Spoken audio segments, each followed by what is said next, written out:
attracts the polarities. You know, the people that are in the median, that have the median opinion, they're maybe generally unwelcome when you yell at somebody. So they'll just stay muted, or they'll just leave quietly. So I think that's kind of what's going on. Let me expand on that very quickly. It is absolutely true that 85%, 90% of the people on Clubhouse just listen. The numbers day in and day out bear this out. 85% of the people minimum just listen. Also, there's an old saying that the minority yell the loudest, good, bad, or indifferent. It's a fact. Please continue. Yeah, I do. I did try and fight back, quote unquote, when I heard some of these Christians. In fact, some of them are the most anti-Semitic I've ever encountered in my life, and having grown up in the Middle East, I've seen a lot of anti-Semitism, but there's a level of anti-Semitism in some pockets of these extreme Christian rooms on Clubhouse that just completely shocked me. So every once in a while, there's a quote from the movie Boondock Saints. Have you seen that movie? I haven't even heard of it. Oh my goodness, Steve! I give you this gift. It's called Boondock Saints. You must watch it immediately, preferably with a couple of beers in your system. All right, Netflix? No. I don't know if it's on HBO? Netflix. Prime? I don't know where it's playing, but it's. All right. Don't watch the sequel. Watch the first one, Boondock Saints. All right, It's a wonderful cool. movie. Anyway, it starts off with the priest saying something like, "It's not the actions of wicked men that we need to be worried about, but the indifference of good men." It's one of my favorite. I butchered the quote a little bit. It's one of my favorite It's all right. things. Anyway, I yield. Back to you, Steve. Thank you. And you mentioned an interesting word, polarity. And where we have polarity in government, we have polarity in the world, we have polarity in religion. A great place to find polarity is in sports. Check it out. I'd like to talk a little bit about baseball and football.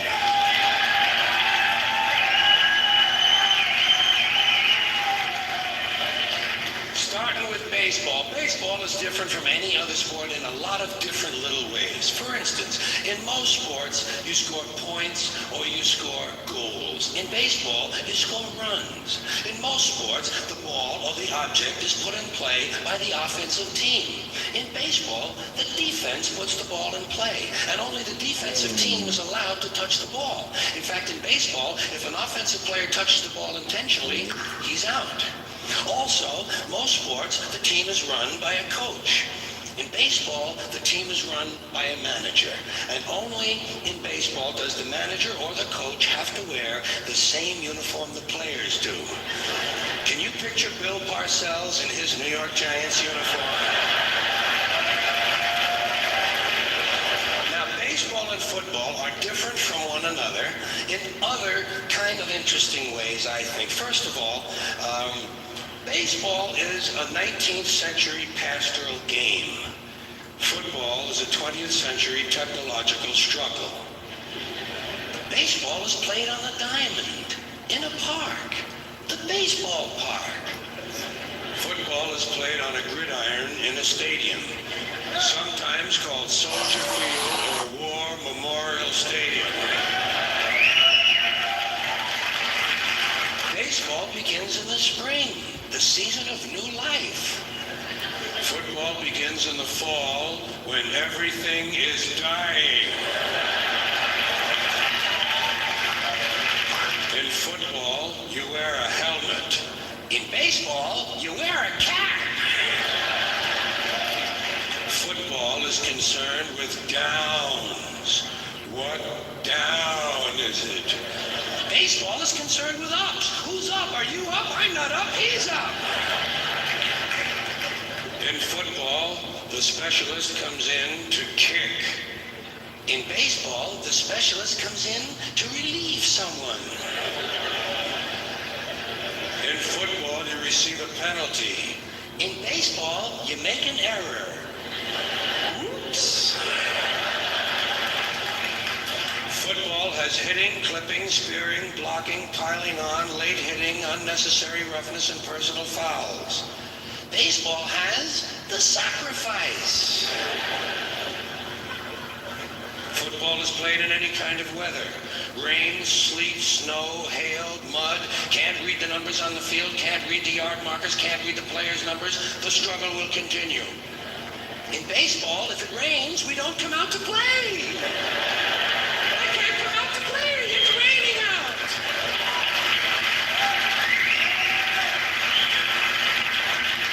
Baseball has a 7th-inning stretch. Football has the 2-minute warning. Baseball has no time limit. We don't know when it's going to end. We might have extra innings. Football is rigidly timed, and it will end even if we have to go to sudden death. In baseball, during the game in the stands, there's kind of a picnic feeling. Emotions may run high or low, but there's not that much unpleasantness. In football, in the stands during the game, you can be sure that at least 27 times you were perfectly capable of taking the life of a fellow human being. Preferably a stranger. And finally, the objectives of the two games are totally different. In football, the object is for the quarterback, otherwise known as the field general, to be on target with his aerial assault, riddling the defense by hitting his receivers with deadly accuracy, in spite of the blitz, even if he has to use the shotgun. With short bullet passes and long bombs, he marches his troops into enemy territory, balancing this aerial assault with a sustained ground attack which punches holes in the forward wall of the enemy's defensive line.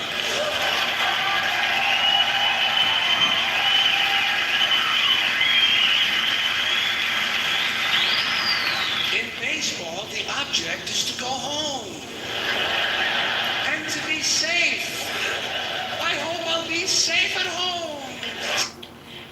Polarities in sports. If anybody in the audience wants to come on up and talk about that, God, religion, current events, politics, the show, you, me, just raise your hand. And we're coming up on the top of the hour, so it's time for our break. This is always a good time to come on up. 2 hours in the tank, and 1 hour left. And don't go away, and we should be right back. June was quizzical, studied metaphysical science in the home. Late nights all alone with a test tube. Maxwell. Fire up.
nurtured every sensation man has been inspired to have. I cared about what he wanted, and I never judged him. Why? Because I never rejected him. In spite of all his imperfections, I'm a fan of man. I'm a humanist. Maybe the last humanist. Who, in their right mind, Kevin, could possibly deny the 20th century was entirely mine? All of it, Kevin! All of it. Mine. I'm peaking, Kevin. It's my time now. Speaking about influence, Americans' views on who influences health policy and which health issues prioritize. Over 70% of Americans say health insurance companies have way too much health policy influence. Partisan disagreements about the CDC's role in health policies. Americans are in the midst of ongoing discussion and debate about which health issues are most pressing and who should play a role in addressing them. According to a new Pew Research Center survey, that's our gold standard, a solid majority of United States adults, 70%, say health insurance companies have way too much influence on public debate about health policy. Of the 8 groups and institutions that Pew asked about this survey, such as Congress, the general public, and federal courts, health insurance companies are the one that a majority of Americans agree have way too much sway in health policy. Just 9% say they have about the right amount of influence, and an equal share say they don't have enough. Wow. Although politics and health policy are often deeply entangled, this dim opinion of health insurance companies' influence is an area of notable partisan agreement.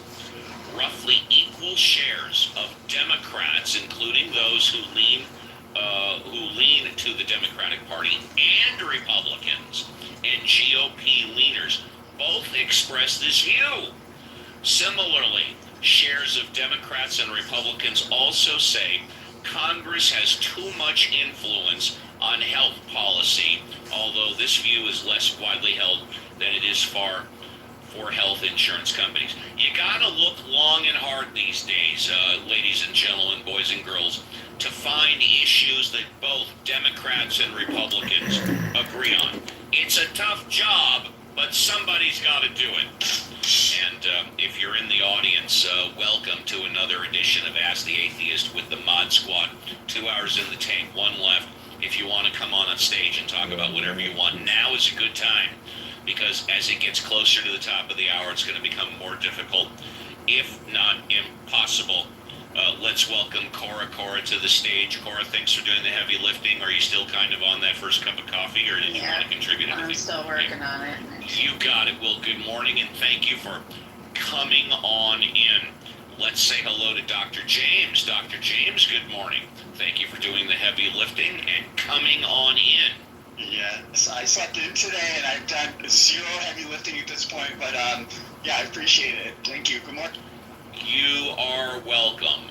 It was a pleasure to speak to you, albeit briefly, yesterday. Yeah. And yes, and I'm glad everything is going good for you. I haven't mentioned it. I won't mention it. I'll leave that to you. Okay, I'll mention it. I passed my EPPP yesterday. I passed one of my licensing exam. Now I've got just the ethics and law exam to schedule in the next 4 weeks.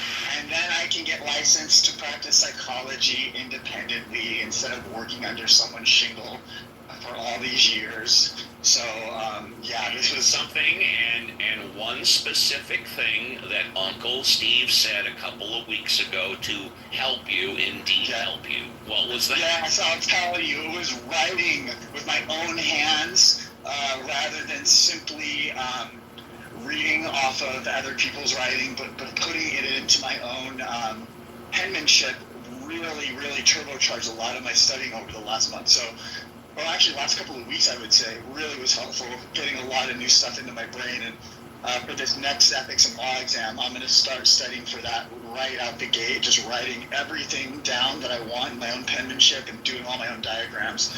And I'm hopeful that I'll be able to pass that thing in the next 3 to 4 weeks if they let me schedule it right away. So, fuck yes, man. I am like, you have no idea how relieved I am. 2 years of studying for this stupid exam. I thought I was never going to pass it. My marriage was on the rocks. Like, everything was on the line. And I went into that exam yesterday feeling like, you know what? I'm probably not going to pass it. I'll just reschedule it again. I put on my favorite T-shirt that I made of my little dog Osiris. It's got Osiris on it, and my other Scotty Muda, who actually passed. It's a very cute image, and you know, I had them by my heart because I was like, you know what, I'm going to need you guys when I fail this fucker. Part of my language, I mean, this is a Jersey James coming out full on right now. But yeah, no, I am so happy. I'm so relieved. And I really appreciate I appreciate all of the, you know, my friends that I've made on Clubhouse who have just been with me along the way on this fucked up journey. It's just, yeah, that's all I got to say about that. I'm very relieved. Thank you for mentioning it. And I wasn't sure if you wanted me to, so congratulations. Let's say hello to Sam, who is our clubhouse scientist and occasionally practices law. Sam, good morning. Thank you for doing the heavy lifting. Good morning, everyone. I've been doing a lot of heavy lifting by spewing sass in the chat for the past hour. Thank you, Sam. Thank you for your service. Yeah. Thank you for doing that. Now I'm here on stage to spew sass in person. Dr. James, again, congrats. When you said it, you took me back 25 years ago when I passed the bar, and Debbie and I just, went out for dinner and celebration and all that, so I was reliving that moment all day yesterday. Oh my gosh, I got so sauced with my wife yesterday. We both started doing tequila shots, and within an hour of me getting home, it was just like, we never drink, and we were just, by mid-afternoon, we were in our garden hanging out, feeling really sassy. And let's say hello to John Malincrot, who is our retired professor of physics. John, thank you for coming on in and doing the heavy lifting. Yeah, are you getting me? Yeah.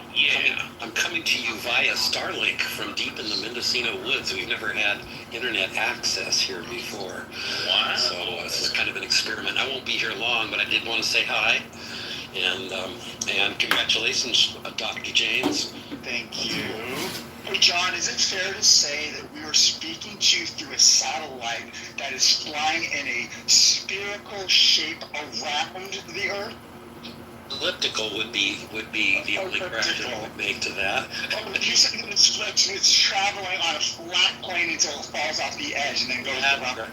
That's right. I believe when Wonderful. elliptical becomes three-dimensional, you call it ovoid.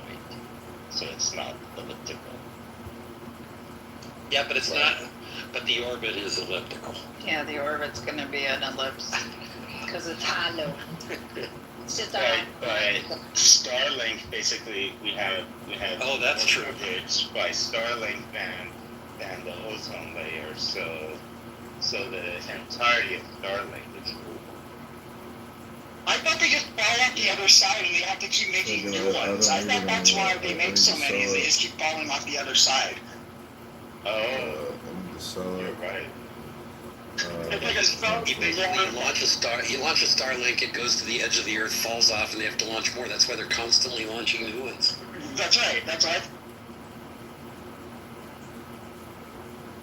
Okay, well, that definitely added some content to the show. If anybody wants to comment on that, we encourage you to come on stage, talk about that, or anything you want. Would anybody else like on stage like to contribute anything? Just mute that and was say, free advertising for higher education because there were 3 PhDs on the stage having that conversation. So if you go to the university and get a PhD, you too can join that conversation. Oh, how about that? So let's see here. I'm trying to bring up something else to talk about, and I hope I don't mess this up. Let's see here. Okay, here we go. I think I got it. At the end of, no, that's not where we start out. More than 2/3 of United States adults identify with a religion, whether Christianity, Judaism, Buddhism, Hinduism, Islam, or something else. That's a high number compared with some other wealthy, economically advanced countries. For example, just 46% of adults in the Netherlands and 44% of adults in Japan claim any religious identity at all. But when we look at all 36 countries, and by the way, there are 209 countries around the world, but Pew Research, our gold standard, was able to actually interview people in 36 countries.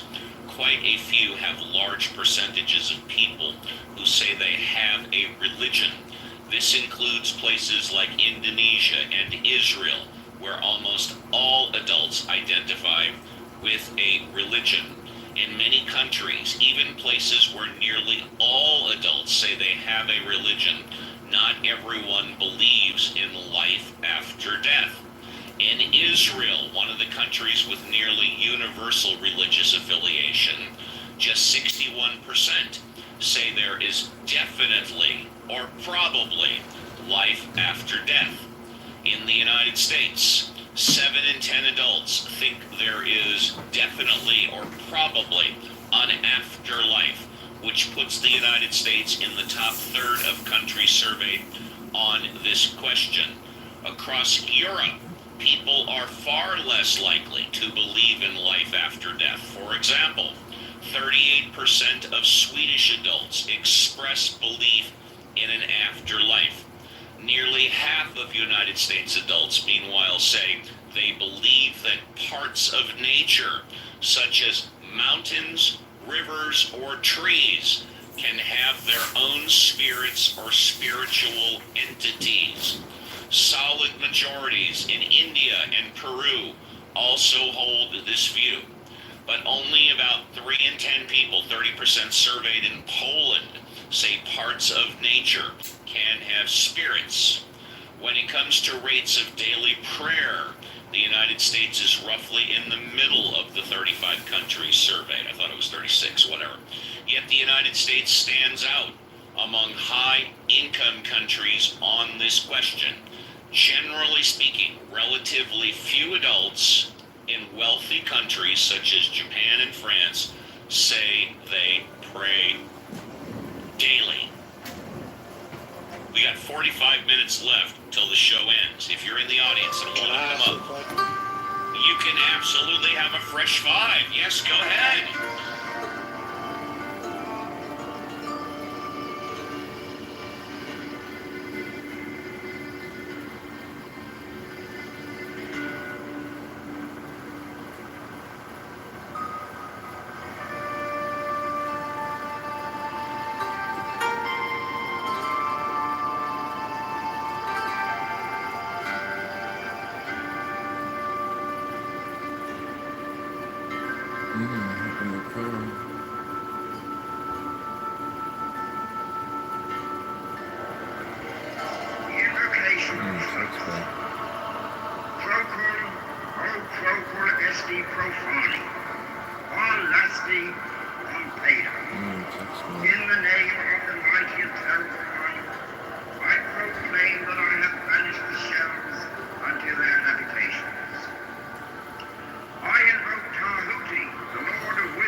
Thee I invoke.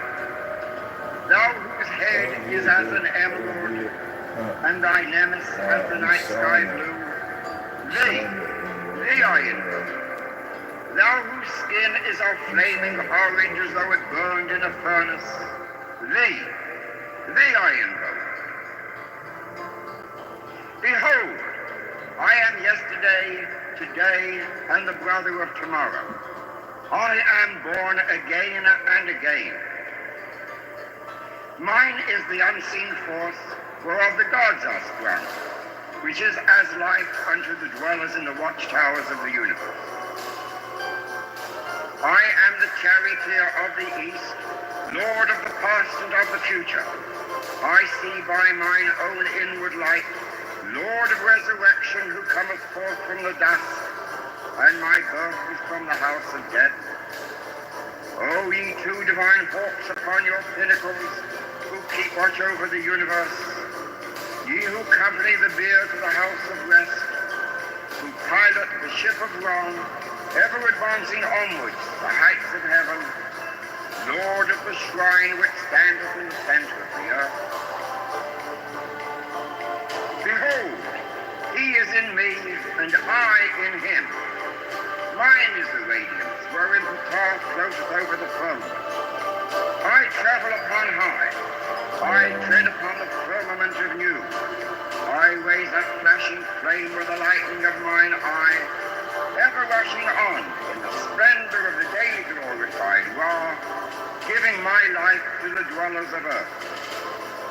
If I say, come up upon the mountains, the celestial waters shall flow at my word. For I am Ra incarnate, Tefra, created in the flesh. I am the eidolon of my father Tanu, Lord of the city of the sun. The God who commands is in my mouth. The God of wisdom is in my heart. My tongue is the sanctuary of truth, and a guard sitteth upon my lips. My word is accomplished every day, and the desire of my heart realizes itself as that of the Ptah when he createth his works. I am eternal, therefore all things are as my designs, therefore do all things obey my word. Therefore do thou come forth unto me from thine abode in the silence, unutterable wisdom, or light, or power. So, Hermes, Mercury, Odin, by whatever name I call thee, thou art still nameless to eternity. Come thou forth, I say, and aid and guard me in this work of art. Thou, star of the east, that didst conduct the Magi, thou art the same all present in heaven and in hell. Thou that vibratest between the light and the darkness, rising, descending, changing ever, yet ever the same. The sun is thy father, thy mother the moon. The wind hath borne thee in its bosom, and earth hath ever nourished the changeless Godhead of thy youth. Come thou forth, I say, come thou forth, and make all spirits subject unto thee, so that every spirit of the firmament and of the ether, upon the earth and under the earth, on dry land and in the water, of whirling air and of rushing fire, and every spell and scourge of God the vast one may be obedient unto me.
procul esti profani, lasti peda. In the name of the mighty and terrible one, I proclaim that I have banished the shells unto their habitations. I invoke Tahuti, the Lord of wisdom and of utterance, the God that cometh forth from the veil. O thou majesty of the Godhead, wisdom crowned Tahuti, Lord of the gates of the universe, thee I invoke. O thou of the ibis head, thee I invoke. Thou who wieldest the wand of double power, thee I invoke. Thou who bearest in thy left hand the rose and cross of light and life, thee I invoke. Thou whose head is as an emerald, and thy nemes as the night sky blue, thee I invoke. Thou whose skin is of flaming orange as though it burned in a furnace, thee I invoke. Behold, I am yesterday, today, and the brother of tomorrow. I am born again and again. Mine is the unseen force whereof the gods are sprung, which is as life unto the dwellers in the watchtowers of the universe. I am the charioteer of the east, lord of the past and of the future. I see by mine own inward light, Lord of resurrection, who cometh forth from the dust, and my birth is from the house of death. O ye two divine hawks upon your pinnacles, who keep watch over the universe, ye who company the bier to the house of rest, who pilot the ship of wrong, ever advancing onwards the heights of heaven, Lord of the shrine which standeth in the center of the earth. Behold, he is in me, and I in him. Mine is the radiance, wherein the car floateth over the firmament. I travel upon high. I tread upon the firmament of new. I raise that flashing flame with the lightning of mine eye, ever rushing on in the splendor of the daily glorified Ra, giving my life to the dwellers of earth. If I say, come up upon the mountain, the celestial waters shall flow at my word. For I am Ra incarnate, Tefra, created in the flesh. I am the eidolon of my father Tanu, Lord of the city of the sun. The God who commands is in my mouth. The God of wisdom is in my heart. My tongue is the sanctuary of truth, and a guard sitteth upon my lips. My word is accomplished every day, and the desire of my heart realizes itself as that of the tower when he created his works. I am eternal, therefore all things are as my designs, therefore do all things obey my word. Therefore do thou come forth unto me from thine abode in the silence, unutterable wisdom, all light, all power. So, Hermes, Mercury, Odin, by whatever name I call thee, thou art still nameless to eternity. Come thou forth, I say, and aid and guard me in this work of art. Thou, star of the east, that didst conduct the Magi, thou art the same all present in heaven and in hell. Thou that vibratest between the light and the darkness, rising, descending, changing ever, yet ever the same. The sun is thy father, thy mother the moon. The wind hath borne thee in its bosom, and earth hath ever nourished the changeless Godhead of thy youth. Come thou forth, I say, come thou forth, and make all spirits subject unto me, so that every spirit of the firmament and of the ether, upon the earth and under the earth, on dry land and in the water, of whirling air and of a rushing fire,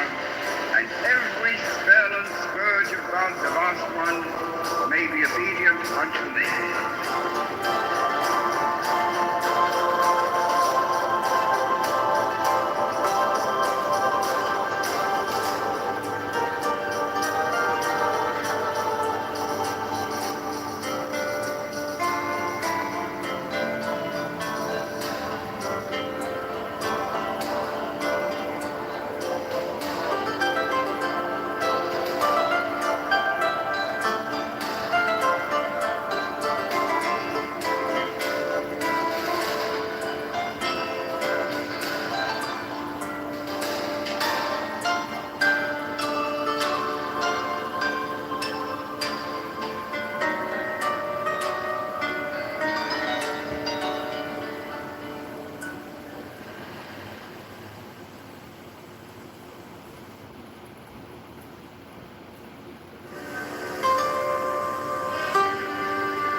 Invocation of faith.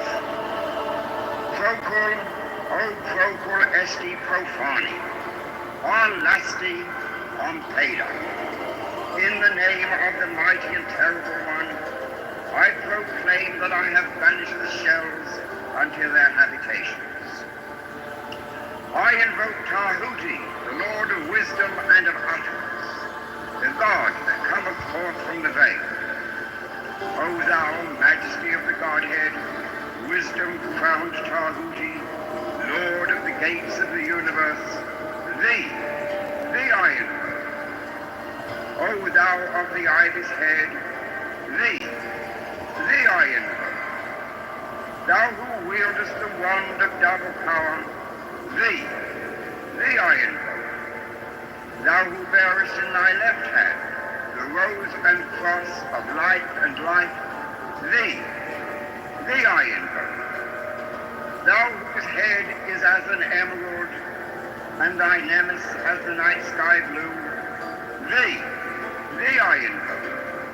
Thou whose skin is of flaming orange as though it burned in a furnace, thee I invoke.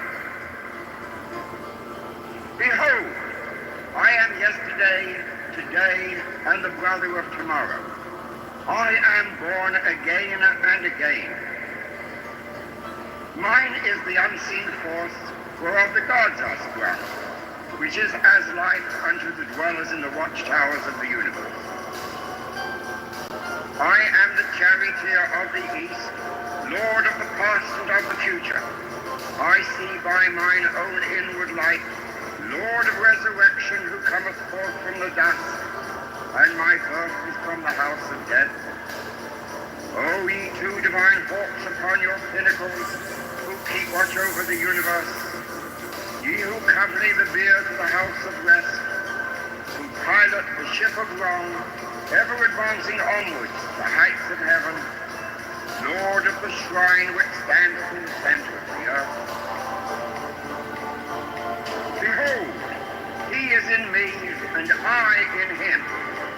Mine is the radiance, wherein the star floats over the firmament. I travel upon high. I tread upon the firmament of new.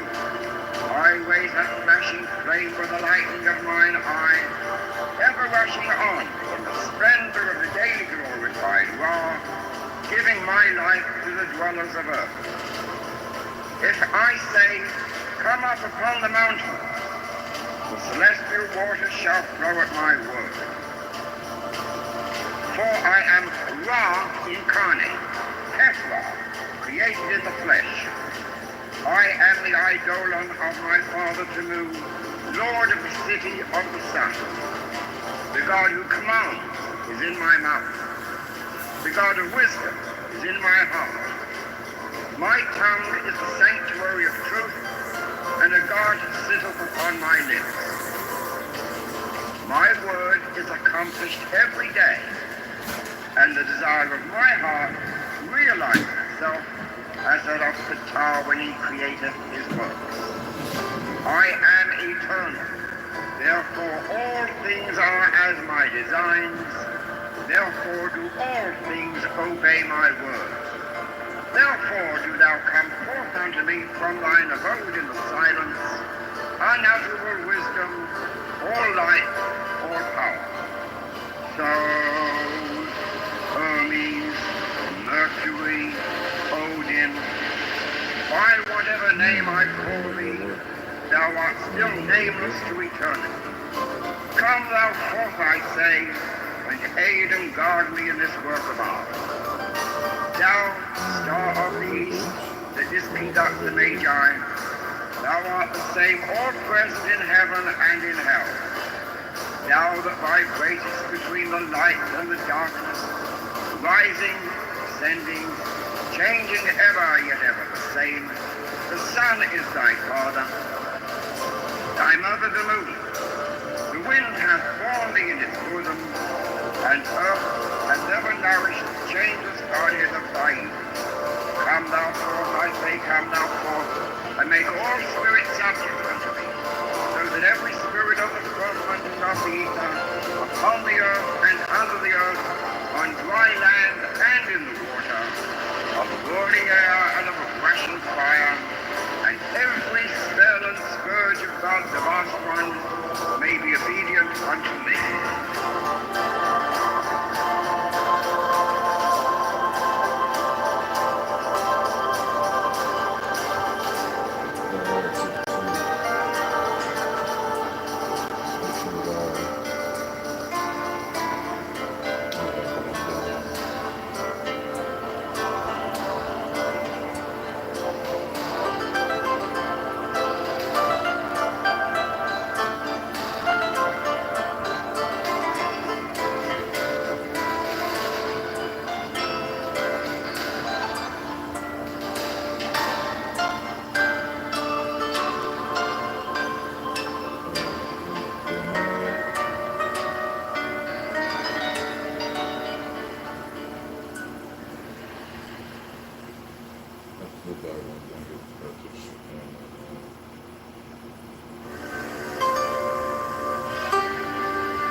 Esti profani, on lasti, on peda.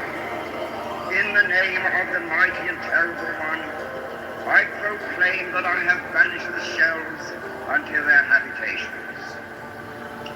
I invoke Tahuti, the Lord of wisdom and of utterance, the God that cometh forth from the veil. O thou majesty of the Godhead, wisdom crowned Tahuti, Lord of the gates of the universe, thee I invoke. O thou of the ibis head, thee I invoke. Thou who wieldest the wand of double power, thee I invoke. Thou who bearest in thy left hand the rose and cross of life and life, thee I invoke.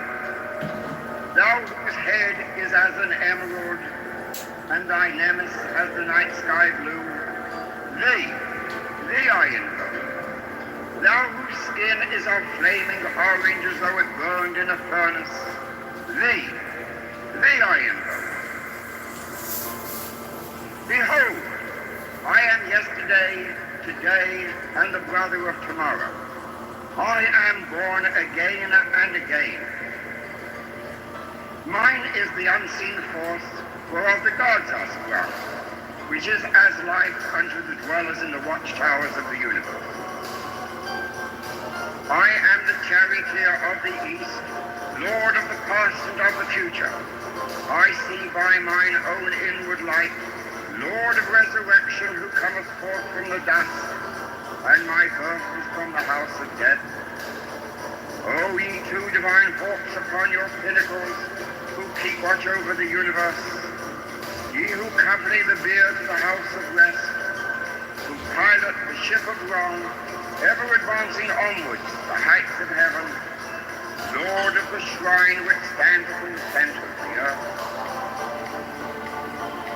Behold, he is in me, and I in him. Mine is the radiance, wherein the path floateth over the firmament. I travel upon high. I tread upon the firmament of news. I raise that flashing flame with the lightning of mine eye, ever rushing on in the splendor of the daily glorified Ra, giving my life to the dwellers of earth. If I say, come up upon the mountain, the celestial waters shall flow at my word. For I am Ra incarnate, Ra, created in the flesh. I am the eidolon of my father Tamu, lord of the city of the sun. The God who commands is in my mouth.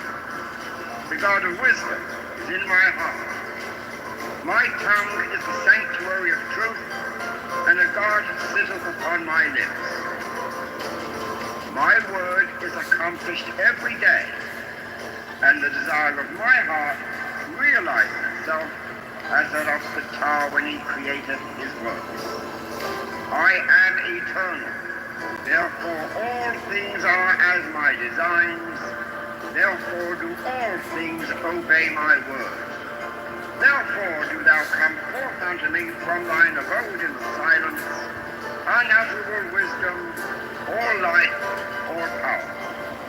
So, Hermes, Mercury, Odin, by whatever name I call thee, thou art still nameless to eternity.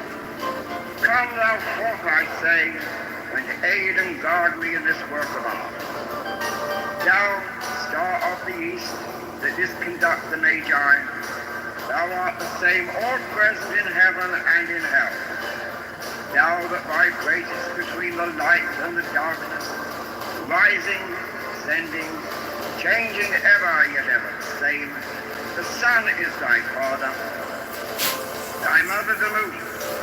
The wind hath formed thee in its bosom, and earth hath ever nourished the changeless Godhead of thy youth. Come thou forth, I say, come thou forth, and make all spirits subject unto thee, so that every spirit of the firmament and of the ether, upon the earth and under the earth, on dry land and in the water, of burning air and of a crashing fire, and every spell and scourge of God the vast one may be obedient unto me.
honesty profaning, on lasting, on payday. In the name of the mighty and terrible one, I proclaim that I have banished the shells unto their habitations. I invoke Tahuti, the Lord of wisdom and of utterance, the God that cometh forth from the veil. O thou majesty of the Godhead, wisdom-crowned Tahuti, Lord of the gates of the universe, thee I invoke. O thou of the ibis head, thee I invoke.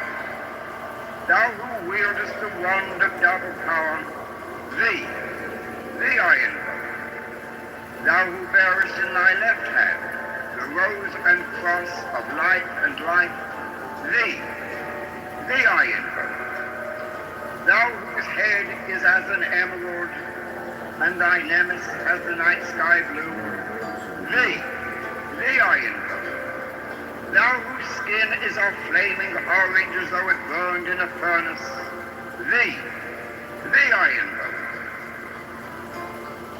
Behold, I am yesterday, today, and the brother of tomorrow. I am born again and again.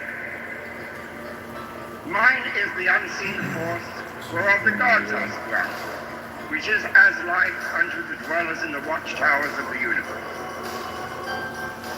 I am the charioteer of the east, lord of the past and of the future.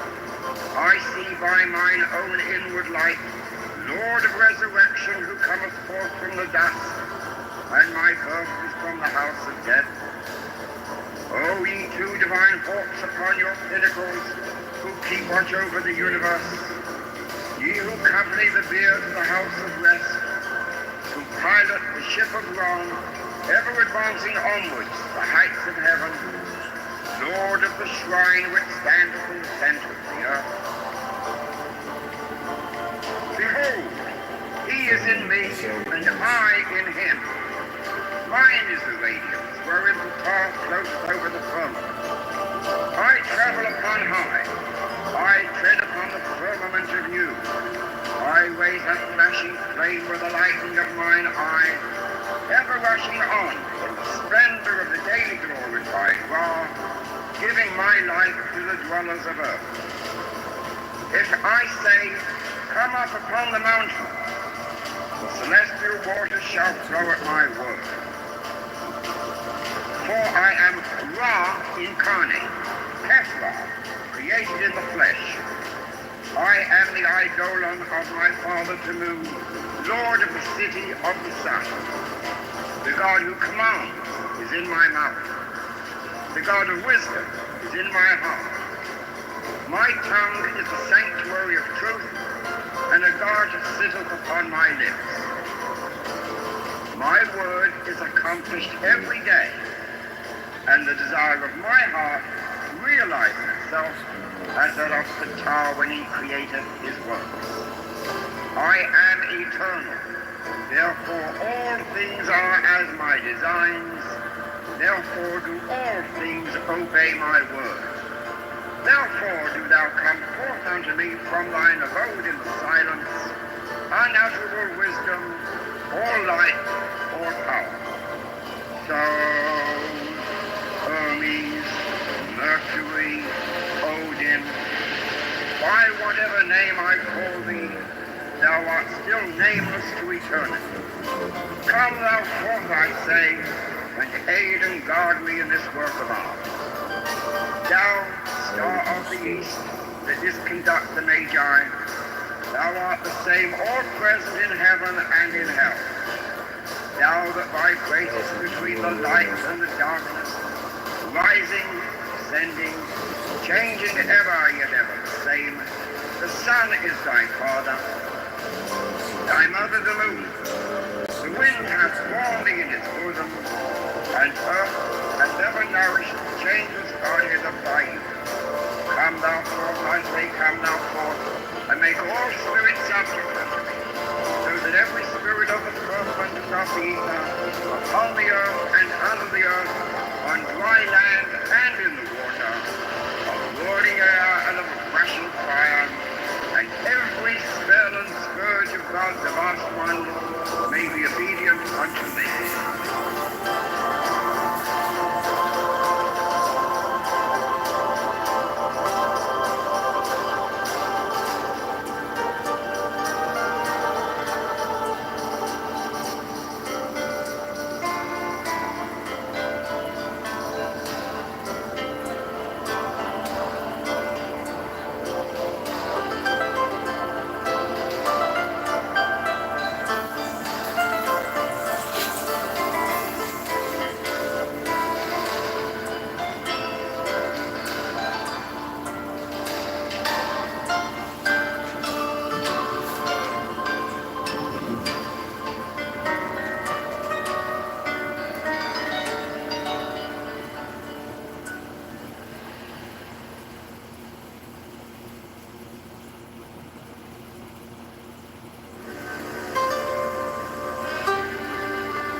Invocation of faith. Procul, o procul esti profani, on lasti, on peda. In the name of the mighty and terrible one, I proclaim that I have banished the shells unto their habitations. I invoke Tahuti, the Lord of wisdom and of utterance, the God that cometh forth from the veil. O thou, majesty of the Godhead, wisdom-crowned Tahuti, Lord of the gates of the universe, thee I invoke. O thou of the ivy's head, thee I invoke. Thou who wieldest the wand of double power, thee I invoke. Thou who bearest in thy left hand the rose and cross of light and life, thee I invoke. Thou whose head is as an emerald, and thy nemes as the night sky blue, thee I invoke. Thou whose skin is of flaming orange as though it burned in a furnace, thee I invoke. Behold, I am yesterday, today, and the brother of tomorrow. I am born again and again. Mine is the unseen force whereof the gods are sprung, which is as life unto the dwellers in the watchtowers of the universe. I am the charioteer of the east, lord of the past and of the future. I see by mine own inward light, Lord of resurrection, who cometh forth from the dust, and my birth is from the house of death. O ye two divine hawks upon your pinnacles, who keep watch over the universe, ye who company the beard of the house of rest, who pilot the ship of wrong, ever advancing onwards the heights of heaven, Lord of the shrine which standeth in the center of the earth. Behold, he is in me, and I in him. Mine is the radiance, wherein the path floateth over the throne. I travel upon high. I tread upon the firmament of new. I raise a flashing flame with the lightning of mine eye, ever rushing on from the splendor of the daily glorified Ra, giving my life to the dwellers of earth.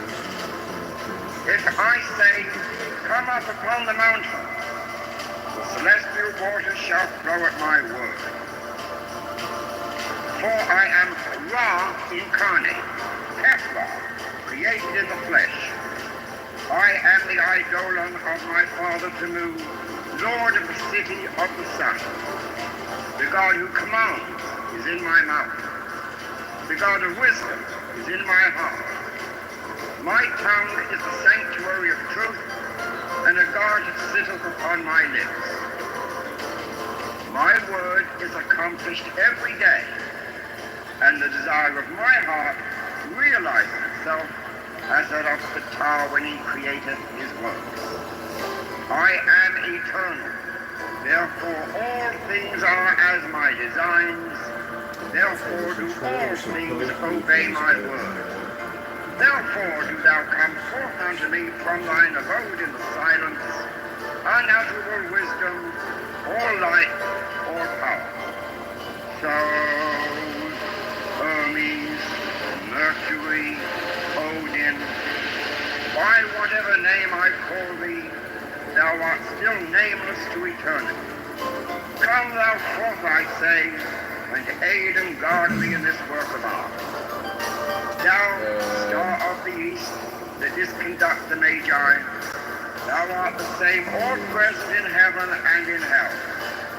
Thou that vibratest between the light and the darkness, rising, descending, changing ever, yet ever the same. The sun is thy father, thy mother the moon. The wind hath borne thee in its bosom, and earth hath ever nourished the changeless Godhead of thy youth. Come thou forth, I say, come thou forth, and make all spirits subject unto thee, so that every spirit of the firmament of the ether, upon the earth and under the earth, on dry land and in the water, of burning air and of a rushing fire, and every spell and scourge of God the vast one may be obedient unto thee.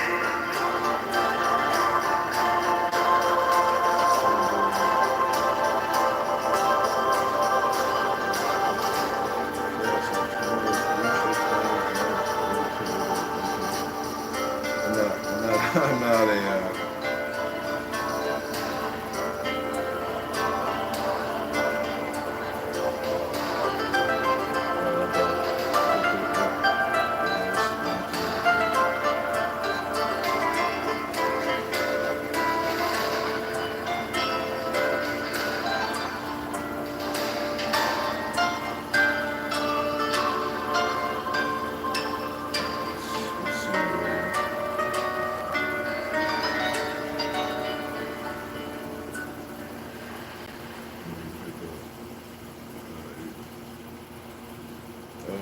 such that I'm seeing the church was going to take this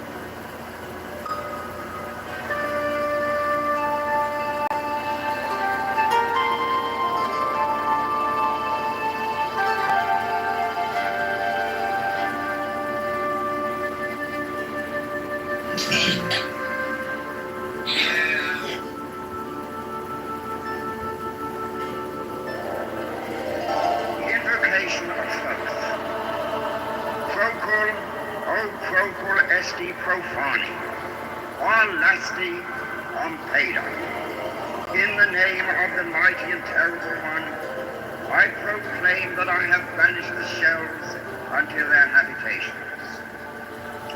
I invoke Tahuti, the Lord of wisdom and of utterance, the God that cometh forth from the veil. O thou, majesty of the Godhead, wisdom crowned Tahuti, Lord of the gates of the universe, thee I invoke. O thou of the ibis head, thee I invoke. Thou who wieldest the wand of double power, thee I invoke. Thou who bearest in thy left hand the rose and cross of light and life, thee I invoke. Thou whose head is as an emerald, and thy nemes as the night sky blue, thee I invoke. Thou whose skin is a flaming orange as though it burned in a furnace, thee I invoke. Behold, I am yesterday, today and the brother of tomorrow. I am born again and again. Mine is the unseen force whereof the gods are sprung, which is as life unto the dwellers in the watchtowers of the universe. I am the charioteer of the east, lord of the past and of the future. I see by mine own inward light, Lord of resurrection, who cometh forth from the dust, and my birth is from the house of death. O ye two divine hawks upon your pinnacles, who keep watch over the universe, ye who company the bier to the house of rest, who pilot the ship of wrong, ever advancing onwards to the heights of heaven, Lord of the shrine which standeth in the center of the earth. Behold, he is in me, and I in him. Mine is the radiance, wherein the path floateth over the firmament. I travel upon high. I tread upon the firmament of new. I raise that flashing flame with the lightning of mine eye, ever rushing on in the splendor of the daily glorified Ra, giving my life to the dwellers of earth. If I say, come up upon the mountain, the celestial waters shall flow at my word. For I am Ra incarnate, Ketover, created in the flesh. I am the eidolon of my father Tamu, lord of the city of the sun. The God who commands is in my mouth. The God of wisdom is in my heart. My tongue is the sanctuary of truth, and a guard sitteth upon my lips. My word is accomplished every day, and the desire of my heart realizes itself as that of Kitover when he created his works. I am eternal, therefore all things are as my designs, therefore do all things obey my word. Therefore do thou come forth unto me from thine abode in the silence, unutterable wisdom, or light, or power. So, Hermes, Mercury, Odin, by whatever name I call thee, thou art still nameless to eternity. Come thou forth, I say, and aid and guard me in this work of art.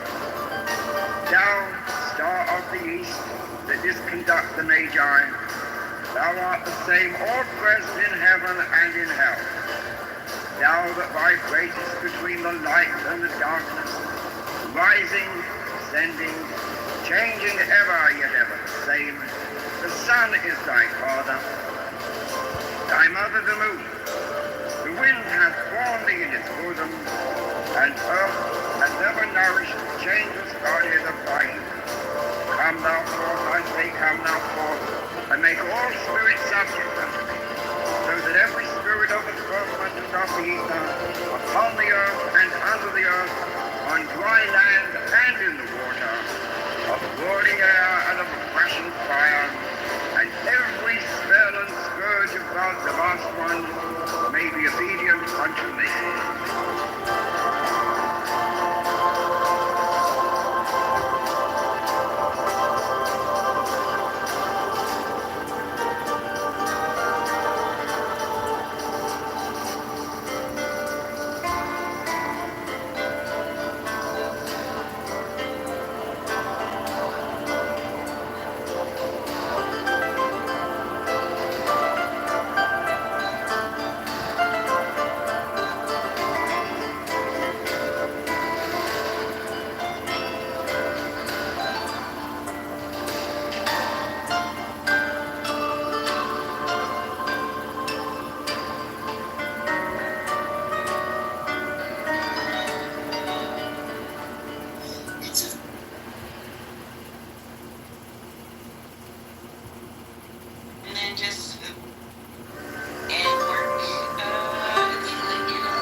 Yeah, I'm asking you a question. You have to shut up so I can answer, so I can let you, so I can ask it so you can answer. My question is, what do you think of that? Did you even see the video up above? And if so, what did you think about it? It was fucked up that he got jumped, but what was the reason he got jumped? He said the N-word. Apparently, no, that's what Earpiece said. That's what Earpiece said. I didn't see it. Right, so there we had, like, right. Earpiece was up here. She's the one who made that claim, but I think she was just making it up. People that react to word. That's like the same story about the white woman, remember? Supposedly she said the N-word. What's her name? Shiloh? We don't know if she actually did. It's just about there having Mia just. No, she said it on video. Wait, she said it on video? Yeah, there's a video of her saying it loud and proud. Oh, I thought there was another thing where she, maybe you're right on that one. I don't know. Who cares? Well, let me ask the room a question. Just put a 1 if yes, 2 if no. But if I refer to every one of those pieces of shit in the video that attacked that white couple, a bunch of dirty, filthy, violent niggers, is that insulting? And am I being wrong for doing that? Or put 2 if it's no. I didn't. Hey, let me finish. What color is that monkey? The white. Amazing. Shake your watermelon suckers, faggot. Wonderful. Fantastic. 4. Look at the shaved monkey here. The color of their skin. You ever seen a monkey's lips? It's not because black people. Where's the energy gone? You guys What happened? Everyone's so hyped and those it's excited to say nigger. Hang on, let's I want to see how long it See takes a to white get monkey. to respond. Now you're quiet. What's going on? Brandon, Wow, that's racist, Brandon. I'm just checking it. Is my microphone coming through on Brandon's phone? He doesn't have a phone. I'd like to know if Brandon can hear. Oh, Brandon's on the phone. Brandon sounds pretty low IQ. I think that you guys should check your IQ, take an IQ test, and if your IQ is high. Do you know who created the IQ test? I'm in the middle of a sentence, sir. Just trying to correct you. Don't say the J-word. How did I say anything incorrect? Just go ahead, my friend. What are you correct? Guys, shut up. Everybody, let him finish. Yeah, I have a quick question. I let him finish first. He's a trash bag. He's not saying anything. Oh, hold on. We got him up in Listen, I'm using Clubhouse. I'm a Clubhouse user. I'm a human being. I'm not a trash bag. Just because I changed my name back to trash bag, I'm not literally a trash bag. Okay. Not literally a talking trash bag. Just do your. I'm just saying, Pepe, Mr. Anderson, Matt, David. If you take an IQ test, take one. It's fun. I recently took it. I got a high IQ. What did you get? I got 130. I got 130. I got it higher than Alright, that's very surprising, but impressive. And if you actually got higher than me, that's cool. You did not get 135. PTR the proof, bitch. I got a screenshot. Alright, guys, we're gonna put it over. PTR the proof? Yeah, let's not play it over now. Alright. But in a time of war, people die. People die. In Hiroshima, What, so why are folks going to put Yeah. people die? That's what you're saying, right? right, what I'm saying is people die in a war. People die. Now, there is a chance that this could all stop, but they don't want to stop. Who's they? And us. And Smotrich and Ben Gavir want to stop? Sorry? Do Ben Gavir and Smotrich want to stop? Want to stop what? Well, you said that Hamas don't want to stop. Whatever Hamas don't want to stop, do Ben Gavir and Smotrich want to stop? Well, you'll have to connect Ben Gavir and Smotrich to. I mean, you'd have to prove that Bibi was influential by. Well, undeniably, they're in his cabinet. Yeah. One of the most influential members of the cabinet. Yeah, but they were willing to. Oh, sorry about that. They were willing to literally get rid of everything if they released the hostages. Right, but that's just positive. I mean, we know the true nature of Ben Gavir and Smotrich. They're convicted terrorists. Well, they were charged maybe for terrorist both. So I mean, forgive me for thinking that they don't have the purest of intentions. You know, that's just the way things work, right? So now we're at an impasse. Okay, so you're distrustful of one side, other people are distrustful of the other side. So this is what happens. This is what happens with men. They won't let it go. They won't stop. They want to carry it on. Why? What are you going to win? So is it men's fault now, or where are we going back to George's argument? And well, we could go back to George's argument. But why can't we move past this? I'll tell you why. There's an unwillingness to accept, because the general consensus is that Hamas are, they've been prescribed as a terrorist organisation.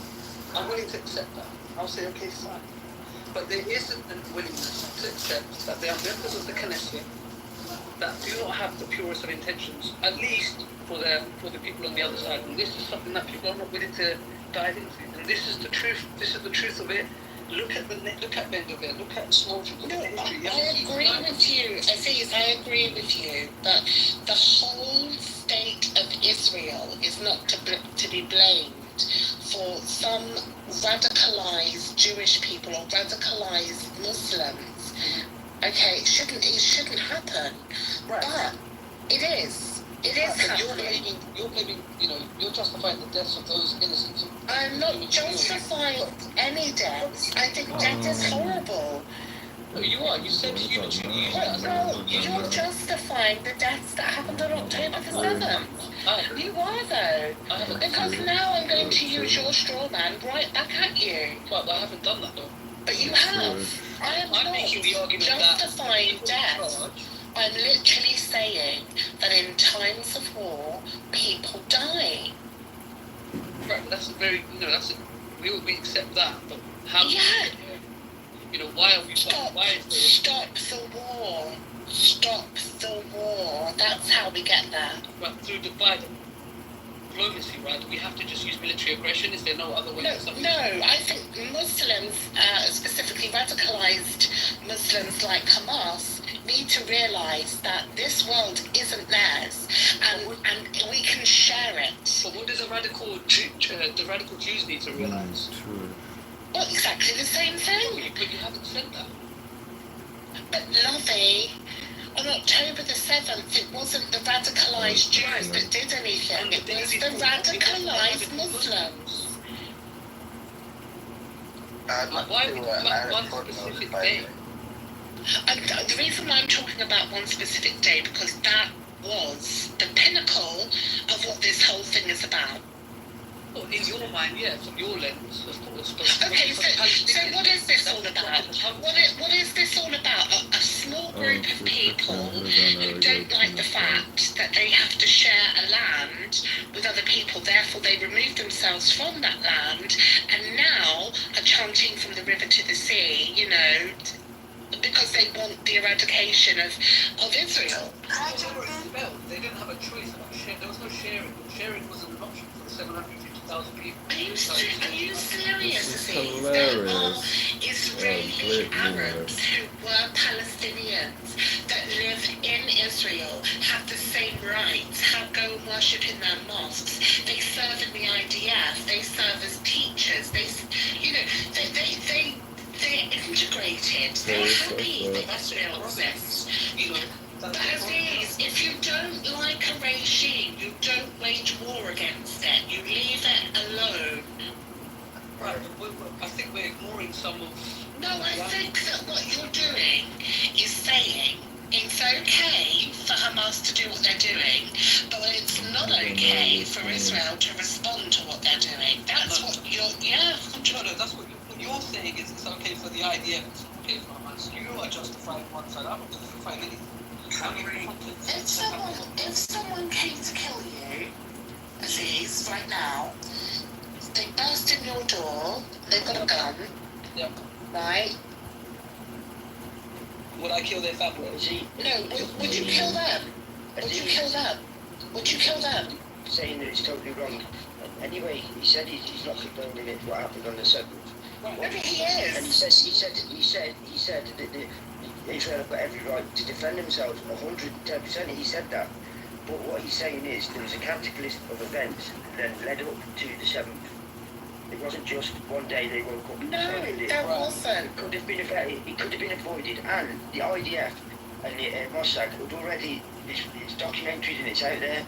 And they freely admitted that they had information that they didn't act upon.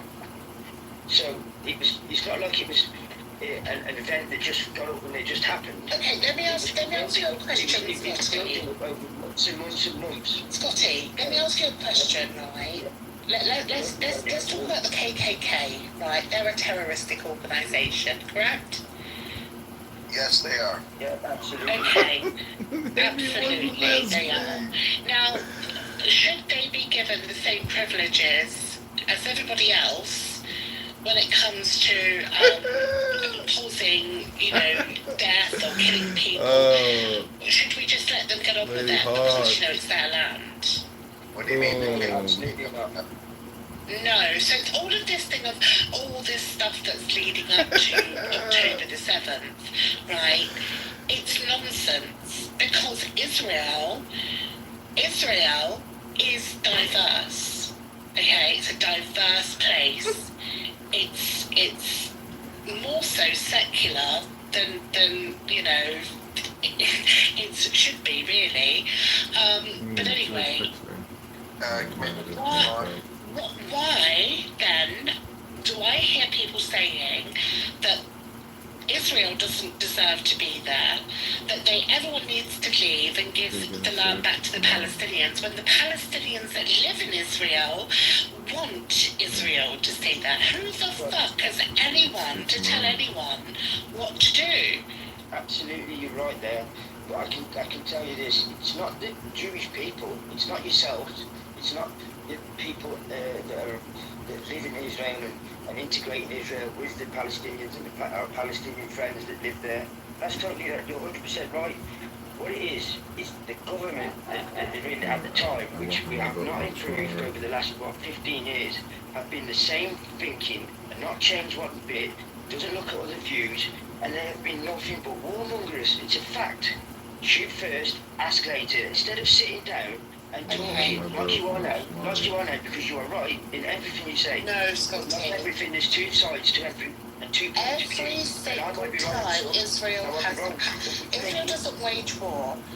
It doesn't wage war, it defends itself against war. Every single country that has attacked Israel has done so because of a religious motivation. People say, no, it's not religion, it's political. Is it fuck? It's all about religion. Now, am I saying that Israel has clean hands? Hang on, I'm finished. Am I saying that Israel... Am I saying that Israel has clean hands? Absolutely not. And I'm sure within the IDF there are some sick, twisted people that need dealing with, okay? Absolutely 100%. I agree that there are people who are bad people that work alongside people that just want to do good. Absolutely agree. Yeah, you need some guy sucker punch to see the wife. I didn't see the video. What's the video? See the video. Like the video, it's part of the fucking video. I'm not explaining it to you. Oh my god. Alright, I'll check it out. I'm guessing it's Chicago. I haven't seen video, but I'm guessing it's Chicago. All white man. So there's really no context to it, but that was one. Video. Boom. Ah, no context. Does that mean the video I did see it. However, it doesn't show what caused the outrage. What caused the outrage? Okay, so I just looked at the video, and apparently, not watch it that fast. Shut up. Yeah, I just watched the guy, the bald guy with the white shirt. He said he called them an N-word, and he called them a nigger, and repeated ass. I just looked at the video. Wow, I just looked at the video. Okay, gotta go to the audience. Sorry, so fucking disruptive. So what, Black? I just said I watched the video, however, it doesn't show what caused the outrage. So what happened? Well, they didn't say. Okay, there was no news on that, and so I guess my question would be, what is it? What do you think would invite that? Yeah, kind of violence? That's what. Yeah, unless there was like physical confrontation, like there's no justification for hitting somebody. So I think that's what's so appalling, and that I don't want to speak for anybody else in this room, but when we see things, are you just breathing? Up, I was just confused what you were talking about. But my point is, what's appalling about videos like this, and what was appalling about the Carmelo Anthony and the Austin Metcalf situation, it's a running theme, which is, I don't want to speak for the white community here, but from my personal perspective, it seems like there's a level of violence, and then there's a fucking overkill. And a lot of the stuff that we're seeing seems like overkill. And I don't know, Your Piece, the Clubhouse user whose name is Your Piece was in here earlier, and she said that the white man used the N-word, and that's why he was being beaten up by this mob of people. But when I watch the video and I see this guy getting stomped the fuck out by multiple people, I mean, what I want to see in that mob who's running up and he's like, yo, he's good. Don't stomp him out anymore. He's good. Like, we got him. But there's nobody in that crowd who's like, chill. They're all like, yeah, get him. Like, many people run from the sidelines to go and, like, give a kick or something. And that, I think, is really disturbing. I mean, Black, do you think, let's just say he did call them the N-word, hard ER, would that justify what they did? No, not really. However, not really. It should be a solid no. She said no. I'm not gonna. Let her cook. Oh God. However, I'm not gonna allow somebody to call me that and just walk away.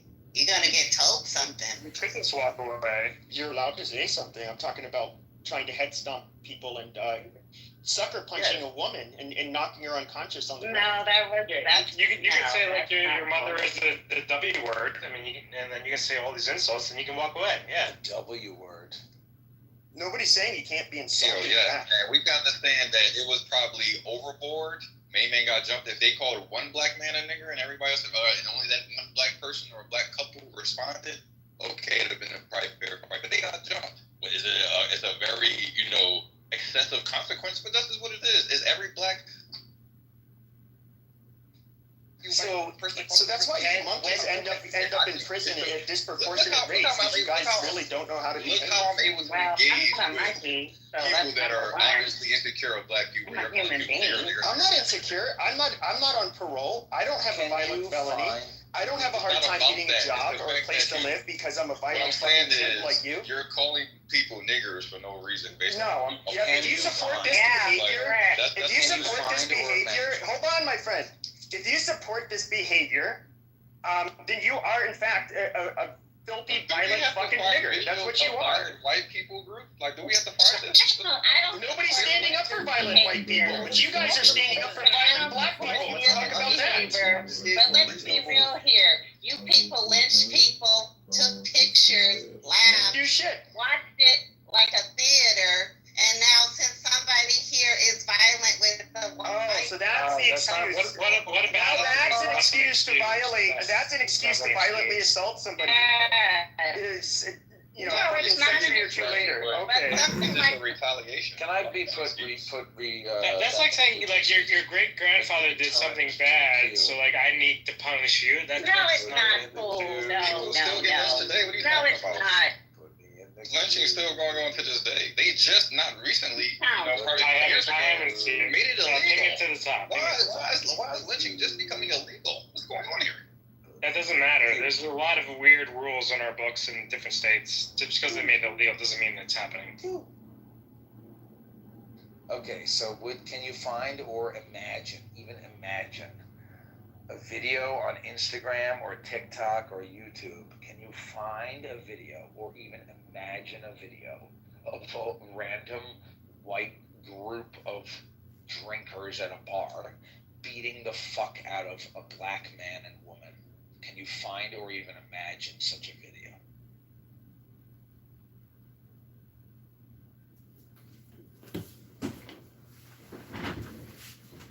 Probably not. is that a thing? Doesn't mean it doesn't happen. I'm not saying that it's right or wrong, but you most likely won't find it because, black people are the most protected race of human beings on this earth when it comes to anything racially unjust. So we're not going to find stuff like that because white people won't openly do that anymore because they know the backlash they will get. So. But why isn't there a backlash when black people openly do that? Because you guys are not standing up for yourself. You're letting it happen and you don't That's a terrible excuse. That's a terrible way to think. Wait a minute. Can I clarify my understanding of this? Again, let Brandy finish, guys. Let Brandy terrible. Let Brandy finish. I'm not judging. I'm respecting. My friend, let her finish. It's the truth. It's the truth. So when things like this happen, just like storming the Capitol, white people can get up, protest, and go to There was black people also on January 6th. David. Well, we're talking about so when something happens to you, your people, protest. Go burn down your own neighborhoods like we do. Go, no justice, no peace. Go find a white Al Sharpton. Go be in the front lines to get white justice. Can I ask a question? You're saying terrible way of thinking. Wait, David, that's a lot of judgment. Can I ask a question? Are you saying that when we see a video of a random white couple being beat up by a random black mob, that we should respond to that by burning shit down in our neighborhood? Hey, it works for us, right? You just asked questions. Did it work? Did it work? Hold on. He just said why. But wait, that's what she said, Sig. I see you putting your face in your hands, but hold on. That is what she said. Why haven't we seen any videos of a group of white people beating up a black couple, right? And I said because white people are afraid to do certain things because of the backlash. Oh, so clarifying question. Are you saying that instead of burning shit down, you're saying that when we see a video of a white couple being beat up by a black mob, are you saying that in response to that we should go find black people and beat them up? No, what I'm saying is, you said, why haven't you seen that video? I'm saying because white people, I'm not saying that you guys are not white and you don't do these things. No. Okay, Brandy, I'm going to stop you there. Okay, hold on. The problem is, though, Brandy, no, the thing is, you're saying, why don't we react? Hold on, David. You're saying, why don't we go do criminal activity, fuck up cop cars, throw bricks at the cops, start doing some looting, start burning our own fucking businesses and homes? I'm sorry, that's low IQ behavior too. I know that. Hold on. I'm not saying that it's not low IQ. But if you know it's wrong, then why are you condoning it? I'm not saying that it's not low IQ. I'm not saying it is the right thing. It is the ignorant thing to do. But ignorant actions, for some reason, get a response, right? He asked, why haven't we seen those type of videos of white people doing that to black people? Because white people are afraid to say or do anything. Well, can I respond to that? They will get. Hang on, let's have a little back and forth here. Slow down, if you can. No, I wasn't done. You kind of are done. You're just. Well, just let her finish. But she's extrapolating on a point that she already made. You just keep interrupting. So this is the thing about being high IQ. Is I can follow the pattern. Okay, but hold on, my friend, hold on. Just try to wrap it up, Brandy, and then my friend can. You can go. The high IQ. Right. Well, what you're saying is the reason we don't want to see the videos of white people beating up black people is because white people are afraid to do certain things. Is that what you're saying? Yes, she said that. That's what she said, right? The reason we don't see the... But let me put it this way. I am afraid to rob a bank. I mean, there's moral reasons to not rob a bank, sure. You don't want to steal, it's wrong to rob.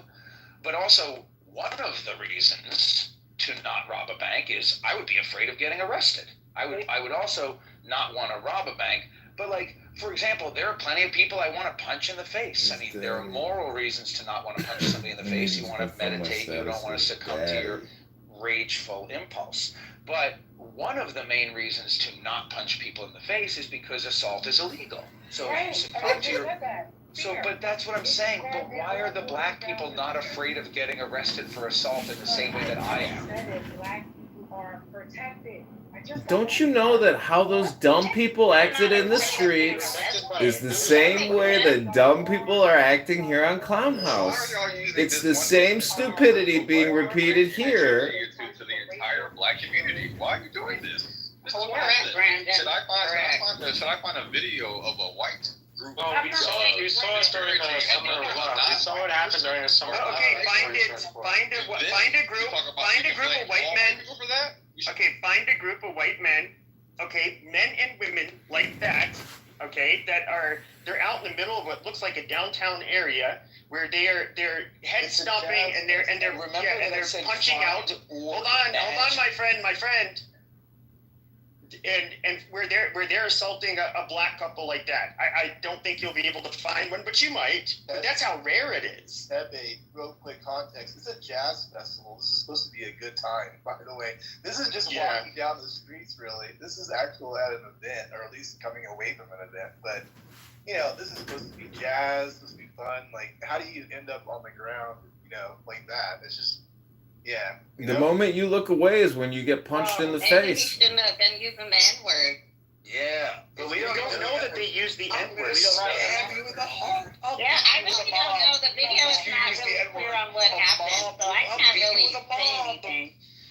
Okay, I can understand if, there was a black woman, I don't know, holding a toddler, and then the white woman or the white man ended up spitting on it and then, pushing it out of her arms or something. I can picture scenarios why you would have such a violent backlash, but an exchange of words is not an excuse to do that kind of a vicious assault. It's just not. I'm sorry, a lot of white people are violent by nature. I'm sorry. Please. By nature?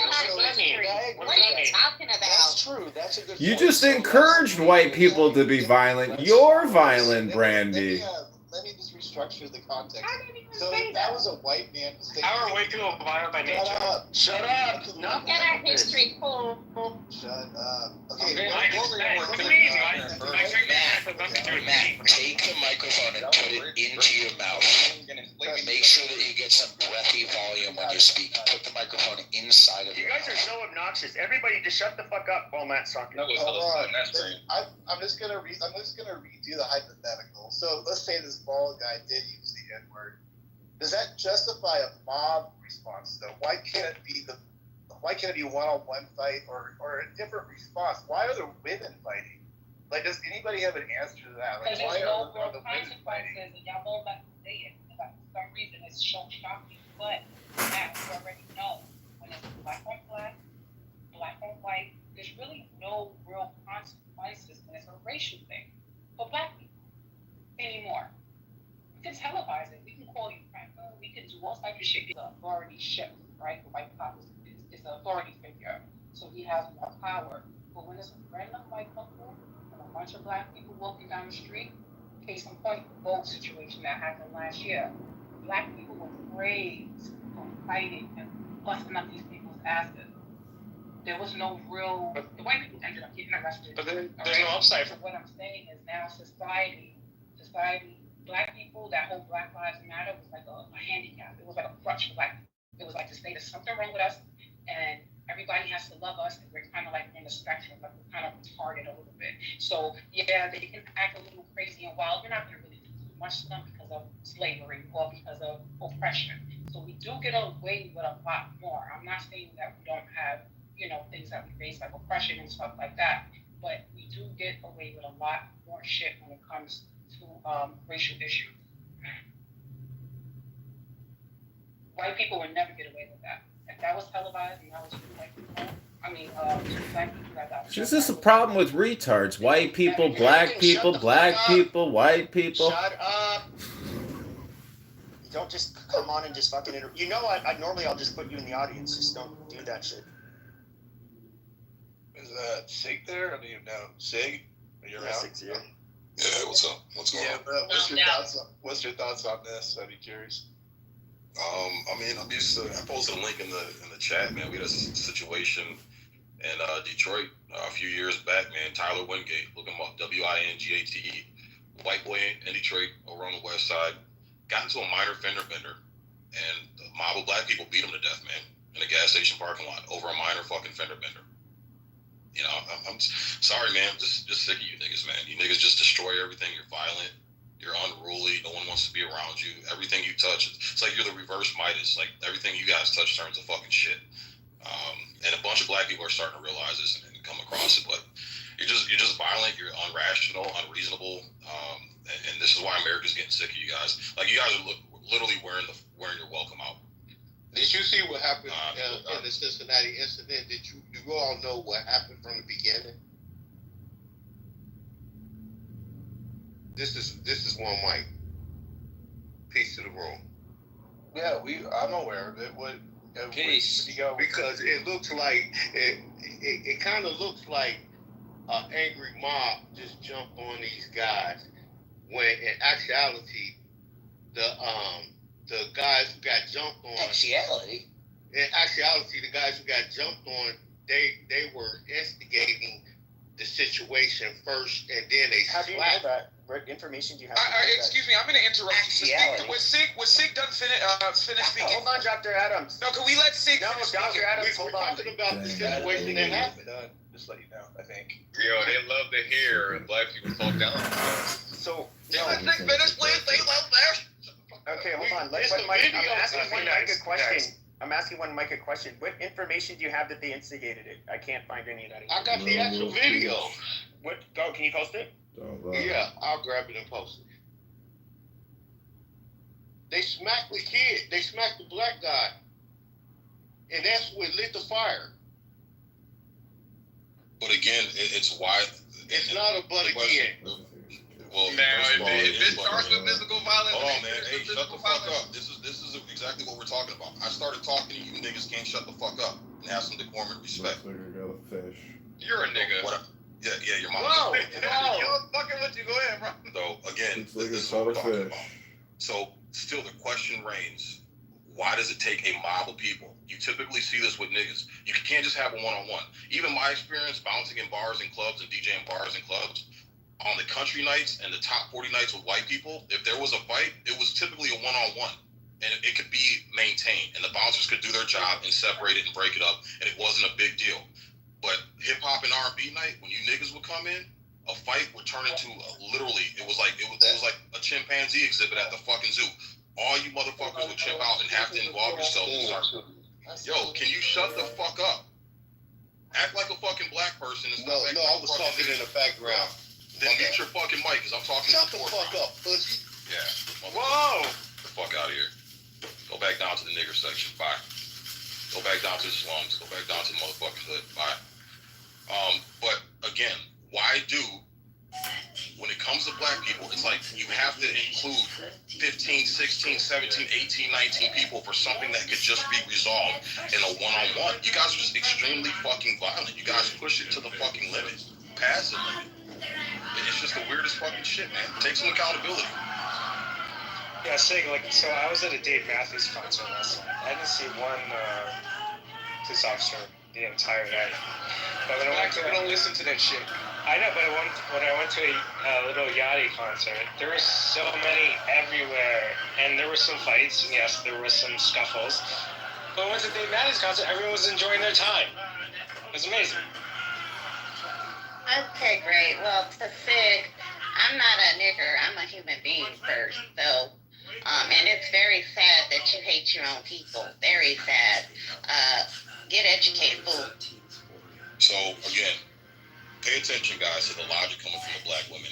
You wonder why the black community is in the fucking dumpster? It's because we got stupid bitches like your that. mama's in the dumpster. Whoa! So again, you see what I'm saying? You see how when you were talking about Mike, I waited for you. It's sad that you hate your own people. So again, bro, I'd say you categorize all black people in this box. I'd say hit the dumpster inside of your mama. So look here, black bitch. I didn't say anything while you were talking. Your mama's a black Your bitch. mama's a black bitch. That was exactly what I wanted to say. All right. Well, you can go down to the nigger section too. So again, I don't hate my people. I love black people. I can't stand you fucking niggers. That's what I can't stand. So again, black people are great. Because black people like myself, like Ray, like Nye, like fucking Adams, who actually has some level of fucking decorum, who have some class and fucking grace. Like, those are the black people I fucking love. It's you fucking niggers that come in and you just fucking turn everything upside down. and people are giving you grace and trying to understand your situation. But it's like no matter what level of guilt, understanding, consideration, empathy that people show, you take that, you ask for that inch, and when you're given that inch, you fucking take a mile, man. And people are just getting fucking sick of it. So dumb bitches like you who can't understand the difference between niggas and black people. No, I love black people. I love my grandmother. I love my great grandmother. I love my grandfather. I love that generation of black excellence who are very well manicured, very well dressed, prioritize education, prioritize speaking English properly and assimilating to American culture and wanting to be part of the group, part of the solution and not part of the problem.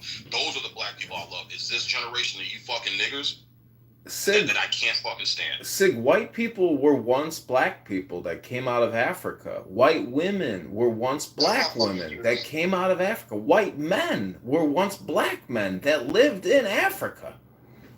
Yeah, say, like, if you look at, like, Reverend Martin Luther King Jr. and, like, his speeches and the way he's talked and the way he conducted himself, I mean, that's what everyone should strive for. Wait, hold on. Reverend who? Martin Luther King Jr. No, listen. First of all, Martin Luther King is still alive. Okay, that man is 90 years old. He lives in Florida. The only reason why he faked his death is because he wanted to marry a white woman. And he was tired of activism, okay? So the fact that y'all believe that Martin Luther King is dead, y'all are horribly mistaken or you're just drunk. Wait, did you read through the 2,300 pages of the FBI files? He's alive. What are you talking about? It's the cover up. Wait, let's not derail. But yeah, okay. This room isn't about JFK. But, you know, I do want to ask Sig about how the black community thinks of the YN culture. Because I live really close to D.C., and it's bad out here. Can you elaborate, please? I grew up in D.C., but have not lived there since high school. Yeah, it's YN culture. Yeah, young nigga. The young nigga culture. Young talkaboys. There's plenty of black kids in every neighborhood, bro. Brandon. Like, come on. Brandon. Zenimini, can you elaborate, please? Because I grew up in D.C., but I have not lived there in a while, so I'd like to hear about what type of neighborhood is it? Is it a rundown neighborhood? Yeah, I'd like to hear what type of neighborhood it is. What is the YN? Maybe they will turn to certain things. Who knows? I think that really hit a sore spot. With what about the little white? You know, like the YN. It's a discussion that happens amongst the African American community, and and even black people are afraid of like their 12 and 11-year-old black kids that don't have any fathers at home because they're wilding out on the public. Well, maybe they're going through a certain situation where they have no choice but to wild out. Maybe there's no guidance. Maybe the government doesn't pay for enough therapy. Maybe education's lacking. Maybe financial resources are diminished in the community. Are there libraries in these neighborhoods? Because yes, it's federally funded. There's a lot of lack of libraries. No, I think it's just part of the culture. Honestly, are there basketball camps? Are there libraries? Because if there's libraries, but 100% there is. There aren't any basketball camps. There's so many activities for these. Don't forget about the pandemic and what COVID-19 did to these communities. Okay. We're having fun. One mic. Yeah, I just put the link in the chat. All right, you put the link. Okay. These communities are ravished. What the YN culture is, because I don't really. Yeah, and that's what I was asking Sig originally. Yeah, so the YN culture is this culture that's being raised by these single mothers, these black single mothers. So they don't give a fuck. It's all about them. They come in, they destroy things. They bring a high level of violence with them, irrationality, unchecked emotions, unchecked impulse control. This is this generation that you step on my sneakers, I'm going to kill you and take your life. You say something that I don't like on Facebook, I'm going to kill you and take your life.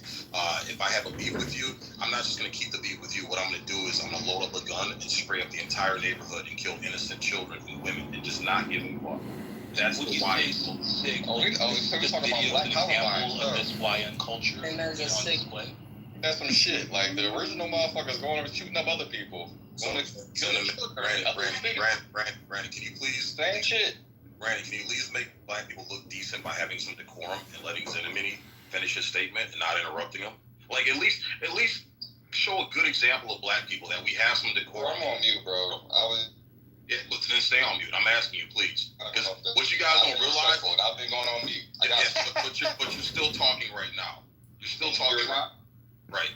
Again, I have the fucking floor right now. You don't. You're literally proving. I'm going to right take the floor, right? There we go. That's Zinamini. He's gonna take your shit. That's the lie right there, Zinamini. Brandon, right just there. Like a green man can take the floor, I can take the floor. Like I have the power of a mute button, just like you. But I'm going to go on mute and be respectful. Zinamini, just like you asked. what a YN is, Zinamini, that's a YN right there. Don't give a fuck. I'm probably older than you. I do what I want, how I want, when I want. Fuck the rules. And I chose to go on mute. Fuck everybody else. It's all about me. And these single modern black women raise niggas like this. And you're not a nigga. Okay. Could we maybe get a hard reset in the society, in the culture, in the room? Hello? Hello? Hello? Hello? My favorite part of that video is the woman in the black, the white dress randomly. She like calculates. It's not about race, it's about values. She can get away with kicking the guy, and she like stomps on the guy, and then somebody pulls her wig off. I don't know if you guys saw that. Don't forget about autism in the community. Autism. Yeah, the black community, yeah, we don't. Hey, I put the link in the chat, so if you want to click on it and go over. Is that the Alabama one, Mike? No, that's just one in Cincinnati that just happened. Well, we know it. It's up in the jumbotron thing up top here. I'm talking about from what started it. Link is not working for me. Oh wait.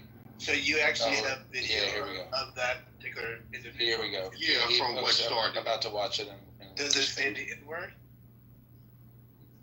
Did it say the F word? Did it say the F word or N word? Those are the two most repulsive words. So I watched the start of it. So it looked like there was some kind of confrontation, and then people kept on posturing up and getting in a stance as if they were going to fight.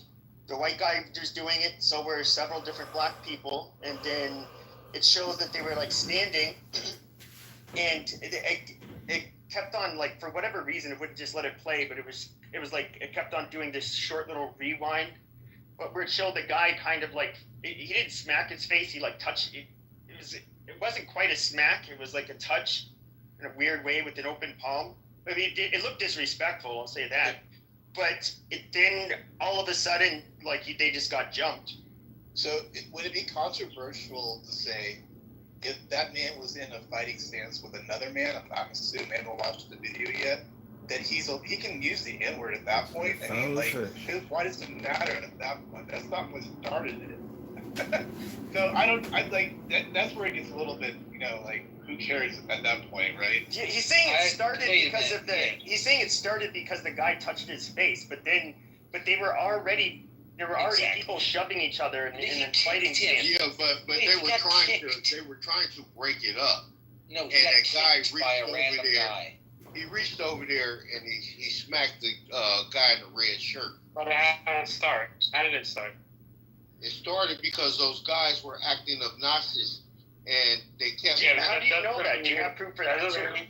Yeah, I got proof of that. Like, words should not condone fighting. That's. If you don't have the full story, why are you supposed to video? Starts. Do you know how many people would be dead right now if you could shoot people on this app? Words speak louder than actions, and sometimes it's the right thing to do. The problem is, though, is that you were seeing people run out of nowhere, doing literal head stomps. There were people that were just running in to sneak in a punch and sneak in kicks. Then you saw the woman who, she was getting attacked, and then a guy ends up sucker punching her in the face, and she's knocked unconscious on the pavement. Like, it's just like October 7th. Again, shut the fuck up, American. I don't agree with the overkill. I'm totally against the overkill. He got jumped. Yeah, no, it was more than one of them. Also, I'm saying I don't agree with the overkill, but I don't agree also with. I'm against murder and killing. I think that at that point, after the guy in the white shirt had been kicked by people, he was surrounded by a bunch of people who were hitting him, trying to hit him. He was fending people off. I listened to the narrator in the video that you posted, The narrator says everything's cool until the white guy throws the first punch. So let's watch right here. The white guy reaches out and touches the black guy who's wearing a red shirt in the face. Presumably, the black man in the red shirt said, if you fucking touch me, it's over. And the white man presumably reached out and went, oh, it's just like this. And he touched him in the face. I think that to call that the first punch is disingenuous. They were already pushing before. They were already pushing and fighting and shoving. And if anything, you might even call the face touching like an attempt at a de-escalation or finding some type of humor. Because if Pepe and I were No, dude, if you touch somebody's face, that's it. Listen, excuse me. Well, wait a minute. If Pepe and I are fighting and Pepe says, if you fucking touch me, that's it. And if I reach out and boop him on the nose and go, boop, and then he fucking clocks me in the face, that is insane because brother, that's, yeah, now what you're saying is disingenuous. You know good and well there's nowhere in America that you can go and in a hostile situation, you're the other. This is a lynching. Hold on, wait a minute. I know. Hey, shut up and let me go. Go ahead, one Mike. You got it. You're the other person in a violent situation and it's escalating, and the guy says, if you touch me one more time and you reach over there and you're saying this is a friendly gesture, I'm going to put my hand in a grown man's face. This dumb room will go on for hours. But you're a stranger, you're already in opposition with him. You're going to tell me that you could just touch him in the face and say, oh, it was just a friendly gesture? You can't do that. I would say that I mean, even if he got punched after touching a guy's face like that, I mean, the white guy was asking for it, to get punched back. I take him doing that to his face is a challenge. And so that's I would only anticipate a fight if I did that to somebody. But with that being said, that doesn't mean like a bunch of hyenas, they get to go and just like start mobbing him and kicking and stomping on his fucking head, and then of course there's the wife. Why was she getting beaten by all of these people? Why did a guy sucker punch her in the side of the head? Okay, let me add this, okay? Like I said before, morally, I think the overkill was wrong, okay? Also, I need to add this. It was reports of that same guy and those people running around antagonizing people because I think they were a little under the influence. And they kept getting passes. And that geographical location right there, that is a all like melanated community. And it is like kind of it's one of the roughest communities in the city of Cincinnati. Okay. Anytime that could have been. I don't necessarily think that was racial. If it had been Bob and he did it in that area right there, when the numbers is against you, that is the wrong thing to do. You have to know the history of the area as well. So they kept getting passes, and if you look in the video, you can see where people were really genuinely trying to break it up. So it wasn't just attack. Like the narrative may seem like it's leaning towards. It wasn't just all-out attack, angry mob attack. It was instances where they were trying to break it up and de-escalate it. Had he not reached over there... Sure, but we don't know how it fucking started. We saw multiple black men pushing other black men, squaring up, like before the fight started.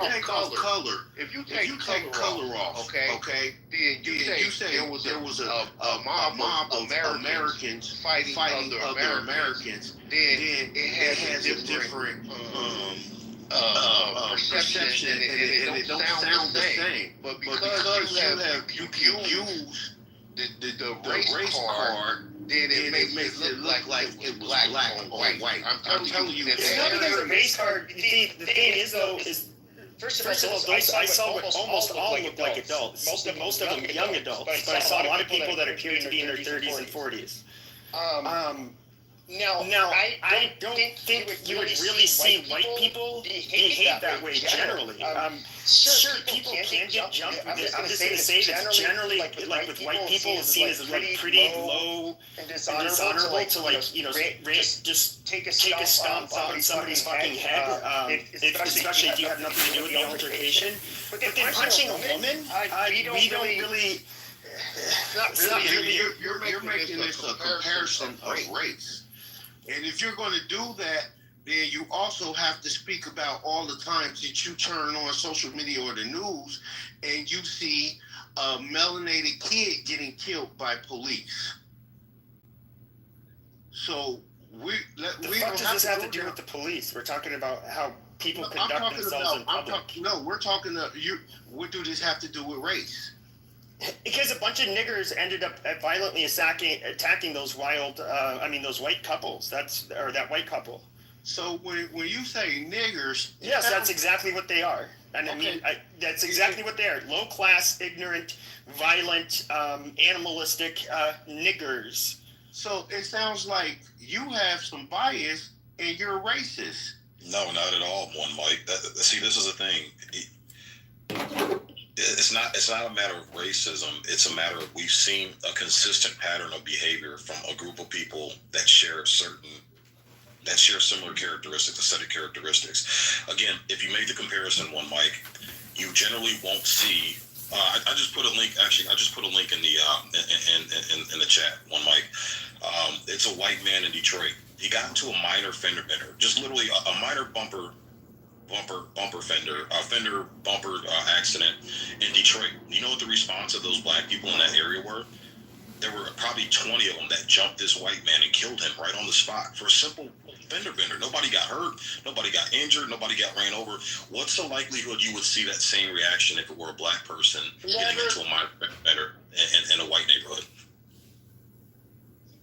I can't say that because I have different instances of where white people have did things to black people, like the young black kid that was in Georgia was just jogging and he ran into the house and the white guys grabbed him and killed him violently. So are you talking about Ahmaud Arbery? Yeah, Ahmaud Arbery. You mean the guy that grabbed the shotgun from one guy and was going to shoot the other guy? Guys. Hold on, let me finish. Yeah, let him finish. We have other instances of a young male going into a church, shooting up the church, killing in a melanated church. But that's a minority thing. Okay, but I think the thing is we can conveniently use the race card. If we just say Americans, then we know it's an American problem. But when we try to like make it just a race thing, then we're conveniently putting something on a race of people. Okay, fuck that bullshit. Dude, you're being very disingenuous. The reason being is that nobody's appealing to minority versus the majority of us. Sure. But white people, okay, first of all, there might have been some like sick white trash, Nazis online that maybe said, oh yeah, what Dylan Roof did was so cool. But I mean, other than that, he was like white people, 99% of them think that what Dylan Roof did was disgusting, and nobody was trying to run cover for him. Nobody's trying to justify it. But for whatever reason, whenever black people do stupid, bad shit, there's always a fucking excuse with you people. Like, and it is so fucking annoying. Like, you guys need to be held accountable, and you need to call out your shitty fucking behavior.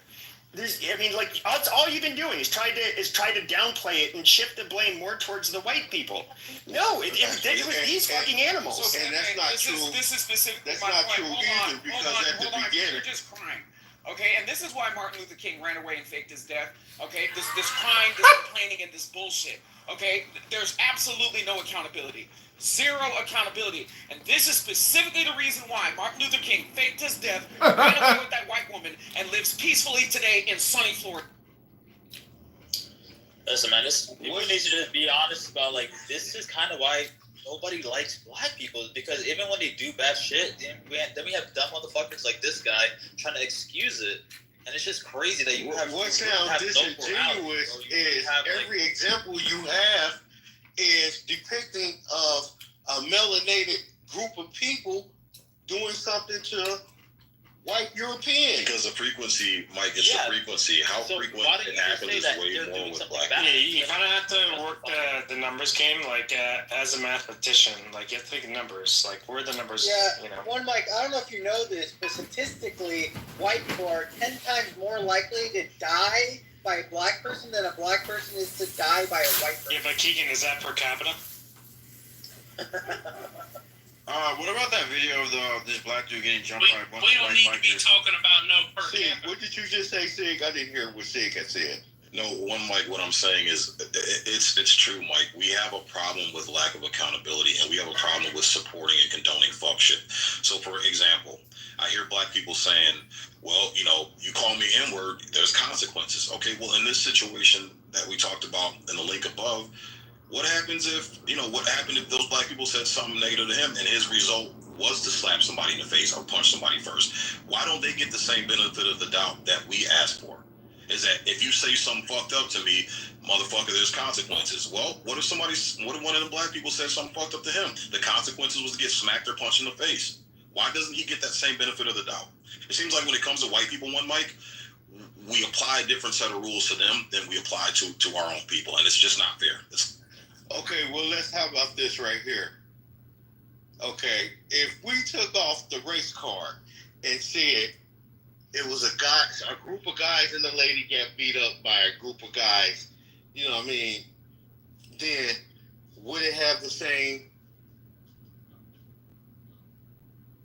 same consequences, and would you all feel the same way? Well, you tell me, was it wrong? Was it wrong for what? Was it wrong for the group of guys to beat up the lady and the other guys in that group at that level? I think that it was overkill. So it was wrong, excessive force, too much. Yeah, I think it was a bit too much. You're like hesitating to even admit. Yeah, we've said that already. We've said it was excessive already. You don't know those people. Why are you defending them or trying to think about your answer? You can simply say yes, it was overkill, but you're thinking about it. You're hesitating for some. Do you think that it was wrong for him to? Do you think it was wrong for him to put his hands on the guy?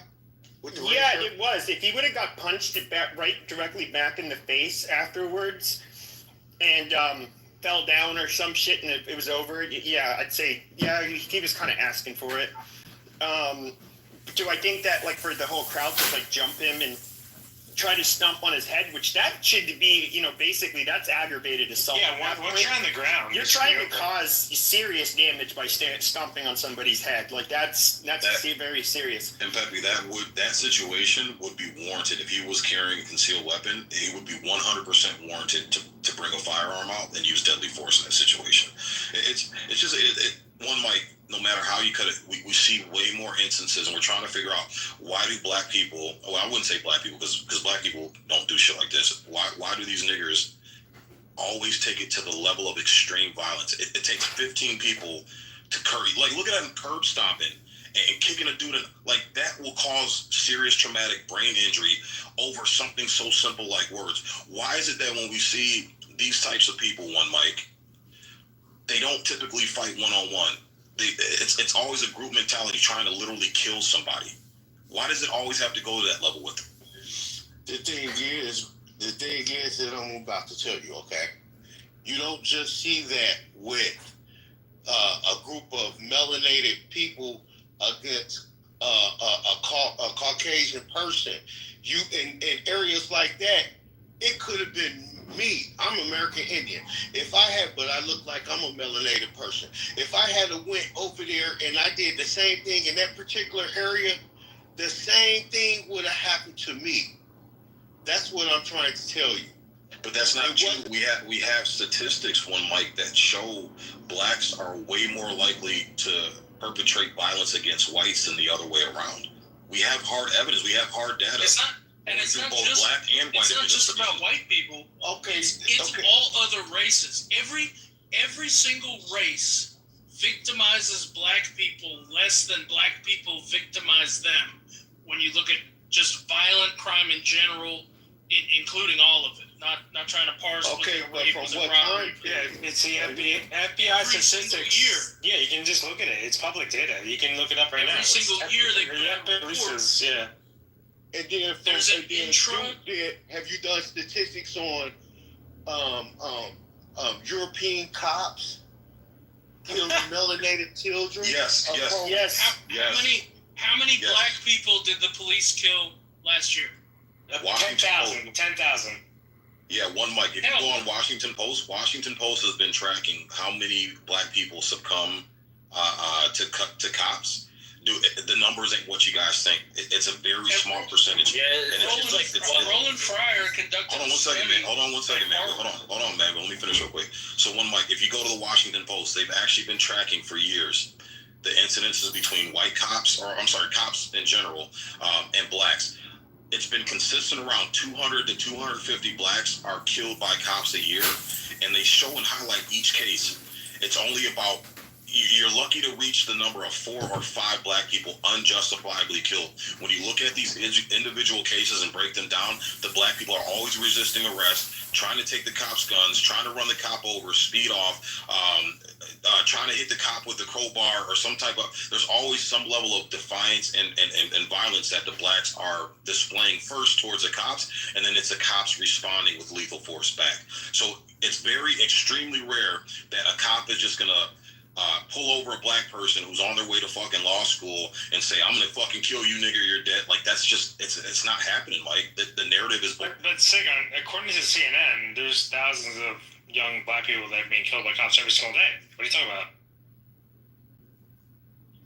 The funny thing is that these fake pro-black people, who they love black people so much, they literally have nothing to say. It's pin drops when, 6,000 to 700 black people kill black people every year. But, if one cop kills one black guy, then they start fucking crying. They're killing our people. They're killing our people. Meanwhile, every day, 20 black people are killed by black people, and they're fucking silent. These fake pro-black people are mentally ill, bro. They're degenerates. And they don't care about black people. Think about how many evil killer cops that have been white that they've complained about. Think about how many black people's lives they have saved by making good felony arrests that prevented these people from going off to kill more people than they actually took. Oh, that's a good point, Bill. It doesn't matter. Look, because today, 20 black people are going to die by other black people, but these fake-ass pro-black retards, they're not going to say shit. They're going to be right, but I'm saying even the worst cop who's completely racist and commits a terrible bad shooting has saved more black lives than any of the activists protesting him by making good arrests, by being there, by getting people off the street who are dangerous in his career. He's that horrible guy has done more for the black community than any of the fucking activists who want to protest. Damn, bro, mic drop, man. It sounds like you guys are forgetting where you're at. Do you understand? The reason I say that is because... Hold on, Joel. Let him finish. Go ahead.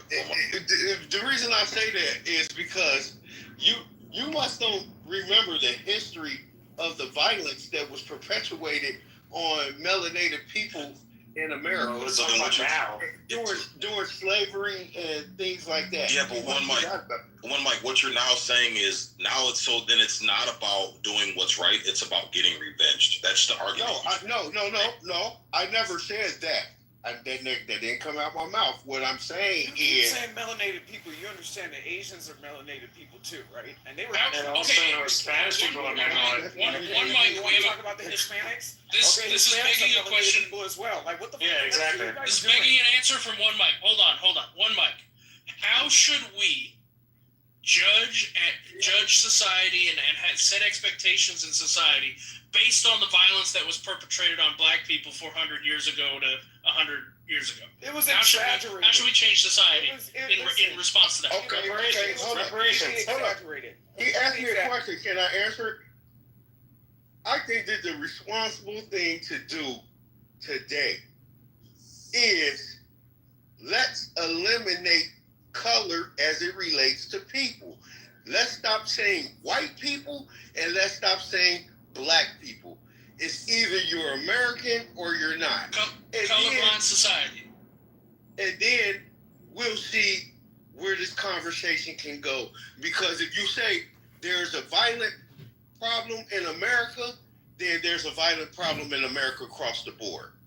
Whoa. You know, what if a group in America is committing twice the violent crime of all the other groups in America? Well, the problem is it's going to be a problem in America. So that means that the problem has to be fixed. Okay. So if a group was committing twice the violent crime than other groups, do you think they might get arrested more by cops in America?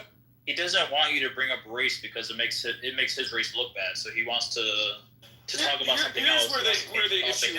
I'm not part of a black race. Here is where the issue is. Here is where the issue is. Okay, what needs to happen is all these Pan-Africanist academics, okay, that have invaded UC Berkeley, Harvard, and the catacombs of Yale, they all need to be deported. Okay, they're the only ones doing the heavy lifting, okay, in Black America as far as this fake activism that leads people to be complaining towards a pointless aim that we're hearing now on the stage. So my whole point is that when we start focusing on the immigration problem of deporting a lot of these academics that are peddling this bullshit across the country, that's where we're actually having a real conversation.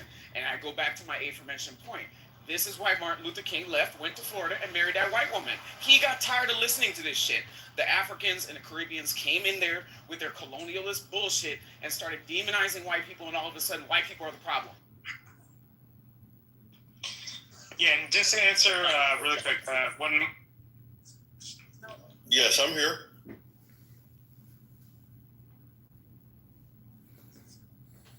I think something happened.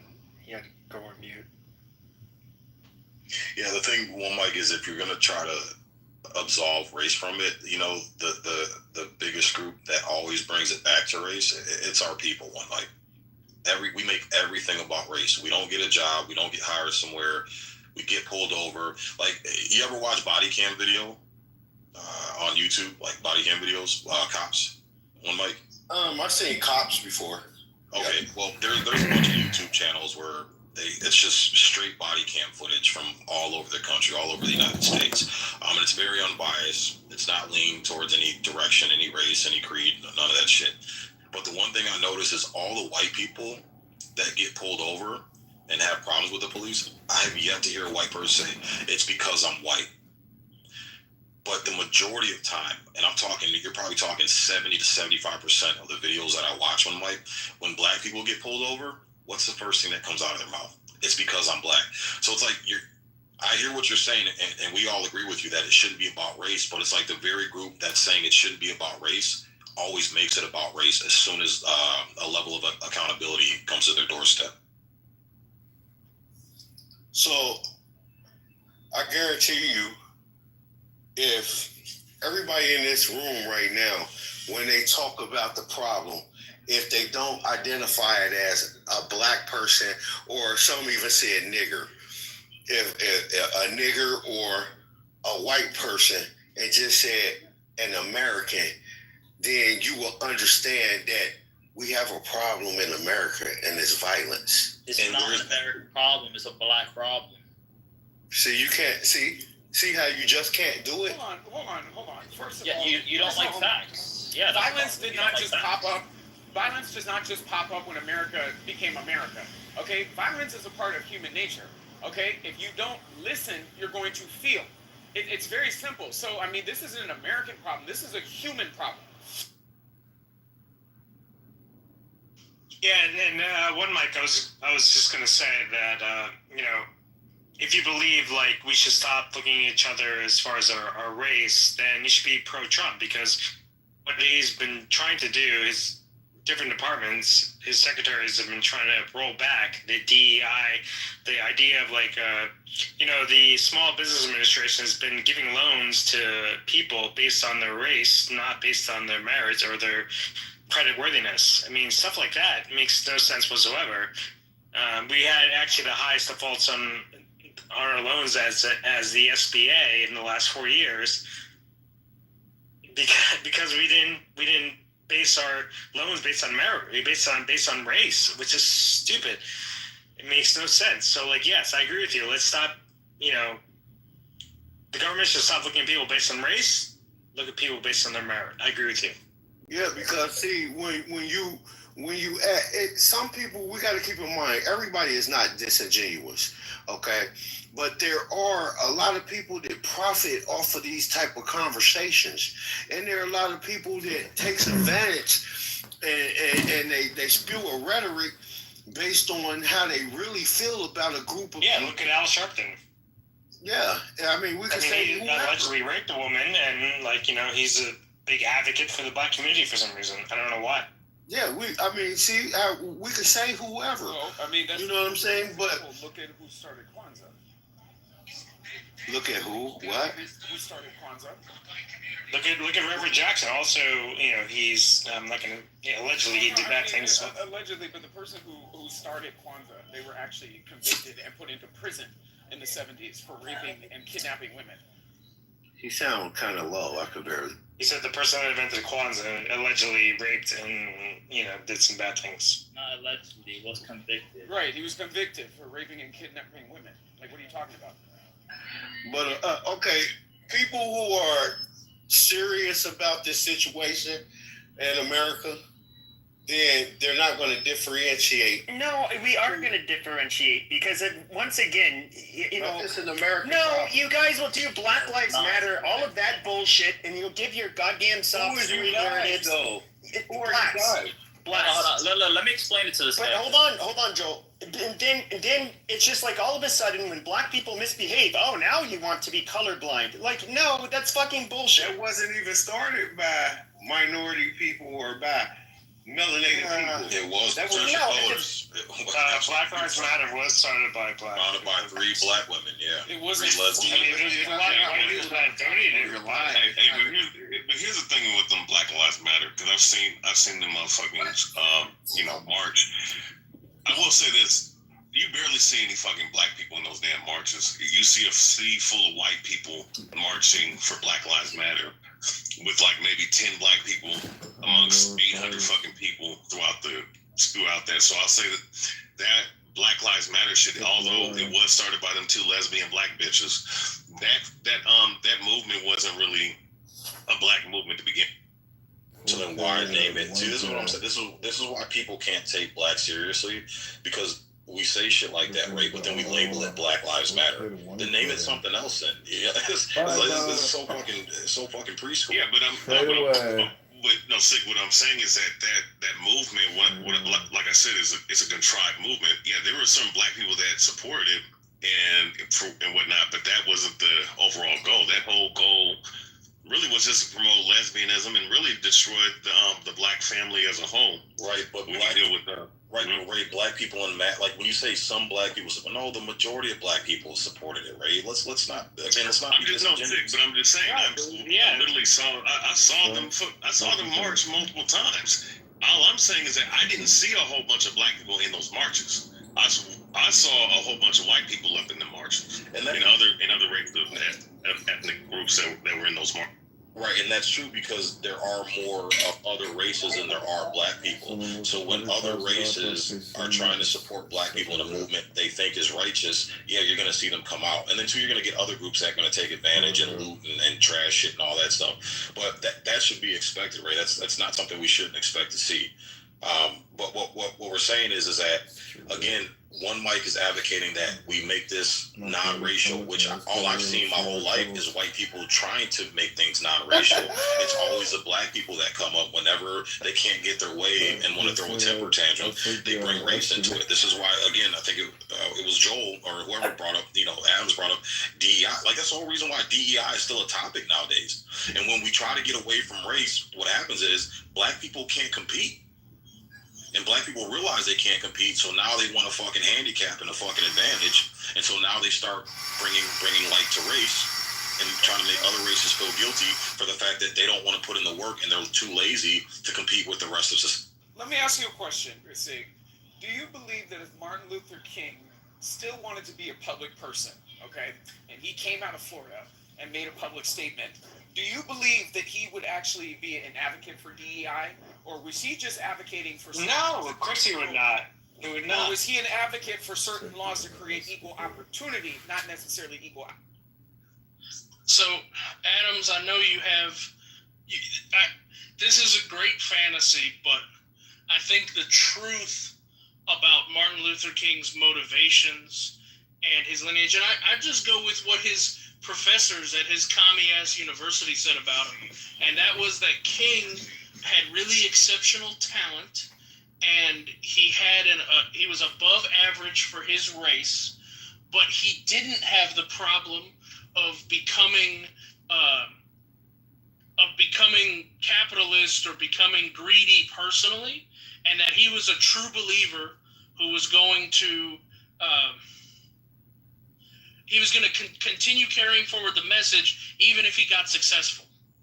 So, and that's why they invested so much into him, because he was a true believer, not a grifter, not a greedy person who was just in it for himself. So Manville, you would agree that he was like, use his pronouns correctly. The man is. Okay, he is in the shadows and inactive, but fully a Marxist agent who would do whatever was in his power to best advance Marxism in America and bring forth the revolution. So Mandel, like, you're basically saying, like, in your opinion, he would be Martin Luther King honestly would be a conservative. If he would support Mondavi. Socially, the guy. He's a social conservative. No, he would be a socialist. He'd be a communist. He'd be considered a Republican, not a I Democrat. think he's a neocon. He was the next governor or next mayor of New York City. He would support that guy. I personally think that he voted for Trump under his assumed identity. No. Yeah, if he's still alive, I don't know what the hell you come with him and that could give me some shit all this Martin Luther King and all that. Have you met him, Adam? Did you read the 23,300 pages? Did you read the 2,300 pages? Man. I got it. You got some nice skin on that. Are y'all okay? You know what I'm saying? I think that you look like you got delicate skin. You know what I'm saying? You bruise easy. You know what I I'm also saying? think if Martin Luther King was still alive, Adams, he wouldn't be living on some island in Florida. He'd be living on Epstein's island. So maybe that's what Victoria and the last. That's why they were released the files, Manville. Maybe that's what Victoria and the last 3 presidents that she was briefing in the Situation Room. Maybe that's what they were discussing. Okay. So best type of. So I got a question for one Mike. Well, Mike, since you're saying we should move away from race, would you, and I think it was a fair question, I think it was posed earlier, would you be in support of getting rid of DEI then and making everything equal as far as hiring processes for employment? Yes, I would. If it means getting rid of the race card, then yeah. Okay, I mean, that's fair. I would say make it equal across the board. You must be a Trump supporter. Are we talking about politics? Who chose who in the presidential race? Or are we talking about? I'm not looking for an answer. I'm just saying you must be a Trump supporter. I'm just making a statement. I don't think he's a bad guy. Yeah, you seem like a real life. But it's like you said, I don't think you're bad. That holds just as much weight. Junior's still at home. You know, during his first term, he saw the lowest unemployment rating for all of non-melanated people. JFC Jr. is still alive too, right? I know he didn't go down to the plane. You seen him at the rallies, the Trump rallies. All those years. He's the dude with the hat that sits in the back that you see at all the rallies. He was there actually on the attempted assassination of Trump. You see how you know the guy with the hat I'm talking about? Are you making fun of Dr. Adams? Are you making fun of Dr. Adams? No, not at all. Not at all. Because I'm curious about. I keep feeling like Adams. Let's stay on topic. That's not the topic. That's not the topic. Let's okay. My apologies. Please. So one mic. Yes, sir. Why? I got a question for you. Why is it? Because you seem like a pretty, and I'll tell you, my apologies for the rough start, man. You seem like a really reasonable guy, so I'm sorry for calling your name and all that, man. So no problem. I was just trying. What had happened? My mic was off, and you thought I was interrupting the bill that you guys were having. When actually I was talking in the background. Okay. And then I realized my mic was off, and I was trying to apologize. Okay. But it's no problem. Yeah. I don't hold grudges. Yeah, same here, man. So okay, cool, brother. But yeah, you seem like a pretty reasonable man. You seem like you're a decent guy. So then my question to you is, why don't more black people think like us, where we want to take race out of the factor? Get rid of DEI, get rid of anything that makes it about race. And make it more about being an American citizen and being competitive on an equal playing field. Why is it that most of our people don't think this way? Well, I'm not trying to be arrogant or anything of that nature, but everybody are not the same. I'm not black, so some people are different. But I think it all should boil down to, do you want to be an American or not? I'm sorry. I'm just going to do. I know, because I believe in accountability. When you say, I heard you say you're Indian before. Who are your people? Who are my people? Yeah, you said you're native. I'm an American Indian. I never said native. Well, American Indian, amazing. Yeah. What is that? That is an American Indian. What tribe? Cherokee. Yeah, right. Cherokee. Mm-hmm. So you're not black. You just happen to look black. Black is not a race for real. Yeah, it is. No, it's not. Literally. Black is not a race. I'm sorry. You've been misinformed. Just do your research. I've done my research. And then you'll know that black is not a race. No, it's definitely people from sub-Saharan Africa. Just like black. White. No, no, sir. Yes. That's not true. It is true. Do your homework. Yeah, all right, then I'm gonna say this. One mic, real quick though. If you're being technical, you're correct. Black is not a race. It's technically Negroid. We just call it black. Just like white isn't the technical term. It's Caucasoid. So technically right, but there is Negroid, Caucasoid, Australoid, Mongoloid, Capoid. Like those are actually races. Those actually do. And Mike, I'm just going to say this, okay? You're not an Indian. Brother. The one thing blacks also have to stop doing is stop trying to co-opt other people's identities. It's really, really fucking obnoxious. I understand you bought into a bunch of pseudoscientific, bullshit online, but you're just black, dude. That is your identity. Just embrace it. You're not Indian. Wasn't Vice President Harris Indian also? No, she was an East Indian. She's a Hindustan. But you guys got to understand what race really is. You got to do your research. You've been lied to, and I know this is a harsh reality, because in actual reality, you know what? You guys that are calling yourself white, really, you are black. Oh God damn. All right, here's a question. No, seriously. Look, Pepe. Hey. Look, hold on, brother. I'll get to you. Just calm down. Look in the etymology dictionary, and you'll see that really black is white and white is black. What did the Bible say? What did the Bible say? Huh? Are you a Hamite, a Semite, or a Japhethite? Right now, I'm an American. I don't want to make this about me. I want to make this about us. Can we live? Can we cohabitate? Hold on, brother. Calm down. Can we cohabitate together like civilized people? That depends on what rules are followed. Okay, the rule is, if you want to go by black or if you want to go by white, if this was so, I would say then leave. Now, would you stay? Leave America. That statement makes absolutely no sense. But I'm asking you, if that was the case, would you leave or would you stay? If what was the case? If you wanted to continue to subscribe by white or those who subscribe by black, you have an option now.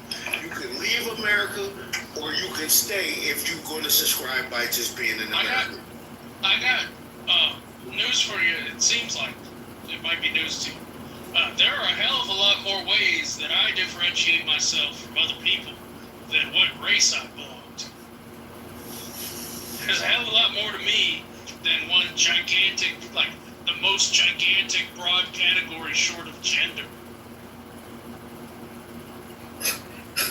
I guess everybody understands what you're talking about. But no, the thing is, the one mic, it's just like how you would get these obnoxious people years ago that were online saying, you will respect my pronouns, and it's like Zeezer or something stupid like that. And it's just like, dude, you have a pretend fucking heritage, and you like want us to sit here. It's like I'm just gonna tell you this, 100% of white people, well, nearly 100%, in most black people, if you tell them that you are an American Indian, they're gonna chuckle. They'll be like, "Oh, this guy's a fucking idiot." No, not necessarily, because first you got to understand what an American Indian is. I think everybody has a pretty good idea. Yeah, you don't understand. You need probably do a little more research before you. What tribe do you belong to? I already told you. Cherokee. Oh, Cherokee. Well, wasn't that the tribe that took in some of the runaway slaves when they went on the Trail of Tears? There was a couple of people who intermixed, like 12. Oh, yeah, that's so nice. Yeah, it's a lot of bad history about a lot. Where's the reparations? As a Cherokee, I think we need reparations. Where's the reparations? But I mean, I'm sorry. I'm pretty sure if you go to the Cherokee, I don't know if the Cherokees have a reservation, but I'm pretty sure that none of them, literally 0%, will have one Mike's phenotype. Like, I'm sorry. So it sounds like you guys just don't like anybody. Who do you like? I don't like people who pretend to be stuff they're not. So if you expect me to acknowledge you as being that thing, I don't have to do that. You don't have to acknowledge the thing per se, but you can still hear him out. Who are you? Somebody who lives in reality. No, I'm saying you're coming down on me about who I am. Okay, if I go to I don't know, wherever the fuck. What's your nationality? Young black men. I'm a nigga, so if I go to wherever the young niggas like to hang out, and I say like, yo niggas, what's up? I mean, there's gonna be some problems. We know that, and just because I say I'm black does not mean they'll see me as black. They will not. In fact, they will just tell me to shut the fuck up. He's just trying to educate you. Yeah. You don't have to call yourself black. You can want to understand. Okay, what do you mean by black etymologically meaning white? You could ask him that. He's not demanding any of you. Okay, nobody's gonna consider me black in person. Nobody. If I said I was Native American, maybe they allow some people. I know they have people of partial ancestry that might, that do pass as white, but Pepe, you can't tell anybody who they are. Yes, I fucking can. Okay. He can't. Just like he can't tell you. That was your fear. You're like, you can't. I'm not gonna say what you. He's not trying to say that. He's just saying, look, you don't know something. Let me tell you. And every time you get on stage, you don't want anybody to tell you. Yeah. What if he told you he's a woman? What is a woman? Well, I mean, no. I know what I am. I know what my ancestry is. I'm not trying to make you do anything. Well, no, he's telling me he's something that he's not. You don't have to accept it. It's also offensive because it's also very niggerish because he's stealing somebody else's fucking identity and putting it on like a fucking costume. That's fucking obnoxious. It's niggardly to be cheap. I want to get in this conversation. Jews are more niggardly than anybody. Whoa! If you want to call anybody niggardly, it's the Jews. That's anti-Semitic. No, it's not. They literally were like cutting like the ridges off of fucking the outside of the coins. That's being niggardly. That's being cheap. Okay, amazing. It's weird. This nigga want to say nigger all day. The moment I mention a Jew, he gets scared. Listen, you are white, definitely. Hey, listen. So look, it's like this, right? I mean, there's many books you can go to. I mean, you can go look at the Black Indians book, where there was admixtures of black, like literally the most mixture of any other group of races on this planet was black and Native Americans, right? Me being one of them, all right? My father being Native, my mother being black, right? I'm gonna just say this, right? Like this stuff is very readily available. Like, was it the Virginia Act of 1682, if I'm not mistaken, classified Native Americans as being, Negro? Yep. That is that's literally something you can go look up. That's right? how they changed the population of Indians and Negroes. They would interchange them because they couldn't tell the difference. That's what I'm saying. I mean, maybe you could say one had longer hair than the other and whatnot, but the point is that like when you have those admixtures, certain people, when they start to mix in with each other, one side, one DNA can overtake the other, right? So my whole thing is like, it's not far-fetched to say that these black people aren't native or have a native ancestry when in times past, right? And even to this very day, you do have certain reservations that have people that look straight up Negro, but they're a part of the native. Yeah, I mean the Blackfoot, the Cherokee, the different Seminole tribes. And all those black folk out there, they Indian. So I'm just saying, like, just from that standpoint, I mean, when you look at the information, I mean, it makes sense. Now to sit up here and say and try to push the other Native Americans off of their land, so that they're not. I don't subscribe to that. I don't subscribe to that. But if we're gonna say that about the black people calling themselves natives, then why? Like, there's a whole bunch of Caucasians that are sitting up here calling themselves Native American. We make fun of whites that maybe have 20% at most DNA, and they say like, oh yeah, I'm a Native American. No, you're a fucking pretender, is what you are. And you even get call people like $5 Indian. And Elizabeth Warren, like, she's an example. She's somebody who did this woman of color bullshit, and she's like 3% fucking Native American. Yeah, even when she lies, she's still a senator. That's crazy.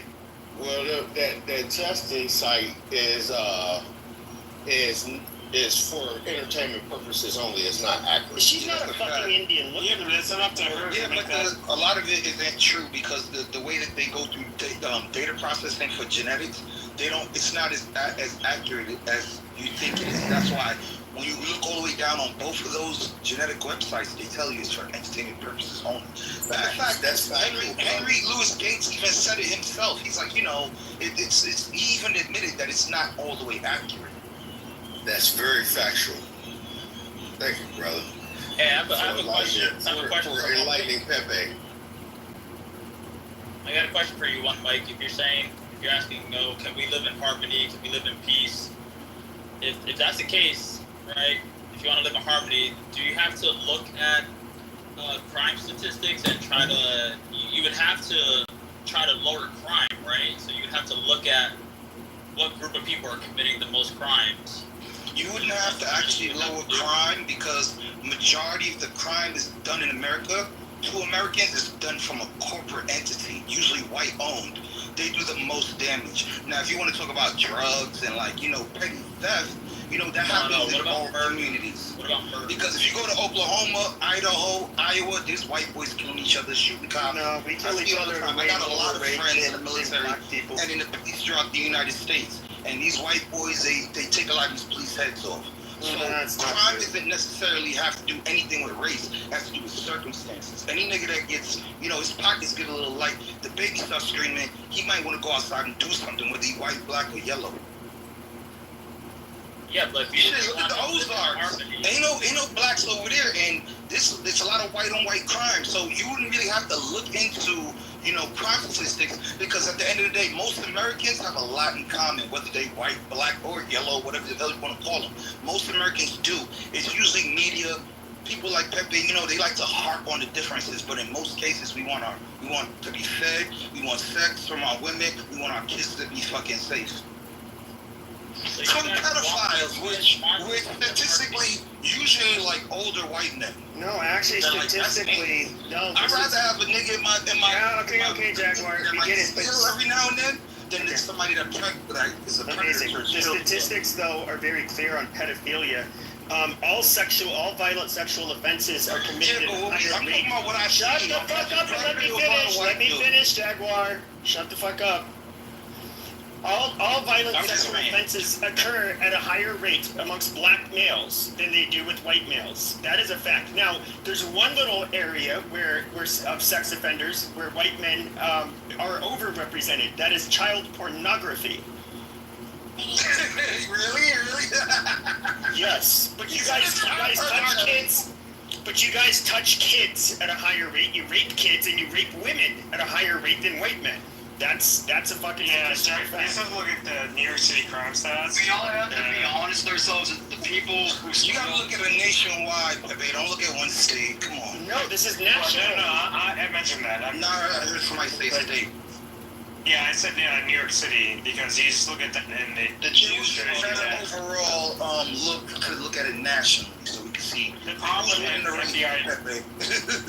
the problem with national statistics, at least because during the Biden administration, major cities didn't actually post their stats, the FBI, so they really couldn't compute it in the same way they used to in different years. So hopefully during the Trump administration that's changing, but New York City was absent, so they had to estimate their.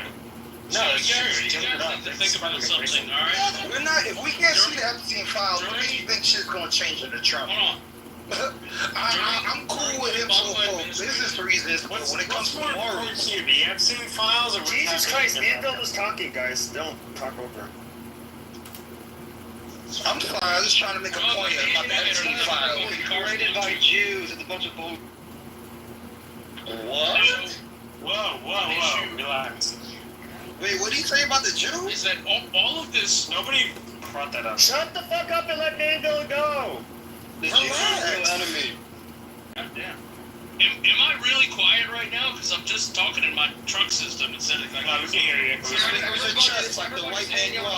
Okay. Everybody's hating on black people. As soon as you say something about Jews, now all of a sudden it's like, oh, you can't do this. Stop, relax, come down. That might be a plant, because that was a strong reaction. Can we let Manville talk? Yes or no? These statistics were all collected during the Obama administration, during the Biden administration.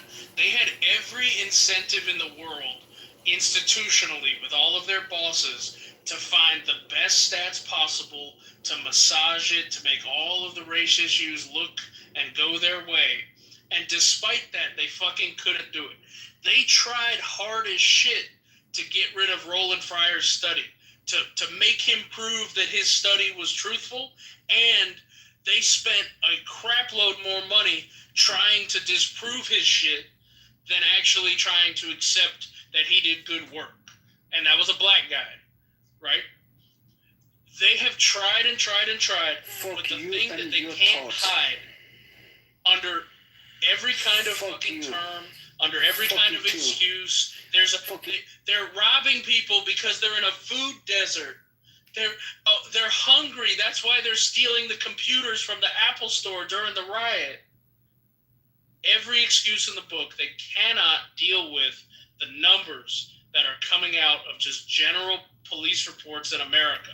You put those together and you realize that we have a serious problem with a specific group of 14 to 24-year-old black males, predominantly in major cities, that don't finish school.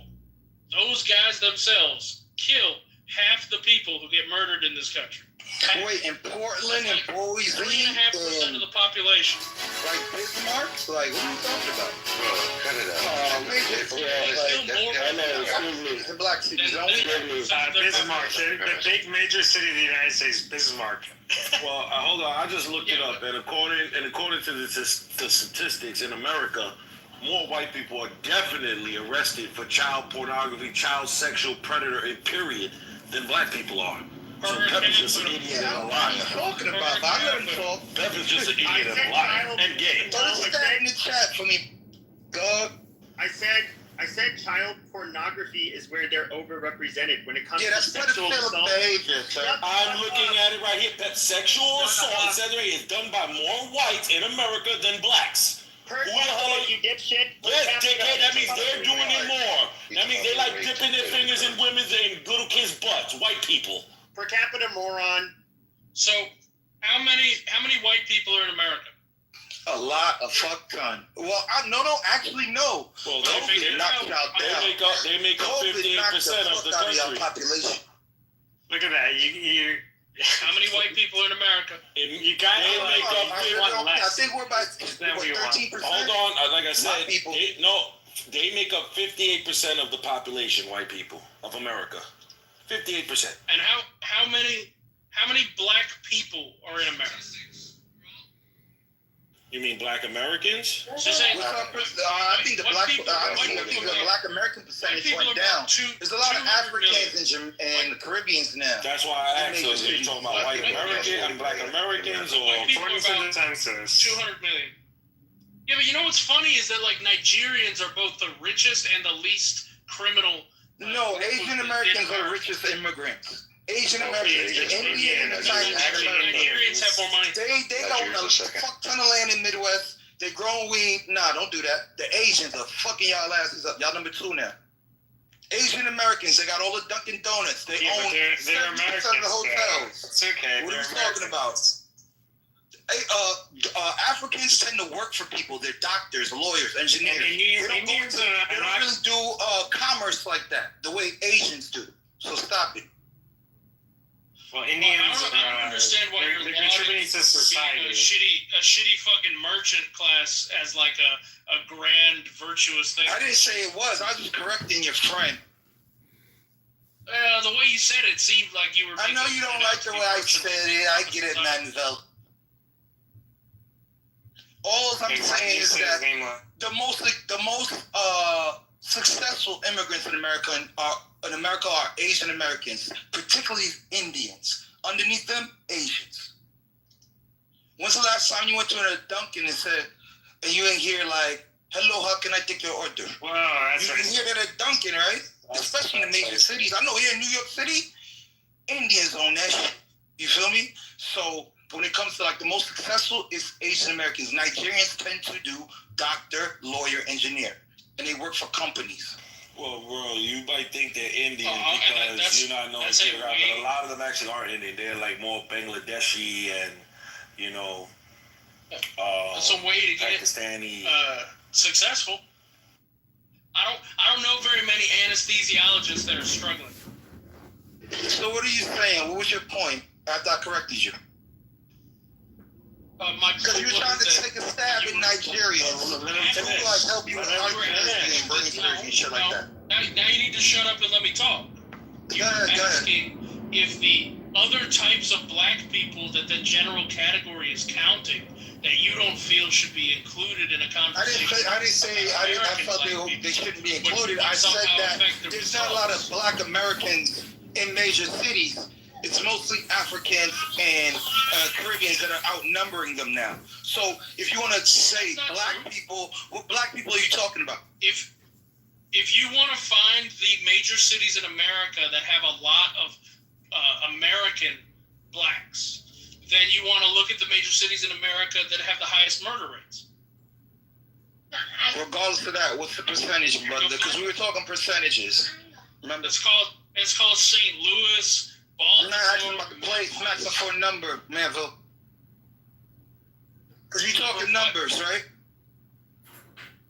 What's the Which is weird because there's way more white people, so like, how do we murder more of ourselves than you murder of yourselves when the's more of you? Well, actually, you know, this is a serious thing. It's like shows the FBI, the IQ difference. That's a fantastic question.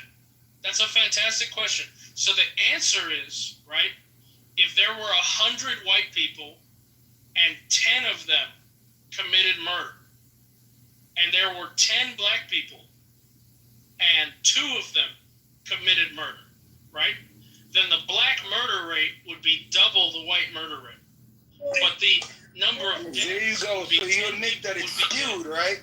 The way you look at it, right? No, he's trying to explain percentage, right? No, you don't you're like, well, they killed double. I'm like, but what does it matter? It's 2 to 10.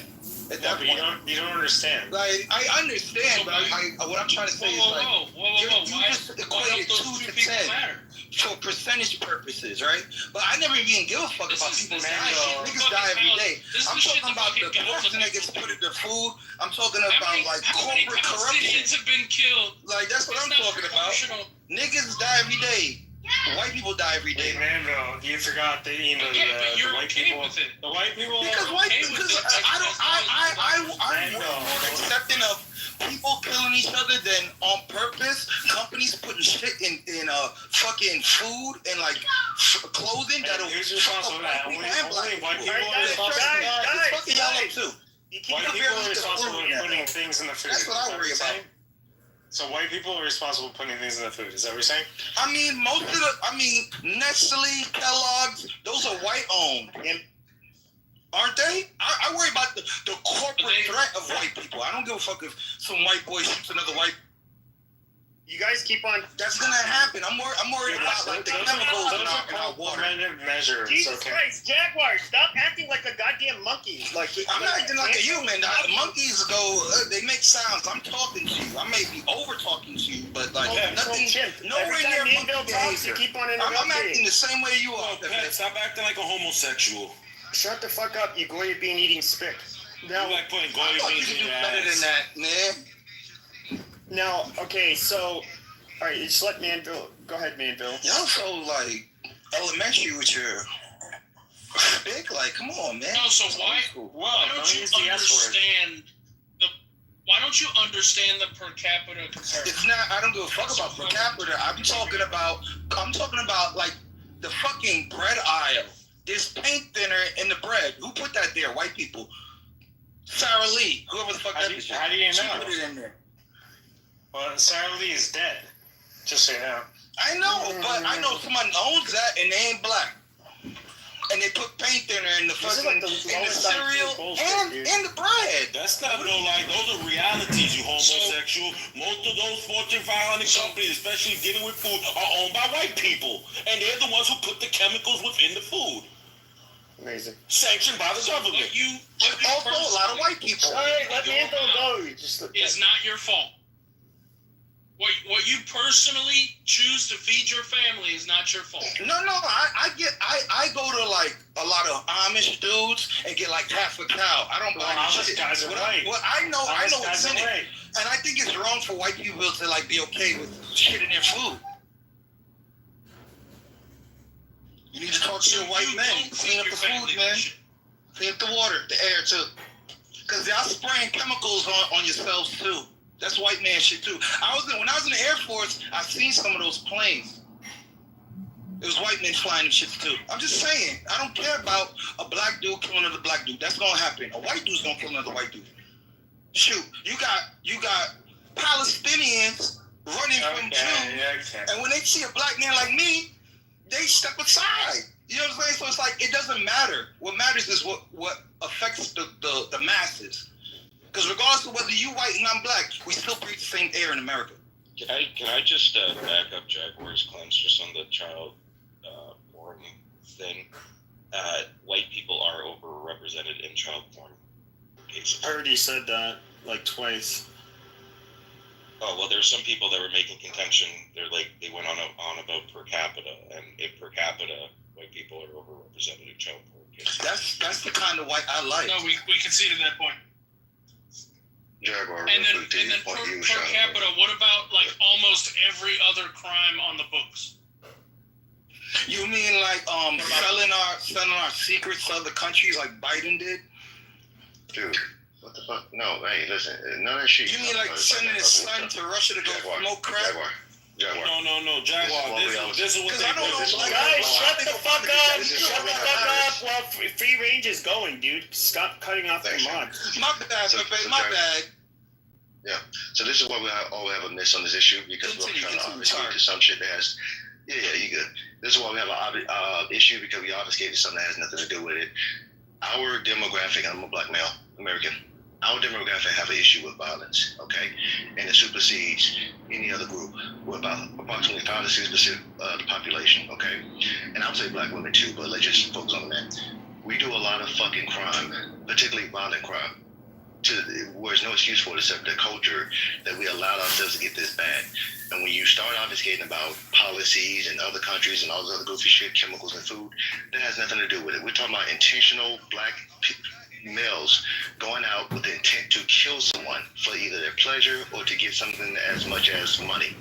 And the shit has no excuse for it. So every time you try not to address the issue, you actually enable it. You pacify the problem. So let's stick on that. I'm going to ask you a direct question. Do you believe our demographic have a problem with violence? That's to you, Jaguar. Well, Jaguar is not here. He left, I guess. But okay. Yeah, you know, free. I'm not gonna give Pepe nothing for free. You know what I'm saying? Or Manville, they got to fight for that shit. But yeah, niggas be wilding in the hood. I'm not like debating that, but I'll never let Pepe like go over the fact that like white people run shit. Do we have to put your monkey ass back in the? Okay, all right, nigger, join the audience. So Jaguar, since he's in the audience, but that's the issue. You don't want to give him the satisfaction. But keep in mind, I'm a black male. I don't like this shit either. But it's not about how I feel about it. It's about addressing the issues like rehab.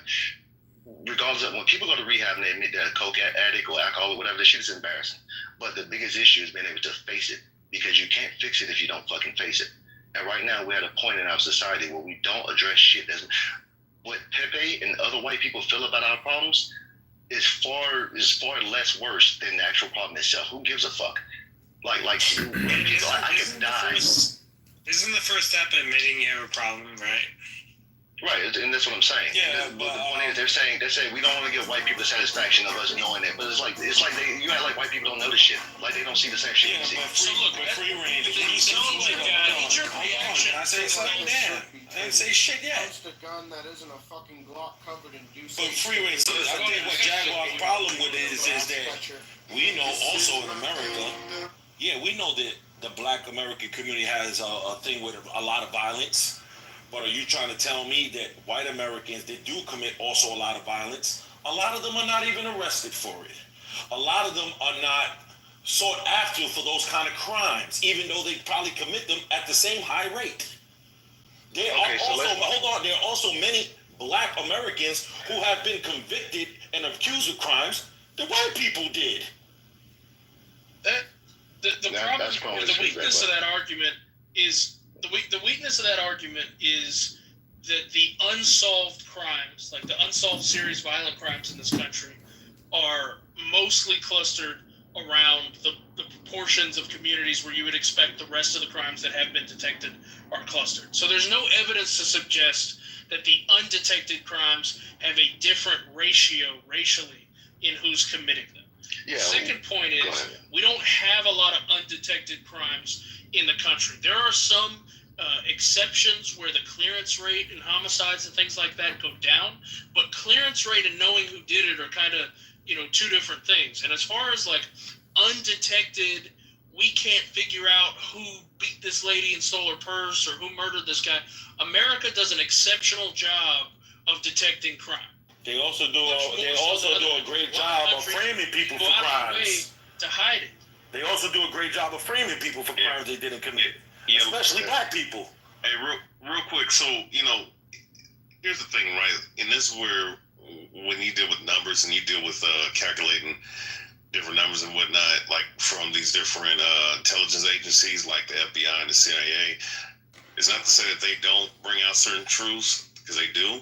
But at the same time, when you deal with certain of these districts throughout the country, they don't report every single crime and every single situation from every demographic in all these districts. Actually, a lot of these counties are not required, right? Especially like some of the ones that are not known. They're not required to report all the crime statistics that they have too. So the point is just putting everything in its proper perspective. And, here's the thing with the per capita thing, right?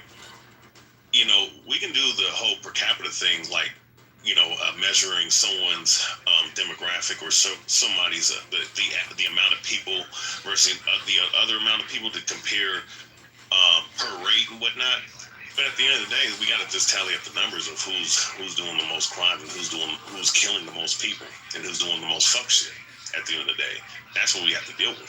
You know what I'm saying? Because per capita is more just comparing this rate versus this rate of people because we're trying to bridge the gap because the numbers are so disparate as far as the amount of people. Here's the difference here's the difference, though, that is cultural, that has an effect.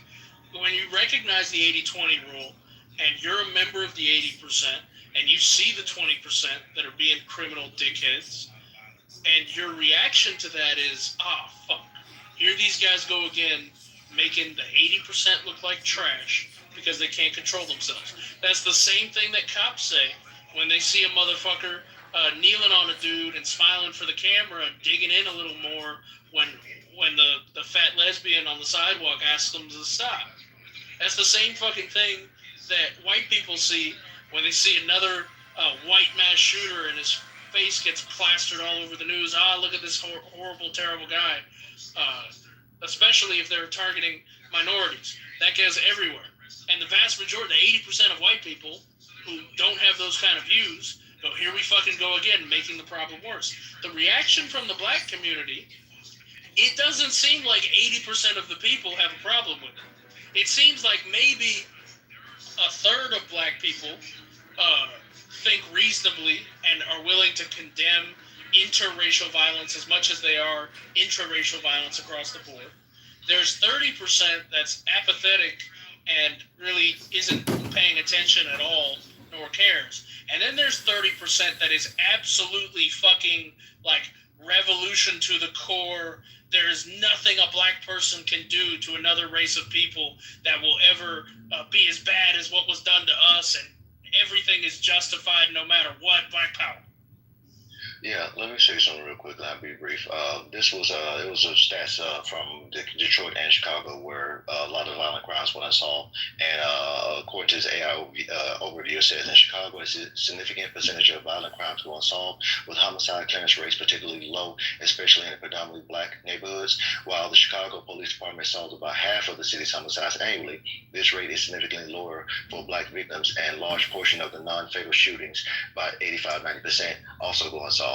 So statistically speaking, that means that to Rayaba point was making, it actually looked worse if it was to actually get an accurate number of how much crime go unsolved and how many people are solved and how many people actually commit. It means that if we were to get the raw numbers, it would be far worse. So the numbers we have now is just it's bad. It's fucking terrible.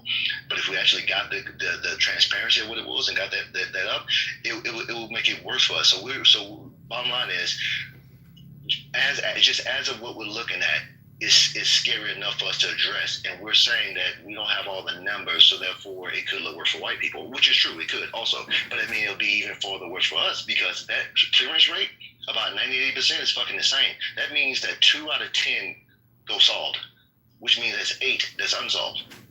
And since it's predominantly black, that means the perpetrator is likely black. So there's another black person getting, when this is probably the thing that we should be outraged about, that they're getting away with it. It's not solved, so they're not being held accountable. So you got a bunch of cases of black victims that don't receive justice. They do it again. What does that cause them? They'll do it again. Do it again, because they can get away with it. They've done it, they think it's successful, and they're going to do it again. And by the time you catch them, they probably got their 8th, 4th, 5th, how many people they've done it to, whether it's rape, murder, burglary, whatever. And this is why society look at the way it is. You see high recidivism amongst black people, particularly males. And we act like it's not a problem. We always try to say to white people. Go ahead. What do the mammies reward them with? Oh, they'll, give them, put money on their books, or give them someplace to stay. 4, 5, 6 fucking kids. Yep. Money on their books, another 4, 5, 6 fucking kids that they can train and raise up to go do that shit again. That's why, there's this whole, craziness with the migrant situation during Biden. When they're running, town halls in southern Chicago, these predominantly black neighborhoods were screaming about, these people are causing issues, right? Not just the illegal migrants, but they were screaming about other things that were happening in their community. That's why, the Chicago mayor only has, 72% approval rating, whatever it is. But, they're yelling about not white people, they're yelling about other minorities that are inflicting harm in their community. Not just the schools, not just the petty crime, not just the murders. These are people in town. You can look it on YouTube. There's plenty of videos of it in South Chicago. People who are very mad about that type of situation. So it exists for sure. So another area where white people are overrepresented, in addition to child sex crimes, is property crime. White people are overrepresented per capita in property crime. It's like 58% of the population. White people commit 63% of property crime.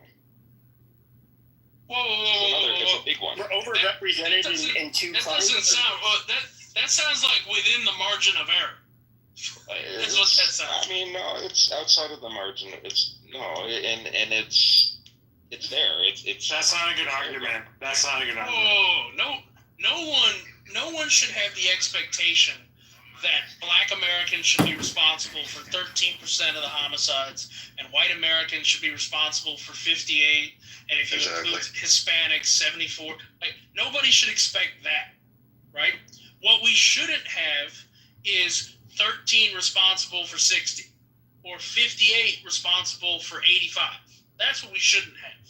That's when major alarm bells should be ringing off. Yeah, for sure. But I mean, just to the point, if the black murder rate was 20% and they were 13% of the population, this country would be such a goddamn nice, safe place to live that there wouldn't be anything to bitch about. I mean, this is. I'm not making an argument against that. Yeah, but it is stupid, Dr. Adams. So the problem is, most people don't understand per capita. What is this, like autism hour? So it's a stupid conversation for the simple fact that, again, each race has its own unique talents when it comes to committing crime. Okay, there are certain races that are better than other races at certain said crimes. Why? It could be environmental. Why? It could be education. At the end of the day, you're not going to sit here and have white America have a conversation with their kids about this. Let's get the white crime rates down. You're not going to have Black America sit at home with their kids and say, let's get a Black American crime rates down. This is stupid. It's completely stupid. I wasn't making an argument about anything other than just laying out the facts, because there was just so we're on the same page there, because there was some pushback. Point out that every time we've held a worldwide murder competition,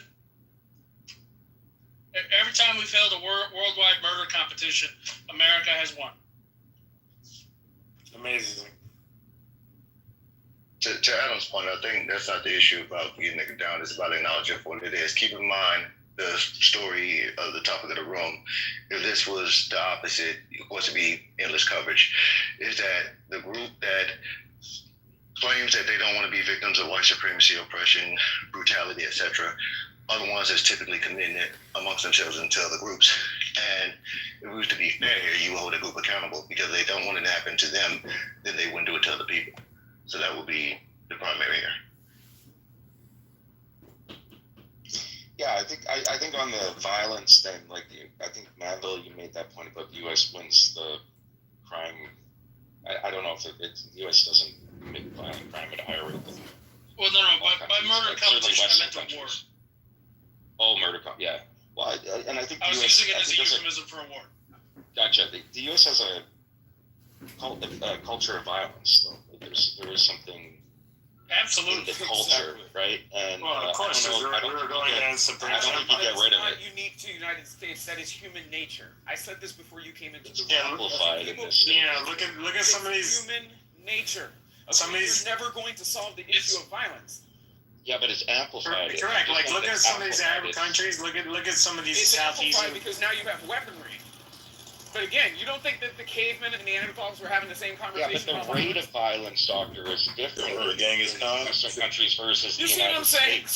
But you see, no, we had this conversation. We were like, hey, these Neanderthal motherfuckers, they're stealing our shit. They're terrorizing our fucking little settlements. Let's get rid of these assholes, and we did. And then we stole their girlfriends. But there's variation in the rate amongst humans in different groups, right? And there is uniqueness in the United States, right? Each race has very unique talents. Okay, so like I said, Asian people, you see a lot of them do white collar crime, a lot of gambling, type of crimes. Shout out to the happy ending massages. I mean, it's just one of those things. People have a different, unique set of talents based on reason when it comes to committing crime. I mean, white people, suicide's a crime. Like the most deaths No, it's by not. gun No, is it's not. suicide. And I wish that isn't we it? would stop. No, it's not. And I think it's the most personal decision that a person can make. And I think that other people should stay out of it. Hold on. So, Guys, so the crime suicide is not a crime. The crime that white people. The crime that white people are truly fucking excellent at is fraud and embezzlement. That's white people's bread and butter. Yeah, Adam, would you have somebody? I have an airline. Send me a 747. He sold no tickets. That's what white people are fantastic at. No, it's more than that. That's not the only piece of crime that they do. Man. That's the main. You can say that's the main one, but Give me 3 ships. Give me 3 ships. I'm sure I could go to India and bring you back cinnamon. Motherfucker goes to an entire different continent. That's always been. For the record, he wasn't white. I was going to say Asians are a disproportionate animal cruelty. All the cats and dogs they chop up. Christopher Columbus wasn't white. Well, he was Spanish. Americans are catching up. They're definitely catching up to the Asians. They're catching up. But he wasn't fucking Southern. He wasn't Southern Italian like your African mom, Pepe. He was fucking Genoan. That is true. He wasn't Sicilian, so he was Portuguese. All the best captains. All the best captains in that millennium were Italian. Oh, the English Navy and the Dutch Navy and the Spanish Navy. All the best captains. What about Vasco da Gama? What was he? Vasco da Gama was a Spaniard. Was that Virgo Vespucci? Doesn't he own a pizzeria? Italian. I know that guy. Yeah, in the Lower East Side. Yeah. Columbus was Sephardic Jewish. From the Iberian and Genoa. No, from the yeah, well, who do you think paid for all? Who do you think funded all the slave ships that brought? He wasn't Italian, though. He wasn't Italian. Let's relax. He wasn't He wasn't Italian. Here's what I will say. I'm willing to choose 5 of you to compete with each other, okay? And I want to see if the 5 of you could go a month, okay, without talking about Jews or without talking about race, I will give you $1,000.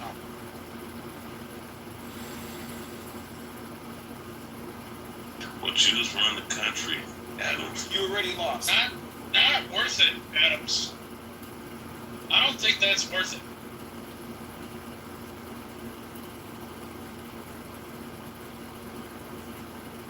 Having the South Park episode. Wait. Are you saying that if the 4 other people say something about those things you mentioned, then I get the money? You're not on the app long enough during the workday to actually sit there. I'll win this easily. So I'm talking about people who I'm going to selectively choose that I know have absolutely no impulse control, and I want the 5 of them to compete with each other for you. Well, no, the last one standing gets $1,000. Exactly, but there will be nobody standing because y'all can't help yourselves.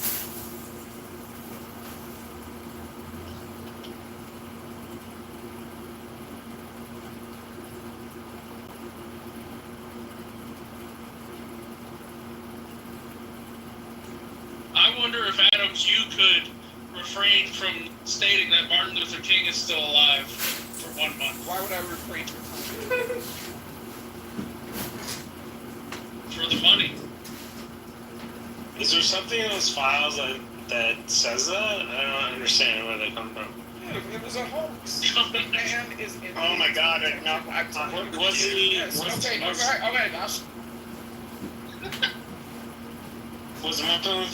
he also like there's He's in the same.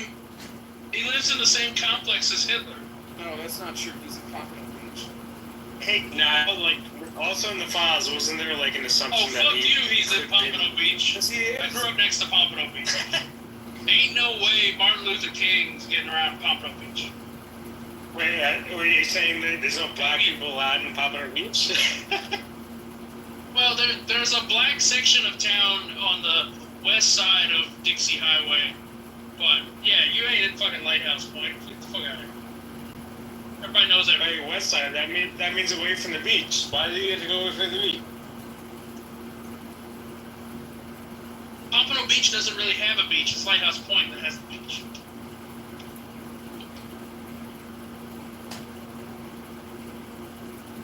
You got Hillsborough Mine.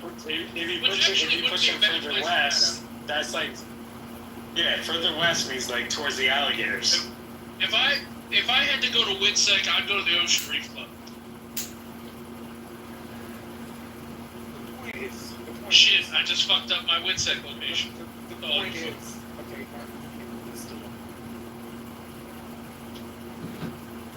because he was J. Edgar Hoover's butt boy. So, hey Alan, we had a room.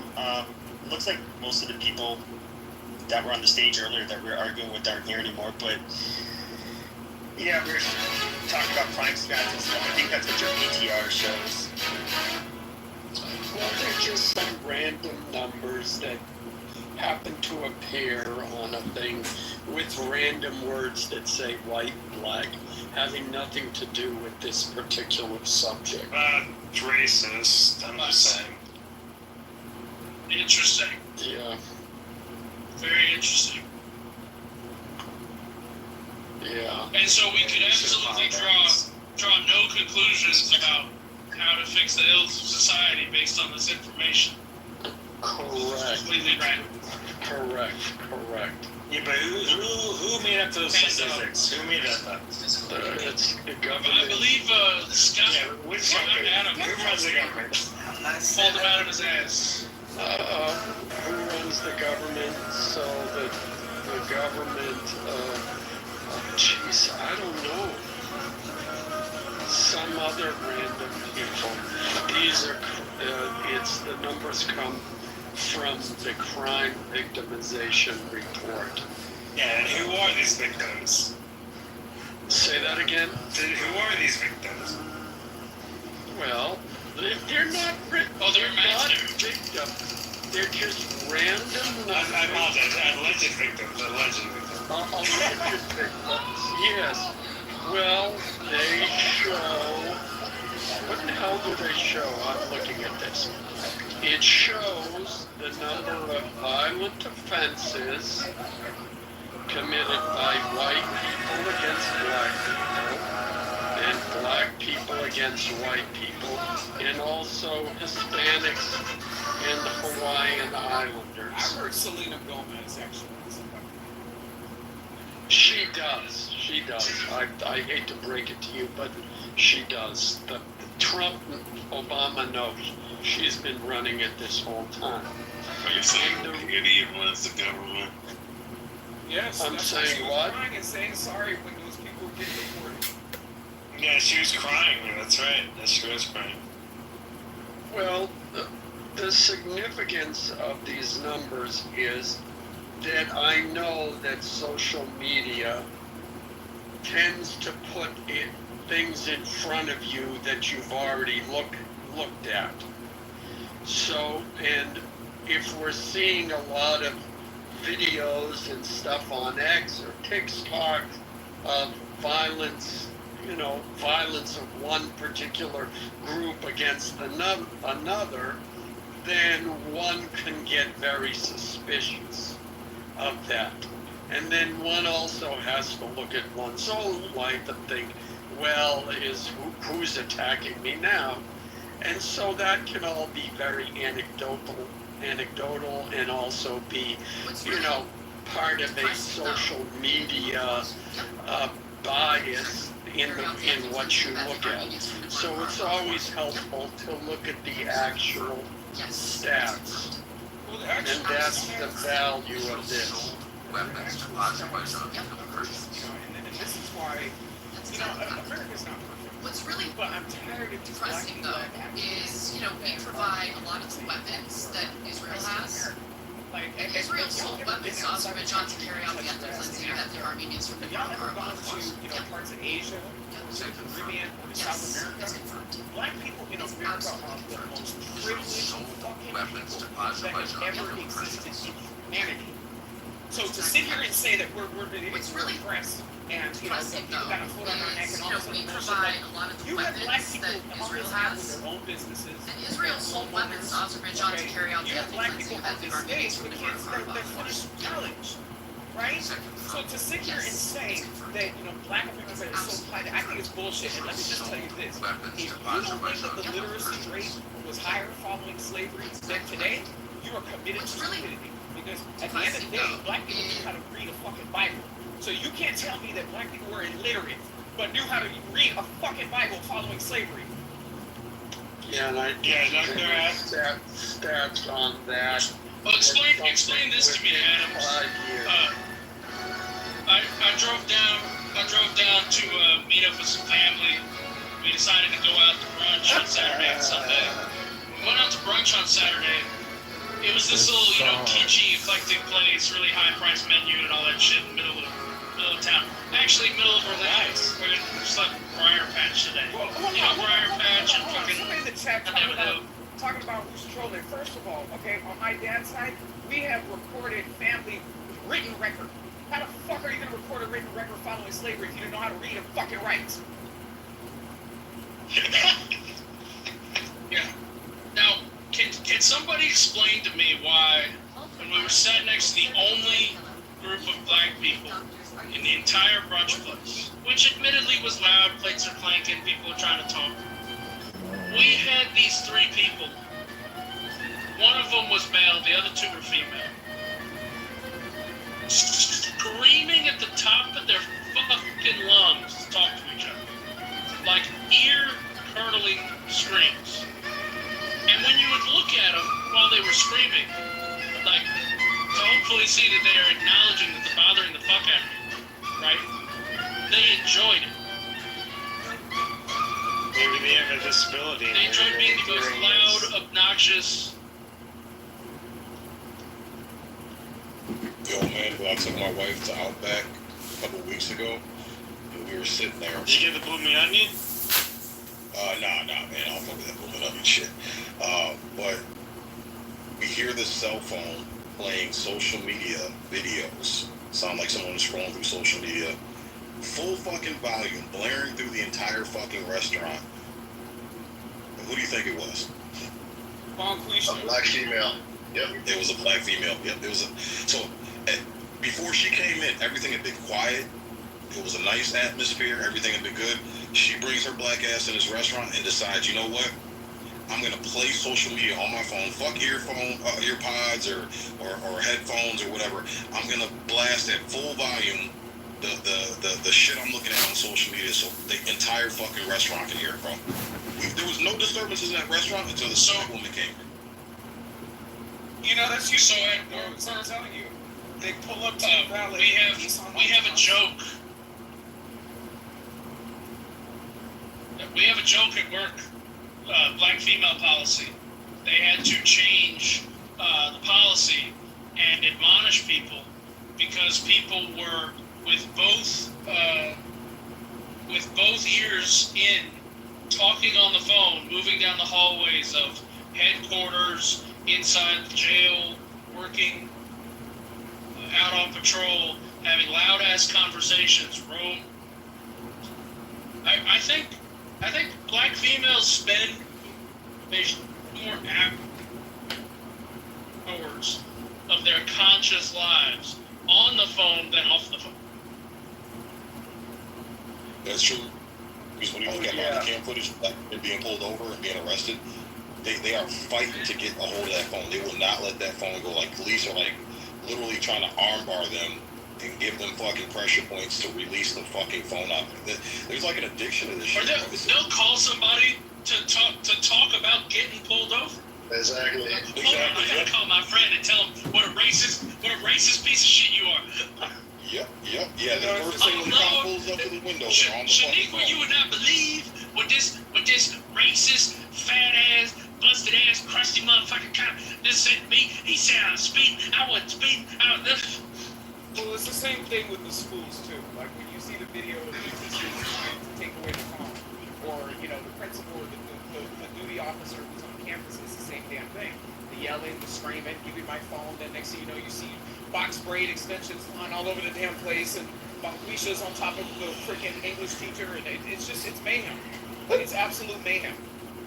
Yeah, that was the first thing I do, like when I'm pulled over, is like, I'm sorry, officer. What can I help you? I'm sorry. Here's my license. Actually, don't say that. I don't say anything wrong. I said. Yeah. Right. I put my hands on the wheel, put my lights on, and it's like there's no conflict at all. Yeah. I'm gonna help you in the situation. Yeah. Versus like people that are yelling, like.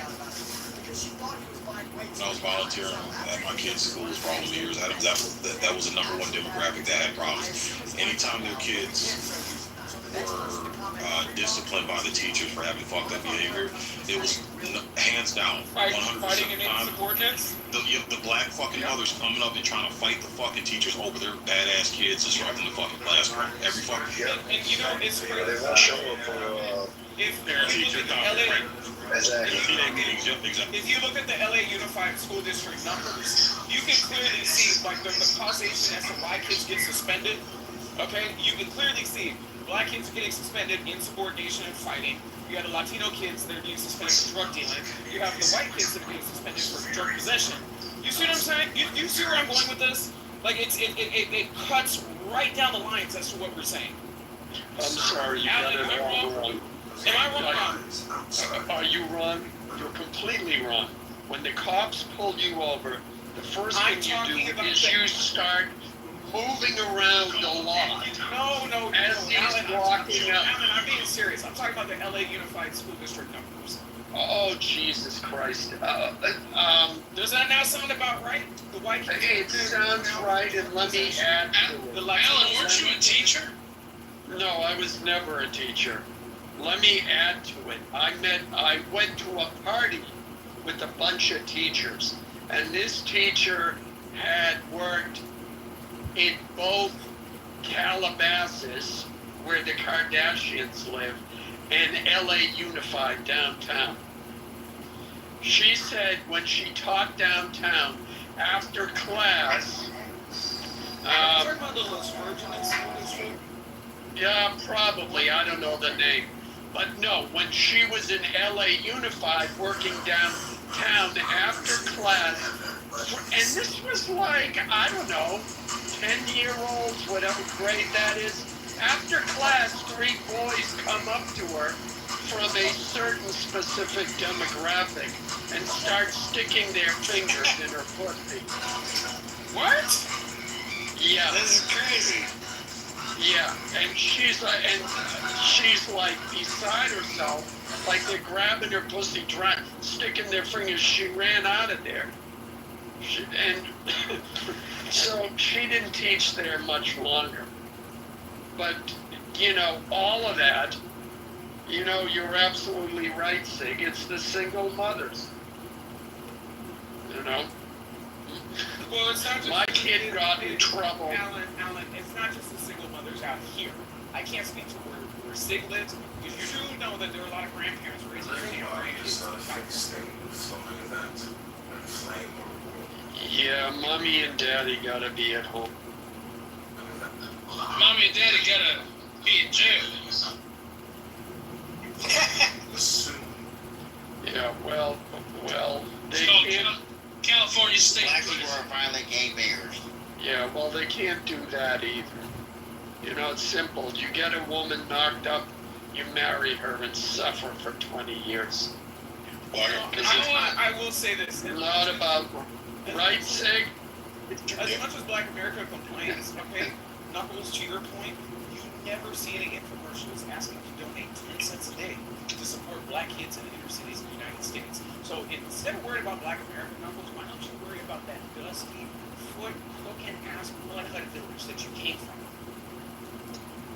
Well, I got one request for the white people. If a race war ever breaks out, Just remember, there are some good blacks. Okay, please don't take us all out. There are some good ones. So keep us in mind, please. I'm just saying. I don't think they're all being nice for How do we tell the difference? Be like, hey, quick question. What's the appropriate volume to use when talking to somebody in a movie theater? Like, I don't talk in a movie theater. I mean, all right, he's good. Let him in. It's like, speaking in phonics, you're ghetto. I have nothing to say to you. But if you're speaking broken English, then you're a foreigner. So I definitely don't have anything to say to you. So I feel like that's kind of how you have to kind of just. Now, how do you? So there's this. Adams. Oh man, let me hop in real quick, bro. So this brings back to the topic of my trying to be quick. You know, they said the white. I don't know if you guys are familiar with the white patient's name. You guys see that some years ago, like 2 years ago, they had a white patient's sign or whatever. If you are, I'll be brief. It was really ambiguous, but the bottom line is this subject in this video goes to that point because the black fatigue thing is real. And I think white people are tired of this shit. So to your point, Shig, I think it's real that something could happen soon because we don't know how many sleeper cells we're waking up. Not white people who are already racist, they've been that way for their whole life, but motherfuckers who's either neutral or just kind of sitting back like I don't want them to do, or feel like they gotta get active. And to your point, I agree. I don't want to get caught up in the bullshit because black people are not in a position to win any fucking war, and we're just basically becoming enemies to ourselves and igniting a battle that's gonna fucking eventually end us all. So I don't. Amen. Lambert, here's how you tell. If they use phrases like "I'm finna," they say "finna." Well, there are people actively pushing for it. If they say "ask" instead of "ask," if they say "I'm posta" instead of "I'm supposed to," if they say "ambulance" instead of "ambulance," those are your key identifiers, bro. Yeah, but it's not just the way they talk. It's not just It's not just that.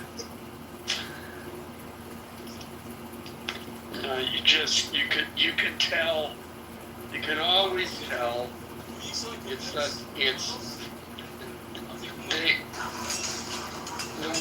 people, and this goes for everybody, isn't that nice? I'm being so racially equanimitable, if that's a word. People who walk around with a chip on their shoulder, it always comes out, and it comes out very quickly. But there is a test too. You say mayonnaise, the best condiment of the century or the best condiment of all time.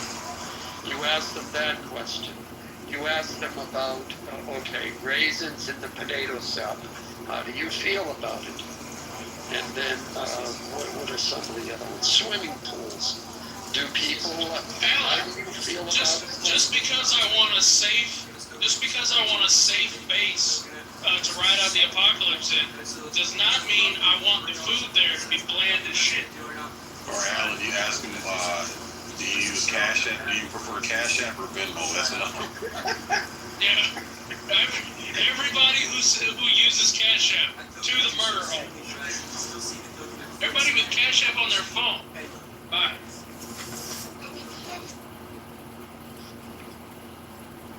I'm still stuck on that visual on the teacher, how the fuck does that happen? I mean, it just trying to imagine how she lets a 10-year-old say she like this, but she can't say that. That's a goddamn. She let 3 of them do it, and 2 you draw the line. It's like fool me once, fool me twice. You kind of ask for it 3 times. Nah, you like that shit. See, grab him by the pussy. Yeah, it's just. They're just doing what their president told them to do. By the way, those jokes, I never heard them until I came on Clubhouse. But all of you corrupted. Oh, you should have been in the military, bro. That's all we joked about, man. That's all we ragged on each other about. Y'all used to get off the fucking plane after doing a maintenance cycle and shit. And my Mexican buddies would like grab me and throw me against the plane and search me to make sure I wasn't stealing radio or fucking shit like that, bro. It's fucking hilarious.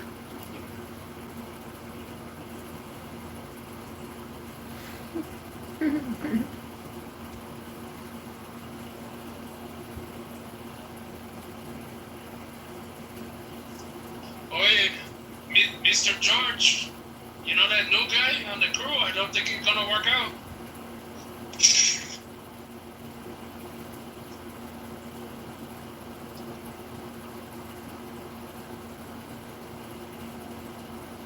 Yeah, but I've always said, man, it's like it's a minority of the blacks that are actually doing the fuck shit. The problem is that the majority of blacks support it and fucking condone it and back it up, man. That's, you know, until we start getting black people.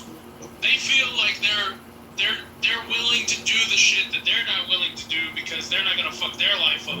Right? They want to see some kind of revenge or some kind of, well, that's what you get. That's what you get. You did all this shit in the past, and now this is the. But I don't think they make the mental connection, right?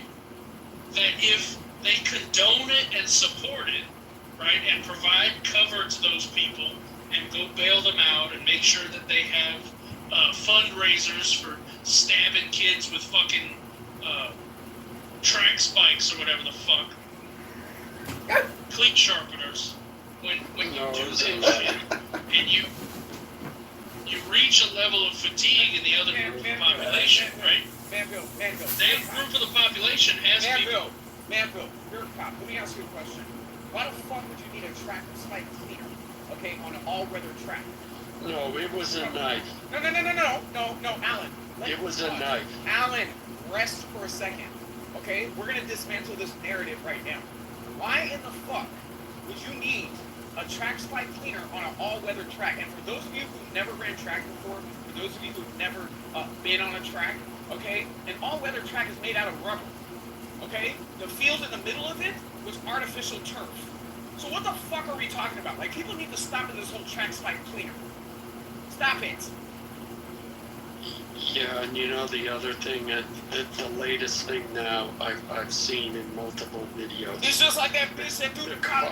Like, I mean, I'm just tired. Yeah, the cop comes up and he says, give me your license and registration. The appropriate response is, you know, okay, officer. The first thing you see in these videos is the person says, why are you pulling me over? What did I do wrong? You shouldn't have pulled me over. Roll down the window. I'm not rolling down the window. Let me see your supervisor. It's, from the get-go, they're resisting. They're disobeying command. Then as soon as he asks him to step out of the car, he slams the door. Yeah, yeah, you know, we're talking about that video with the guy who got taken down. Yeah, exactly. You know, it's the non-compliance starts from the get-go. Well, this one says about a low IQ, because if your idea is that the cops are hunting you and they're targeting you and they're killing you in the streets like dogs, why the fuck would you antagonize them when you engage with them? The logic would be to survive the encounter, which is always the rule number one. So the first thing... Why would you be driving around? Yeah, no, well, this is what I do when the cops pull me over. 100% of the time, I don't care what the issue is. I don't say shit. I just tell them my ID. Hey, sir, how's it going? I don't say shit. I just, here you go, sir. You know why I stopped you? No, I just shake my hand right now. And I say, all right, well, I'm just running your license. You had to tell a light out or some shit, whatever. They come back to get my shit out there on my way. This has worked for 15 years. Just a warning. I don't even get a ticket. 15 years. I don't say a fucking word. If they ask me a question, hey, where you headed? Well, all due respect, I just want to be on my way. Oh, okay, you got to be work or something? I just keep that shit. Most of the time, most of the time with city cops, they're not going to give you a ticket. Most city cops are not going to give tickets to cooperate. Listen, if you just speak to a cop like a human being, okay, how's your day? You know what I mean? Like, at least, I mean, unless you're doing something egregious, that's a whole nother story. But there's no reason to sit there and go back and forth with the cop. Like, when I got my DUI 15 years ago, like, the cop and I were laughing, you know, going back to the police station. Like, it is what it is. Like, why am I going to fight with this man? Like, I fucked up. I did something stupid. I'm going to jail. Like, why am I going to fight with this man? Like, people need to learn to be freaking reasonable. Because if you grow up... Do you know how many people... What? Oh, no, I was going to... It's always... No, go ahead. It's always a black female in these videos, but there are some like body cam channels that are dedicated to just women getting arrested for being obnoxious, and the vast majority of them are told to either leave or stop antagonizing, getting into some sort of fight. They then ignore that advice, then immediately tell the officer as soon as they grab him to put handcuffs on him, no, I'll stop. I didn't know you were serious. I'm sorry, I'll stop. And at that point, it's too late. And then they go to jail kicking the divider and the doors of the police car and screaming bloody murder into the cop's ear the whole way to the jail. And then act surprised when he throws the book at them and charges them with 4 or 5 things because they pissed him off so much. And one of the key things they do that's fucked up, real quick, Davis. One of the key things that goes into this is they're the number one people that lie about their fucking name, which I don't understand. It's the dumbest shit ever. They're gonna find out who the fuck you are. They always lie about their name and they come back and it's just an extra charge that they go to felon. It's stupid. Go ahead. No, I was just gonna say, so, and mind you, like, the context of, like, when I got my DUI, I went to LA County. So, like, I don't know if anybody has ever been to an LA County jail. Like, that is one of the worst jails in the country, right? So, yes, I was less worried about the cops and more worried about, like, who the fuck I was gonna be in jail with until the morning comes and they let me out. So, like, you know what I mean? Like, it's one of those things. I was also more concerned about my parents and what they were gonna do to me as well, because I was, like, 21 at the time. How was the drunk tank at the LA County jail? Oh, it was horrible.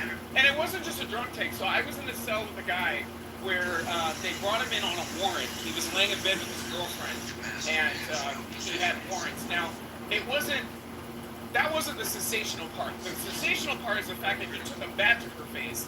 She went back to him, and when they arrested him for the charges that she brought against him, they were laying in bed together. So, I mean, those are the type of people that I was in with. How long did you stay there for? 12 hours? I remember, like, having to go, like, spend 2 nights, like, my senior year in high school, and I had turned 18, but, like, they have, like, the city jail, or, like, it's not really a jail, it's like a police station, but then the next, like, in the morning. City jail, county, and prison. So let me tell you, wait, in the morning, I spent overnight? So, I did, so, I had to go, like, I had court, and then I had to go to, like, the Maricopa County jail, so that they had the downtown jail where it's, like, central, you know, I guess where everybody gets booked, and they kept on, like, moving you from, like, a series of, like, tanks, and there's, like, I don't know, maybe 30 people in each tank, but it was, like, I looked like I was, like, 14 when I was 18, so everybody's like, oh, you needed a better lawyer. You know, have you in Tent City? The famous Tent No, you have to be convicted to go to the Tent City back when it was open. But no, I just remember, like, being in there, and then, like, you'd have people mouthing off to each other.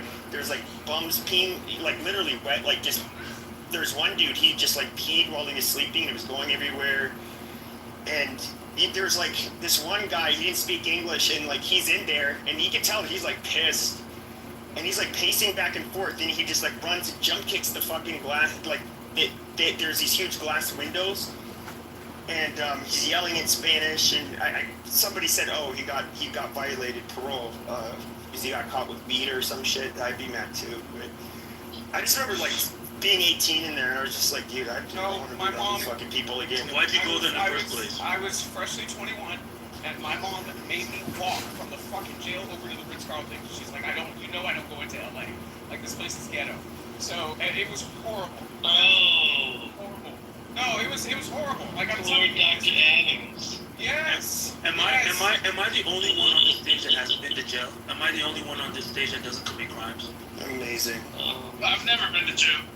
Okay, so we're the only two. Well, I've worked in a jail, but I've never been busted. That's necessarily true. You go to jail, crime, be charged of a crime, but still be innocent of it. So because you go to jail, I got misdemeanor. I hadn't even gotten arrested, but I was used to being, like, you know, I got arrested as a juvenile quite a bit, but I, like, was, like, mouthing off to the cops, basically, and they're just like, all right, disorderly conduct. Yeah, because unfortunately, rich white kids, they get in trouble, too. Yeah, but that's like a super petty offense. It had like a $500 bail. So no, it's not. It's not a petty offense. Do you guys know? Yeah, it is. Can I just say this real quick and I'll let you go? You know about? See, you wanna brush over it. I hate these videos that you post and these people. I wish they could all die. Would you be quiet? And Manville was trying to ask a question. Go ahead, Manville. Yeah. Okay, let Adam, he's a mod. He's a mod and he's also a cop. He has more value to the stage than you do. Be quiet. Oh my God! Stop it! Just stop it. You know about Forsyth County, Georgia, right? Who are you asking the question? I'm listening to you. You familiar with the Windermere neighborhood in Forsyth?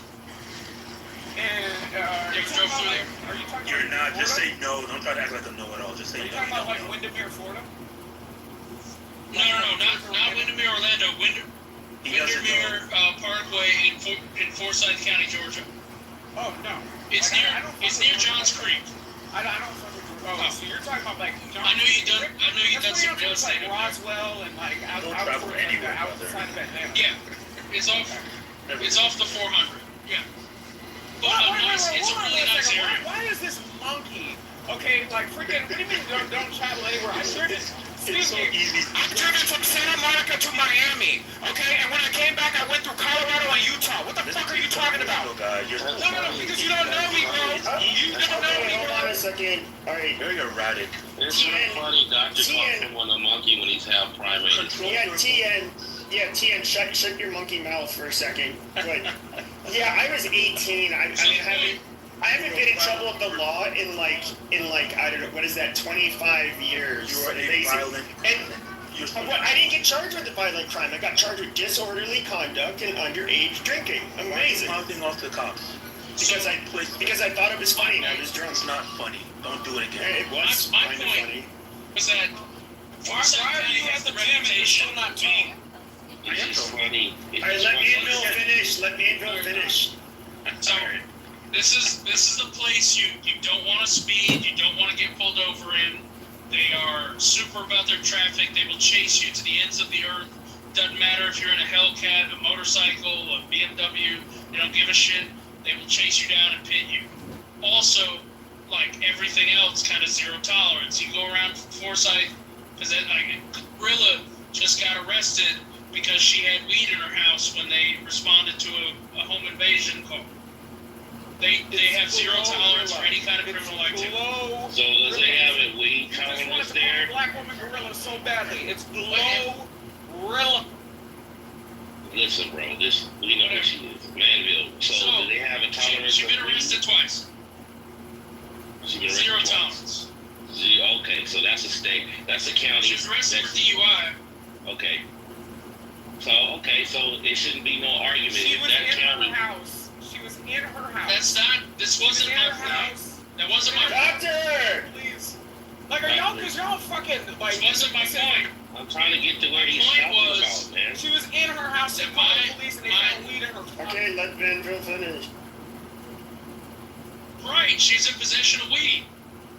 In her own fucking house. So wait a minute. So in Forsyth County, Georgia. God damn it.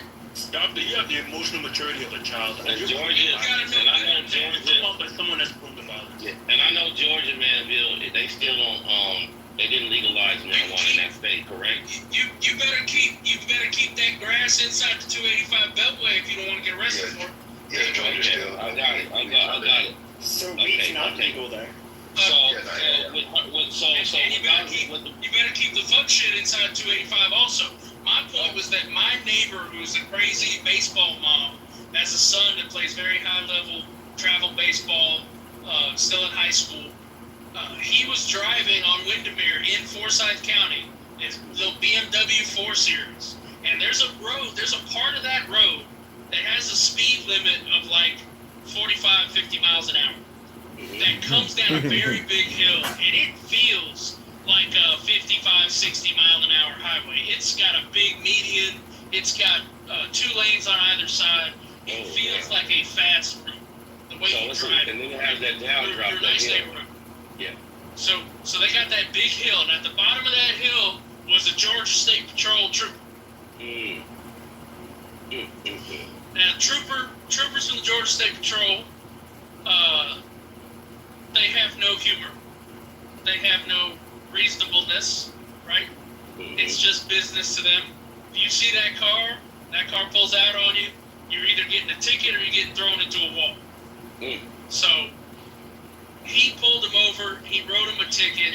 He got him for like 75 in a 45 or some shit, right? And he was pretty much leading a pack of traffic that was all coming down the hill and all with him. He just picked out the M Sport 4 Series instead of going after the fucking soccer mob cars. So the cop pulls him over, writes him the ticket. He goes into juvenile court. Forsyth County charges him with a misdemeanor, puts him on probation, has him write an essay to the judge, and do 40 hours community service. And he's on probation for a year. And the judge, the prosecutor doesn't even want to go after this kid. The prosecutor's chill, like this is his first offense, he was speeding, he'll pay a fine. The judge is like, oh no, why does he still have a license? Why does he still have a license? We should take his license. And if the mom hadn't brought a fucking lawyer to the actual hearing to argue on their behalf, well, he probably would have lost his license through that whole ordeal too. Over one fucking speeding ticket. I'm a kid with zero fucking record. My point is he was in that courtroom with a bunch of YNs wearing fucking slides, committing all kinds of God knows what juvenile shit, right? But Mr. Blonde-haired, blue-eyed baseball star driving his daddy's BMW that he got for him, right, is getting put on probation for a year over one speeding ticket. That don't make no sense. How old was he? How fast was he going? That's Forsyth County. But they don't. A ticket Forsyth County. How fast was he going? A ticket shouldn't warrant you being on probation. How fast was he like going? 75 and a 50. In a 50. 20 miles over the speed limit? That's criminal speeding in Arizona. Shut up. Shut up. Speeding. That is like, you couldn't get away with that in California. Exactly. Yeah, you couldn't. I got a ticket going 40 and a 25. Well, hey, that shit is like, you I was going through. That makes perfect sense. I was going through Tonopah, Nevada, and I blew by a deputy sheriff sitting at the bottom of a hill where the speed limit drops down to 25 miles an hour, some stupid shit. I mean, and I was going like 45. And the time of the day, that could be reckless driving. Oh my God! Finish your thought after other people talk. Jesus. So he pulls me over. We get to talking, and what he did, right, was he knocked the ticket down. Oh, I'm only going to write you for 10 miles an hour over. Then what I did is I retained an attorney to represent me in Nevada. And the prosecutor's office made a deal with my attorney that I would pay a fine for illegal parking and not get a ticket with points on my license. So I paid a higher fine for illegal parking rather than pay for the speeding ticket, which was already reduced, because I know how to talk to law enforcement. That's because you had not only you have a law enforcement background, you had a lawyer to represent you, to represent your case. A lot of people are not fortunate to afford to get a lawyer to represent their case. So a ticket clinic lawyer costs the same amount of money as paying for the ticket. It's $1.25. Talking correctly to law enforcement is not rocket science. Yeah, I wasn't aware of the speed limit change. I'm sorry. Definitely won't happen again. You're right. It's dangerous. You know, here's my information. That's all you need. Where are you out of? And the guy's gonna work with you. You said Nevada? That happened to be it. It's a known speed trap. If you're driving through there, it's on the way to California from Vegas. Yeah, that's especially if you're going like Reno and Florida.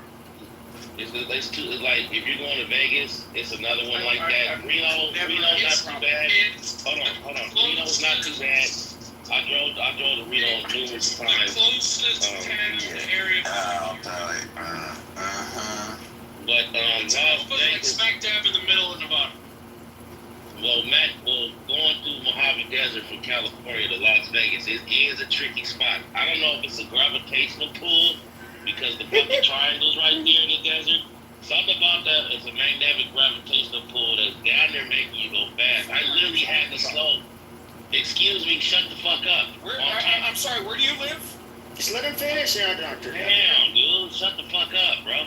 Like, I was driving from fucking the Bay to Las Vegas. When I got down past the Barstow, when you go to the fucking desert, it feels like the fucking gravitational pull is pulling me. Because I had to literally slow my car down, and I couldn't fucking slow down. I was doing 100, and I wasn't even trying to. So, it's like, we got the fucking triangle over there, which Area 51 ain't too far from. I'm telling you, that place is a very mysterious, mystic place. That's all I'm saying. From my experience, I felt that shit. Because everybody else that used to tell me that y'all do there before, was talking about you got to try to slow down because you be going fast. And I'm like, how the fuck you can't slow down? When I experienced that, I tried to slow down as much as I can when something was pulling me, and then I see the fucking highway patrol before I crossed the border. They got on the freeway ahead of me, slowed down to me, told me to slow down. I said, I'm trying. It was just a weird feeling. It really. Yeah, when you said something was pulling you, was that the highway patrol? No. What I'm saying is it felt like some kind of magnetic gravitation. How did you not get telling me?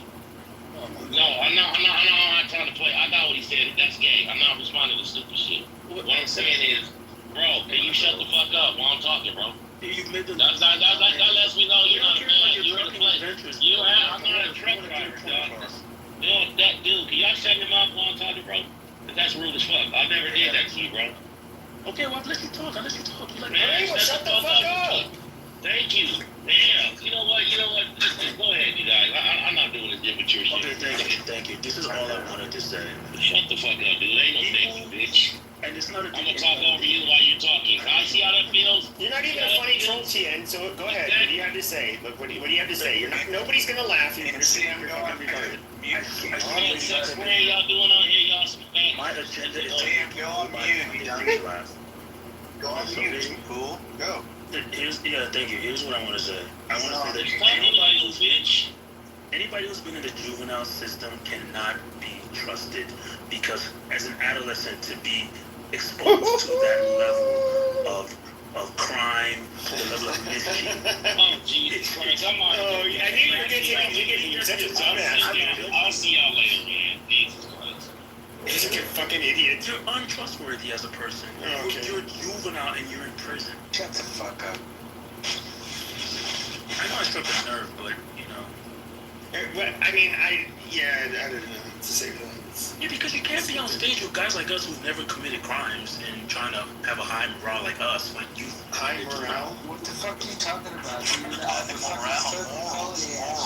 Morale. Yeah, no, it's just it's fucking low IQ dumb digger. Sorry. Baby, you should travel more. You're on Clubhouse way too much. I think it's like causing brain rot. Yeah. What country do you? What is the beautiful country you come from? I don't. No, I was born and raised in America, and I actually live in Africa, and I do really good business in Africa. You should come visit one day. I'm actually. And I'm still law-abiding citizen there, like I was in America. Very good. But Pepe is concerned about getting his head chopped off on the internet, so you might need some considerations for traveling there. I just think of malaria. I think of cholera. I think of salmonella. I think of all the things that. It's just like a bunch, and it's like if I do get sick when I'm there, it's like, what kind of healthcare do you have? Oh, then you get septicemia just for some routine stitches. I mean, it's just like, wow. Those are fair concerns. There's so many remedies. And they don't believe in condoms, so all the whores in town have AIDS. Well, I mean, the stats are worldwide. I mean, no. Do you want to see where you guys still have? Wow. I mean, we can look at a lot of the things. Well, if we look at like the spread of disease, I mean, like the petri dish of the world, and I'm not. This sounds harsh, but it is true. Is Africa? Literally, it's Africa. That's where disease is rampant. All right.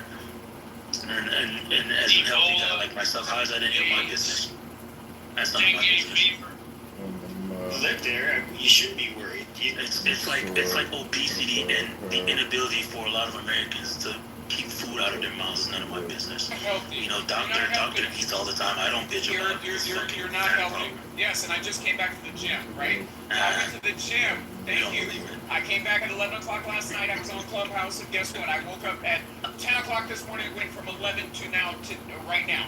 So at the end of the day, don't sit here and tell me. See, when I look at your PTR, it's calorie deficit. I look at a fat boy in distress, right? Your body looks like it's confused over whether it wants to be obese or whether it wants to be toned. But it is toned. What do you? No, the fuck it's not. You got chubby elbows, bro. What is the flag? So what kind of African are you? When did you stop taking geography class? I don't memorize flags. We didn't have to do that in geography. I did. Amazing. So are you gonna say it or are you just? Yeah, sure. I'll help you. I'll educate you. It's Cameroon. And I don't live in Cameroon. I just happen to be a first. Where do you live in Africa?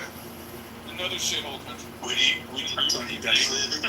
You guys are too idle. You probably doubt me. Would you live in Cameroon? I mean, I have zero connections in Cameroon, or Africa in general. So, my only interest in Africa is that the white people are protected. Okay, there is a white genocide that's going on. Okay, black people. No, there is. There is a white genocide going on in South Africa, and nobody is talking about it. There's not a white genocide. There is a white genocide going on in South. Yes, there is. There's violent rhetoric, but those white people that are getting killed, it's almost all robberies. If you look at if you look at the demographics of the murder statistics in South Africa, the overwhelming majority of the murders are black on black. But of course, they're less likely to be. If you're white, you're less likely to be killed. However, there's a lot more black on white murders as opposed to white on black. But the farmers in particular, so you have like the people that live in areas of South Africa near the cities where it's like really well guarded and all that. And those people, you can't really go in and rob them. But if you're a farmer and live in a rural area, those people are a lot more vulnerable. So they'll rob them and kill them. No, listen. So I'm talking about the NBC did a special on this show. It's called The Real Housewives of Johannesburg. Okay, and all the black women just attacked the one white woman on that show. I'm telling you, there is a genocide happening in South Africa. Genocide happening in South Africa. Y'all are being built out of Why are you yelling? Would you shut up? Donating because I want the money laundering to stop. Okay, y'all built Christian conservatives at billions of dollars. Okay, in the middle of Joel Osteen's freaking televangelist broadcast, asking, okay, for people in Africa who are suffering. Okay, donate 10 cents a day to these little black babies. I'm sorry, African babies with bloated bellies. Why aren't you donating 10 cents a day for the white people in Africa who are facing genocide? Well, first of all, Pepe, I'm shocked. I've never ever said this, but I live in Johannesburg, and Pepe is actually right. Most murders in South Africa are due to just nominal high rates of crime, right? The same person that would rob me would rob the white guy. And by the way, there is no Real Housewives of Johannesburg. It's actually Durham. But again, I'm glad that you finally admitted that you're from South Africa. Thank you. That's why I said it. That's why I said it, because I'm smarter than you. Because I'm smarter. If that's him in his picture, he doesn't look really like he's Khoisan or anything. I'm not, doctor. You gotta calm down, brother. You know, you don't, when you show them a level of immaturity, then that's how people are gonna treat you.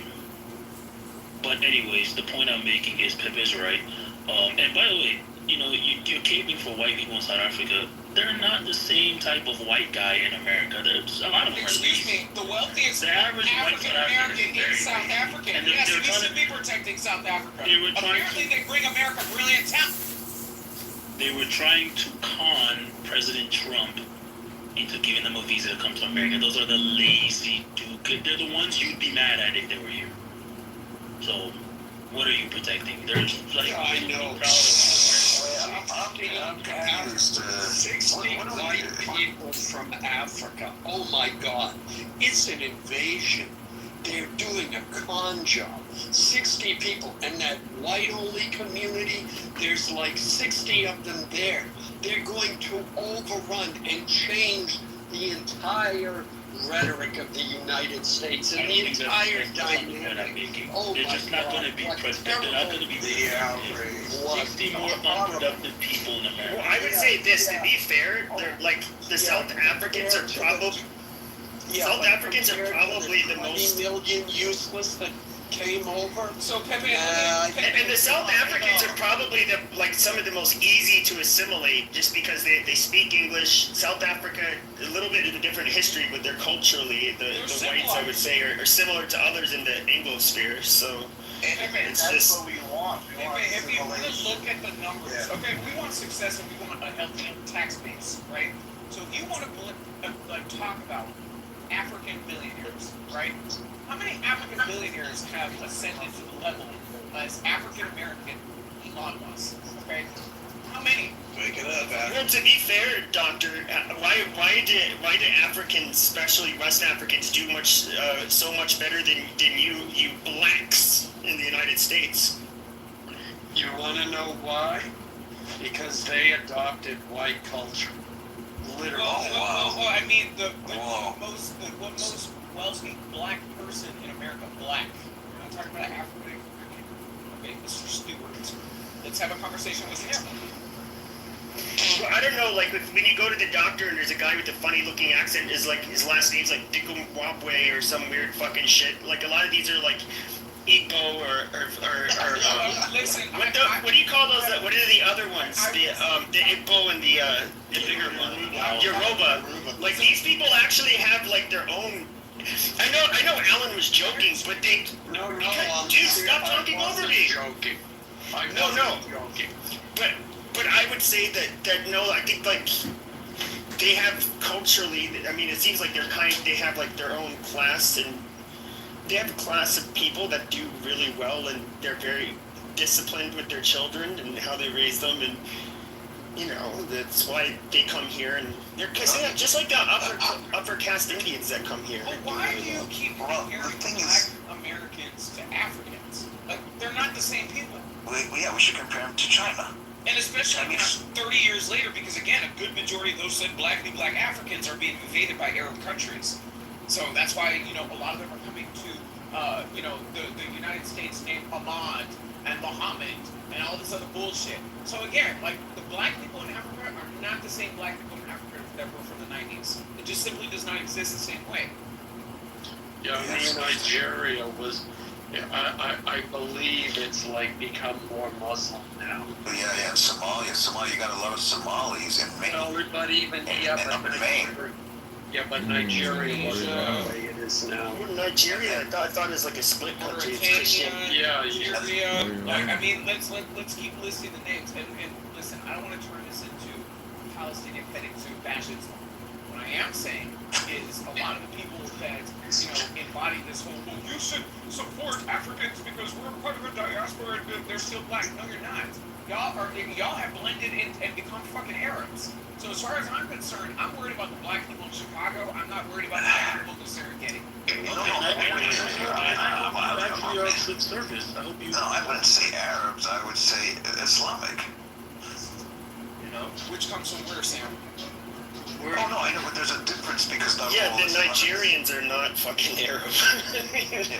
Well, some of them are. Thank you. You don't think that after 30 years later, we're not looking at like how? When I see Boko Haram, I see a bunch of black people. Are within the last 40 years. This is a new. Yeah, but they're black. Okay. They're not Arab. Yeah, don't conflate them. They're like Arab adjacent. Right? I mean, the Arabs would still say, "Oh, you're a Mohammedan, amazing. You're gonna be my slave now, you stupid Abid. No, here, put on this collar." Yeah, they act like they essentially act like Muhammad, right? Like it's the same shit. It's the same religion, just terrorizing a different region of the country or of the globe, right? So what does it mean? It's a software. Right. That's a good way to put it. It's a software. Yeah, but people. Somebody said that. Somebody said they're more worried about the violence in Chicago. So are you worried in theory, or how do you divide yourself? They're not doing shit You about said it. violence in Chicago. I said I'm more worried about the quality of life of people. You're talking about violence. Well, the quality of life is synonymous with violence. No, it's not, because everybody in Chicago is not violent. Yeah, well, what is it?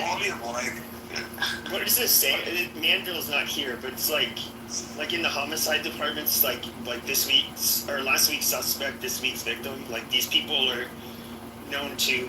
I mean, often these people that get killed, these young ends, you know, they've got a few bodies on them as well. Like there's that popular. What the fuck was the name of those little shits? These rappers in. It was like Tallahassee or somewhere in fucking Florida. Folio. Yeah.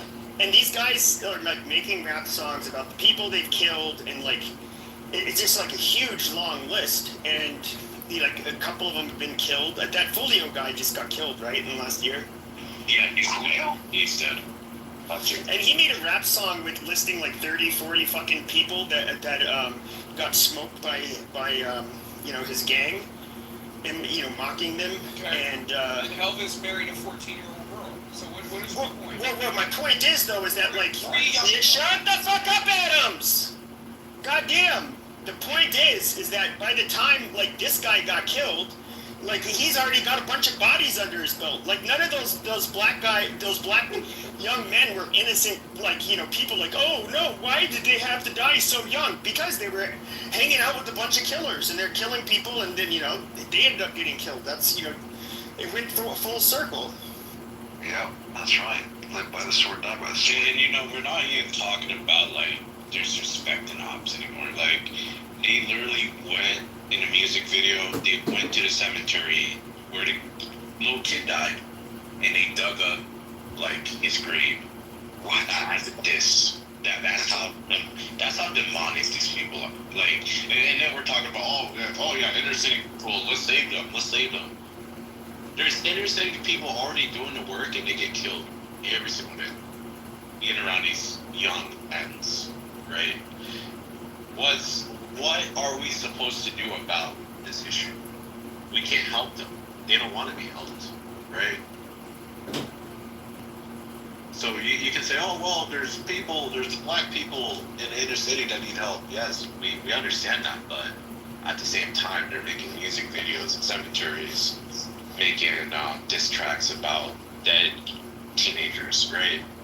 Well, I think there is a solution, but it wouldn't work in a free country. Like, I'm pretty sure if you go to Cuba, you don't see black gang members anywhere. You don't see them selling drugs. They're not unemployed. They're not doing any of that shit because they would be put in. No, I have friends who do. But they would be put in. They actually are pretty strict. They do not going to allow gangs and that kind of shit, especially out in the open. But they will lock you up, period. I mean, that was kind of the case in a lot of the communist countries. Yeah, well, you see that's racist. Well, and punishments used to be more harsh here. But every 20, 30 years or so, we get this push from the left, how we have to be compassionate and understanding of the circumstances, why a perpetrator might be driven to, beat his girlfriend with a baseball bat in the face. Oh, he was brought up in a single parent home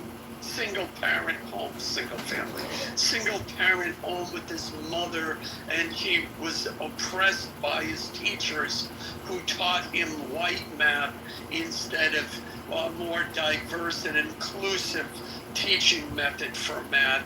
And that's why he beat his girlfriend. So no, don't put him in jail. Just let him let him out and be on probation. because that'll help reform them instead. We go through those cycles, and then what it teaches people is that, yeah, I can get away with crime and I can do it again. That's why and I was trying to get from Manville how old that blonde-haired, blue-eyed kid that the judge wanted to take away his license was. What the judge was doing was correct. Yeah, scare the shit out of him on his first offense, and then he'll learn, yeah, don't do that shit. None of this, oh, well, it's his first offense. I think that's backward. First offense, yeah, don't throw him in jail with hardened criminals, but make sure he knows he fucked up and he's going to pay a price.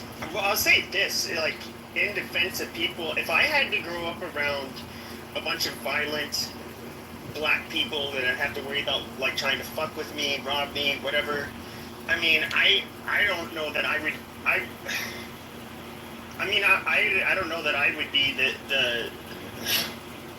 I think I could see how I would be violent too. I mean, yeah, but it didn't used to be that way. So even during Jim Crow, okay, there wasn't this. In what was more harsh conditions, there wasn't this same level of violence. That's the problem. You can't blame it. You can't blame it on poverty. Remember? No, I didn't blame it on poverty. I said if I was living in proximity with people that were constantly fucking with me, trying to rob me, if I was getting jumped, if I was doing any of that, I'm not going to say it would be above me not to end up just popping one of them in the literally shooting one of them afterwards, or getting payback. Like I'm a human, so yeah, I mean, that's the shit I'm talking about.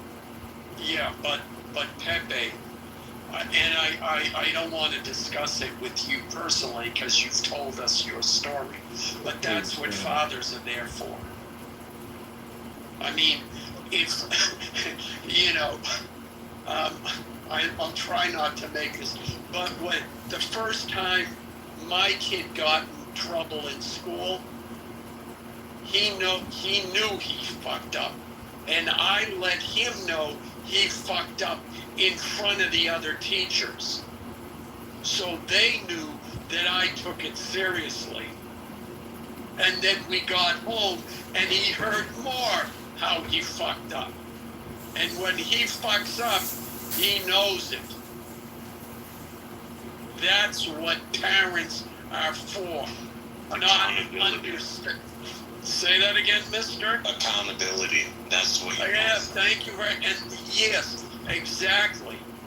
Thank you very much. You know what, baby? That's the difference between you and I grew up the first 11, 12 years of my life in a very impoverished neighborhood because my mom came as an immigrant and then finally worked her way up and got out of there.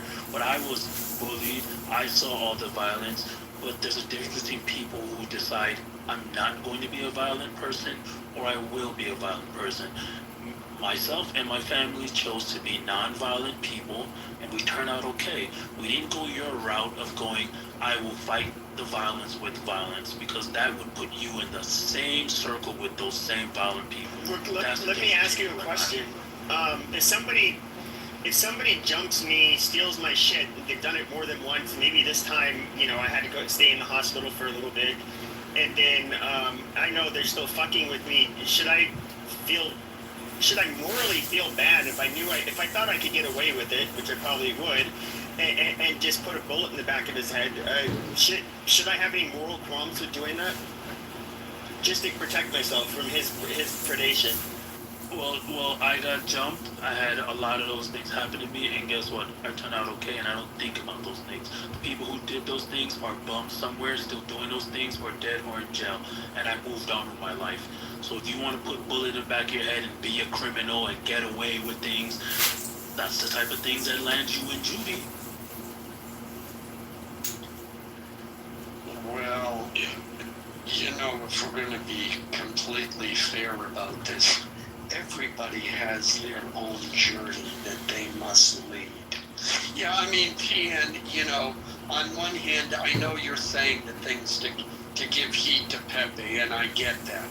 And I also agree with you, and we should applaud people like you who, in spite of their difficult circumstances, nonetheless still manage to not fall into crime. Good for you, and kudos to you. However, and there is a wide range of human experience. But when we speak in generalities, and I'm using Pepe as perhaps the example, we do know that statistically, having the fathers in the home statistically improves the outcomes of both girls and boys developmentally and in terms of their adult life, not getting into crime, not getting into drugs, not becoming strippers, etc., etc., etc. So I think we can discuss both of those things and not necessarily have to use them as throwing shade at Pepe. Though if I'm not here to police you either, if you want to do that, that's your business. But I'm trying to remember the Chris Rock joke. If it's something like, if the lights aren't on, that's daddy's fault.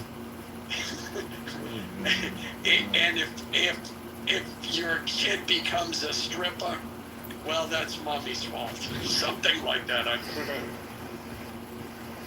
Well, I'm just curious though, Tien. You said that violence isn't an answer. I mean, I don't know. If somebody kills a loved one and you can, let's just say you'll get away with it. I mean, are you telling me that you don't know that you can do it? Yeah. Look, here's an example. You know that because it was on video. There were these Cajuns that lived in Louisiana, and the karate instructor ended up kidnapping this boy out of state and sodomizing him. And they both walked off the airplane, and the father was, had a hat on and acted like he was on the phone. And then when the suspect, the karate teacher, was being escorted off the plane, he turned around from the pay booth holding a revolver and shot him in the head and killed him. I mean, I think he didn't get convicted of Louisiana jury wasn't going to convict him, but I think he got some kind of civil rights charge or some shit, but he still didn't really do any time. But I mean, Tian, do you think that man, for example, is a violent criminal? He's somebody that because he resorted to using violence, he's somehow bad? No, Doug. No, Doug. Yeah, Brandon Herrera did a video about recreating that, and every time one of them tries to take the same shot, they all go, "No, Doug, no," because the cops knew the guy. Oh, wasn't his name Larry? Oh, but then Larry, whatever. But yeah. No, Larry. Why, Larry? Yeah. Well, Pepe, I don't know. I operate, for me personally, I try to operate under the laws of whatever country I'm in. I've been to several countries, 38 to be exact. And I'll tell you this, I hate what's going on I hate the cities in Europe and the pickpocketing and the scamming, and I hate the fact that criminals are being protected all across the world, right? But we have laws in countries that have to be respected, unfortunately. But I'll tell you this, because I'm not a saint, right? I'm not here to say I'm going to forgive whoever hurts my family or hurts me. When I was in South Africa in December, a guy snatched my phone, right? And I never thought this would happen to me, but it did. He snatched my phone. But the good thing is that there's a wiggle room in the justice system where jungle justice can almost be had without any consequence. So when people in the neighborhood came to me and said, "We can catch this guy," they said, "What do you want us to do with him? You want us to kill him? You want us to beat his ass?" Now I'm operating under the guise of that flawed system, that loophole that gives me power to have that type of revenge, the type of revenge I can't have in the United States of America. So I operate under that guise. That's just how I move. I follow the law, bro. I'm a law-abiding citizen wherever I go. Well, let me ask you a question. If you live in a country, let's say you live in a country where nobody follows the law, everybody skims from the top, it's just, kind of a corrupt country, would you obey the law then? That's my point. That's the point I'm making. Is that because I'm currently in a lawless nation, I have that type of wiggle room. I don't have that in America, so I can't try to get away with things. I can't try to exact my own form of revenge because America's not going to protect me. They're going to protect the criminal. I'm going to be the one in jail with the criminal. He might even walk. I mean, I would think there's some countries like Mexico, and you can get into it, but there's a lot of laws where I'd say they're at best suggestions. They're not. Well, while you're in America, you can't just do what you want, and you and I know that. You can come to South Africa and we can go beat and kill everybody who's ever done something to anybody and get away with it. You can't get away with it in America, and you just have to respect it.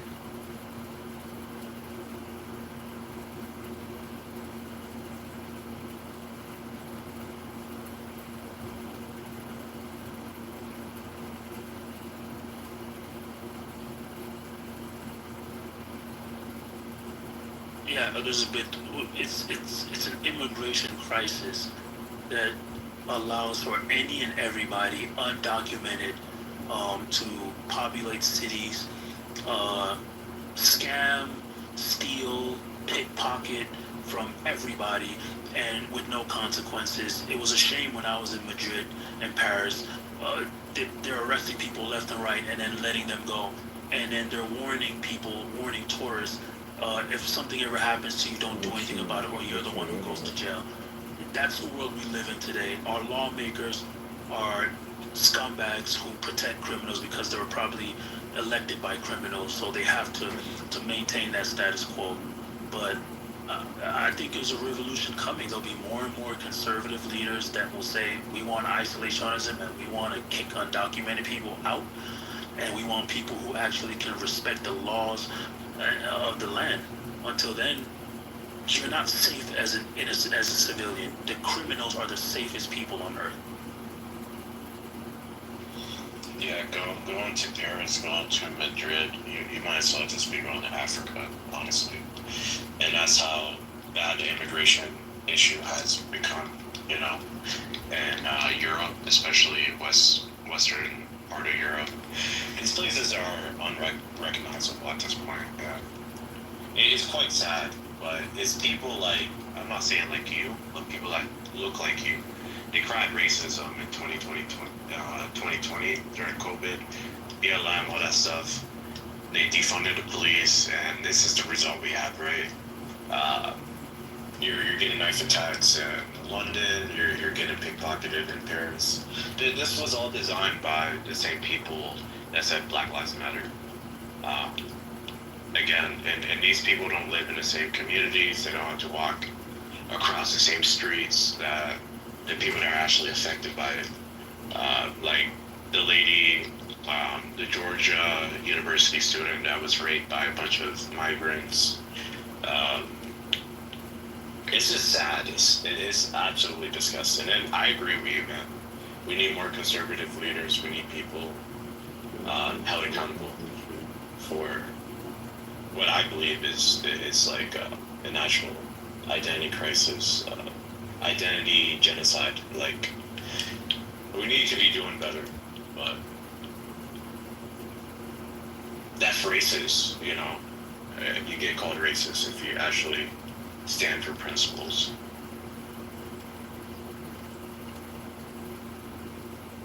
Or you get called a coon.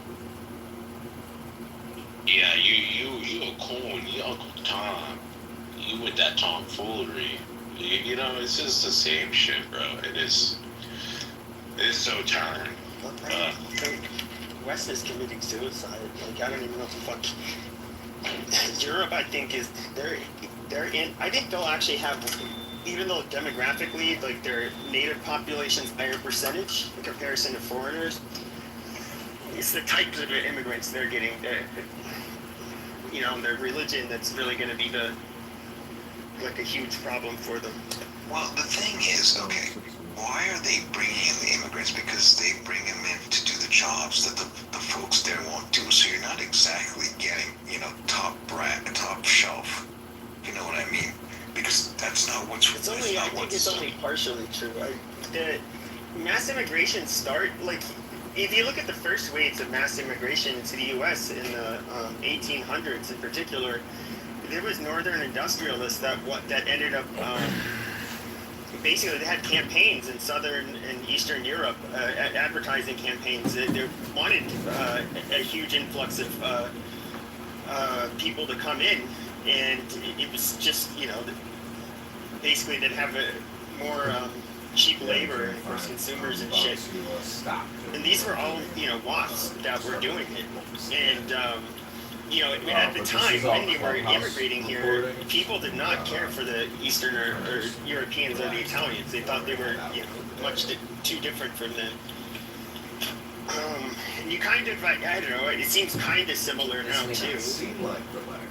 Why do you think all of these large donors, why do you think they want all of these foreign, they wanted, I guess you could say, our borders wide open? Cheap labor. I don't think it was because they had some grand idea of like, it's like one world, we're all the same, prosperity for everybody. Like, no, I mean, I think they're just they only care about themselves and being able to access more money. That and votes. That's why they're pushing a form of flood. Oh yeah, of course. That changed the voter ID laws where you don't need an ID to vote. Yeah, because they know these people are going to vote Democrat. Oh yeah, I worked at a voter registration place on voting day, and the people would just come in and just show their name, their driver's license, and they'd just go vote and like turn around to the guy, look, dude, that guy, I don't think that guy's citizen. He goes, yeah, we're not allowed to ask.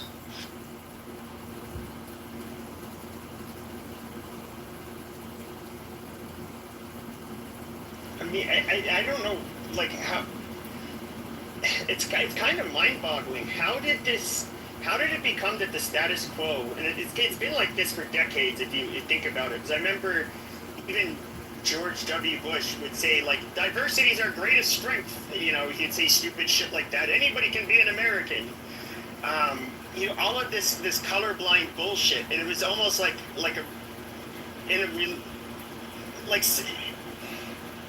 it was almost like a religion that, like, for example, even in England, anybody can be English. What is it to be English? It's just that you adopt the culture. It's like, no, that's not the fucking case. Like, the people are definitely a part of what it means to be fucking English.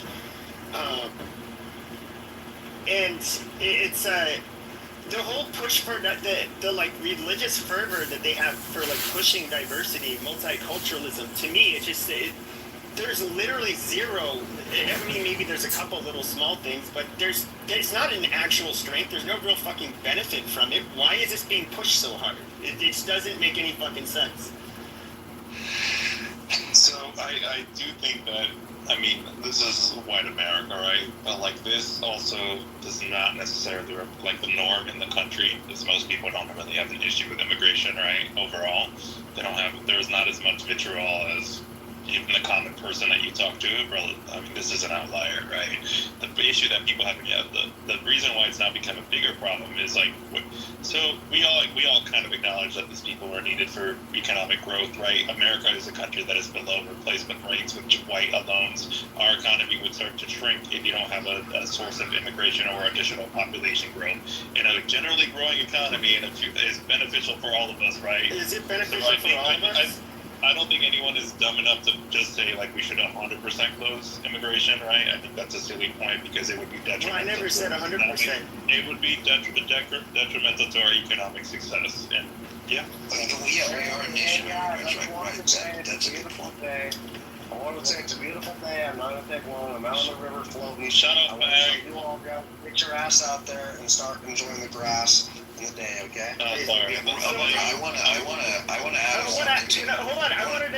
I was going to ask him something. Oh, I'm sorry, man. I thought you were a troll. I apologize. When it comes to, first of all, when it comes to like the GDP or quote unquote growing the economy, I don't care about making corporations or the wealthier. I don't really care about that. Now, what I don't see is immigrants, the standard of living in terms of, I don't know, being able to buy a fucking house. Any of this shit has gotten better for the everyday American. So I do not care about growing the fucking economy if that's not going to be felt by the middle class. Like, that's bullshit. Well, actually, getting rid of immigrants will increase cost of food production and housing for the middle class. So it would actually make inflation worse and make the quality of life much worse if you get rid of all What are you talking about?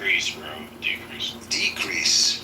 Because labor costs would come down, and the labor costs would be passed on to a decrease in the food prices. You think Americans are going to accept the same wages as these migrants? Oh, you talking about? No, you reversed it. Okay, see, you made it. We thought you were talking about immigrants as the workers. Okay, got it. Well, now I'd like to ask this. I'd like to ask this question either Pat Bear or my mother. Now the thing about immigration, what I'm concerned about is how the United States has certain numbers that allow for this country or for that country. How they select the country that they want or the numbers from each country. I don't get it. It's a like, how do they make that checklist or that criteria? They even do that. So. Yeah. Oh yeah. It's not an open application as you think. No, I know that. Becoming a legal citizen is actually pretty hard. Right. Like, they'll accept a certain amount from this country, a certain amount from that country. They have certain numbers they'll accept. I don't know. I really don't know the answer to that. I mean, isn't there like what the fuck passed it? Wasn't it like 1900 something that there was a quota system law, and then they tried to reform it? I can't think of the fucking president. The nation of origins quota. It was like, I think it was Johnson. I don't know. Yeah, maybe Johnson changed it. Essentially, how it works is that it prioritizes family reunifications, right? I think that's the first one that is most likely to get you a legal path to citizenship. Then it has something to do with, I think, your employment. Those are the other options, and then the last one, I think that's it. Refugees, but I don't know if that is included in that law or not. I have no idea. I have to. Well, the 1965 Immigration Act that got rid of the Nation of Origins quota, so remember how I was saying how a bunch of Eastern Europeans came here, then a bunch of as well as Southern Europeans, and they weren't like, people didn't really care for them as much as they cared. In other words, they were kind of discriminatory against them, at least the population. So in 1924, that's when they instituted the Nations of Origins quota, where it prioritized Northwestern Europeans and allowed some Southern and Eastern Europeans to come here, and also that, like, with the communism and all of that shit, like, the United States was very wary of letting in people from Eastern Europe, but they ended up, in 1965 they took that away, so now people could come here from all over the world. That's why we were like 90% white country then, and we used to have the Bracero programs, for example, where Mexicans could be guest workers, and they'd have to have a savings account set up where they'd have to have a certain percentage of their money in that account, and it could only be accessed in Mexico. That's because, well, honestly, like, I think that's just because the whole Mexico border situation with crossing back and forth to live in Mexico, and that's a special situation that doesn't really apply to most people, right? Most Mexicans, if they had a choice, would prefer to stay in their own country than come. The 1965 Immigration Act, that's when we started getting Mexicans staying here, like, permanently, and having kids here. Because they couldn't go home. Right? Isn't that what that law did? It said basically you can't do that anymore. No, the Bracero program made it so you pretty much had to go home.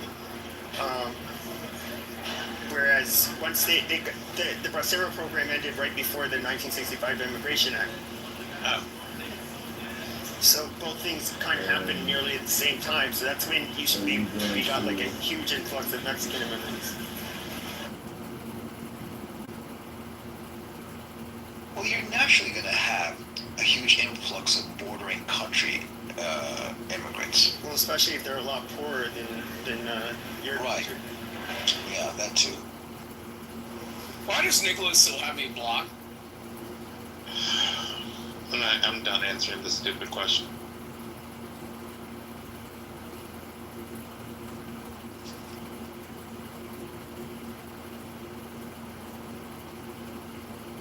Yeah, you see lots of Americans trying to cross over into Canada. It's a real problem, actually. Have you seen I that think video you on do. the border? Like, it's lots of fair. Oh no, you go to Canada, you think you're going to get free shit? They're hardcore there. You're not getting anything. Yeah, again, I mean, there's still obviously drug smuggling, you know, the Canadian border, you know, that's coming, definitely. When people are like, oh, Trump is, why is he talking about the Canadian border? No one crosses. Well, the Mexicans have actually, like, set up shop, I guess, really well. They have a pretty sophisticated, like, drug network up there now. Yes. Yeah, I was working in Arizona at the VA, and I used to talk to the Border Patrol guys. They told me exactly what you're saying, that they used to go to Mexico, but the Border Patrol was so focused on Mexico, so they decided to go up through Canada and bring it in that way. Yep. You should see some of the busts they've had up there. They've found, like, facilities that were, like, pretty sophisticated when it comes to, like, making certain drugs, and then like they found, like, literal arsenals in houses up there, which is kind of interesting because they're so, like, anybody knows, Canada's, like, has really strict gun control, but they don't obviously seem to care. They think business is easier up there. Yeah, you're from Arizona too, so you would, like, El Chapo would literally build a tunnel right by the Mexican-U.S. border, and then up the tunnel into a normal-looking suburban house in Arizona. You would never imagine that's where the drugs are just being taken out of. Yeah. Racist. They don't uncover those quite a bit. It's kind of interesting, like, the level of, like, ingenuity that they have that goes into making that kind of stuff. Yeah. And he learned that tunnel building.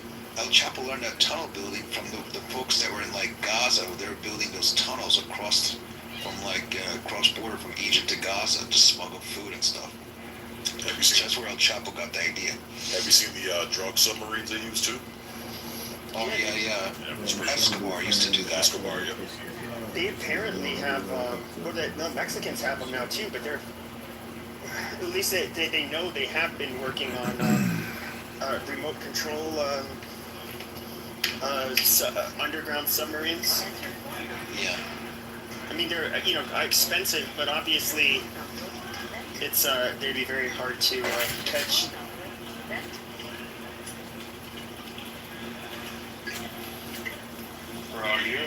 Are you in a Walmart? What's going on? I'm in a grocery store checking it out.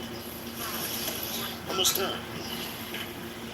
The working class can't afford food delivery, so you gotta go in the store for your Pepe. Can't afford what? Pepe goes to Kroger's. He doesn't go to Bristol Farms like me and Alex. Yeah, sorry, you can't Instacart. Like, that's too expensive.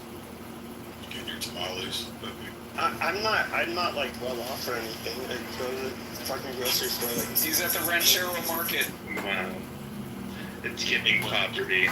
Wait, are you telling me that you're not sponsored by anyone? No, unfortunately. I don't think the stuff I say online is advertiser friendly. It's like nobody would sponsor me. Yeah, I doubt that as well.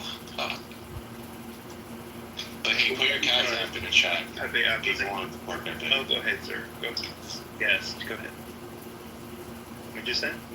Oh no, I'm just saying if people want to support Pepe, you can donate to his cash app. So one time, Pepe, I was chilling in your audience, just going about my day, and I was like sitting in the office at one of my clients, and my earphones died. and all you could hear was, "Oh, this fucking monkey, blah blah blah blah blah," and I was like, "Oh my god, I cannot believe the office is." I was like, never again will I open this room in a professional environment. You went back to the office? Well, I had to go to my client's office. Good for you. I mean, I talk on here like I never would need another job again. And, you know, with AI coming out, I'll probably, if somebody releases something, I'll say like, you know, I used to make these serious runes online, and these guys would always come in and troll me, and they ended up making AI recordings of my voice. You know, it's so unfortunate. You know, I'd just play it off. Oh wow, for the amount of hours you've been on here, they could pick up every word you have and be ready for AI for you. Yeah. Sam, your voice sounds familiar. Are you someone I know? What are they gonna call it? Jim Crow AI? Yeah. Sam, you're like the Coptic Christian Wait, is this guy. Mike? I don't know, man. Oh, no, it's Sam. Are you Coptic Christian? I don't know, man. I'm sorry, all white people sound the same. I apologize. Sam is Middle Eastern, and so is Mike. Yeah, see, the wealthier white people will use those delivery services, but the really wealthy ones, they get their own farms to grow their own food and then get illegals to do all the picking so they can, you know, get some of that white supremacy out and, you know, oppress their workers. That's how they go food shopping. I mean, in case people didn't know how evil white people. So I had a neighbor, he intentionally hired a white guy to mow his yard because of that reason. He wanted a white man to have dominance over a white man. Yeah, my parents did that. Like, there's certain things that they're not willing to ask black people to do. Like, I've never had a black maid, never had a black landscaper. Like, that's white and Latino work. Sorry, mother. I'm gonna be. But that is for the Mexican. I'm gonna be honest with you. Like, there's a guy that like had a problem like with my washer dryer or water heater or whatever. It's like father and son. They're black, and you know my parents had used them. I'd use them. Like I can't think of any other black people I hire for like technical shit. I mean, contracting, but we trust them and they do a good job. So we have because of the Jeffersons. Look how the housekeeper, the black housekeeper, treated Wheezy and George. She never worked for them because they were friends. Of course they're not going to hire black people. But that's what wait.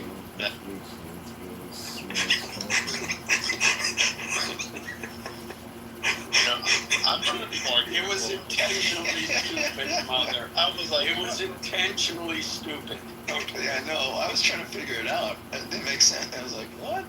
No, but that was the running theme. Like in the first episodes, they move it to the new high rise, and Wheezy tells her friend, I forget the character's name.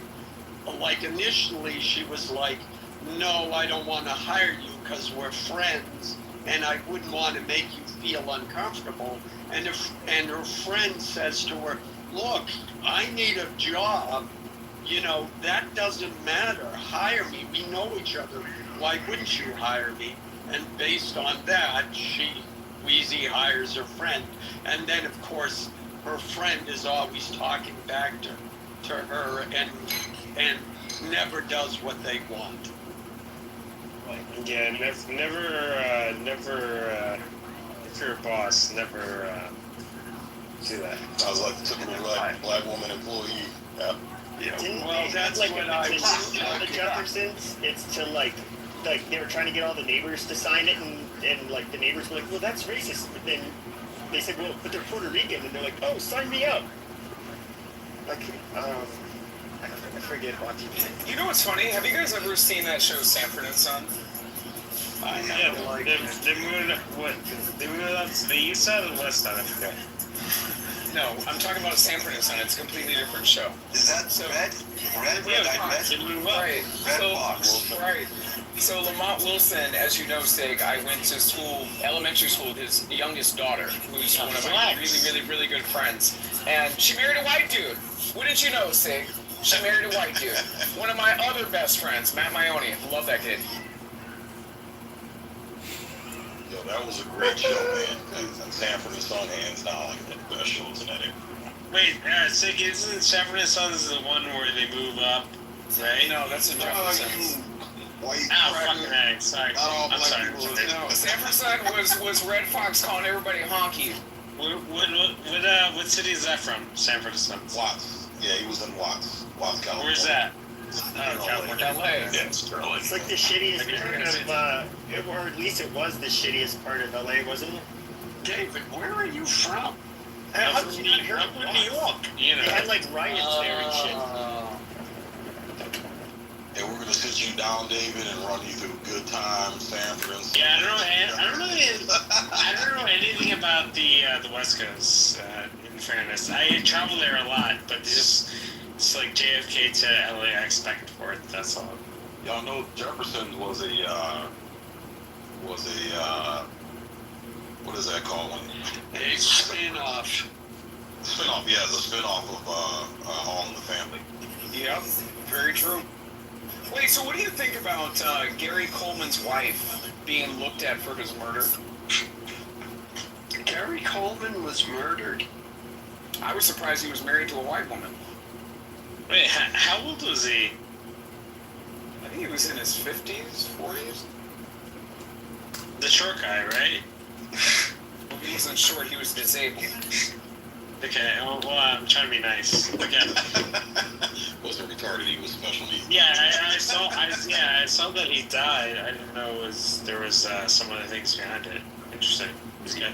Yeah, if your spouse dies and there's any mysterious circumstances, it's like 90% of the time it's the husband or wife who killed him. Exactly. Look at what happened to OJ. Look at how they did that man dirt.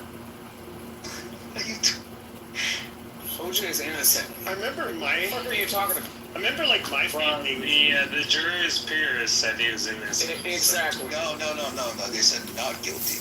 In America, in a courtroom, you're never guilty or innocent. It's guilty or not guilty. He's innocent. They don't say innocent. He's innocent. There was a white construction worker that was working on a project, okay, in Northridge that consulted with the Simpsons in remodeling the Gretna Green house shortly before Nicole died. And he actually confessed to the murder years later when he was locked up in Florida. So again, at the end of the day, if you want to say it was the son, I'll give you that. Okay? He was a little bit confused. The son. I want to say if it was the son, the oldest son. The son's Who's smoking crack? Even like MLK's alive, all of this weird shit. What do you mean MLK is alive? The fuck are you talking about? Listen, if y'all want to go on this conspiracy on this app and blame Jews for everything, MLK is alive and OJ Simpson is innocent. Okay?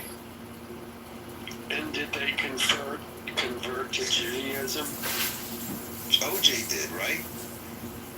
I was joking. There's a secret refrigerator they're holding the children. Excuse me, Nicole Brown Simpson was Catholic. Nicole Brown Simpson was Catholic. Thank you very much.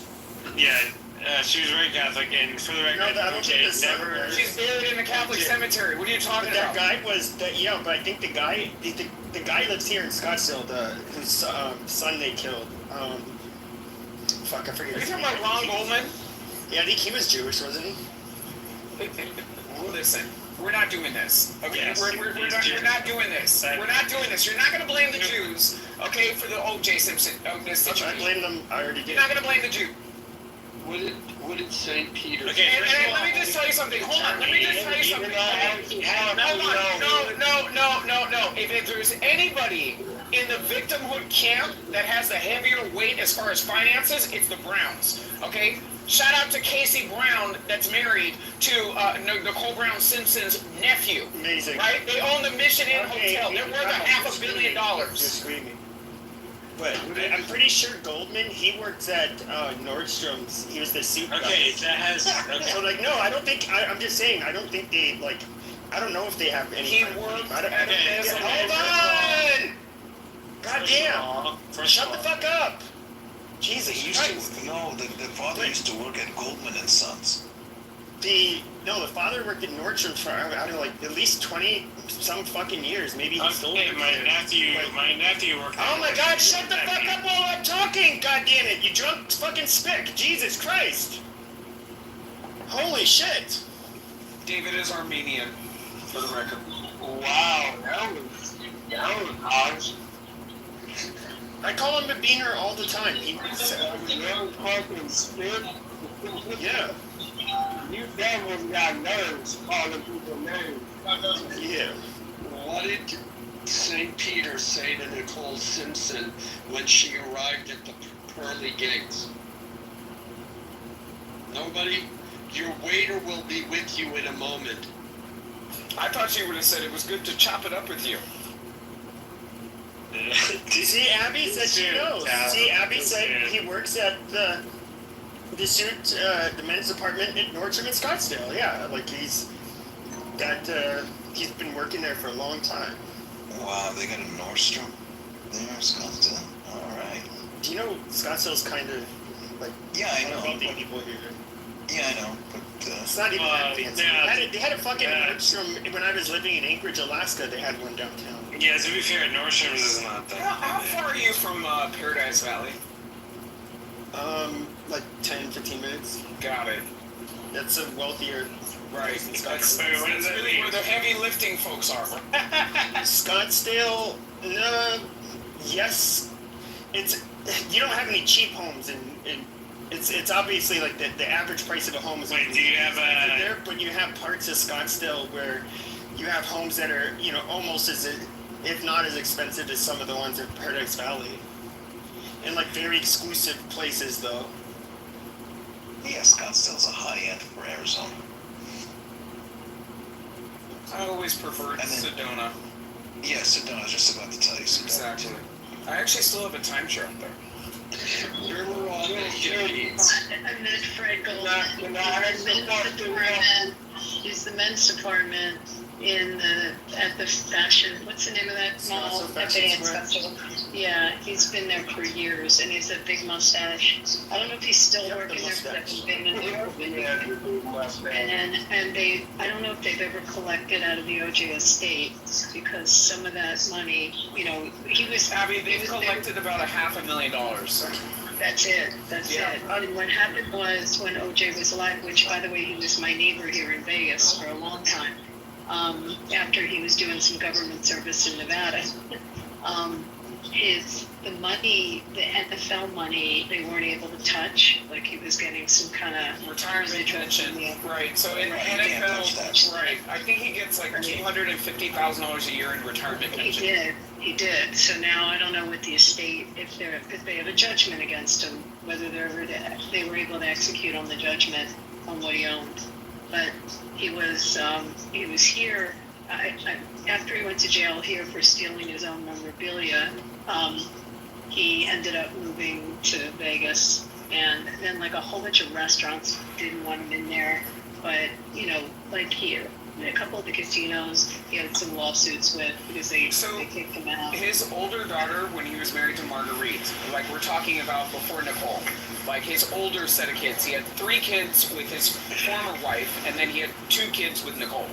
So from what I understand, a lot of his assets are in the name of his oldest child, you know what I mean, from his previous marriage, and that's why they were able to kind of subvert a lot of the collection on that said lawsuit, if that makes sense. Yeah, they could do that.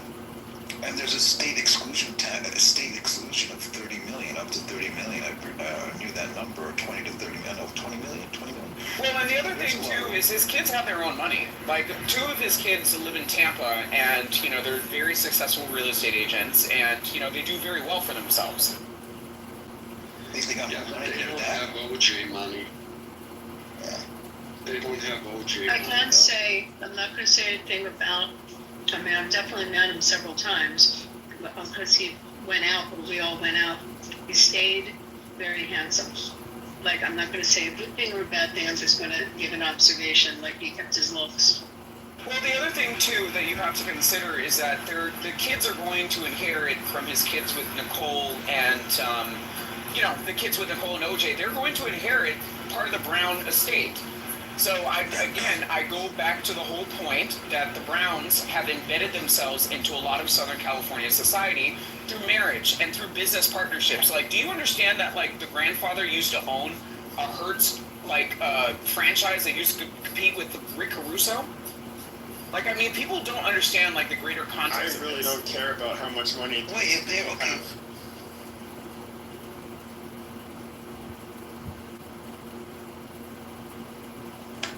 I mean, these are just like the children of celebrities like that. I should care about them. They lost their daughter. It's very sad. No, Nicole Brown. Why was she a waitress? It was a very polarizing case, and she was a waitress coming out of, you know, being in her youth. She also modeled. She's also she did many different things. She also kind of strikes me as a gold digging whore that cheated on her husband with a handsome young man, and you know, O.J. Simpson being O.J. Simpson. They were divorced. And well, sure, but I mean, they were divorced, Pepe. All right, well, still, he got, you know, how long had they been divorced? And there's no evidence that she was cheating on him with that man. There's actually a lot of supporting evidence that, you know, he Why did she get essentially involved had been in gay. it? Why did she get involved? Okay, so they went to Mezzaluna, which was a restaurant in Southern California. They had a restaurant in Monarch Beach next to where her parents lived, and they also had one in Brentwood. She went to the restaurant. She forgot her glasses. The young man, as you know, a person working at the restaurant, returned her glasses right up the street. It's walking distance. Very simple. Very, very, very innocent. There's nothing to say that they ever had an affair. We're talking about well, all right, I could be wrong. Man. How long had they been divorced? I think like well over a year. Like I was very, very, very young. Still wasn't over her. Still wasn't over her. They were still fucking. How do you go into a fit of rage where you'll kill somebody with a fucking sword? I mean, that is like so. Something snapped. I mean. Oh, dude, didn't you? What about? Oh, you didn't hear about the possible cocaine use? Hello. Cocaine make you act like that? So let's talk about that for a second. Shout out to Faye Resnick, right? So I actually ran into her a couple of weeks ago at a gas station down the hill from my house. And Faye Resnick, do you guys remember that angle? Yes. As far as, right. So what's really crazy, and you also remember the theory as far as the Mezzaluna restaurant and the killings, the Colombian neckties, right? Do you remember that, Abby? So Faye Resnick, right. So if you read, I read a book. It's called Murder in Brentwood. It was written by actually Mark Furman. He wrote Murder in Greenwich, and he actually did an expose on the Mark Skakel murders in Greenwich. But nonetheless, he was one of the lead detectives on that case. Right, he was the one, but he also had prejudice, and so it was an issue when he was Right, because they, you know, he did an interview, and you know, he was talking about Nazi salutes and like all of this. So they basically threw out a lot of the evidence that Mark Furman had to bring to the court. Now, under the theory that was exposed in the book, there was a drug trafficking ring that was occurring in the Mezzaluna restaurants that occurred from Colorado down to Monarch Beach into Brentwood. And there was actually a waiter in the Monarch Beach location and a waiter in the Colorado location that were found dead, and it was investigated by the DEI due to, you know, suspicious circumstances that may have been related to drug trafficking. I think you wanted to say investigated by the DA, not the DEI. DEA. Oh. DEA. Drug enforcement. You said DEI. You know, Adams, that's a couple. You know, it's really crazy, man. What the hell would the drug cartel want to do with those two, killing those two? Why would a drug cartel want to that kind of publicity? Because the restaurant was a front, and a lot of people were buying cocaine, a lot of people were not paying their debts. Again, if you look at the theory, Faye Resnick was in substance abuse treatment in Marina Del Rey when the murder happened. And mind you, she was just as much the polite house guest as Cato Kalin was living in the Rockingham property. Faye Resnick lived with them. So again, a drug dealer could have been coming to look for Faye. But at the same time, though, like a murder that ends up like the whole nation knew about it, was constantly in the news. Like who? To me, that I don't know. Just look at the scene when he tries the gloves on, and he makes it really hard to put the glove on. Do you see what I'm saying, Abby? No. I'm saying that was very orchestrated. Yes, I'll tell you how. Abby, did you read the Bill Gacy book? Wait. Okay. Because as a doctor, what happened was that OJ has rheumatoid arthritis.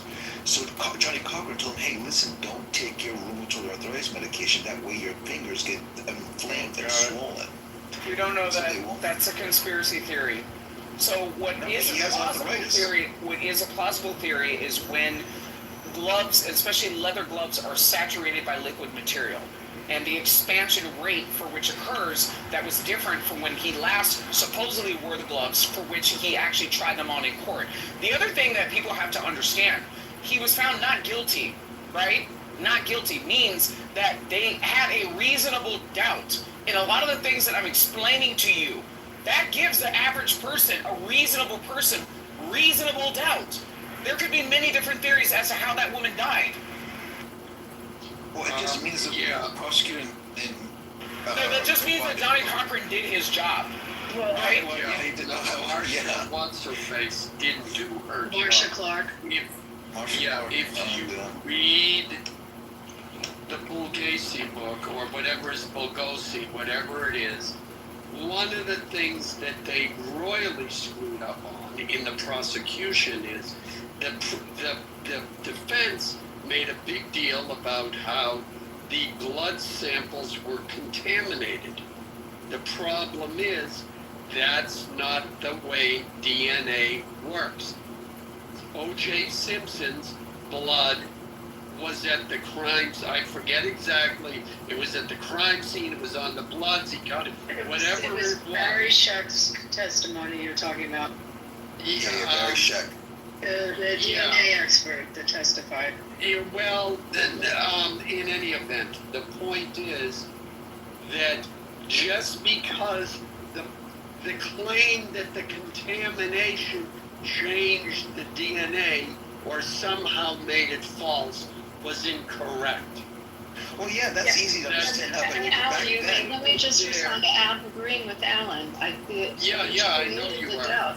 Yeah, it totally created the doubt, but I do want to share something with all of you. Created what doubt? It created the doubt with the jury with respect to reasonable. Hold on, let's look at the requirement. Why is everybody fucking talking over each other? The fact that the prosecution didn't clarify that exactly. Yes. What created the doubt. But also that technology, that DNA. Go ahead. Go ahead, Abby. Yeah. No, I was just going to say that my girlfriend here in Vegas, her name is Jackie Glass, was a judge. She's retired now. She does arbitrations. She was a sitting judge when he was tried on the theft crime here. And if you look at the sentence that he got like a very extreme sentence for the crime that he was convicted of in Nevada. And it was almost like a compensation for him to do some time. Who was the presiding judge on that case? It was Alito? Alito. Yeah. I would love to have him do a sit-down interview. I would love to have him do a sit-down interview and actually discuss what his thought process was in allowing certain evidence into submission and his opinions on whether that said evidence contributed to the overall outcome of the case. Adams, he may have done like a 60 Minutes one, like you might look. Judge Ito. Sorry. Yeah, not Alito. That's Yes. Ito, he was Asian. I'm just kidding. No, they're not. I'm kidding. You might take a look and see there probably was some kind of interview with him afterwards. You know what's funny? I just want to say one other thing. That so much, and probably a lot of the people on Clubhouse only know this story from watching the People versus OJ, the TV series that was with Cuba Gooding, and probably, that's their perspective on it as opposed to the case itself. No, my perspective, again, it was watching the trial and then reading the books You see what I'm saying? Like murder in murder in Brentwood. You definitely need to read that book, Abby. It's a very, very, very interesting take on this case. I want to ask another question, Abby. Do murder trials usually take 1 year? No. This thing went on. Okay. And so they dragged it on for media and money. Well, no, there were a lot of motions. There was, you can have actually, I take that back, because you can have a ton of pretrial motions, and motions can hold you up for a long time.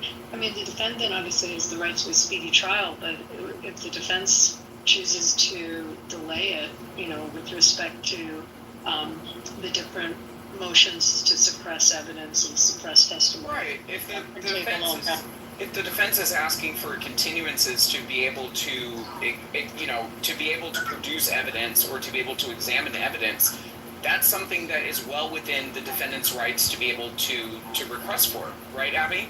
Yeah. So it's not to say that it was the prosecution that delayed the said trial. It could be the mechanisms of the defense in preparing their said defense in delaying that trial.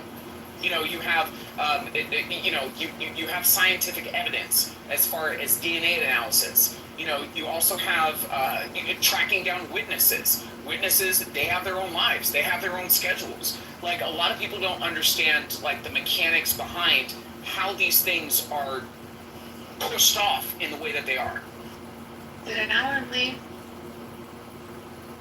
Yeah, I think you did. I don't know. I mean, there are trials that can take a long time. Again, you have a lot of pre-trial motions that'll occur prior to the case in chief being tried. And that's mainly due to examining evidence, right? Well, it's evidence, it's testimony, it's different. It's whether certain witnesses can be included or not. I mean, there's all kinds of facets of it. Anyway, it's interesting. I just have that perspective because he ended up here, and I mean, I know a lot of people that had dinner with him and spent time with him and treated him like as if none of this was in the past. And then there were people that were totally wigged out and didn't want to be in the restaurant if he walked in. So he had that effect in his later years. It was just like no one was neutral on it, if that makes any sense. And so a number of restaurants banned him, and then I think he had a lawsuit. Maybe it was with the Cosmopolitan because they kicked him out. There was a few places. I mean, even being a kid at the time and having polite elementary school conversation, like, it's one of those things where it was very polarizing, across generational lines, especially in Orange County, where Nicole had a presence. Like, the high school that I graduated from was the sister high school that she graduated from. So it's kind of one of those things where, people knew the family and they knew the circumstances. OJ was a very noticeable figure, and everybody down to generational lines that could understand, and I don't mean the complexities as far as the legal implications as to what he was facing, but the overall circumstance. I feel like it was very polarizing. Adams, let me tell you, I know exactly where I was when that verdict came in. I was practicing law in Philadelphia, and they had like a all police bulletin everywhere in the city that if that verdict came in guilty, what we would expect. We expected Rodney King riots. We expected all kinds of problems. And that's, how many 3,000 miles on the other side of the country. It was incredibly polarizing, that case. I remember it. You know what's interesting? I didn't realize how polarizing it was until the verdict was read. And I literally saw all white people gasping, like, what? And all black folks, like, cheering. Like, whoa, I didn't know it was like that. Completely that way around the country. Or at least that was the anticipation, that there would be an issue from it.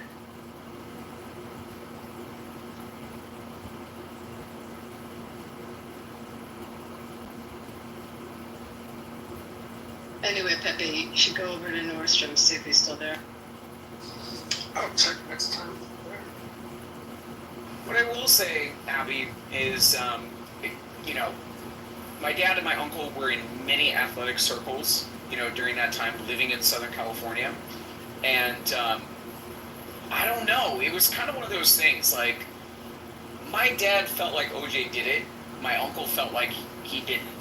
You know what I mean? Like, it was one of those things where, like, it was a childhood conversation.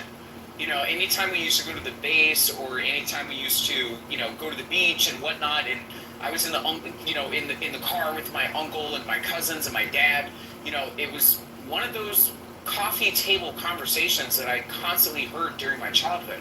And then as I went through high school and, you know, as, you know, life progressed, you know, I read books and, you know, I just listened to different theories as to how this case unfolded.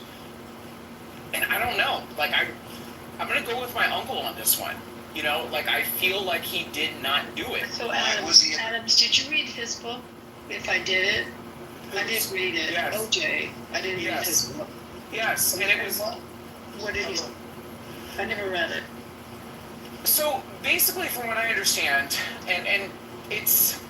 You have to understand, Abby, that book was heavily edited, right? So when the book actually made final edit review, the book had already been under the control of the Browns and the Goldmans. No. You see what I'm saying? OJ's book? Yes. Yes. They took control of that book before it actually went to press. Oh, I didn't know that. They did. Okay. What are your thoughts about him being in the Ford Bronco with his passport and that whole spiel?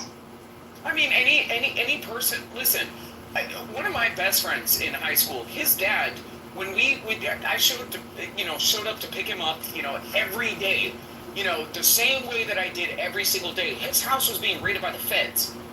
His dad disappeared and was in Thailand up until after we graduated from college.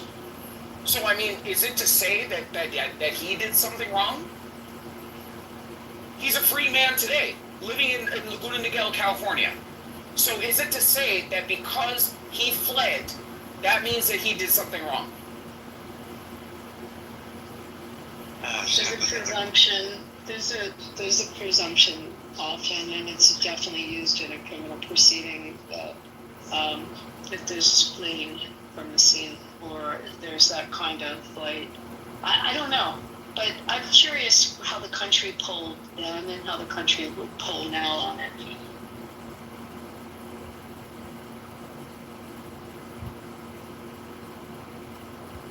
I mean, Abby, I've given you two different theories. One for which actually rendered a confession. The Northridge construction worker that was working on the damage in Northridge at the time confessed to that murder in prison while he was in prison in Florida.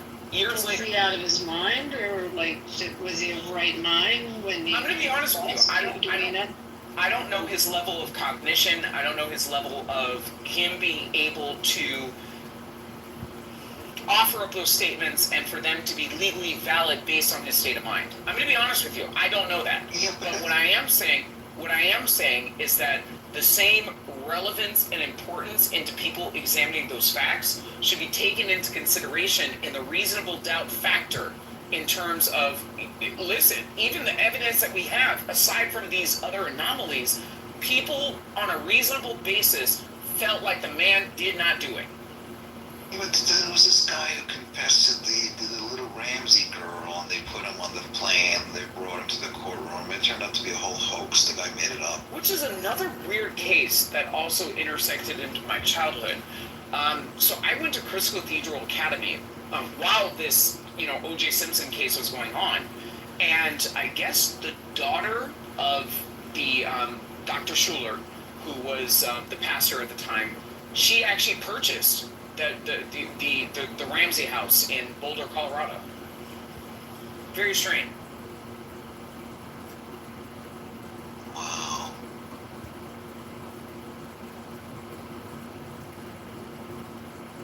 I would stay away from buying an infamous house.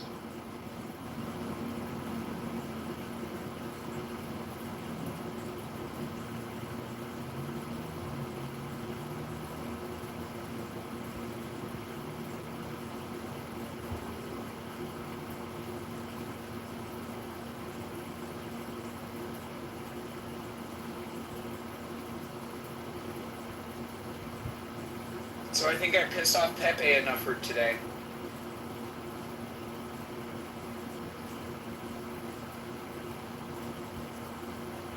Amazing. Alright, oh, I guess I'll just close the room since we... Alright, Pepe. You guys have it?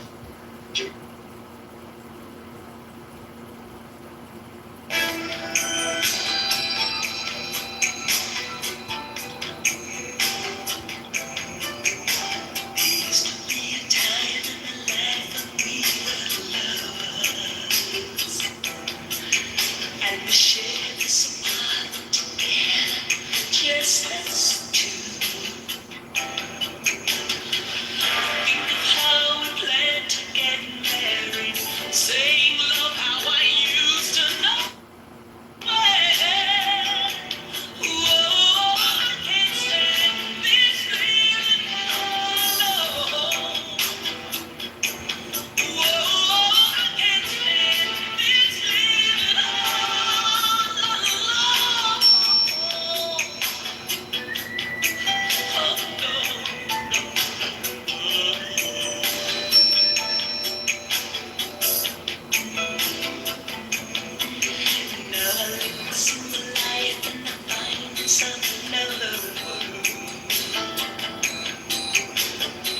I'm not even the same, I'm a different girl. Yesterday I was somebody's baby. Now today I'm a woman. Oh, I can't stand this feeling all alone. Oh, I can't stand this feeling all alone. Feels good to have somebody hold you tight. Feels good to have somebody love you right. Who will lend all my long and lonely nights. Oh, I can't stand this feeling all alone. Oh, I can't stand this feeling all alone. Oh, I can't stand this feeling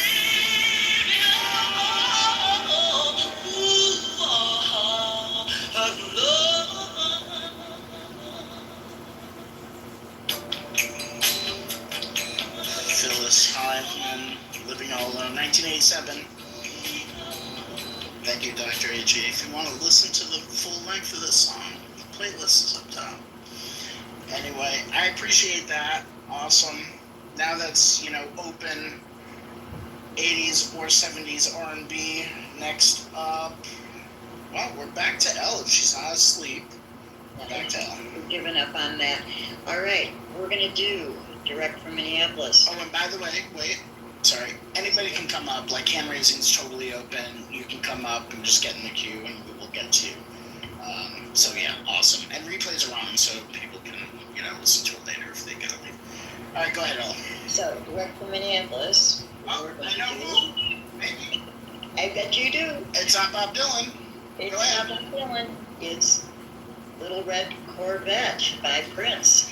And here's a little trivia for you. Despite its title, Little Red Corvette was inspired by a pink Mercury Montclair Marauder owned by Prince's bandmate Lisa Coleman.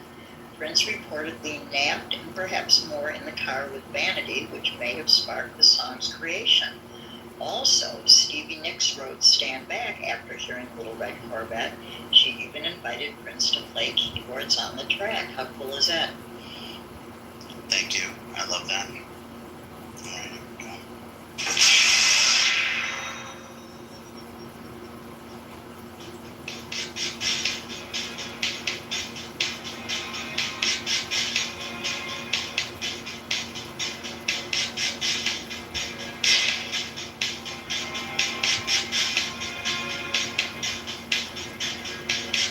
Guess I should know by the way you walked your car sideways. Little baby plans.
1982, October 1982, Little Red Corvette, Prince. All right, now we're moving along the stage here. Thank you, L, for that. And Sky, we're back to you. 70s or 80s? Yeah, Hercules, Air on Level. Hey, what's the name of the song? Hercules, Hercules. Yep.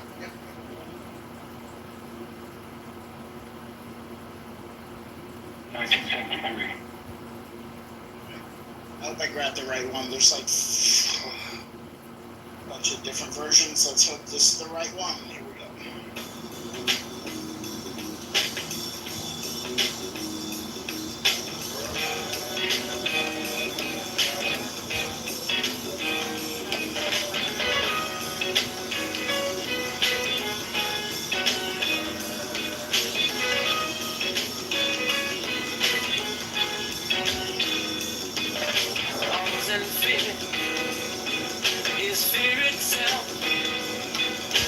Check out your own backyard before you check out someone else.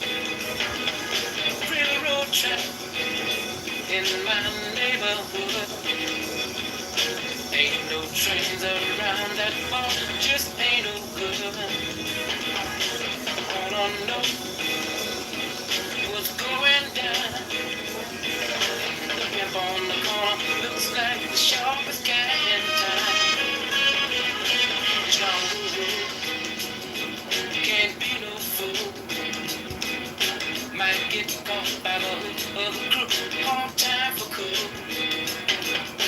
Look out, chick, what you say, what you carrying, brother. I hope you think, 'cause the man is me, or don't come enough further.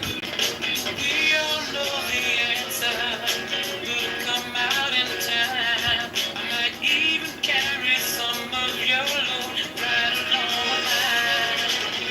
Thank you, man, Mr. Bleak, 'cause I must be Hercules. I must be Hercules. Like the bird on the wing, I just wanna be free enough to do my thing. I can feel the pressure from every side. If you're not gonna help, don't hurt, just pass me by.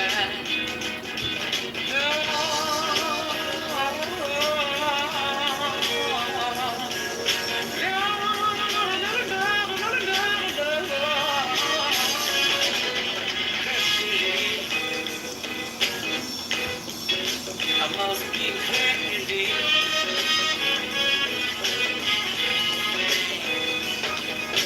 Jungle Root. Aaron Neville, Hercules. That's a good one. Thank you, Sky. I like that. I haven't heard it before, but that's great. And we're moving on to Rick. Rick, 70s, 80s. What do you got? Right on the cusp. I know Corrida, the version from Quincy Jones, which it's probably one of the most amazing arrangements I have ever heard. Every time I hear it, I hear something new. It's just fantastic. And the guy that wrote it is like a British rocker, which I just found out. And he wrote it as kind of a tribute to some Japanese erotica film. But I never knew that. I only knew the version from Quincy, and it's just ridiculous. This is from the Dude. Is that from the Dude? Yep. I love it. All right, cool. Thank you. All right, cool.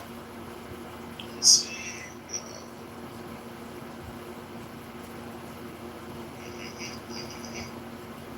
Thank you. 1981. Oh, shoot. Wait a second. give me another minute. I'm having little tech issues. I hope this is the same one. Wait a second. Oh, interesting. Okay. It's giving me some headaches, so give me 1 second here. Let's try this. Hold on, 1 second. So what?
So that's the first track off of the Dude 1981, Quincy Jones.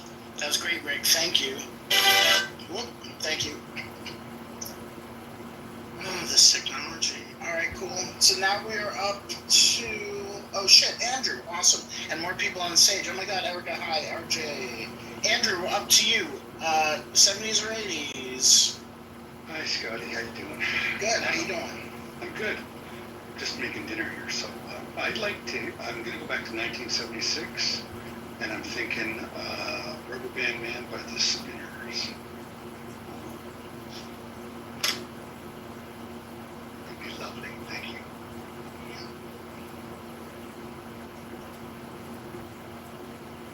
I remember this one.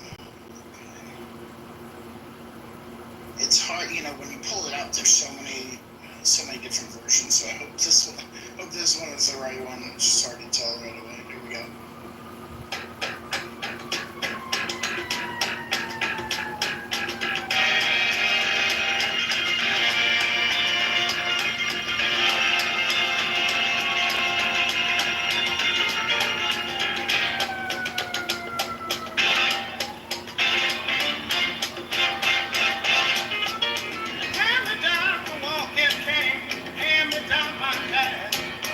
Every now and then.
The Spinners, Rubber Band Man.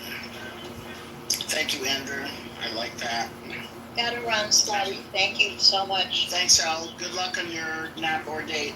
It's gonna be a date. Love you. You too. All right, next. Where are we next up? Erica. Erica, so good to see you.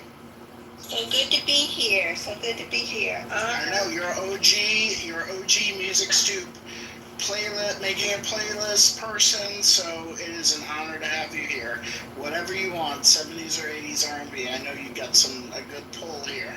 I'm gonna do 80s. I'm gonna do Confunction. Got to be enough.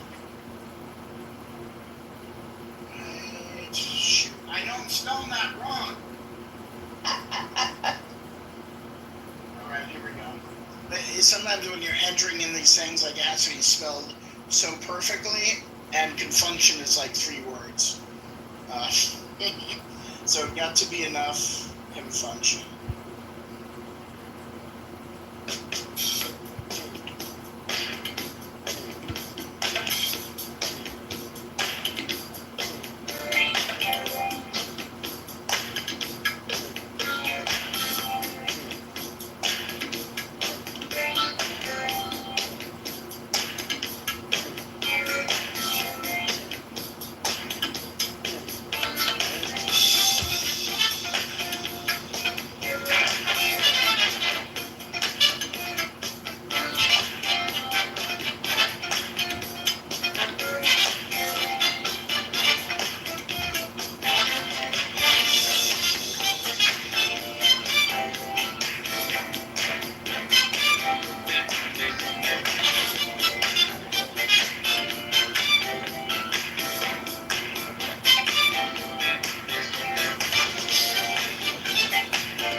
right at the cusp.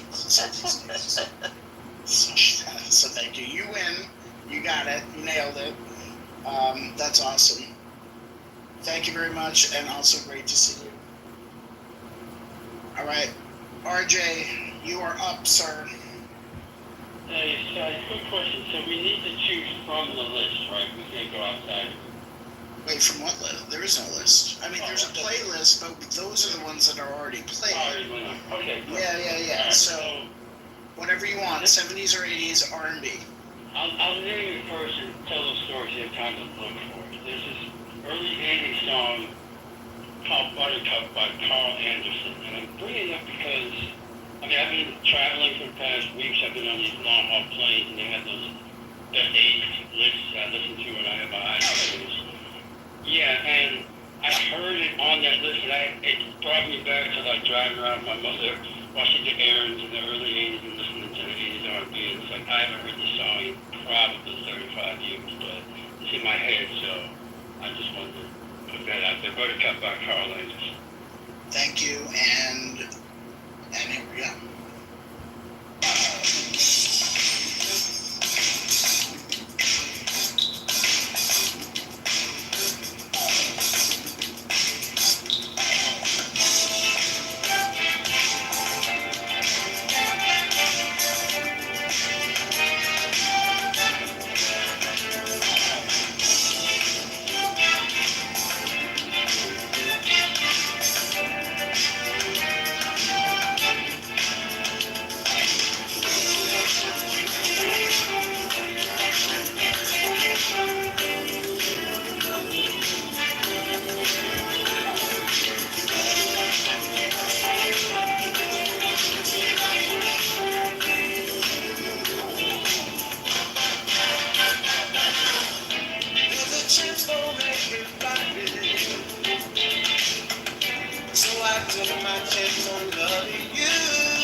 That was my bad. Jeez.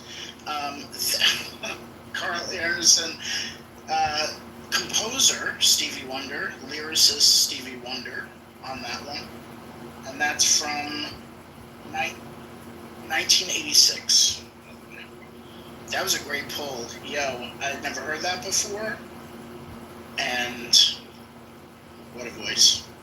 That's great. Thank you, RJ. I added it to the playlist pinned up top. Next up, James.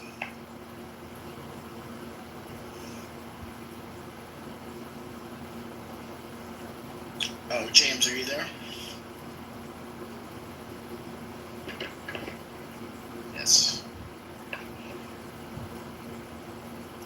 James, if you are there, you can tell me your choice, or you can write it in the chat.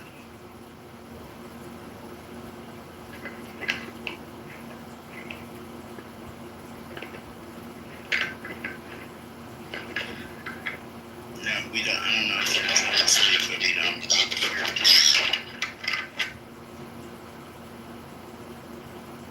Yeah. You can write it in the chat, James, because we don't. I don't think we hear you. But next up would be Brian, or we can come back to you, James. But Brian, it looks like you're on a phone call, which then means we're going to Moose. James, I saw you muted, but were you able to speak, or you could put your pick in the chat? It's up to you either way. Otherwise, we will go to Moose. Moose. What's good, Scotty? Happy Sunday. What's good? Happy Sunday. I was so happy when I found your room. Much needed today, man. I'll say Give Me the Night by George Benson, if you haven't already. Yes. I think James is... Oh, wait, James is speaking.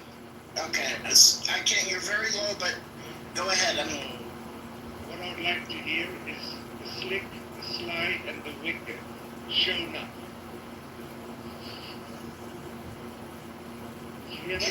Can you write it in the chat, because I'm barely hearing you.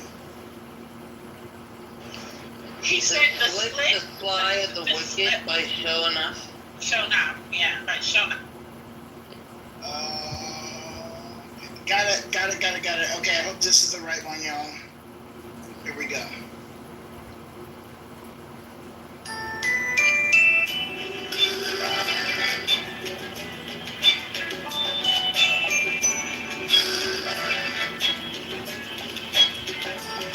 I like this. Whatever it is, I love it.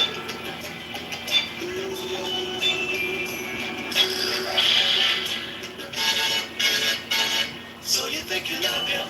Girl, you know you love me.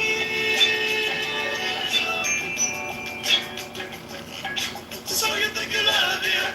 Wanna blow your mind? Blow your mind to let me hang. Oh, I've tried so hard to convey my love, but you only know me. Oh,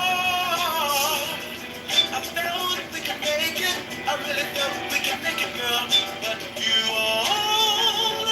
only thought of him. Show not now. 10,000 times I've tried.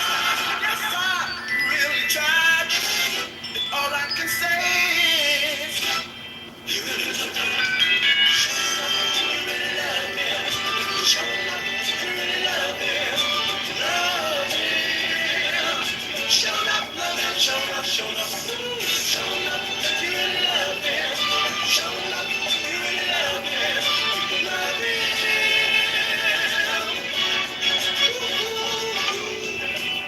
It's fine. Yeah, we did it.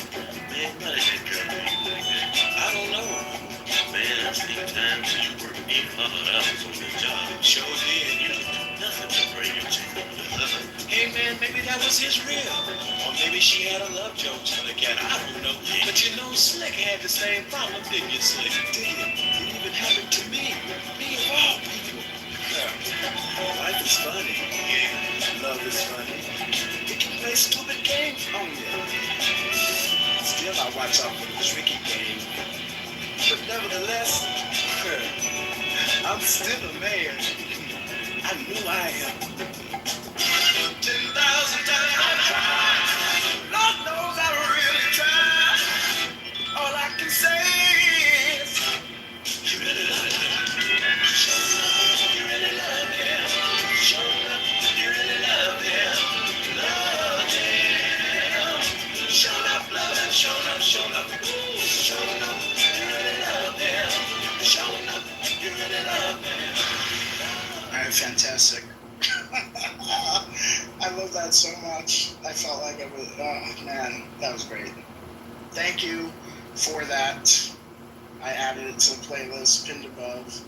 Again, if people don't have, if you don't have Tidal, maybe you should get Tidal, because the sound quality is great, and they pay their artists more for what it's worth. I know it's not much, but it's definitely much better than Spotify and Apple Music and definitely YouTube.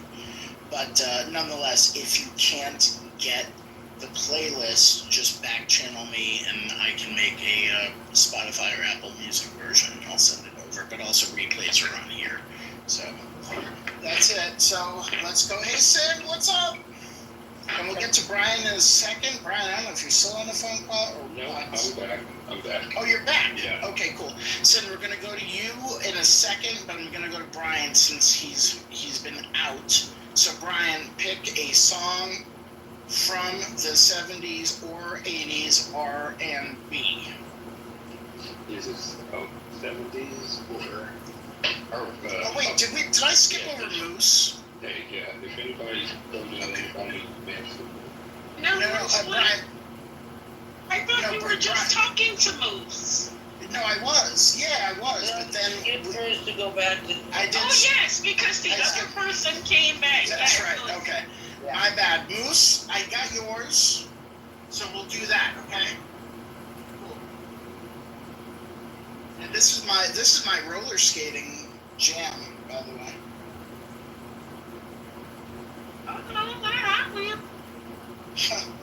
Wait, sorry. Oh God, you have to spell these things correctly. This is crazy. Okay, here we go. This will forever be a jam. Oh yeah. Bring on the roller rink.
And the song's got another 2 minutes. You can listen to it. The full version of the playlist about.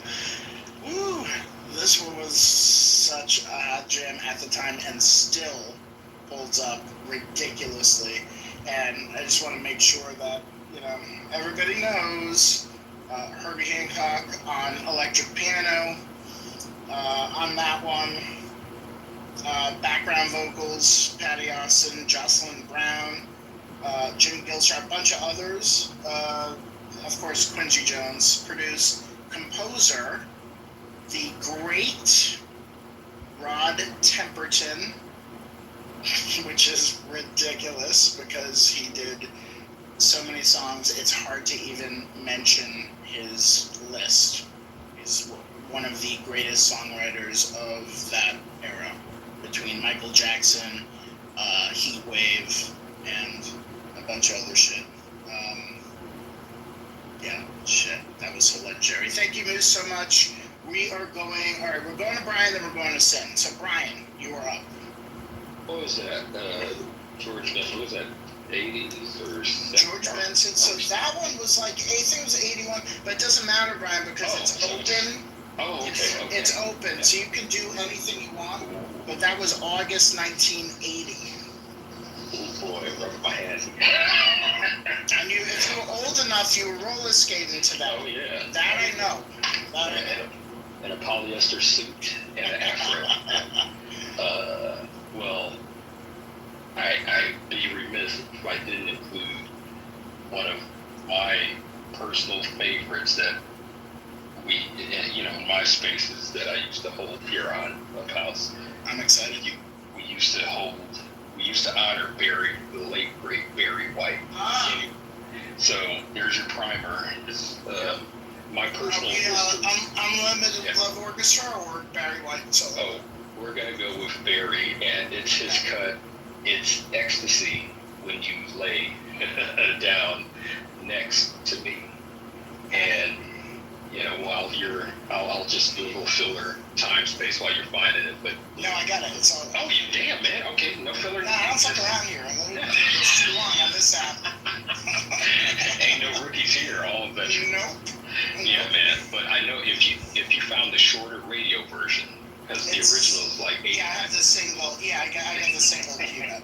Yeah. But I'll put if I find the extended album version, I'll put it on that one is worth the time people listen to start to finish. We'll do that. The radio edit's pretty short in the scheme of things, but here we go. Barry White.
Next to me,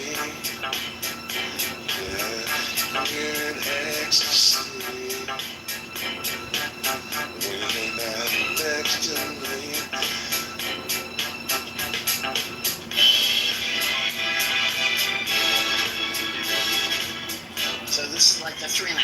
6-minute version, then there's the almost 7-minute version, which I put on the playlist. Brian, thank you, my friend.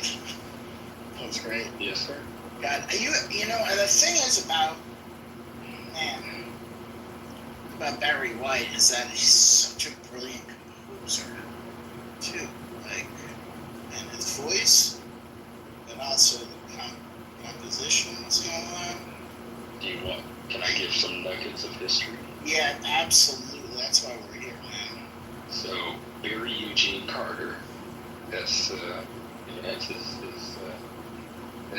government name, but he didn't know how to read music.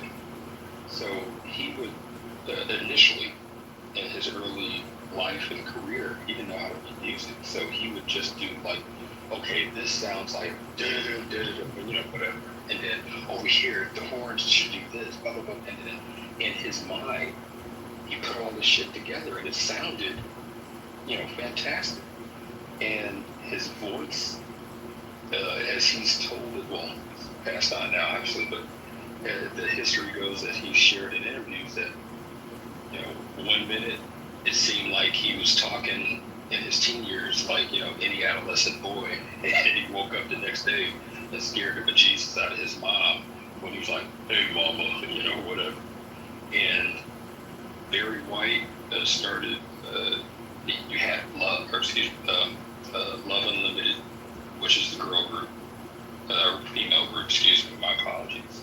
Love Unlimited Orchestra, and Barry White. And lastly, another fun fact, his influence, Kenny G was in Love Unlimited Orchestra, amongst others that we know and take for granted. The obvious question is what happened to Kenny G? Next, go on to sit in. Okay, so he peaked at Love. Okay, got it. Thank you. Brian, thank you for that. So far, this has been like ridiculously fun and continuing to go. We have 28 songs on this playlist already. We haven't even scratched the surface of like what is really out there. So we are over to Sin for the first time. Sin, I'm glad you came in, so thank you. If you have a 70s or 80s R&B track. Gotcha. I sent it to you in the back channel. Oh, shit. You're going to have to just tell me. Okay. It's Whitney Houston. I Want to Dance with Somebody. And thank you, Sin. It gives me warm memories because my neighbor had this pink record player, and we would play the song over and over again on her pink record player. So, it's just being I have no idea, like, I'm sure I was 7 years old. I didn't understand what the lyrics were. I probably shouldn't have been singing that at this young age, but I have such warm memories of the song. This is like when MTV Video, I think MTV came out like shortly before that, right?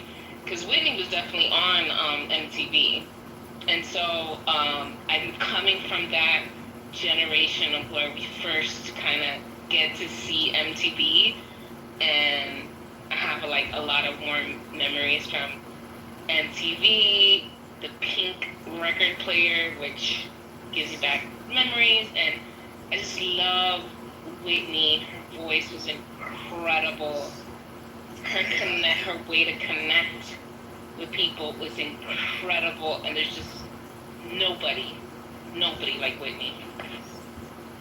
Amen. This came out, this is her, I think it's her second or third, I'm not sure, but it's 1987 from the Whitney album, I Want to Dance with Somebody. I remember this really well, and I remember the video. Thank you, Sen. Here we go.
Whitney, I remember when Whitney's first album came out, and the first song off of that album, which I think was the first single, was "You Give Good Love." Oof. Yes, sir. Still hits hard. I absolutely love that one. All right, cool.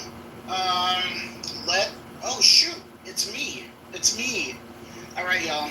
So I'm not going to introduce the song. This is from the 70s, however, but I'll give you some clues, and then you'll definitely know what this is. This guy invested. It's kind of a one-hit wonder-ish. Guy invested $900 of his own money to record this demo, initially titled "A Cadillac Don't Come Easy." So I'll leave it there. Went to number 1 on the U.S. R&B charts in 1974, number 4 on the Billboard Hot 100 in 1974.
Yes, sir. Thank you.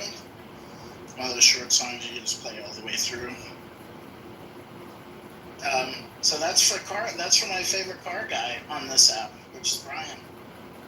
Hey, thank you, sir. And we still got Brian and nobody else. We got to do another one. I'm telling you, those who don't know, we did two. We did a couple because Sunday Drive. Sunday Drive. Yeah, my rooms that I'd host were Sunday Drive, and it was centered around just healthy, healthy discussions and conversations and things that we all can get behind. And then Scotty and I feel like we did like the old TV shows, like a crossover episode, Totally. So we did rooms where your first car and your first song that you and then we expanded that. So we hold me accountable. We got to do another one. Right, and like what you would play in your car. Like I had my grandfather's. This clip well into the 80s, I would say. I had my grandfather's 1978 black Ford Granada 2-door, and like what I was listening in that stereo when it would work, other than the AM radio, which was he didn't even have FM radio. But I did have. I would have my like boombox on the seat so I could play cassettes because he only had AM radio. So that's how I got around it. All right, so who we up now? Oh shoot, Sue, then Dr. AG, and we'll do like one more lap over here. What do you got, Sue? I don't have anything right now. Go to Dr. AG. Thank you. All right, cool. Dr. AG, you're on the spot.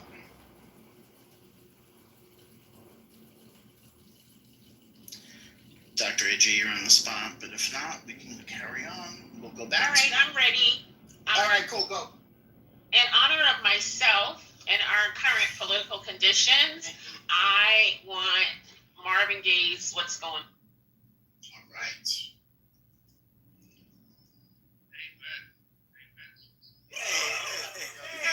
Great choice.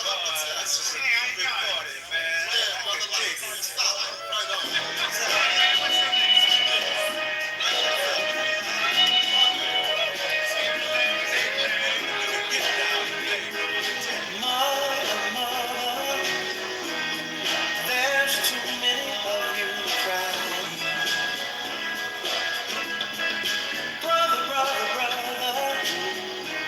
there's far too many of you dying. You know we've got to find a way to bring some loving here today. Father, we don't need to escalate. See, war's not the answer, for only love can conquer hate. You know we've got to find a way to bring some loving here today. Picket lines and picket signs. Don't punish me with brutality. Talk to me so you can see. Oh, what's going on? What's going on? What's going on? Yeah, what's going on? Oh, what's going on?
Of course, Marvin Gaye.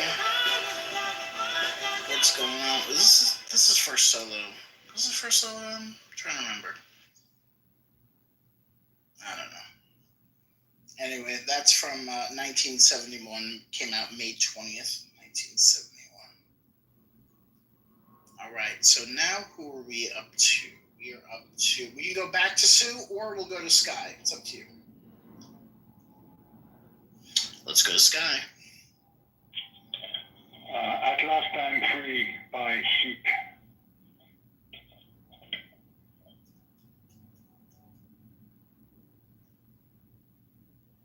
Got it.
Sky. This is such a great poem. Thank you. It is a 7-minute song, and I encourage everybody to listen to it. 1974, of course, the great Nile Rodgers, Chic, and one of the background vocalists is Luther Vandross on that one.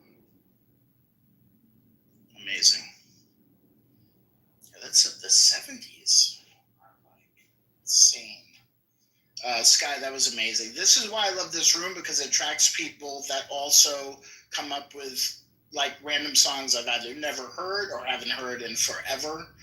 And it's always like good taste. So thank you.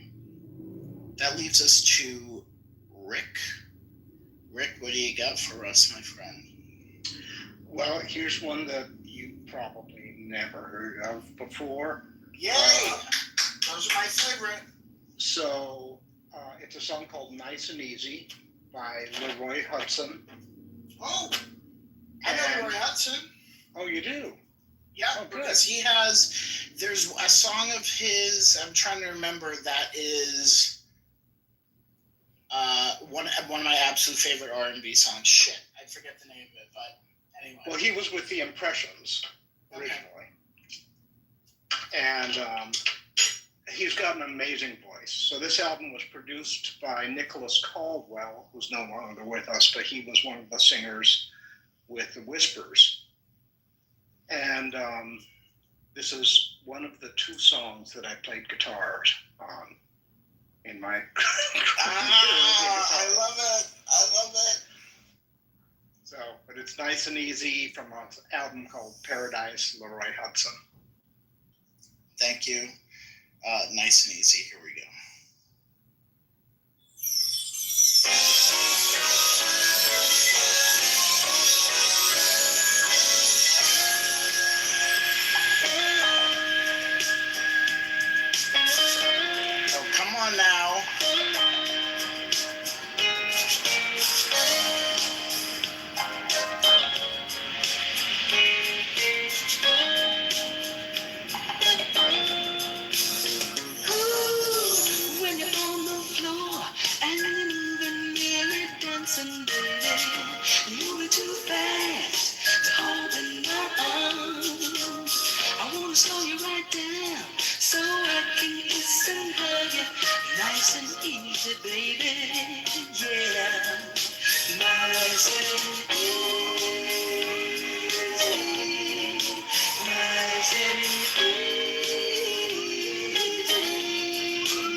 has moved will be tomorrow. Long as I'm able, I'll rock you in my cradle, babe. Nice and easy, yeah. Nice and easy. Nice and easy. Comes a time when lovers are dancing. They wanna slow down, feel the vibe. That's the time when two hearts are romancing.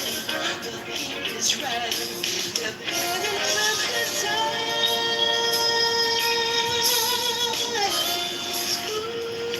Ooh, I love to see you dancing, but I wanna feel your body so close to mine.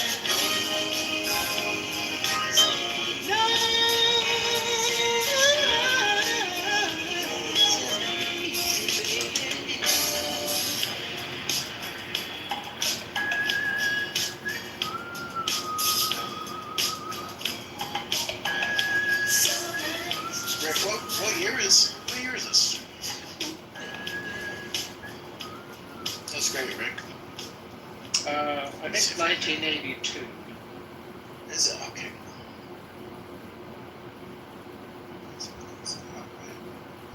Thank you. Oh yeah, from his 1982 album. I see that.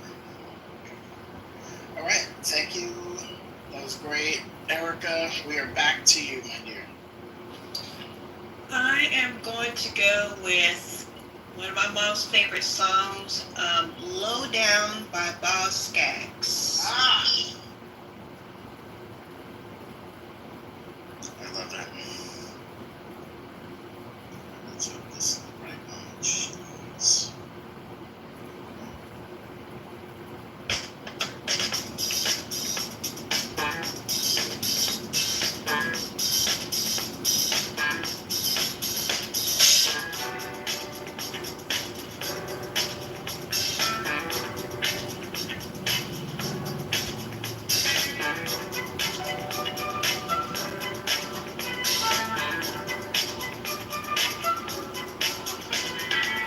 Babies in the run around, hanging with the crowd.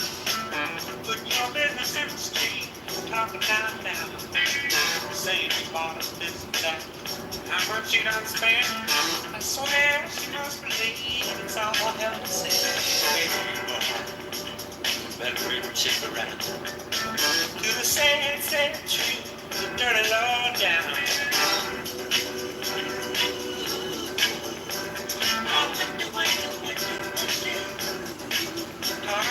Talk like that.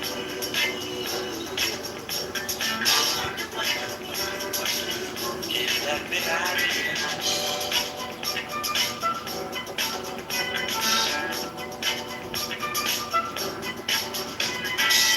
Nothing you can't handle, nothing you ain't got. Put your money on the table, turn it off the dial. Turn on that old love light. Turn it maybe to a yes. Same old schoolboy game got you into this mess. Better get on back to town. Face the sad old truth, the dirty Lord down.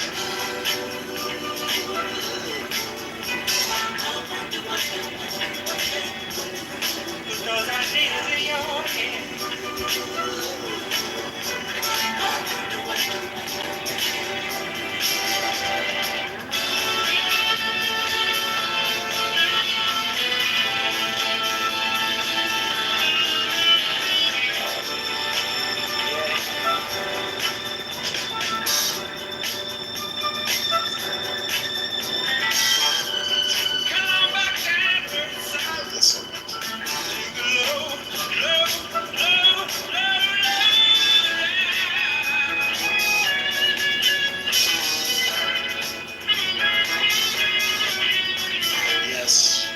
Yes, Boz Scaggs.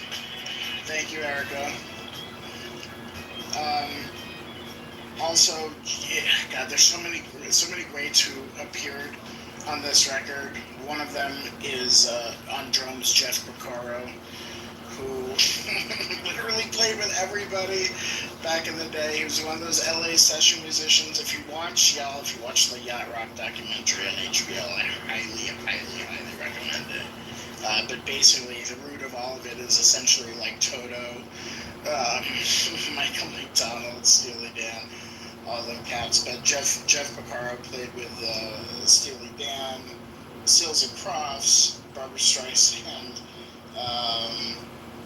Ricky Lee Jones, Don Henley. He was on Michael Jackson's Thriller. He's on Lionel Richie's Can't Slow Down. He was like the fucking guy. Toto, obviously. Yeah. Anyway, that was great. Thank you very much. All right, Howard J. We're up to. Alright, I think this has to have at least one national song that Stevie Wonder sang. Oh my God!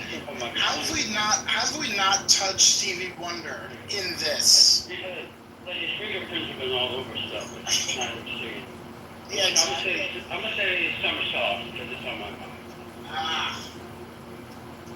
I mean, it's like there's almost no wrong answer, except for I just called Say I Love You.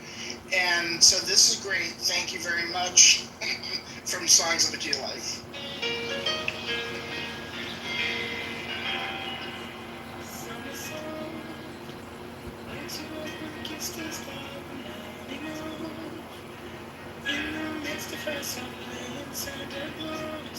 She brings games to her.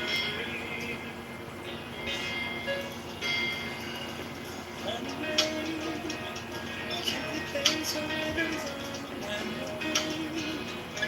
Giving you more credit when she plans to change to bring rain or sunshine. And so you wait to see what she'll do. Is it sun or rain for you? But it breaks your heart in two when you find it's October and she's gone, and she's gone. Summer's gone, taking with her summer's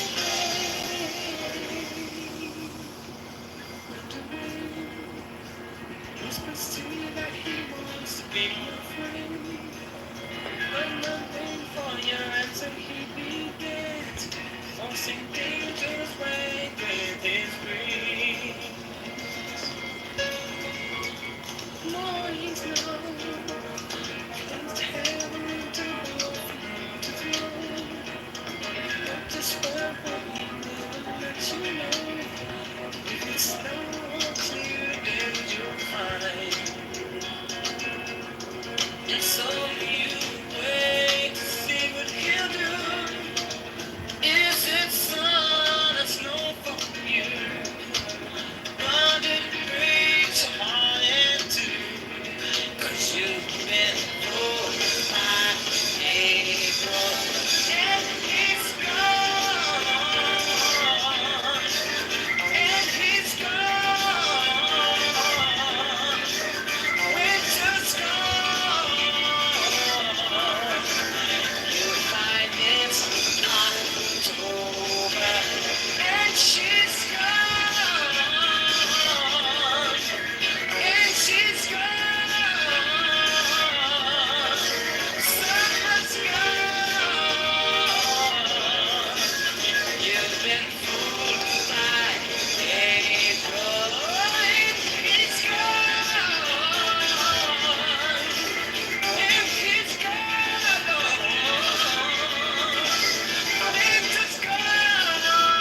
garden when he was doing the Songs in the Key of Life tour.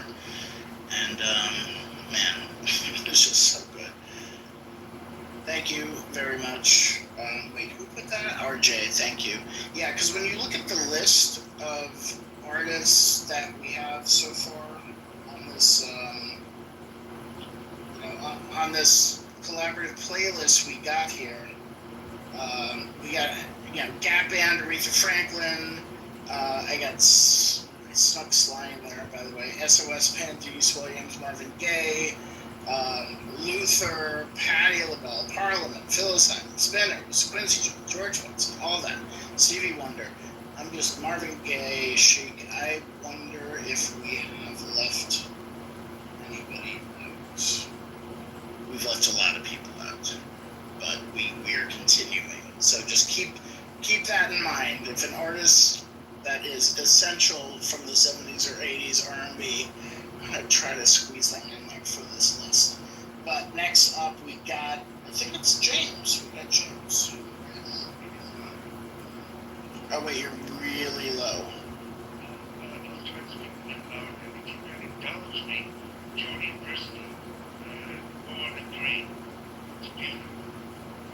What is it called? Go On and Dream? Yes, by Johnny Bristol. Okay. Alright, let's see.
That is quintessentially mid-70s R&B right there. Johnny Bristol, Go On and Dream. I added it to the playlist. Thank you for that one. Okay, cool. Yeah. Alright. We are moving along. What's up? What's up next? Is it Moose? Let me pull the refresh here. Oh yeah, Moose. Moose. Then Sin.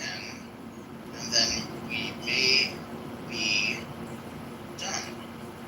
Although I'll end up with a song culture. But go ahead, Moose. Alright, buddy. Shake Your Body, in parentheses, Down to the Ground. 1978, The Jacksons. Right. Thank you.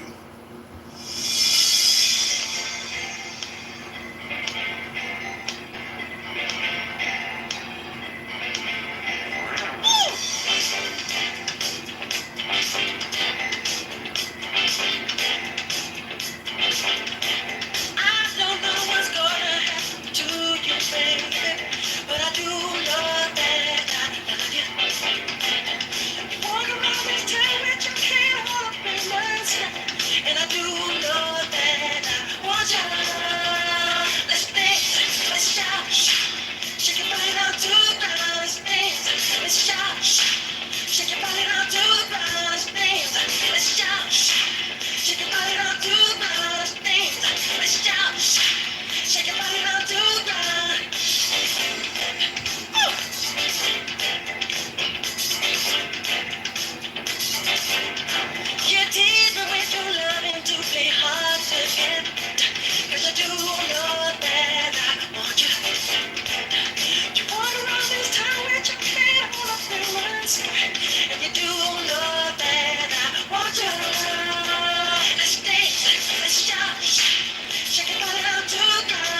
so if you do your bad, I want you to dance. Let's jump, shake your body down to the ground. Let's dance. Let's jump, shake your body down to the ground. Let's dance. Let's jump, shake your body down to the ground. Let's dance. Let's jump, shake your body down to the ground.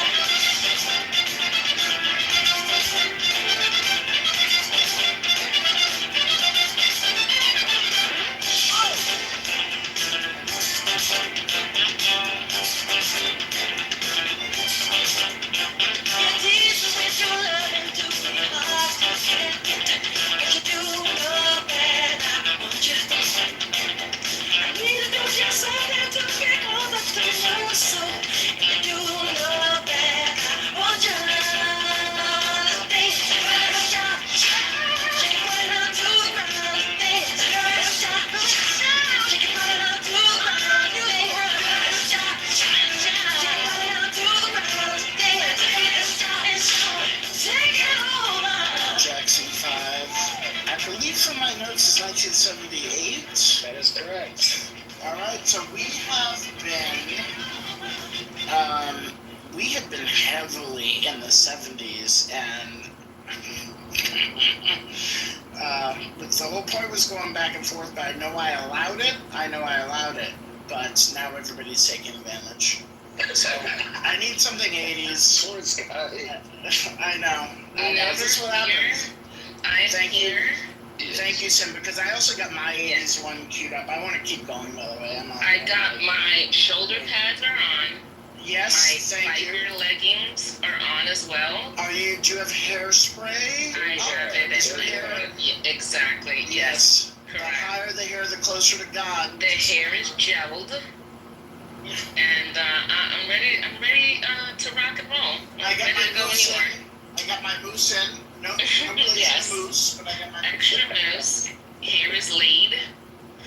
All right. So because I'm an '80s baby, and we couldn't leave the other queen off this list, right? You know, there's another queen. I hope you're going there. Go ahead. Well, you're not gonna guess what I'm going with, but nice try. There is a queen, and they say she's one of the most beautiful covered artists ever, right? And so couldn't leave her off this list. It's the song's not from her. Someone remade the song, so it's called "Don't Make Me Over." Originally Dionne Warwick. Originally Dionne Warwick, but 1989, Sybil sings a cover, right? So let's do it. Don't Make Me Over. Originally the OG Miss Dionne Warwick. Okay. Was it written by Burt Bacharach? I believe it's a Bacharach. I'll double check it. I think. Because that was the Dionne Hal Warwick. David. Hal David. Bacharach. Yep. Hal David was a lyricist, Bacharach. Yep. Dynamic trio there. Oh my God. All right, awesome. I'm looking forward to hearing this. Thanks, Sid. Yeah, thanks, son. Anytime.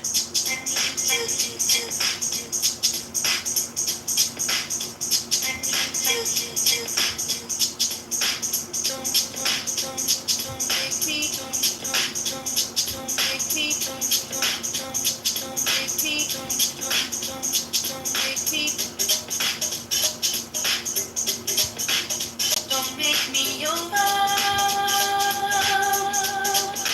Now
Knock Me Over for Bacharach, Hal David, Dionne Warwick original. Thank you, I added it to the list. When I was thinking about 80s, I'm like, man, this is one of my favorite 80s songs, and I have to play this one. The great Gwen Guthrie, I believe this is 1982.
That is an anthem.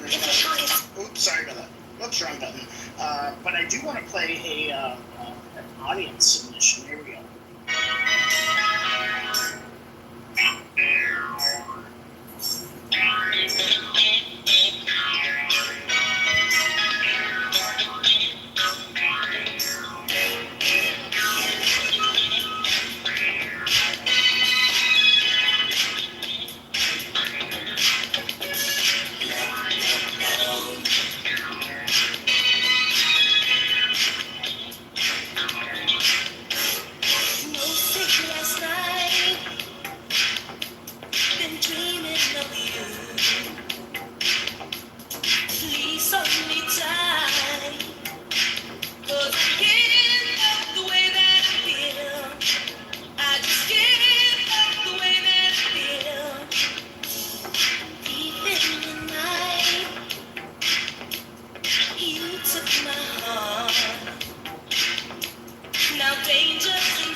Brian, you're up, my friend. Thank you for the suggestion down there. By the way, if you have a red ticket, please join the house. Because I do these, I have all of these making a playlist replays in my house. And we've done dozens and dozens over the last 5 years. Pretty much, this is, I think, I may be able to say definitively, this may be the oldest music or continually running music space on Clubhouse, because I think we started this house in November of 2020. So yeah, we've been doing this a long time, but there's dozens of making a playlist rooms where we do the same thing, but it's different themes. So we have everything from like, we have everything from jazz to like 90s R&B to contemporary to thematic, like songs about, food or songs about, the galaxy or whatever it is. So Lots of good stuff out there, and all the playlists are up, I believe, on I hate to say it, Spotify, and I think Apple Music. But nonetheless, we're on Tidal today. And if you back channel me, I think I can convert this to a Spotify playlist if needed, or Apple Music. But Brian, you're up, my friend. We'll do a few more of these, and then we'll get out of your hair. Man, listen. There's too many to choose from, bro. Exactly. I mean, it's ridiculous. I'm sitting up here like I'd stopped working, I'm leaning back in my chair like, all right, because I'm just going off the top of my head, and I'm going by what I've I was gonna say exposed, that sounded bad, but shared with my 13-year-old, and man, okay, so I'm gonna respect and say with the 80s, but one, Kashif, Love Changes, and that's one I've played for my Bailey. Sorry, dog's barking. Kashif, Love Changes. The one with Melissa Morgan. Melissa Morgan. Yep. That right there. He's been like, I'm opening up his eyes and ears, and he's like, oh my God, like, when did this come out? That's old, but it sounds great. Yeah. So yeah. I love that. What year is this about? I'll look it up. 80 something. It's in the 80s. Yeah. All right, let's do it. Thank you for this. Come on, 80s.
I love it. Thank you, Brian.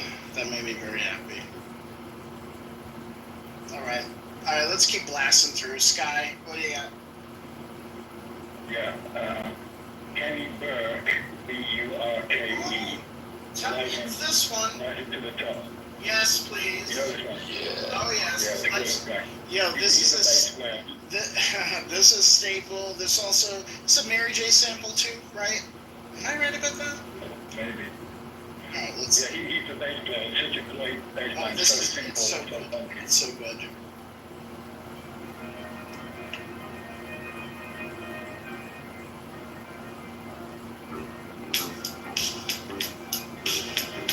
Yeah. You can hear Mary all over this.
My bad. Anyway, so I don't know what the fuck happened.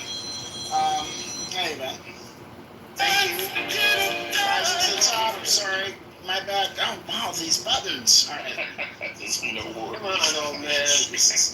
Fucking Christ. I'm like, what's going on? I'm being attacked by this technology. Okay. Very good. My God. What the hell? Once again, right before your eyes, so no surprise, it's the man. That's what I'm saying. This is the Mary version. That's what I was trying to get to.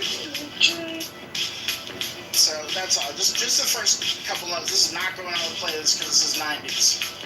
But my God.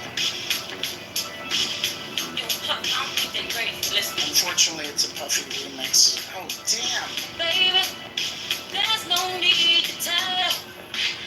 It's terrible. Anyway, moving on. All right, let's finish this out. Moose, Sin, and then Aminet. Oh, sorry, my bad. Wait, did I do Erica? No, Erica. Wait, Erica Musin Aminat, if I said it right, and then we'll close it out, and we're done. I'm gonna go with Very Special by Deborah Laws. 1980. Special. Damn it. This is so cool. Touche. This is so cool. Okay, thank you very much.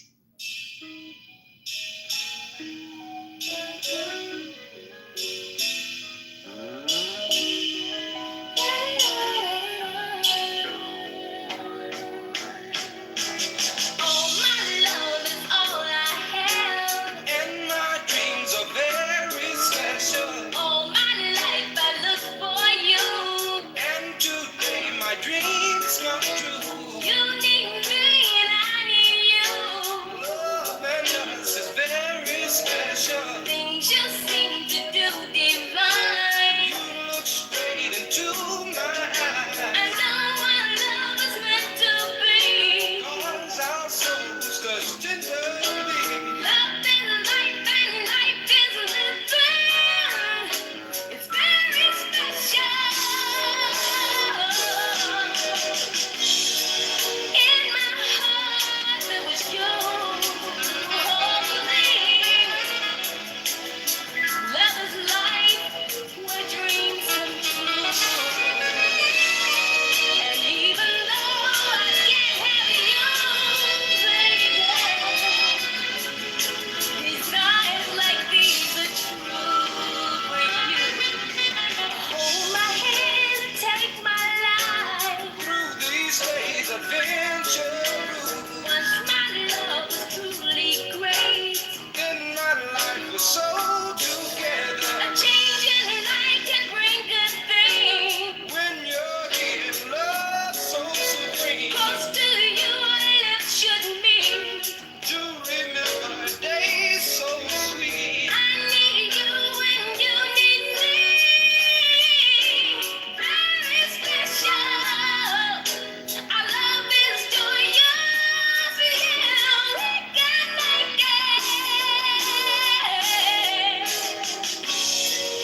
In my heart, there was you. Love is life where dreams come true. And even though I can't have you, baby,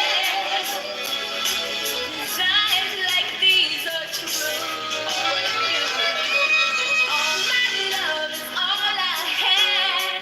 And my dreams are very special. All my life I look for you.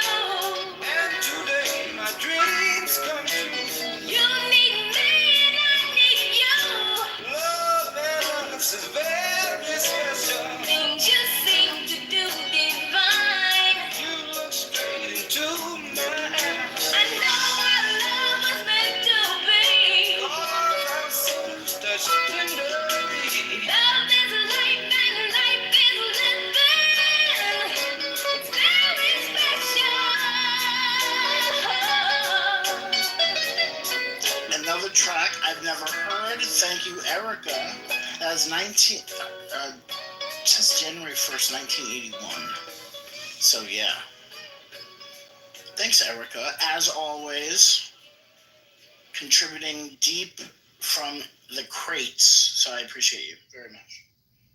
And that brings us to Moose. The year is 1981, keeping with the 80s. Yes. The song is Heaven, and it's my 6 favorite words in an English sentence strung together is, ladies and gentlemen, the Rolling Stones. Heaven who? Just Heaven. The song is Heaven on Tattoo You. Wait, how is that R&B? Oh, it is. Listen to it. Really? Okay. First denial. First rejection. All right. Well, we have a theme. We stick with it. I mean, that's true. Well, we'll see. And, we'll let the people decide. And the people is me. Thank you. give it 30 seconds, and I have a backup if that doesn't qualify. All right. I will talk to my crack team of experts. Hold on.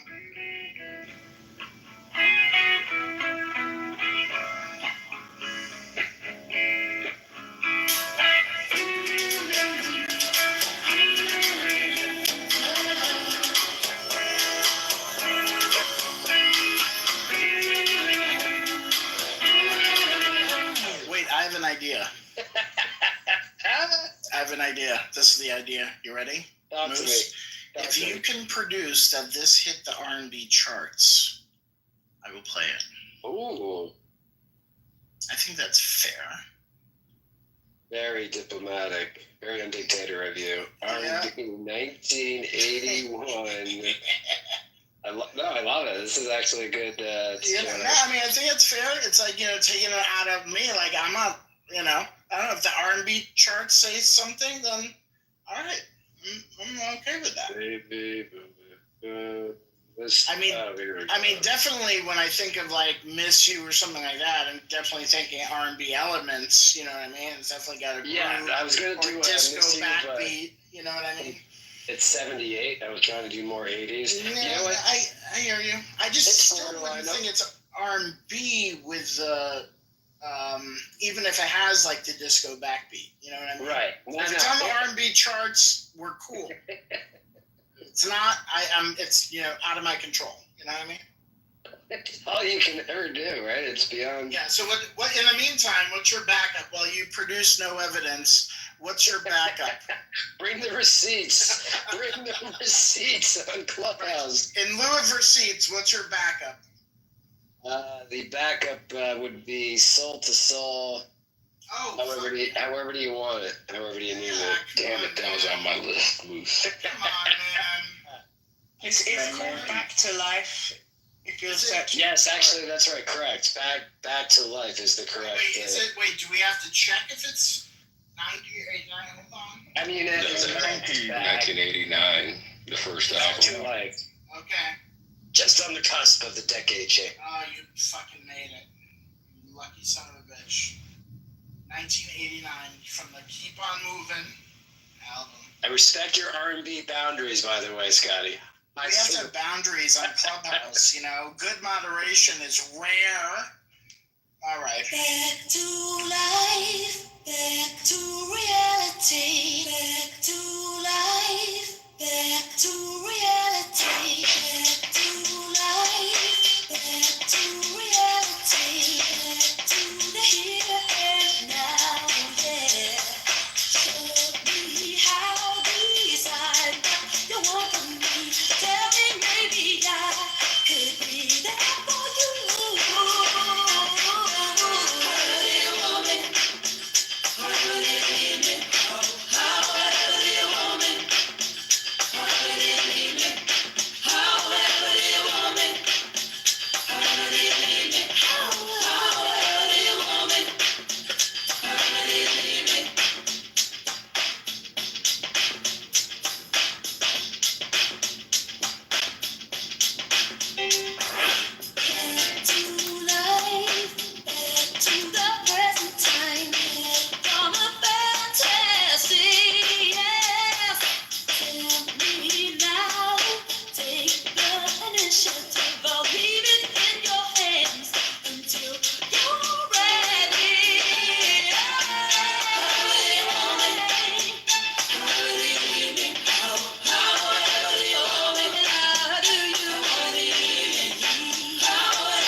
years. Still holds up.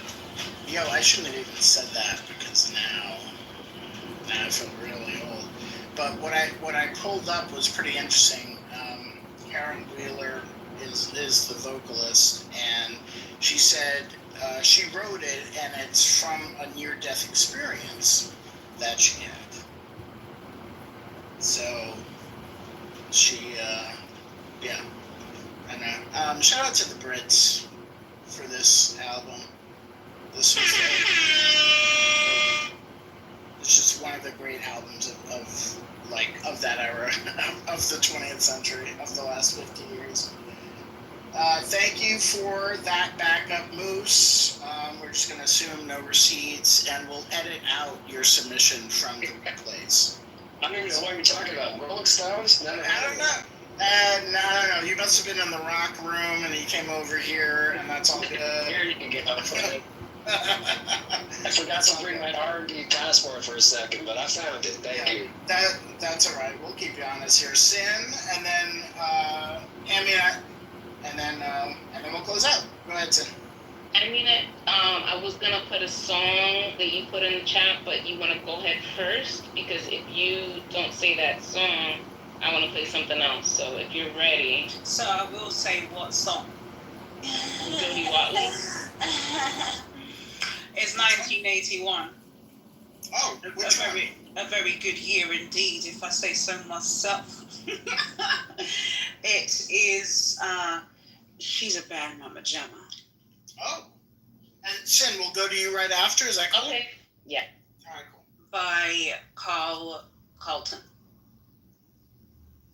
Got it. This is such a good one.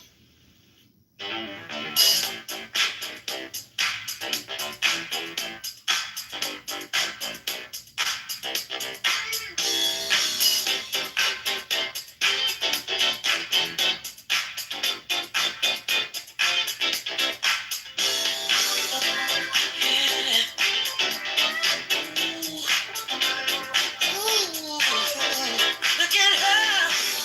She's a bad man, just as fine as she can be. Hey, she's a bad man, just as fine as she can be. Her body measurements are perfect in every dimension. She's got a figure that's shown to get attention. She's poetry in motion, a beautiful sight to see. I get so excited, viewing her anatomy. She's ill, she's tight, got all the curves a man like.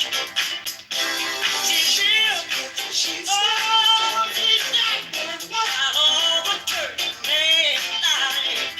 Look at her, she's a bad man, gentleman, just as fine as she can be. Hey, she's a bad man, jammer. Oh, just as fine as she can. Looks like she's born into the gold she back. The essence of beauty, ooh, such a lovely hair. She's classy, classy, oh, sexy, sassy. She's heavenly, a treat for the eye to see. She's real, she's stacked, got all the curves a man like. She's real, she's stacked, got all the curves a man like.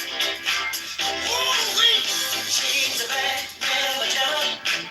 Ooh, she's bad, she's the spine, she can be. Hey, she's a bad man, John. Just as fine as she can be. Let's acknowledge for the second. Thank you, Amina, for this. This is great.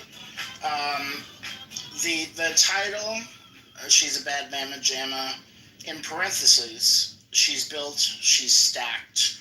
Let's acknowledge how great the lyrics are, how it would never go now, but thank God we have preserved this. And as a side note, the guy who actually wrote this and produced it is Leon Haywood, And Leon Haywood, I'm going to throw this out there because it's 70s R&B. He has an amazing song. I'm going to play a snippet of it, and then we'll go to you, Sin. And you can see the consistency in his writing because the title of this one, and it's a jam, is I Want to Do Something Freaky to You. And you can hear the sample.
Listen to the remaining 4 minutes on the playlist. Shout out to Leon Haywood for, keeping it 100. I appreciate you. Woo! That's our Leon Haywood twofer in some respects. Carl Carlton with She's a Bad Man with Jamo. Was that sampled, aka ripped off by Snoop or The Chronic, or? It's some. I'd have to go to the website. It's definitely. I'm sure. Is it Dr. Dre? It was Dr. Dre was at Snoop. I know, I confuse him. Yeah, I mean, I absolutely love that sample. I'm like, let me hear what this is about. It's Snoop. It's the kind of Snoop. It's a fresh double P, D-O-double-G-Y-D-O-double-G. It's Snoop. It's Snoop. There you go. All right, I love it. This is why I love it here. All right, Sin, what do you got for us, please? So I was gonna go to Jody Watley, but this is the last song of the room, right? Is it the last song? Because I feel like I think this is a send-off song. All right, so you're in the movie theaters. It's 1980 something, and you're throwing popcorn around. You're about to leave the movie theater, and this is like the last song of the night, and it just makes you feel fun. Like we had a great time here, and so this is just the last song of the night. I love this setup. Thank you for Thank you for painting the picture. Yeah. Very visual. Yeah, so I love it. Tags on, my acid wash jeans. Yep. And my Reeboks, and I'm just wanting to dance a little bit. All right. So we're going with DeBarge, Rhythm of the Night. Yes, ma'am. Listening to it on your Walkman. No iPods were out yet, ladies and gents. Okay? We were on the struggle bus over here. When life was simpler before, stealing songs on, what was that thing we used to steal songs on? You weren't stealing. You were sharing. Yeah, we were sharing. Sharing is caring. Yeah, before AOL, before dial-up, it was just rocking out. That's right. All right, so we're gonna. I'm gonna do this since it's the last song of the night, Rhythm of the Night. Just remember the playlist of everything we got. Even including I Want to Do Something Freaky to You, of course, is on the playlist. pinned up above on Tidal, and also the replays for the room are on. We did, what did we do? 3.5 hours today. Spirit, can I make a point of correction? Yes, please. It is Dr. Dre and Snoop. That's why I was like, is it Snoop? Okay. So Dr. Dre produced. Yeah, it's on the Chronic. Okay. I believe it's on the Chronic album. Yeah, I mean, what a great sound. I think it's nothing but a G thing. Absolutely. Thank you. Thanks everybody for participating. Thanks to, this is the first time I ever said this, thanks to the people who listen on replay, whoever they may be. We appreciate you. This has been a good 3.5 hours. Great way to spend Sunday. All right. Thank you, Sin. Thanks, Brian. Thanks, everybody. Here we go.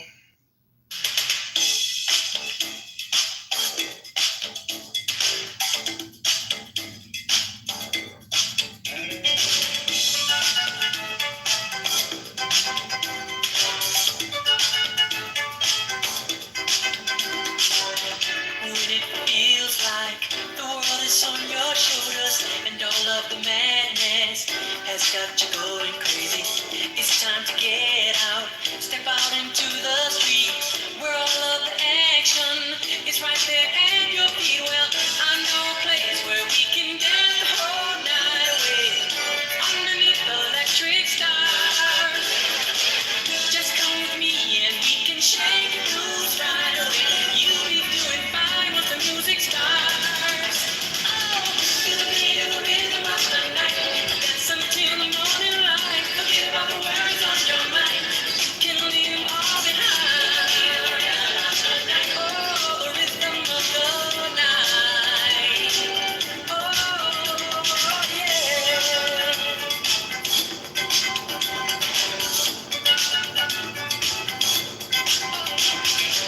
Look out on the street now. The party's just beginning. The music's playing. A celebration starting under the street lights. The scene is being set. A night for romance. A night you won't forget. So come join the fun. This ain't no time to be staying home. Ooh, there's too much going on. Tonight is gonna be a night like you've never known. We're gonna have a good time the whole night long. Oh, feel the beat of the rhythm of the night. Dance until the morning light. Forget about the worries on your mind. You can leave them all behind. Oh, the rhythm of the night. Oh, yeah. That's right.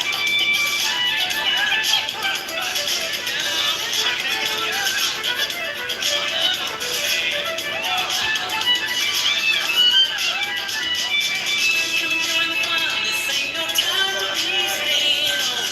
Ooh, there's too much going on. Tonight is gonna be a night like you've never known. We're gonna have a good time the whole night long. To the beat of the rhythm of the night. Dance until the morning light. Forget about the worries on your mind. You can leave them all behind. Dance until the morning light.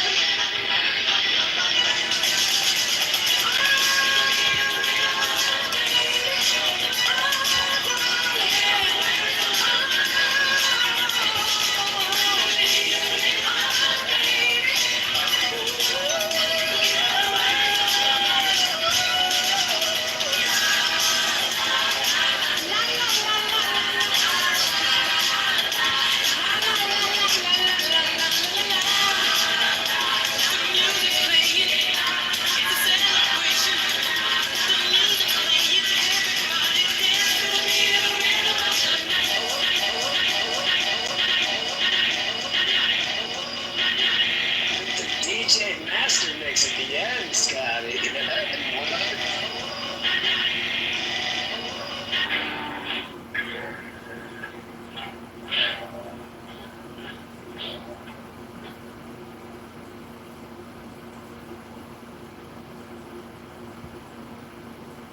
Went into this whole rant about other female rappers and how everybody else gets play, but she don't get play, and boo-hoo-hoo, and she wrote this whole 5-page manifesto, and it was just nuts, and she was just going on, and none of it had any rhyme, reason, or flow to it. It was, oh, I'm ready to just, I'm just so sick of music, I'm tired of music, I don't want to be involved in it anymore.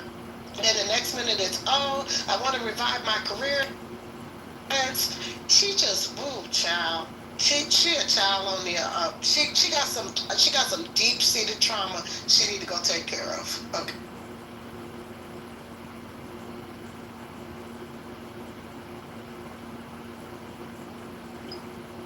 To speak directly to what she said in her post, what's wrong with sleeping raping basically a 15 and 14-year-old girls, that the 80% in New York is 17 and the 80% in Florida is 18. So it's a crime. So it's statutory rape, and if he was doing that, he's a rapist. So that's just to say, make sure that we understand what was wrong with him. If he was fucking 14, 13-year-old girl. It's crazy how she tries to make an argument. At no point in any civilization, we're in the United States of America. Our society is not built for that type of behavior. I don't care where it's legal at in the world and all the historical perspectives. She sounds dumb as fuck. And she's, so I expect dumb things to come out of her. So, yeah, she's an idiot. It's plain and simple. She's an idiot. And I don't know who said in the chat about who cancels her. Azaria Banks has not had a hit song in about 3-4 years. She's had more problems than she's had a song. Let's be clear. She doesn't have a going music career. At one point, she was going in a good direction, and she just went left. Let's be clear. Even if she was a platinum artist, what she said has no excuse. I don't care how wealthy she is. I don't care, I don't give a fuck about her career. Whatever she's saying, whatever's coming out her mouth, she's doing something very irresponsible with her platform, and it's disgusting. She's lost, man. She's a lost soul. That's what she is. 100% agree. And I mean, anybody who is caping for any of this, like last night, we were in this room, and you should have heard some of the things. We had a guy who's Latin American come in here and start calling me all kind of names. Like, he was calling Lisa all kind of names, using the N-word, just being a filthy, low-down. He called us ghetto, all kinds of craziness. It's like some of y'all really think that your proximity to these people is that close, but it really ain't, because when they're ready, when their shit starts to go down, they're not taking you on the bus with them. Let's be clear, because I'm starting to see like people who was caping for Trump, especially on X. Listen, now all of a sudden all of them jumping off the boat. I find it quite funny.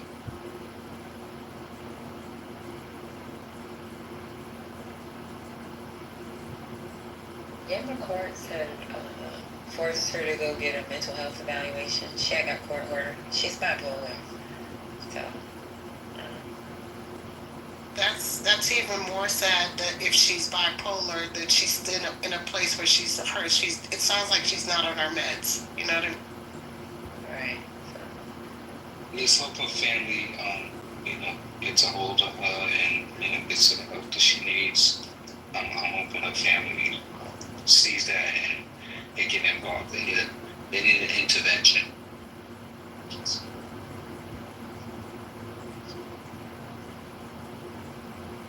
Shit, I can't put my hands that freaking turkey. Can you unmute me, please? Thank you.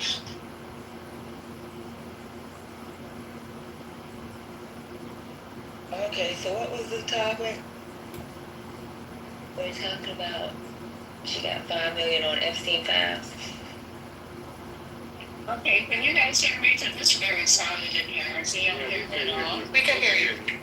Okay, great. They about to tear this airport down. Okay, so what I found was an article, and it's just a little fluff article from the New York Post. It's saying that Odds that Trump will release Epstein files surged above 50% for the first time. This was published on the 26th at 9 a.m. Eastern Standard Time. The odds that the White House will release any of the Epstein files spiked above 50% this week, with gamblers putting $5 million so far on that question.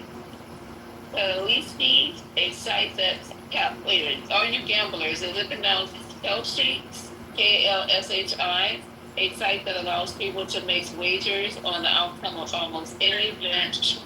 No, sir, it's not. Thank you. The Casey is a site that allows people to make wagers on the outcome of any event. So the number of people betting yes on the question skyrocketed Wednesday after news broke about Trump and the DOJ back in May. Let's see what else. Thank you, Luciana. It's telling us about all we know about Jocelyn. We know about the 100 different people linked to a sex offender. The largest trade was 3,000, when the odds were just 21% if Trump releases the file. The gambler will walk away with close to 15,000, who said, how did that go for 1 million? Taxi will pay out unless the files contain genuinely new, previously unreleased material, not just a rehash of what was already public. Prediction markets are the most accurate tool available to predict future political events, said Such, who claimed Tashi routinely outperforms the polls. Expert opinions and often other forms of prediction. So y'all better jump in this, because he outdoes every other avenue of predictions. I'm going to jump into this. Somebody who's a plenty and see how much it's going to take from this discussion. 2 weeks ago, the odds were that any files released in late pedophile would be released was priced at 13%. Okay, so that's what they're doing. They're betting on now if the Epstein files are ever going to be released. And it looks like 50% of the people who were wagering feel that they're going to be released. Is there a time Y'all want horizon? some betting here?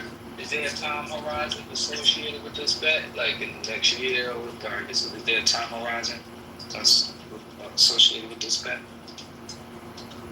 Wait. You have to repeat it. Let me go on mute for a minute. Is there a time horizon associated with this bet? Is there a time horizon? What does time horizon mean? It means like between now and maybe like a year or 2 years, like, yeah, because he's making let me a bet. look at it. And we should start one in this room. Do you guys say your bets? Yeah, let me see. Let me think about that. I know Jim and I want to take it. Jim and I, we're betting if the FC files are going to be released.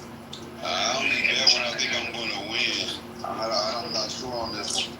I believe they're going to be released at some point, but I don't believe they're going to be released right now. I don't think they're going to be I don't think they're not going to be jaded or tainted. That's the problem that I have with them. So even if we get them, I don't know how true or how viable those freaking files going to be. So yeah, I'm good. Yeah, they're going to add it before they submit.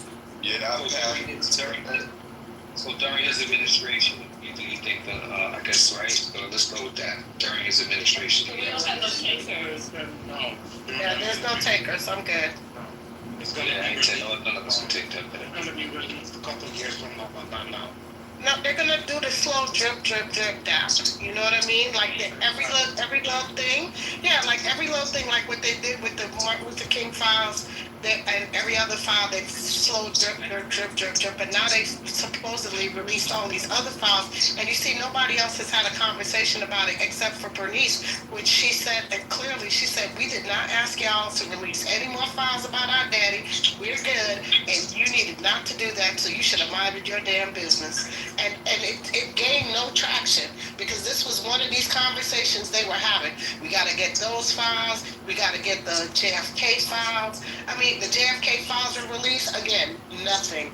It's just a bunch of bullshit at the end of the day. They're going to redact the shit out of it, and whatever they don't redact, they're going to make sure that if somebody's name appears, you don't really understand the context of what the hell is actually being said. So they're going to redact it to the point where it's going to look like, if a sentence says, Clinton boarded a plane at 6:45 and he went to Venezuela, they're going to put Clinton was on a plane. You see where I'm going with that? So has anyone read any of the MLK or the JFK?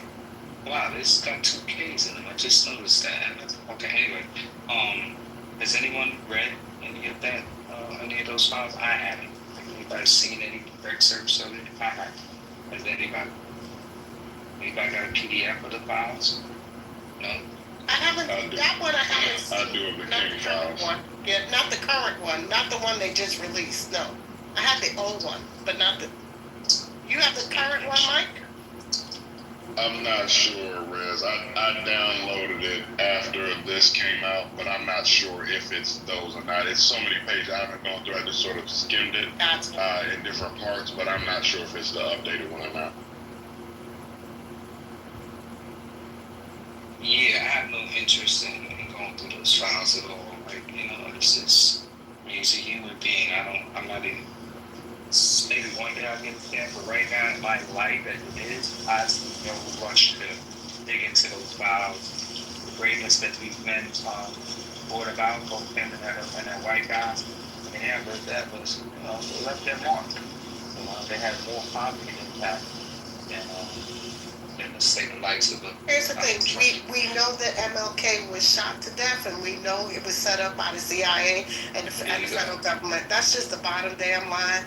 And at the end of the day, you could put all the fill in betweens, who he met with, all this other stuff. But at the end of the day, he was assassinated by this damn country because he was trying to do something to move this country forward. And I mean, there's nothing else that I need to know at this juncture. You know what I mean? I'm good. And he was not an elected official. Let's remember. Right. He was not an elected official. He didn't violate any ethical laws as far as, do they have any ethics though? I know they got a code of ethics for the Senate and the House. Anyway. They have a code of ethics on all branches of government. No matter what branch of government, you have a code of ethics. The only people that don't have, and it's not even ethics, they don't have they don't have a financial thing. Patty, you know what I'm talking about. When you have to sign off on that statute that says you can't take X amount of money and all this other stuff. $100 million claim. The only people that don't have that is the Supreme Court. They're the only ones. That's why, what's his name, that jackass, Thomas, been able to take all these gifts and stuff. You know what I'm talking about, Patty, when you can't accept gifts, right? Over a certain amount of money. It's a statute. Yes, thank you. Appreciate it. So that's a clause, right? They're not really supposed to, Supreme Court justices are supposed to report to us. It's just broad, the language is broad. The emoluments clause is in the Bill of Rights, right? It's in one of the documents. It's a law. It's not a it's not a it's something just passe. It's an actual law. They tried to get Trump on that the first time, and it came close, but he sacked the Supreme Court, and that was the end. The main rules they have is the 3-word clause.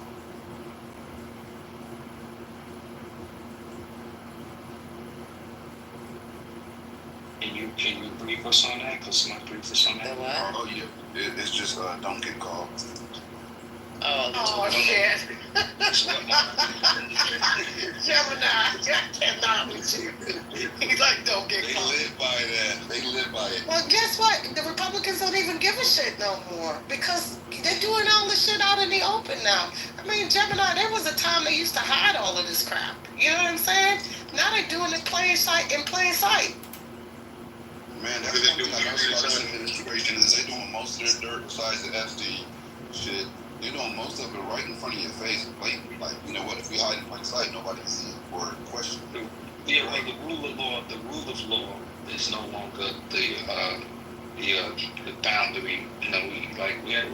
We operate outside the rule of law now, clearly. But when was the rule of law? When was the rule of law ever really operated in on a straight line? There's always been diversions, right, of the rule of law. But the problem is that now they're just overt with it, versus before they just used to be, we gonna do it in a back room corner, we keep it quiet. We ain't doing that no more. Now it's we just gonna break laws, we gonna do what we want, we gonna be racist right in front of you, we gonna call you all kinds of names, and what you gonna do about it? And so what, there's laws on the books that protect you. Try it if you want to, because we've stacked the courts. That's where it is. My boy Lou, I kept getting pinged to this room while we were hosting the room earlier, because he had a room on Twitter, or still does, where he has the owner of the new town in Arkansas. Yeah, he has him in the room right now questioning him. And he's being blatantly honest, like, look, I just want to make sure that we preserve our race. We don't have a problem with other races, but it's too many immigrants, it's too much delusion. They don't give a fuck no more. They're just telling y'all, like, white is right. We don't want to get rid of white, and we're going to make towns that are specifically white, right? Because I'm literally writing a book called Sundown. It's about a group of teenagers that end up in a sundown town. But at the end of the day, like, this is beyond sundown. This is sun up. Like, we don't give a fuck. Broad day, we don't want y'all here type shit. Hell, this is sun out. I told y'all. Real, they just don't care. This is about bloodlines. I told y'all this is about, they don't want their blood diluted, and this community was able to infuse itself into their bloodline. And it's about bloodlines. Black folks can be clearly identified by our skin, our kink, right? But the Mexicans and other Spanish people, from other Spanish people speaking countries are absolutely coming in here and mingling their blood with their blood. This is a blood issue more than anything. It's about bloodlines. It's that Aryan, pure white, blonde hair, blue eye narrative. And Trump is right on board. He's leading the charge right now. You know what I mean? He's the leader of it. Let's be clear. He started MAGA for that reason. This is what I've always said to folks. Make America great again. What period in America was America great? So if you are going from the narrative that he literally threw that dog whistle out to those people, this was his linchpin to them, like, hey, step on board. You can finally be racist all you want to be. He literally, during his first during his first campaign, when he came down off the stairs, you remember he called the Mexican judge? He said they're rapists, they're this, they're not bringing their rights and their breasts into this country. Like, people have forgotten that. Like, he blatantly said that before he became president. I think you're mixing up your hoaxes, because he didn't talk about the Mexican judge in his inaugural speech. You're mixing up all anything about inaugural. I didn't say nothing about inaugural. I said inaugural, meaning his first speech. That's not inaugural. I didn't say anything about inaugural. I said when he was I know running. you weren't talking about the inauguration. Oh, Let me not use that word. I don't want to confuse you. Let me use another word. You're not confusing me. You're not using the right word. No, I am. That was his initial speech. I didn't say initial. I never said his initial speech. I said it. Excuse me. Well, then don't talk. But you're speaking for what I said. I didn't say anything about it. You mentioned about the Mexican judge. I said he was speaking, and these were several things that he said. I said when he first started to run. This is what your problem is. Right, which is inauguration. I didn't say nothing about inauguration. Man, boy. His inaugural speech as a presidential candidate was when he came down upstairs, and he didn't talk about no judge in that speech. He did talk about the Mexicans. That term he didn't say what you just said. That word inaugural. I used the term inaugural because that was his initial speech as a presidential candidate. The word inaugural applies, but it's confusing y'all. So I'll take it back. Confusing anyone. Well, I don't know why you guys are getting confused just because I said inaugural. I'm not confused. You are incorrect. Okay, so let's move past the word. Don't say the word. I can say the word if I want to. Incorrect. It applies. Does not apply, sir. It doesn't matter. You want to argue. It doesn't matter when he said it. Doesn't matter when. It doesn't matter when you said it. I'm good on my facts. I don't need you to fact check me, sir. I don't need it. I do not need you. I do not need, sir. I don't. Here we go with this whole shit. So, Infinity, when he talks about the Mexican judge, I was at one of his rallies. No, he talked about the judge way down the line when it was in the heat of the election, when he was talking about because she said when he came down the stairs, and they weren't stairs, it's an escalator. It wasn't stairs, it was an escalator. But she said when he came down the stairs, he started talking about the Mexican judge.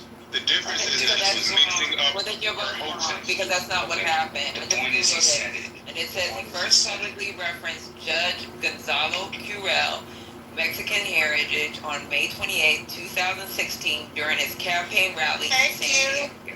That's what I said. When he was initially running. Y'all are arguing about something. Exactly what I said. You are trying to twist my words. He said when he came down the stairs. Oh my God. This is typical distraction. God, this is typical distraction tactics 101. Take us down a rabbit hole so we stop talking about what we're talking about. That's what he was. Listen to the information. He's listening. I'm listening very closely. This is why I can't repeat the words that she said. Okay, so I'm telling you, it was not coming down no goddamn stairs. It was at his rally, and then they said that he continued this following other media interactions. Okay, Because that judge belonged to a group called La Raza, and if you know anything about La Raza, we're distract, deny, and defend. That's their tactic. Distract, defend. But it's all in the realm of defense. That's what you can't do. You called it a hoax. It is not a hoax. He said it. What did he say about Mexicans? What did he say about Mexicans? He said they're rapists. He didn't say Mexicans are rapists.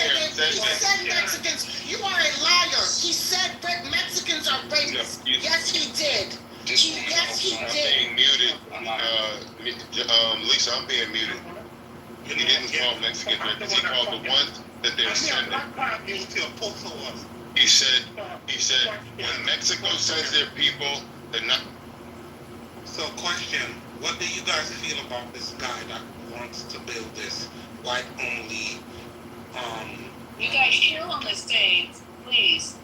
Because I can't be doing that. I was kicked down while I was in the middle of the stage. Okay, can you be quiet for a minute? I'm in the airport. You guys know I'm in the airport, right? She's in the airport. Infinity, chill out, dude. Y'all stop dropping him. Infinity, you gotta stop trying to talk over people and let them complete their sentence. Yeah, Infinity, I can't do this tonight unless you can be an active listener and wait your turn, and then everybody's gonna go on mute while you speak after you have waited your turn on mute.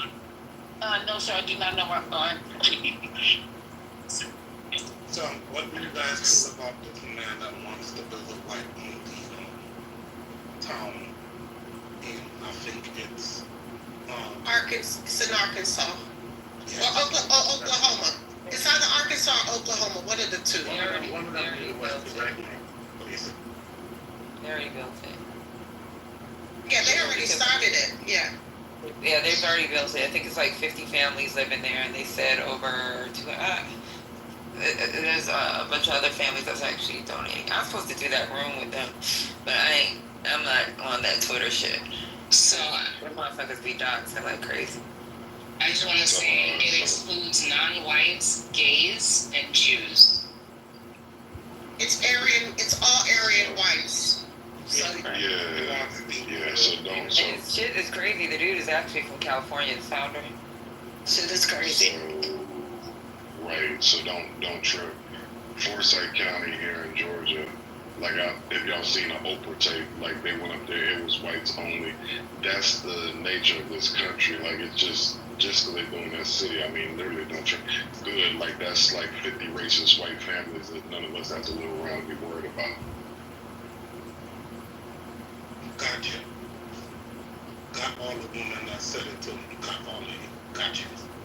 I think we need to watch it, like, and that's the reason why I'm writing the book I'm working on now. I think we need to watch The Indicators. And right now, what we're seeing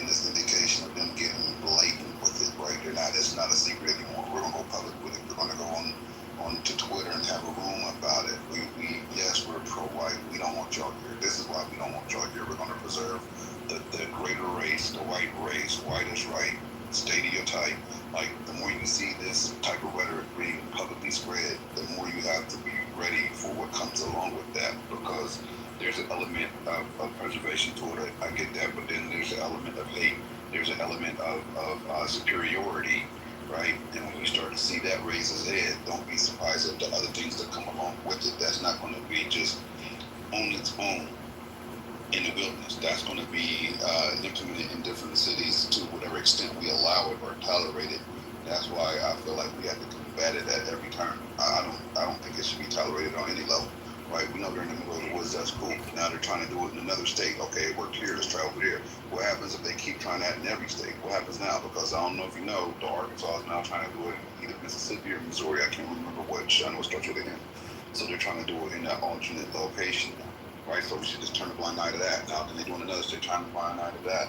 Now some blacks accidentally encounter one of these encampments and they're automatically targeted. Oh, now we need to be, no, we need to be on that shit early, bro. Right, and let me hold on, let me say something. I know y'all be hurting inside. You know, I just want to. Was it your room, Patty, where we got, you weren't there, obviously, Jim and I, where we got pushback. At least I did. We're talking about doing something and speaking up on this issue. And I think it was Michael also that co-signed that particular stance, that we just chill out and don't bring attention to it. When I was like, oh no, we need to light this on fire. We need to do this. We need to do that. We need to march. We need to do commercials. We need to do. And so I can't believe it that we're agreeing on this. Is that what I'm hearing, or did I just? We're 100%. I mean, like, to sit on your hands. Give me 1 second. We'll be really brief, bro. But to sit on your hands when you see blatantly racial movements happen, right? And you're just going to sit there and allow it and not tolerate it, is to be complicit, right? That's like watching a woman get sexually assaulted or assaulted in any way, shape, or form. You're like, well, I don't know. It's not my business. So you keep moving. Like, the more you turn a blind eye, the more you are enabling and complicit in it. So when it finally comes in your direction, somebody you care about gets harmed by it, don't complain then. Don't start then. Because you didn't give a fuck before. So Scotty, did you want to go? Yeah, I just want to be super quick. Can I be super quick, Michael, if you don't mind? Yeah, definitely. Go ahead. Okay, yeah. No, I just want to say, where the rubber meets the road on something like this is when somebody tests it in a court of law. So if somebody who is not allowed to, buy a house in that area or move in or whatever, has to file a lawsuit because they can prove that they're not allowed, it'll be easy to prove. But then it'll go through the court system, possibly eventually getting to the Supreme Court, whether or not this is allowed. Knowing the Supreme Court, they'll probably just go ahead and allow it, and then you'll see that happening all over the country. Scotty, I think that's not going to work, and I'll tell you why I don't think, right? First, they're legally, this is what they think anyway, that they're legally entitled to do this because they're doing it on private land. They purchased this private land for that purpose, and they can set whatever rules they want, independent of, publicly owned land. That's where they're going with it. But let's go with your route. Let's say that they do go through the Supreme Court, the lower courts, and then ultimately the Supreme Court, and we're fighting it. We want to live there too. We want to live there too. This is why they will win. Nobody wants to live around a bunch of white people that want to kill you. So if you win and you finally get to have a house amongst all the whites that don't want you there, how the fuck does that work? Who's going to stay there now? So they're going to stay white by default anyway. So can I please just for a second, because I did want to respond to what you're saying first. So the thing is that just because they're saying this, so I just did a quick search. So because Donald Trump, when he went to Michigan on the campaign trail, and he went to this police station at some township in Michigan. If Sandra's here, she might be able to tell me the township, but it's like where the Klan, it's either the headquarters of the Klan or it's where the Klan originated. What I'm saying to you is that would be Howell, Michigan. Thank you. We are so you think black families are going moving over there? Do you think that town is probably already all white? I'm just saying, even like in Brooklyn, and like, well, not Brooklyn, but in New York, I remember like the whole thing about, like, I think it's like Bensonhurst. There was an Italian neighborhood. That's correct. I think Tawana Brawley. Yep. came through. So like there are already these towns. So the fact that they say it, who gives? In my opinion, it's just a non-starter. We also are segregated ourselves. This whole thing, even Martin Luther King said he feels like that he might have led his people into a burning building with all this segregation, this desegregation stuff. I'm just saying that we are literally already self-segregated. So the fact that there's a white town, there's already a ton of white towns. What sundown towns? There's a town in Texas that somebody, I can't think of the name of this town, where it's like this scary ass sundown town. And if you go throughout the South, a lot of places are segregated. Most people live within proximity of the people who they relate to. So you have majority Black areas, majority Asian areas like that. If you go throughout the South, it's extremely prevalent. So it already exists without it being like anybody like blatantly saying, "Hey, I'm living with my own kind." Does that make sense? What I'm saying, Mike? No, it makes, and that's what I'm saying. So this announcement, it's a whites only town. So let's, as Black people, let's get a Black only town. Let's say we're gonna repatriate Tulsa. We're gonna go back. We're gonna rebuild Black Wall Street. So like it's gonna be Blacks only. Whites can't come here. What the fuck? Who? It's just, it is what it is. We literally already doing. I guess what I'm saying is just for them to make this proclamation. I get why it might be a something, but literally just the Civil Rights Act of 1964. We just got out of apartheid in this country. We went through this whole Jim Crow thing. You realize that like we were segregated. This shit was already like this. The fact they're trying to roll it back, I get that the announcement probably is like jarring to people, but let me just say that it's a lot of towns. People ain't living together. It's already a lot of white towns in America. They're just not saying they're white towns. They just are, or they call them sundown towns. Your ass better not be caught there after sundown. That part. It just, to me, is a non-starter. And there's still towns literally that if you go on one side of the railroad track, it's all Black people. And you go on the other side, it's all white people, like in West Virginia, for instance. I have a friend that's from West Virginia. And I was in shock. I went to go see his mom. She's passed away now, but we served in the military together. And they invited me to come to West Virginia, and they were like, "Oh, don't cross the railroad tracks." And I was like, "Wait, what? Why?" And they were like, "Cause that ain't outside of town." I was like, "Oh, okay." And we talking about in like 2011. This was the shit that was going on. So it still exists. Yeah. So I think you're kind of conflating two different things. Yes, historically, because of redlining, you have certain areas that are still predominantly Black, and that's just, we haven't been able to, there's certain areas that have just remained that way. But what you're talking separately is to have an all-white town. Now, what I read in the article, it said something about there's like a pre-screening that happens. So he's pre-screening people, so you have to pass the first test, which is to be white.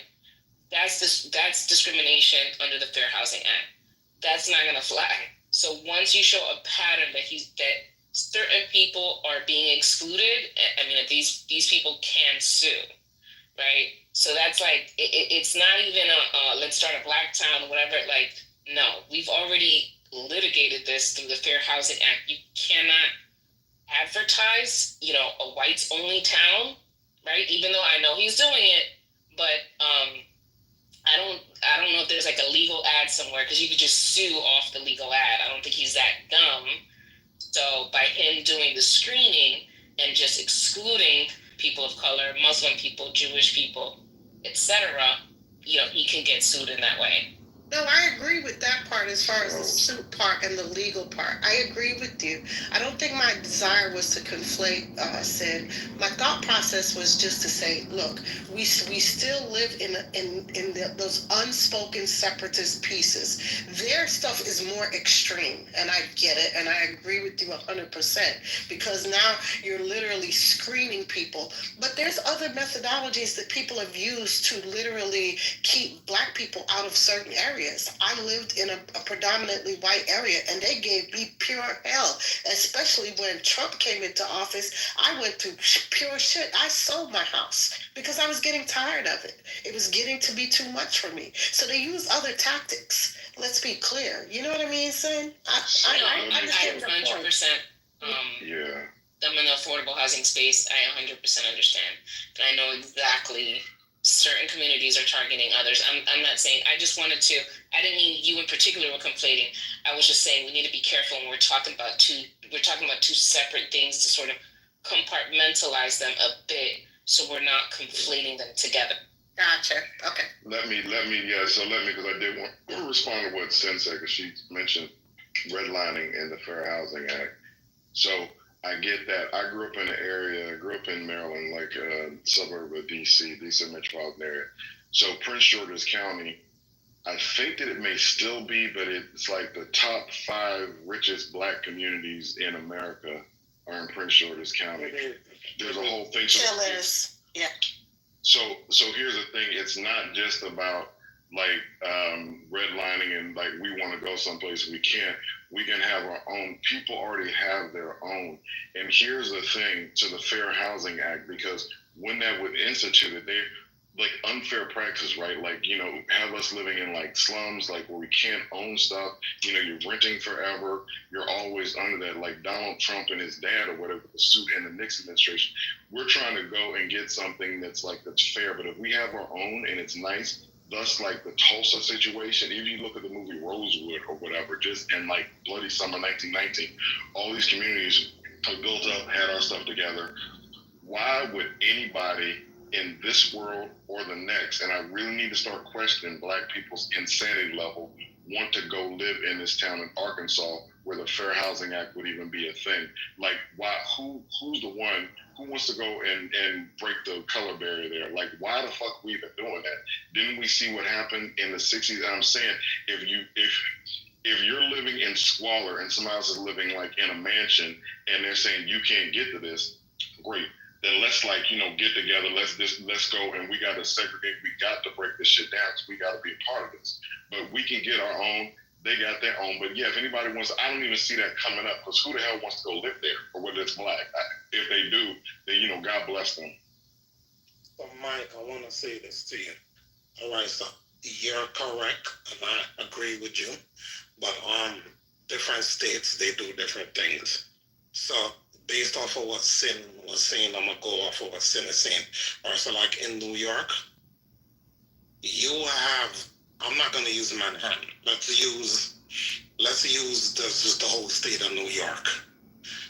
So in New York, you can't really have a building that don't have, or some type of community that don't have some level of Section 8 going on in that area and building whatever.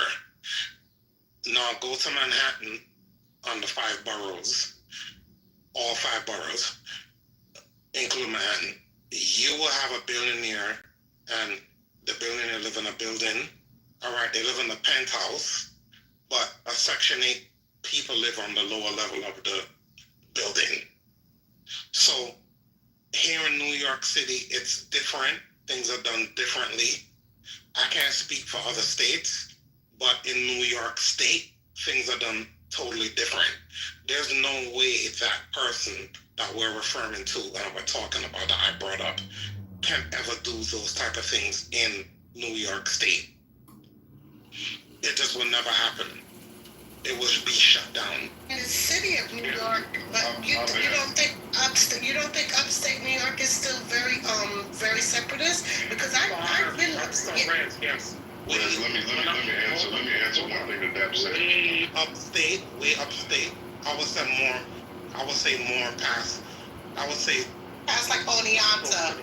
Yeah, that's what I'm talking about. Way up there, they would get away with it because, you know, up there's red.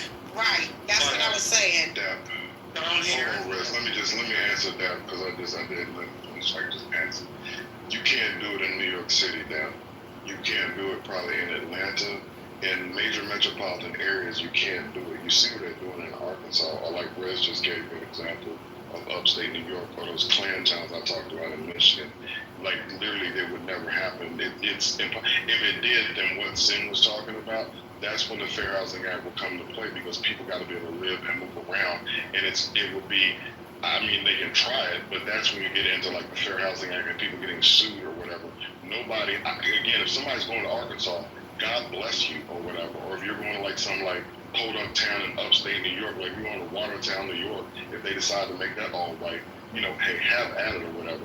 But I'm saying major metropolitan areas where it's a bunch of people, it's impossible. Or this is going to be lawsuits out the yin yang. Exactly.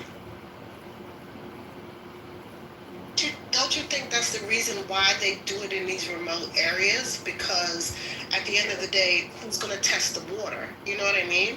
So they go into these remote places that most people, because they're not built up areas, and they do this kind of crap. Yeah, but we as black people live all together too. Jewish people, in Maryland, again, I grew up a lot of like strong Jewish communities in Maryland where like they're all together. Baltimore is one of the most segregated cities. Like the Fells Point, I think it's the Irish, they have Little Italy, they have like all these different like where people just that's where they live. They go to church, they do all their stuff, and they do it and they just live together. It's America's already like that. The fact that we're like been sold this crop. Just like with this big melting pot, yeah, a lot of people come over here, but they come over and they get right in their communities and they pretty much stay together. Unless it is like in New York or like you have where like brown people got together. But even when you hear like these tales that they talk about with LA, where the Mexicans and the thing with the Mexicans and the blacks and how the blacks were running the Mexicans and now the Mexicans, they got Mexican gangs in the LA Sheriff Department that are literally out killing blacks and like getting like tats for like, you know, like a black person they take out. We are not, this country is not segregated. Like, I mean, it's not desegregated, I get your point. Desegregated, right. Literally we have the ability to go anywhere we want to, but people self-segregate. Oh, Mike, I 100% agree with you. I mean, you brought up the same point that I kind of said earlier in regards to we still got Chinatown, Little Italy. You know, every state that I've been to, literally, you're gonna find a Little Italy, a Chinatown. You know, some segment of the population that people all live and co-mingle within their cultures and races and things like that. So I 100% agree, right? Yeah, and all I'm just saying is that a town in Arkansas in the middle of nowhere, who's even going, the fact they said, I get it, the fact that they're saying it, Trump has enabled that. Before, like, social norms and social mores, it wasn't good to say that because, like, when Lyndon Johnson was in office and the Kennedys and what they did with Bobby Kennedy as Attorney General, and like forcing people into schools and like and Dr. King and them getting their heads beat in on Edmund Pettus Bridge and America feeling sorry because dogs getting sicked on black people, all the stuff that happened that made people like want to be like, okay, we need to change some of this shit. We're like 60 years away from that now or whatever, and it's like we have a fucking somebody that's like more like a classist than a racist that's in office right now, but he's using people's stupidity, so he's enabling that. Then you have the Heritage Foundation, who are full of racists. You have a Stephen Miller that's a racist. You have Bannon that are like, these are white supremacists that he has all around him. So you doggone Skippy, it's going to be something like that. But what I'm saying is just, it's already going on. Just the fact that they're coming out of their mouth and saying it in some public town in Arkansas. Good, I get it. Like, we need to fight, but are we going to Arkansas to like pick it? What are we going to do? It's like it's some kind of if they bring that shit to LA, if they bring it to New York, they're like that's we're gonna do nothing, and that's it. That town will eventually crumble, right? You mean to tell me people also a white family could move over there, convert to Judaism or Muslim, and what are they gonna do? Kick them out, right? We have a freedom of religion in this country. So that's what I'm saying. I'm like this, you know, how does a town like this last? You know, we do nothing because it's not our concern. The town will crumble on its own. I don't know if it's going to crumble on its own. They might be successful, who knows. But with that being said, right now, racism is definitely at an all-time high. And you know, kind of makes me think back to everybody like, okay, in LA, the blacks need to really stand up for the Mexicans because ICE is doing this and ICE is doing that, and they are, right? But also right now, a real big story that y'all probably not gonna hear about because you're not in LA, is that the Mexicans in Compton are banging on the blacks on like spray painting their churches, chasing them home, shooting at their houses, and the cops don't know how to stop them. Right? That's happening in Compton right now, like yesterday, right? That was in the news yesterday. that they're actively targeting black families. And these are not even people that bang. It's not a gang thing. It's a race thing. These are people trying to make a home work to their house, right? So it's getting worse. It's not getting better. All right. Why is, I'm sorry, is there a backstory behind what you're saying? Like, or is Yeah, it there's just a backstory. The Mexican gangs don't fuck with blacks, and the blacks don't fuck with Mexican gangs, and now the neighborhood racial demographics are changing to the point where this church that used to be in a black neighborhood is now in the middle of a Mexican neighborhood because of the way the racial change is happening, right? And they don't want people going to that church, so they bang it. I mean, it's real simple. They don't fuck with us like that. That's why we be ready to take their head off after time. Like, that's just what it is at this point. Now, me, I'm different. I have friends out here that I rock with, but it's also, I know if I'm out and about and then there's a group of them, I'm gonna shoot. Like, I'm not fucking with y'all. Y'all don't fuck with me. There ain't no friendly kumbaya shit out here. It's not that. Now, you can have isolated incidents, like, and I have to be hyper aware that I'm in the total case. So when I go to visit his house, I don't stop at the gas station.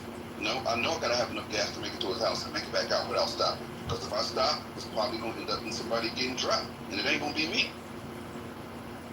Look, those cities that you think are gonna crumble, I don't know, because I would say the biggest example is Salt Lake City. This is a Mormon town. They were like, basically said they were going to be racist against black people, and Salt Lake City is like a tech hub. So I wouldn't consider that. Secondly, we were in San Diego. There was like a Mormon kind of like castle that was in La Jolla, and there were no black people couldn't go in there. They let that shit go on for like 20, 30 years. It's still there. Chris Cathedral shit. It's still there. Now that more people have their reckoning, I think they allow black people there, but for 20 years I grew up there. Black people couldn't go. It was just something that we accepted. So when you say like that shit will crumble, I don't know. It depends on the businesses. Salt Lake City, they got JP Morgan, they got not JP Morgan, what's that? There's Goldman Sachs. They've got all these tech companies that are coming out of there, and they still kind of have these things where they're like exclusionary. I can't believe that. Something could happen to that town and they could blow up and they'll still exclude black people. I don't like them. So Salt Lake City excludes black people? No, so it's a Mormon town, a city, and if you're going by kind of like what I was hearing, like it was extremely exclusionary, and even though they have black people there, you were like locked out of a lot of stuff. Like you were locked out of a lot of stuff, and it's still that town like bloomed and thrived, and it's a tech hub, and some of that sentiment is still there. It's still there. Okay, so let me tell you something about America. Every city in America is racist. Like, do you think New York City is not racist? Because it is. Don't let these, liberals fool you. They're racist as fuck out here. Okay? Oh, yeah, I can't even tell you the shit that I've seen here since the election. The shit that I've seen here. I'm talking about hate crimes. I'm talking about a lot of shit. But they have to hide it. They have to hide it. It's called micro racism. Yeah, but you're talking about America. America's a racist country, so you're not saying. So the way Salt Lake City, people are exclusionary there. Believe me, people are exclusionary everywhere. I see it every day, right? Every single day. So everywhere is racist. But this town in particular, because the laws are the way, I think the way they're setting things up, this is bound to fail. But I don't think anything of it. I'm focused on helping who I can help, who I can mentor. Like, I'm not, I don't even think about this white town. You know what I'm saying? Yeah, no, I feel you. Don't get me wrong, but the last thing I want to mention is the town that you were talking about in Texas. It's called Vader. It's Vader. Vider, actually. Thank you. Yes. That is definitely known. Stay the hell away from that. You're going to Elm. You do not stop by that town. You don't get gas. You get gas before the town. You get gas at the town. You don't get gas. And yeah, that's a fact. Vider's well documented. 2025? We're talking about right now. Tonight. So Lisa, I've been There's some researching this. downtowns I wouldn't go in Missouri. There's a lot of. I've been researching this for a minute, Lisa, and I can tell you like this: there's a lot of story times on TikTok, because where you can find a lot of them, and YouTube, but mostly TikTok, where there is mostly UPS and FedEx workers that are saying that they accidentally got routed there and almost got killed. Right? Like, it's really that serious. Like, you show up after dark, you die. You stay there after dark, you die. They're very open So about it's it. They no have law. Confederate flags. So the police are. There's laws. There's laws, but they don't give a fuck. I'm just asking, the police are involved in it too then? The police are allowing it. They don't care. The police are part of it. Yeah. Yeah. Wow. Overseers in this country, like the police don't have never given a damn about black lives. Let's get that straight. Mm-hmm. Most of the times you find them being, all the sundown town research I have always has a botched police investigation where they basically turn the blind eye, or if not, were absolutely complicit in it. You don't run to the cops and think that that's how you die. Like, okay, I'm gonna go to the cops. Good luck. Listen, Rebel Ridge might have been a fictional story, but trust me, Rebel Ridge, if you ever seen it with what's his name, Aaron Pierre, listen, that is definitely what sundown towns are about. It's a really good movie to see. And as far as sundown towns not working, I can tell y'all about Murder Mountain, which is Humboldt County. That's been around, I don't know, 80s, 90s. They're doing extremely well right there. Like, they've been around. Everybody knows it's sundown. They do extremely well. Nobody gives a fuck. It is what it is. Go up there and die. If not, you stay alive and they keep doing what they're doing. You better do what you're doing somewhere else. Just because it's racist don't mean that they're not going to be able to thrive. Racism has been thriving and alive, just not next door to you because you don't see it. But that town is more than likely going to succeed.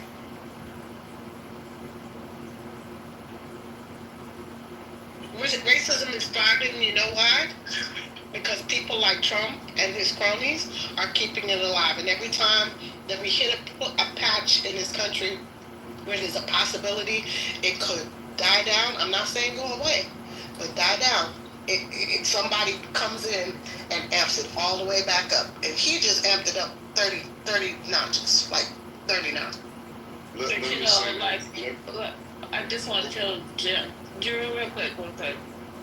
So Jim and I, like I said before, I was talking about what are we going to do about all this stuff that's going on, all these black people that are being lined up to for Trump to demoralize, dehumanize, and just devalue them. And it's just like nobody wants to do anything. It's just that we want to just sit around and basically wait for the other shoe to drop, or I don't know what it is, but I feel very uncomfortable just like day in, day out, especially with our leaders.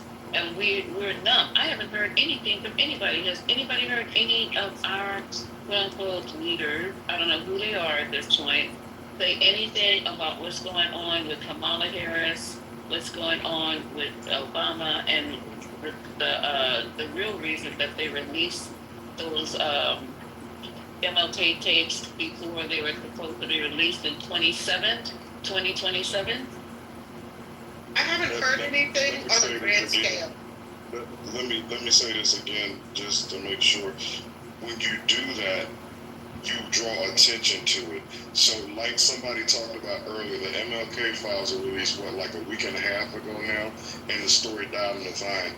Outside of Trump keeping this Obama stuff going on social media, I really don't see too much about that in the news. But you know what I do see? The Epstein files, Ghislaine Maxwell being interviewed by Trump's attorney. I'm seeing a bunch of that. But if somebody goes off and has a conniption about like a distraction, then that's what a distraction is meant to do. It's meant to draw your attention away from the focus. Like even your title for the room tonight about the Epstein files and like people gambling on that stuff. Let's keep the heat right where it needs to be. So anybody needs to keep their mouth shut. As far as our Democratic leaders, don't need to dignify any of this shit that Trump says with a response. Because all they're gonna do is just make it a news story, keep it going.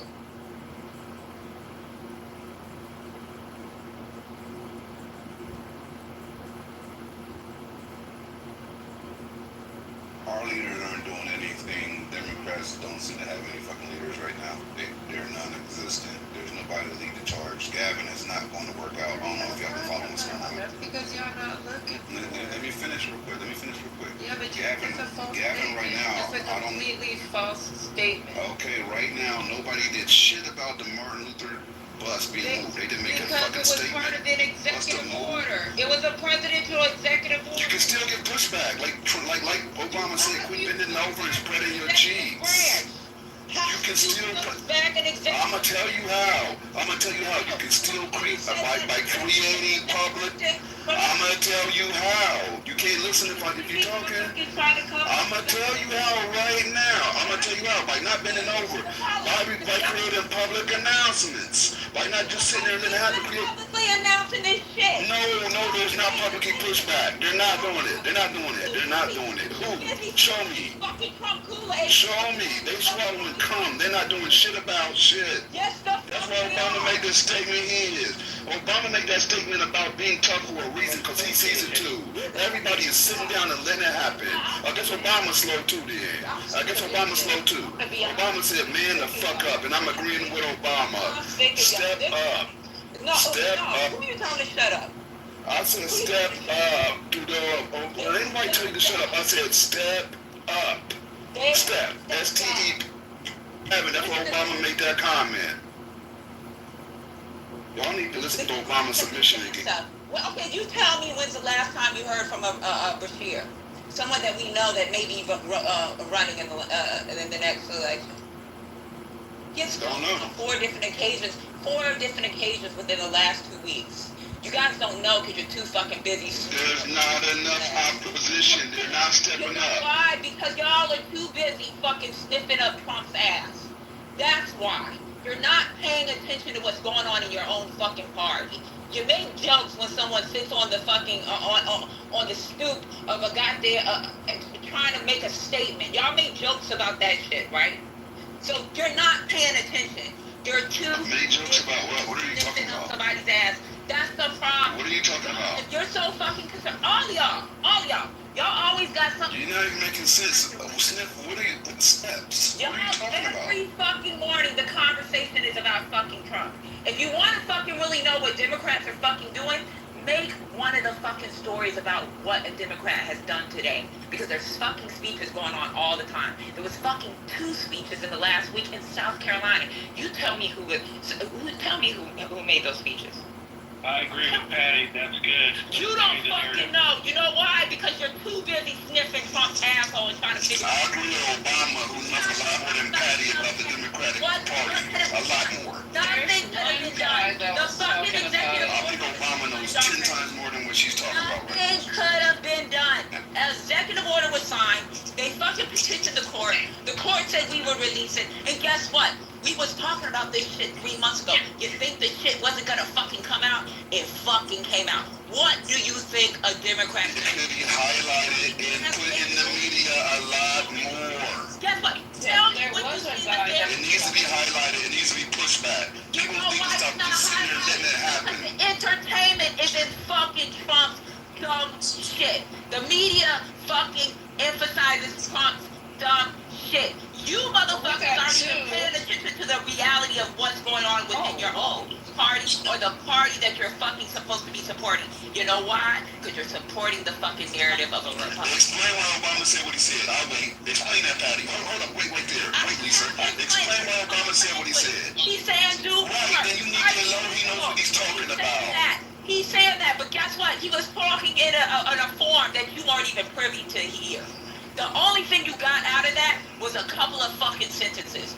Not one of y'all can find the fucking speech online. You know why? It was a private speech. What people do is just take bits and pieces of information and send it out to the public. You weren't there. I weren't there. The fucking media was there. It was a private. He said it's going to require for Democrats to step up. He said they need to step up. Period. They're not. They're not doing shit. Be emotional if you want to. They ain't doing shit. To do. You tell me. Go ahead and fight rhetoric. They're going to keep putting out narratives. We need to put out more narratives. We need to push our own narratives. That's what. Explain what's going on. You can't tell me. I bet you can't tell me 2. We need to push our own narratives, Patty. So check this out.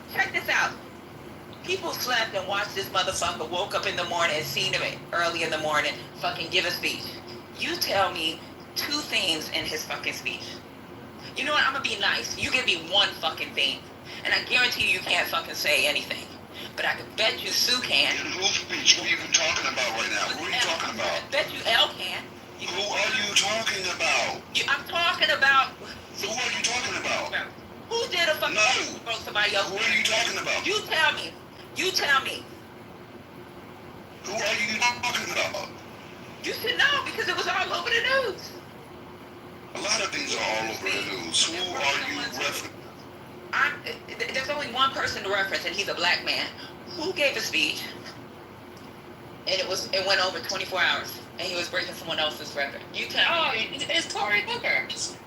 Okay. Hakeem Jeffries. Hakeem Jeffries. It was Hakeem Jeffries. Yeah. It was Cory Booker. Y'all, it was not Cory. It was Hakeem Jeffries. So y'all give me 2. Give me 2. I want each one of y'all. Give me 2 things out of there. 2 fucking things. You could have turned on the TV. I know what you're talking about. You know why you don't know? Because you don't give a fuck. You're too busy sniffing up somebody's ass and going against your party that you're supposed to be fucking supporting. I don't give a fuck if you're independent. I'm not supposed to support shit. What the fuck? And you're saying that Trump is a piece of shit and you rather have voted for. He is a piece of shit. Guess what? Pay attention to what the fuck that they're doing instead of joking about it and complaining. I'm not joking or complaining. Let me say this, right? Because that was a nice monologue. But I'm going to tell you this. When Obama came out and said we need to do a little, when he said y'all need to do a little less navel gazing and a little less whining and being in fetal positions, he's talking about y'all Democrats not doing a goddamn thing. He said it. Get mad at him. He did not. He gave that speech this month. I'm going to read it to you. He did. That lets me know you didn't read. I'm going to read it to you again. I'm reading.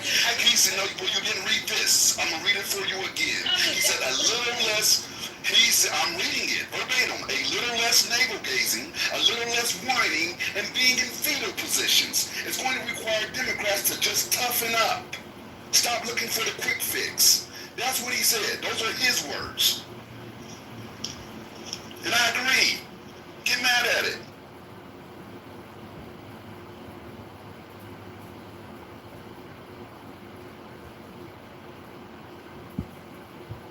We gotta combat rhetoric with rhetoric. We can't allow them to just control the fucking narrative. Okay, if we can't combat an executive order, I get that. But we can combat it with the narrative. We can put it out there. We can highlight it. We can highlight the fucking negativity that he's doing consistently. We can do that on a daily basis until it takes root. What Patty said. If she's wrong, I'm saying that what Democrats are doing is not enough. Nobody muted you. I didn't mute you. On my daughter. I don't know what you're talking about. Highlight a Democrat every fucking day. Do that. That is a we can do that too. They need to do more. That way, you can see what they're fucking doing. Are you discrediting Jasmine Crockett? Because she's always... No. I said outside of Jasmine Crockett. Not you. I'm talking to Gemini. Gemini, are you discrediting Jasmine Crockett, who is loud and proud? I love what she's doing, yes. We need a lot more of her. We need a lot more. I'm not saying we need more. She gets highlighted is because of her lashes. She's black, and then she gets. Thank you. And she represents in one way. There's other ways to do it. She can be loud and proud and ghetto. We need people to do it refined. We need all kinds of people. I love me some Jasmine Crockett, but nobody me too. wants to hear the interesting. Nobody wants to hear the interesting speeches that are actually being made. No one wants to highlight some of these fucking lunchings that they're having at some of these shitty ass red states. Nobody highlights that. You know what they highlight? Beach blonde built bitch, bad body bitch, or whatever the fuck she said. That's what they want to fucking highlight. If you listen to the last time she was standing on the stoops, fucking giving a speech, the speech to me was trash. I'm gonna be honest, it was trash. That's what we fucking highlight. That's what they want to highlight.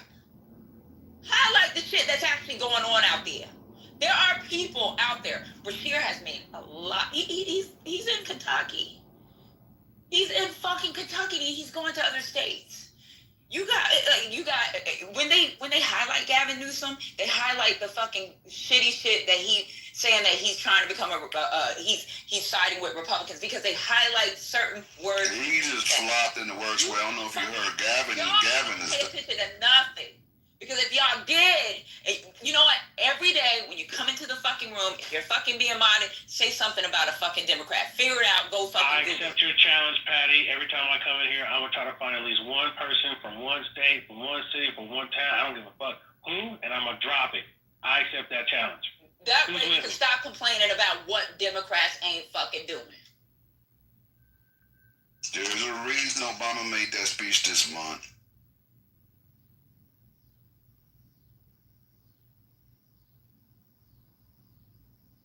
You know who Obama's talking about? The point is talking there, about you. Gemini. That's the who he's thing talking is, about. we need to He's do talking something about. different. He's talking about people in this room.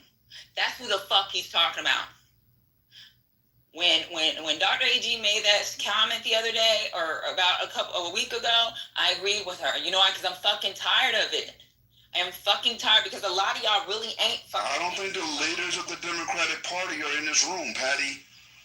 The leaders, he's talking about y'all, Democrats. He's talking about the leaders. He said the leaders, the leaders. He literally said leaders. About every one of y'all. Was you in the speech? Was you there? No. That's one of the things highlighted in the speech. A quote from the speech. You were not privy to that goddamn conversation. He said the leader. That was for Democrats overall. He's talking about every one of us.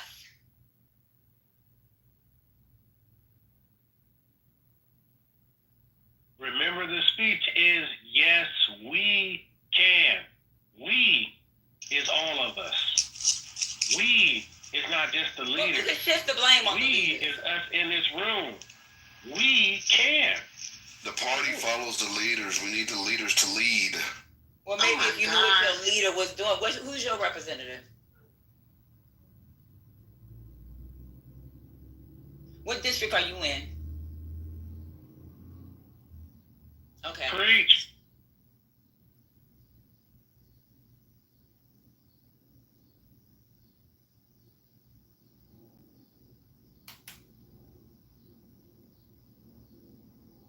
Just saying, Gemini, she ain't wrong, dog. She ain't wrong. And she damn sure ain't right. I mean, you can suck dick all you want. It ain't gonna make her right. Obama is more right than she is. Obama's a lot more right than she is. Obama knows a lot more about the party than her, and she keep forgetting. I'm not a fucking Democrat. She saying, what party are you in? I don't have a leader. I'm not in a fucking Democrat. So Your fucking leader is. She asked me, who's the leader of your party? Nigga, I'm not in the Democrats. Fuck is you smoking? Well, you should know who the fuck you voted for. I know who the fuck I voted for. Do you understand what Patty is saying, though? Do you understand? Do you understand what Obama is saying now? Do you understand what Obama is saying and why he said it? He repeated it several times. And he was talking to the fucking leaders. He wasn't talking to all the Democrats in general. He said, I need you guys, the leaders of this party, to step up and do more. Get the fuck up. Stand the fuck up. Toughen the fuck up. All y'all do is fucking cry. But Gemini, here's the thing, right? Here's the thing. Emotional ass motherfuckers. Hold on, but Gemini, a lot of us make an impact in our local government, which is what really drives dollars, right? So what she asked you was about your local representative. I just left Georgia, and for the years that I lived in Georgia, Representative David Scott was my representative. Not only did he represent me, I knew what was going on in our district. I knew what was happening and was very engaged in what was happening. So if you don't even understand what's going on in local politics, it's problematic for me that you guys always talk about what's happening at the federal level, but you don't even know who your city council is. How many people have actually been to a city council meeting, has been to a planning and board zoning meeting to see what actually is being put in your city? Because please understand this, your planning and zoning meetings okay, I'm glad for you. Planning and zoning all day. Fuck are you smoking? I deal with planning and zoning all day. I even got a license here. Okay, you don't have to. Like y'all just talking. Y'all don't know what the fuck y'all talking about. I deal with them all day. Talking to like that. I deal with planning and zoning more than y'all do. Fuck is y'all smoking? How do you get licensed? Who controls licensing in LA County? I don't know. Okay, so when you were talking about the leaders, right? So this is content to the audience, right? Since no one was there. But this is what the media is saying. This is actually coming, and I will post it in the chat since you guys got it. And this is audience with CEOs, business executives, policymakers, and everyday Americans. The purpose of doing more. Encourage businesses. Urge the public. Promote broader public-private cooperation. It wasn't only to Congress. It was to everyone. But you're not a Democrat, so it wasn't aimed at you. It was aimed at Mel. It might have been aimed at me. It wasn't aimed at you. So I think where you read it. Here's the thing. So we can't. So free speech affects everybody, right? And we could agree on that. And right now we have someone encroaching on free speech, encroaching on a lot of laws. And so what I got out of it is like, we can't, we have to do something, right?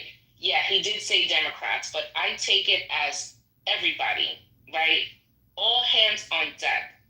Like, for me, you can't just say, oh, this isn't my district. Oh, this is like, if there's a problem, we need to be able to listen to people. We need to be able to act.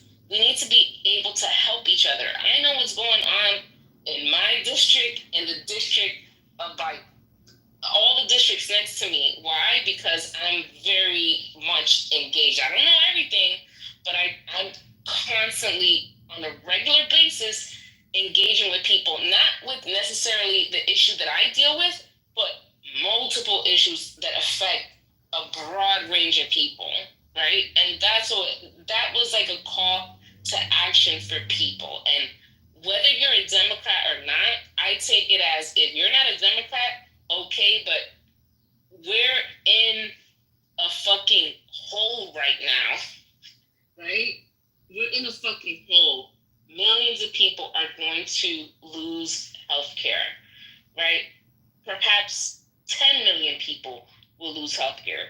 That's going to affect us all. Like, all these things are going to affect us all. So we need to be engaged and we need to act. And that's what I took about Obama's little snippet that I was able to. I read 3 articles in regards to it, and all of it said that he's talking to the leaders. One of them is called the bigwigs or whatever else. Let me finish what I'm saying, please. About the portions of the party that are not taking action. Or a Messiah figure. That's exactly what he said. So he's talking to us. Pay fucking attention. I'm paying attention. Y'all are not stepping up. Y'all need to listen. Support candidates. Defend democratic values. Who the fuck you think he was talking to?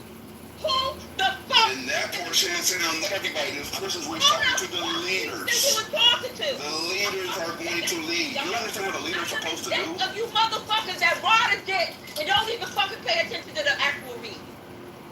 I'm sick of motherfuckers that write a party and don't know what the fuck going on with the young party and want to defend it emotionally instead of actually looking at them not doing fucking shit. And then losing and wondering why. You don't even. And then losing and wondering why. Lose and then cry. Listen to your leader. Listen to Obama. He said for a reason. Do something. Right, Trump supporter.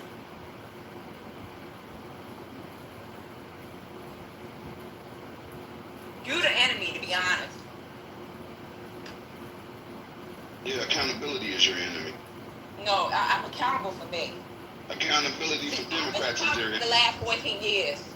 See, I support defending the Constitution. So I've been She's asking you to be accountable. Motherfucker, I've deployed 6 times. Get off her fucking dick, damn. Shut up. Shut up. She can speak for herself. Don't talk to me right now, because I'm telling you, I'm not the one. You're not I've been accountable, motherfucker. I got shit to prove my accountability. Democrats need to be more accountable, period. I got shit on my body to prove my motherfucking accountability. So don't tell me about accountability. The party as a whole is not being accountable and they're fucking failing and flopping. You just want to talk, Gemini, because you want to hear what you want to hear. You're not even hearing what I heard what she said. I just don't agree. I don't have to agree because I heard it. You don't have to agree. You don't have to agree. Right, y'all act like somebody got to agree with everything somebody say. Like, y'all stand up on passing. I'm fucking dick. I have my own fucking mind. Suck a dick. Okay. So I said quit. That's what I said. I'm not sucking dick. I have my own fucking mind. I don't just bow down because somebody else think differently. So fuck what?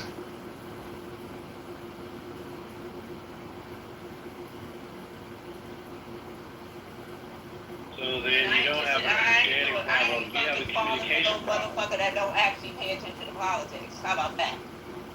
I pay attention to what matters to me politically. Exactly. You need to pay attention to everything. Because if you only pay attention to nobody can pay attention to everything. I tried to pay attention to as much as possible. That is the reason and I also see that that is the reason why we lost. Because we didn't pay attention to our own community and what they wanted. That's the fucking problem. No, the problem was enough people did not show up. That's the problem. A lot of people didn't show up. I voted the way I thought. I voted for Kamala, but that don't mean I did too. I changed my state. I changed my state. Can we stop beefing? Can we just head the... No, I'm not gonna stop beefing with him. Now it's up forever. No, it's Y'all Haitian come up. Hey. We don't need that. Do this. She want to crash out over me saying the Democrats need to step up. I don't give a flying fuck. Okay, alright, just chill. But that's in a fuck. I give a negative. What is a negative fuck? My mic is broke. Is my mic broke? Alright, so yeah, The negative fuck is actually celibacy. Damn. I give a celibacy.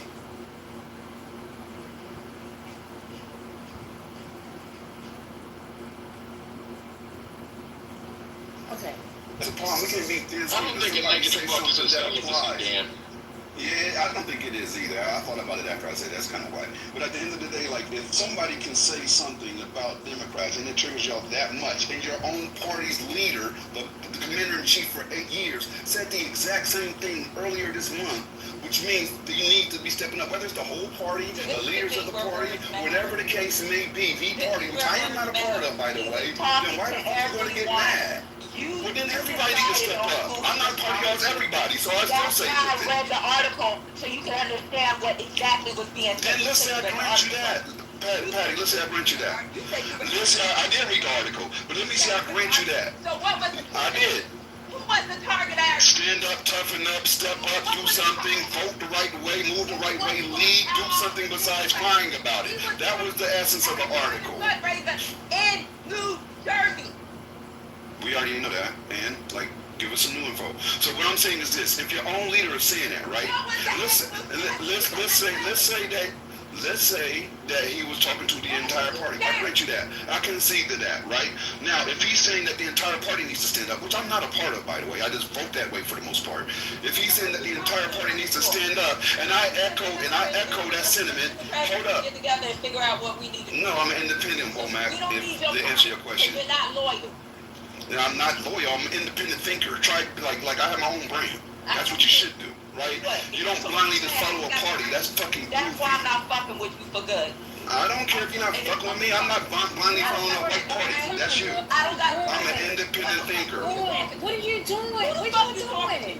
Whoever is just blindly following anything, whoever blindly follows anything don't have a fucking brain. I said what I said. Y'all listen. Why are you beefing? Stop, seriously. Watch your mouth about my mother. No, it's up and stuck. I'm telling you it's up and stuck. Be in your emotions. I don't care if y'all in your field. Listen. Get in your views. I don't fuck with these misogynistic ass niggas. I'm gonna be honest with you. There ain't nothing misogynistic about it. I said something that you should fucking know. Obama said it too. You no fucking brain. That's what's not. Let's say you didn't have no fucking brain. If it applies, it applies. I heard you. I don't give a fuck. I stand on what the fuck I said. Listen a little more. Talking about I ain't listening. Use your fucking ears. Why are we beefing, y'all? Come on, listen. At the end of It's a loser hearing. Listen, stop. Bitch, I lost one of my hearing and one of my. I ain't called you out your name. Don't call me out mine. Okay, so what? Why are we? Showed you weak. Showed you weak. Yeah, I said your hearing sucks because you ain't hear what I'm saying. I'm gonna boom the room. This is I'm crazy. gonna boom it. Past 30 minutes just to be an example and a learning experience, because it has been for me this evening. And if you refuse to make it a learning experience, well, just have a good damn week and try to see things clearly. Now, Bonita, I might not agree with you 100%, but I think we can find a common ground because I've been in here in and out when the conversation was only about men at first, right? And I wasn't allowed on stage, and a moderator who I don't see today arguing. But I don't like the T-app shit for men. T-born, was it what it was called? I hate the world where men, in order to make women realize something, they become women. I hate that. It devalues men. And I understand the conversation is about men and women, but I'm a man, and I think our women have enough to concentrate on because we've talked to them for so many years. So I do talk to women, but I like to talk to men a little bit more because I'm a mentor of men. I'm not eligible to mentor young ladies about anything. But when I see the T app open and women are talking about men, and then I hear on TikTok, Instagram, Facebook, whatever, right? I do make money on social media, so I pay attention, right? And I see men go, well, if they got their app, let me do mine. I hate that tit for tat thing for men. Because how dare we come into a room and tell women we're logical and solution based. But every time a chance pops up in the world for logic and solutions to exist, we end up becoming emotional. Right? So I don't like the T-born app. I think it's a very emotional response to the T app. I think those men on that app would have survived perfectly fine because I know the real world. But I don't like that men take women's protocols and then go, I'm a man because I took a woman's protocol. I just disagree. Like, I'm only 33, but I was raised by older men, so I might have a more older mindset. I'm from Chicago originally. Dang, why are people sometimes, I've been trying to figure out, people from the South sound extremely old. My family is from the South. Why you sound like you 70? Yeah, but it's just because I don't think, because I'm married, and I come on this app a couple times a year, but I'm married. I've never been able to get through my wife by being more of a woman. My wife don't respect me because I'm more of her feminine. My wife might be mad. We might have our differences, but she loves the duality that she's a woman, I'm a man. I don't want her to be a man. She don't want me to be a woman. So when I hear men become women to make a point, I'm slightly disgusted. Because how dare you tell women they're too emotional to have a conversation, yet you get emotional to have the conversation. And I'll end there because I don't want to be too long-winded, but I'm not a fan of men taking a woman's approach to prove a woman wrong. I think stoicism is enough. And I think good women, no matter where you go, no matter what she say, I think being a stoic man makes a woman want to be with you forever. Being an emotional man makes her want to date you for a couple of years. I'll land them. Thank you. No. Appreciate it. You still sound 70 to me, but it's okay. You said, I need to stop being so emotional. Donnie! Go on up here.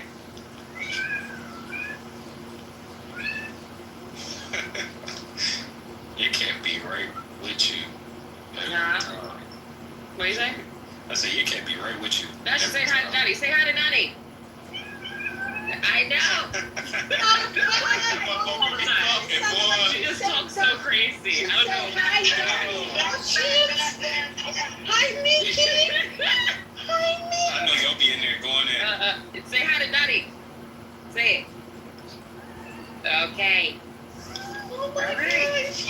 I don't know what she be saying. She just, if you yell at her, she'll talk to you. You got an F for a dog, man. That's a cat. Say you're a cat. I wish I could have a cat. I'm so allergic, you don't even, like, I'll die. But I really, I Let me love send you cats. some cat hair there, my nigga.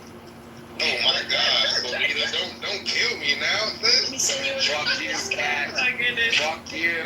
That is diabolical. Nah, because Bite me, darling. Donnie said hi. look, Donnie said Bonita, hi, cat. look, Bonita, my homie had 2 cats, right? I used to sacrifice my allergies to see those 2 cats interact with each other. They used to do swanton bombs, F5s, all the rest of the shit I could. Them cats was a ball. But God damn it, did I not sacrifice my health to see these memories? That's Benadryl. This nigga done blew up like a damn balloon. That's Benadryl. Oh my goodness. That's All right. Benadryl. Let's get back to this. How do men and women devalue themselves? Gosh, cat. Okay. How do they devalue themselves? Ooh, Lord. RPO we will go in on a topic. They wouldn't stop. They had 1 million of them. They had 1 million of them. I don't even know what to do. Like, they had so many different examples. This would not stop. It really wouldn't. Like, I don't even know. We got to keep it going, I guess, because everybody has different things that they said. I didn't even hear the first one at all. But whatever. the one where we had to end it to start the second one. I guess so. I don't know. Man, that he was a liar. Oh, get out. That's why there was a part 2? Wow. Yeah, it's because the man straight up said, I did the same thing. I didn't even hear the replay. What was the... So... Shit, I wish Mr. Clark was here. He said he did not say that women were incentivized to leave black men. Yeah. He definitely said it. Women are not incentivized to leave black men. He said that women were incentivized, but he said that he did not say that. Yeah, he denied saying that. Oh, okay. But he actually said it. How would you say? I'm gonna have to listen to that replay. I'm confused as to why he made this. What's he saying? Like, what the fuck? All right, yeah. Well, that didn't work out too well for him. Then he goes talks about being. Hold on. Then he talked about how he was accountable because after we ended the room to listen to the replay of him saying it, and then he said, "Oh yeah, okay, fine, you're right." And so he's like, "Yeah, I'm being accountable." We're like, accountable would have been when you said it. We go, "No, you did say that." You would have said, "Oh, okay." Then, but instead you waited until we started a whole new room to take accountability. That sounds like they're gone. That doesn't really sound like accountability, but what do I know? I know somebody's trying to talk. A lot. You know a lot. Good Lord, this is a hot mess. Miss Cleo, I love your PTR. Oh, thank you. Thank you too. Who's got? Dang, Bull. Damn. Bull. You okay, Bull? You good? Can I ask the ladies in the room? Hold on, is Bull okay? Are you right? Put your hands in the air, Bull. Put your hands up. He's He coughing up no hair. That nigga okay. He higher than he was. He's going to Okay, all right. As long as he can talk. All right, he's good. No, I had a question for the ladies. Oh, can you not talk on top of each other? That's y'all dicks banging. Can y'all stop? Thanks. I want to be at a time. Throat fluttering. All right, so Bull, you're good. All right, perfect. Now there's somebody who's trying to speak. Just now, sir. Oh, no. Yeah. No. Yeah. I didn't want to get over Bo's leave. You're good. You can breathe. Yeah, he can breathe now. Salute to you, brother, for breathing. I just wanted to ask the ladies a question. Because I know that some of y'all been in here for a minute. Have y'all felt more valued as women over the years? Or, and y'all go to all different rooms, right? Or do you feel like you have more to prove as a woman? That's just a question to the women. On this app? In general, like the world. Because I think this app is just a part of the internet. But the internet is very much much, I feel you know, more the internet. So valued. like, as You the and world Paul goes, sound alike. no, I'm not him. Nah, Paul sounds extremely swirly. Like he just sounds like too many words at one time. More valued? What do you mean by that? More valued? Like, do you, like for that? Like, because I feel like I've always been valued, and I don't know. I never think about my value levels at all. So I don't know if I can even answer that. You mean? Okay, so, I don't know. I'm trying to process it too. Yeah, let's take it But I typically don't think about what people consider my value if I don't consider the fact that those people are alive. Well, yeah, that too. That's part of it. My value to the people that I care about, do I feel like I'm fighting for it? Like, or it has to be proven more? Do I feel like they value it more? Who I care about? No, I really did mean this as a very interpersonal question. So this is why I see a lot of ladies in the room. I don't expect y'all to have all the same answers, right? So I'm just saying, you've given your rhetoric, right? You've talked to men. You've heard disgusting men. You've heard good men, right, in different rooms. As far as real life goes, though, when we log off this app, do you find value in the black man, specifically black man's rhetoric, or do you feel challenged? Is that better? Challenged. Well, that's a totally different question. Yeah, those are so different. Yeah, answer that one though, because I think I got more. Which one are you? Which one? Do I find value in black men's rhetoric? Typically, no. No, you have an option: empowered or challenged. That's your options to the question. Okay, so Confused is empowered my or answer. challenged when I listen to black men in real life? Is that what you said? No, totality. In real life? I'm saying totality. This has no For men logic. you know in real life and men you know on the internet. Totality, right? Do you feel more empowered to one of the two? Go ahead. No, I'm gonna let somebody else go and see if they can answer. I don't mind That'll going give me an idea of what. Yeah, that'll give me an idea of what exactly. I don't mind going. I don't mind going. Thank you. Bonnie, I also heard you. Were you trying to go? I don't want to step with nobody. So, okay, I'll go after. I'll go after you, Miss Wait. Cleo. Okay, let me just go because I'm getting confused now. All right. Please, just go. Just go. So Anybody I would say that I feel challenged, but not in the ways that I think you're using the word challenge, because I think challenges are good and they actually empower you. When people push you, and in my real life, not this Clubhouse world, on Clubhouse, because I know you want me to put them together, I just can't, because the men I deal with in real life operate very differently than most of the people I interact with on Clubhouse. On Clubhouse, I feel confused on a regular basis because men can't even keep up with what their arguments are. Like, they'll say something, you'll question it to kind of understand or make sure you're understanding what point they're making. And in that questioning, they realize the shit they said, the reason I didn't understand it was so confusing that they start changing it. And I go, well, you first said this and you said this, and they accuse me of, being unbelief, even though they're the ones who are confusing. So, my real men, in real life, I feel challenged, which is empowering because, like, iron sharpens iron type of thing. And on this app, utterly confused. That's my answer. Well, Ms. Cleo, I will say this. This is not a trick question. I don't have a connotation attached. So I'm not saying a good connotation or a bad. This is genuinely, which is not for most men on this app. I'm literally asking an open-ended question for me to learn. Not for you to, there's no trick behind it, right? So be yourself. I didn't think there was a trick. Yeah, I don't think you did. I think you answered it well, Ms. Cleo. I'm just clarifying to other young ladies. There's no trick question. Yeah, and I'm saying it's be easy to DJ, and I'm getting a lot of requests for this new song. It's hard to fucking lying.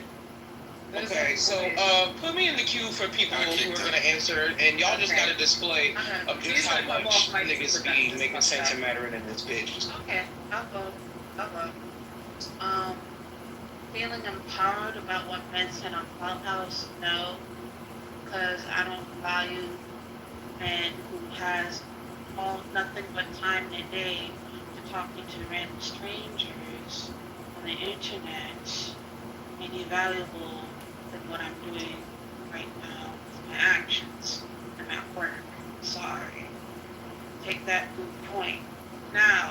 feel challenged by what they say? No, because if I have a hint of feeling challenged, that means I'm here to prove a point, and that proves them right for what?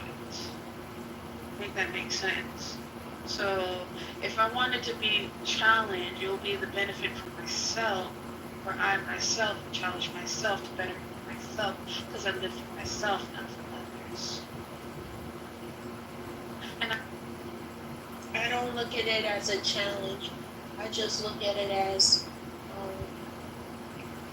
are you making sense? You're not making sense.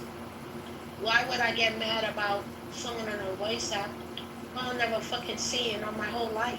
Especially these men. Ugh, no. I know my value. I know my worth. And any opinion that comes out of any of these burnt motherfuckers' mouth on this app, I really don't give zero fucks. I don't care. I don't know you. You don't know me. That's your opinion, boo. You could go to bed with your opinion. I just don't care. I don't care.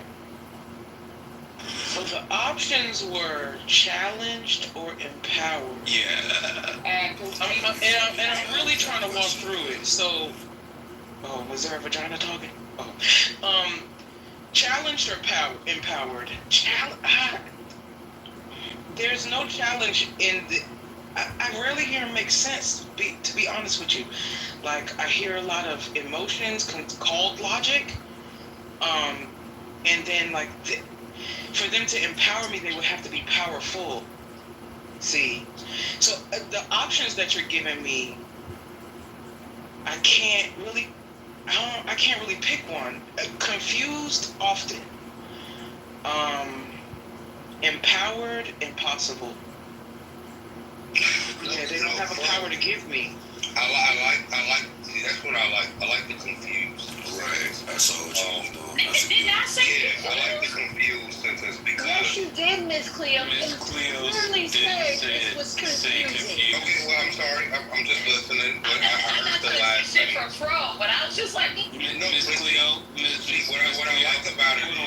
Hold on. One at a time, my goodness. sorry, son. Real fast, because you know I like to just jump in as a referee and just jump right back out.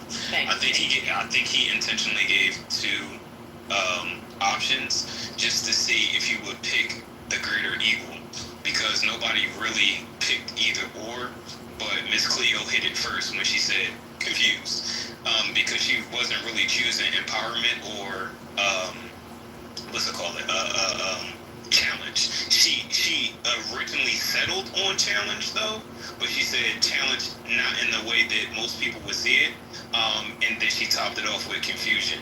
So then we're all on the same group.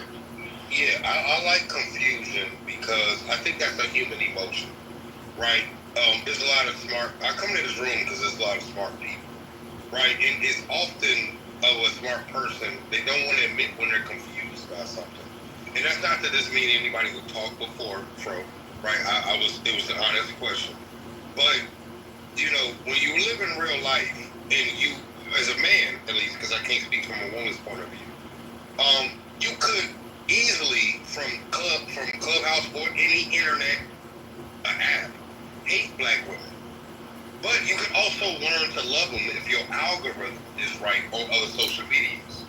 Right? So when I hear confusion, the only reason I appreciate confusion is because it tells me that this person has a mind of their own, to where I hear bullshit, but I hear great shit. And sometimes I get confused on what is good and what is great. And it was like the kid said, it was an open-ended question, so I'm not hating on nobody. But I was looking for the obtuse answer of, you know what? The world shows me 100 ways to be a black person, man or woman. But I've decided that I'm going to figure this out through confusion, because it's so many ways to operate that with my own mind, not nobody else's mind, my own mind, I'm still trying to figure out what the correct process is. So, you know, I appreciate everybody's responses, but I did love, I'm going to say your name correctly, it says Firo's responses. because it shows a human reaction It's to fro. too much information coming. I'm sorry, sis. It's fro. No why. Oh, fro. Okay, I do appreciate Fro's response because it shows a human reaction to being confused because there's so much hitting you at one time that you have to find your own way. So I'll just land there. So I do want to respond to that though. I think that with our answers, you kind of created something for yourself. So one, it wasn't an open-ended question. You said it was not. And the confusion is not like I heard great shit and bad shit. The confusion is literally, what are you talking about? Like the confusion is more so hearing somebody be conflicted in what they're saying and not being sure why they're still talking. It's not so much, wow, that was powerful and I'm just kind of lost. It's very clear what they're saying and it's usually contradictory to what they've said before. And that is confusing. Well, I will say this, Fro. This is why I gave accolades to the people who spoke before you. Because I didn't ask a right or wrong question. I think everybody was right within their own mindset. Right? We often talk about mental health until conversations not about mental health inclusive. So when I asked the question, it was an open-ended question because I get to know people on a more personal level. Right? I don't know if y'all understand psychology. But you gave us multiple choice as not open-ended, sir. Right. Have you ever took the SAT? Hold on one second. Have you ever took the SAT? Of course. Can we move from this question? Yeah, the open-ended ones I had to answer like a paragraph form. By the way, it didn't tell me choose this or that one. Right, but because there's a paragraph form, this is why I did not interrupt somebody giving their paragraph. I didn't say it's a yes or no. I asked a question that allows you to expand your mindset. Choose from it. We said fuck that. We're gonna get to another answer. Yeah, a teacher's gonna jump in. I just want to be I'm gonna do my teacher thing. Can we make it quick because it's just a question? Can we move from this question? I want to get to the topic. Yeah, I need a piece of the pie. Because I don't want to get caught up in the question. I don't want to get stuck. I'm tired of getting stuck sometimes. It's like I don't even understand how he even wants us to answer this question, let alone us to even sit around answering it. Just wants your opinion. I mean, opinion on what exactly? I don't really know. So that's why I just really want to move this because I don't think anybody really understands what it is. It's not logical. So that's why I'm saying let's just move. But that was my point. There is no response that will make me happy. I want to indulge in the people. That's not what open and close. All right, yeah, let's move. I'm saying let's move on with this stuff. Oh my gosh. He made an error. It wasn't an open-ended question. It was options. It was only 2 options. Perfect. So we can do that. He misspoke. Yeah. So I have a new question. He didn't misspeak. He just was wrong. You remember when? Okay. Either way, let's not get something ago. We just talked about like. So new question on the floor is: there's nothing else here. Or is it this is men being the most protected? Is value self-induced or peer-approved? Is value what? Self-induced or peer? Both. Self-induced or peer-approved? Both. Combination.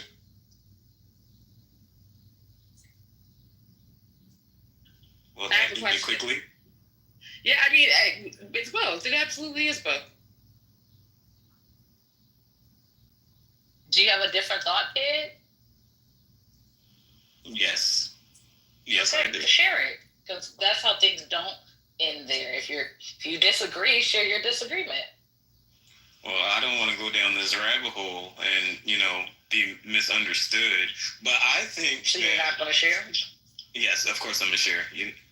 My man raised no hope. I think that value comes from the consumer. I think value is peer approved. So you can say that your house is worth $10 billion. I'm in real estate and nobody buys your house.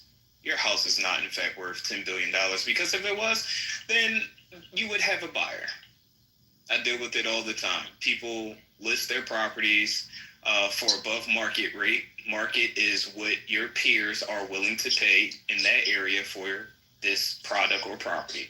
I think a lot of us think that we self-induce our value, but unfortunately, if you're trying to sell some goods, people got to buy it. And people only buy based on supply and demand. And supply and demand is measured by its value. So if there's a whole bunch of houses on the market at the same time, evidently the prices are going to drop because they have options. And if they don't have options, then the price is going to go up.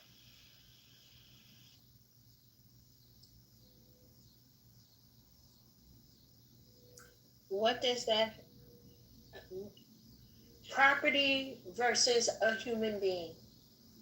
I mean, I think it makes sense. Yeah.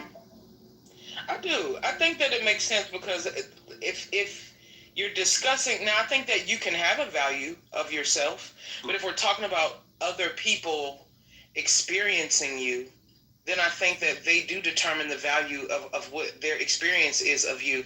I think sometimes what gets blurred is people that are not considered or are not of value to the person whose value is being determined think that their perception of that person's value matters. Now that's a whole different realm. Yep. You get what I'm saying? If I would never sell my house to you, your value of it wouldn't matter. If you know what I'm saying? If I am not in the market for you to be the buyer, exactly, I mean, and that's whatever said house. So I think that there's several ways that a person's value can be determined by themselves, by the people that they would like to exchange with, and also by the people that they would never exchange with, but those people still want to matter to their value. Exactly. Like there's. Let me just give this last example, and I'm gonna give it back to you. Less women are going to sign up to be with a broke nigga. That doesn't mean a broke nigga can't still find somebody. Somebody is gonna, be in the running and purchase this broke nigga. But let's compare him to somebody with a little bit more finances and he's also handsome. I mean, we hate to admit it because we're human beings, but let's be fucking for real. That handsome man with a bag is always going to have more people checking for him than this broke ass nigga that's trying to live in your house for free. I think part of why the examples of like goods and services doesn't exactly work for people, particularly if you're talking about partnership, which it sounds like you're doing, is you're actually, well, I don't consider myself in a competition with other people where I do think goods and services are in a competitive environment. So I think that's one shift is deciding that it's a competitive environment, one. And two, you're only really the limited number of people that you're actually looking to sell to, which is different than in like traditional sales and goods and services. So I think those two key pieces make it a bit different. Also, I do think some of your value is internal because even if nobody's going to buy my house for a certain value, I'm willing to stay in my house because of the value I see within it. And that doesn't mean there's not value. That value lies within me and my enjoyment. And I'm upgrading, I'm doing this, and I may not even ever sell my house. So it doesn't mean the house doesn't have value. There's a lot of value, and some of the value in the house is like, this is my childhood home. This is where I grew up.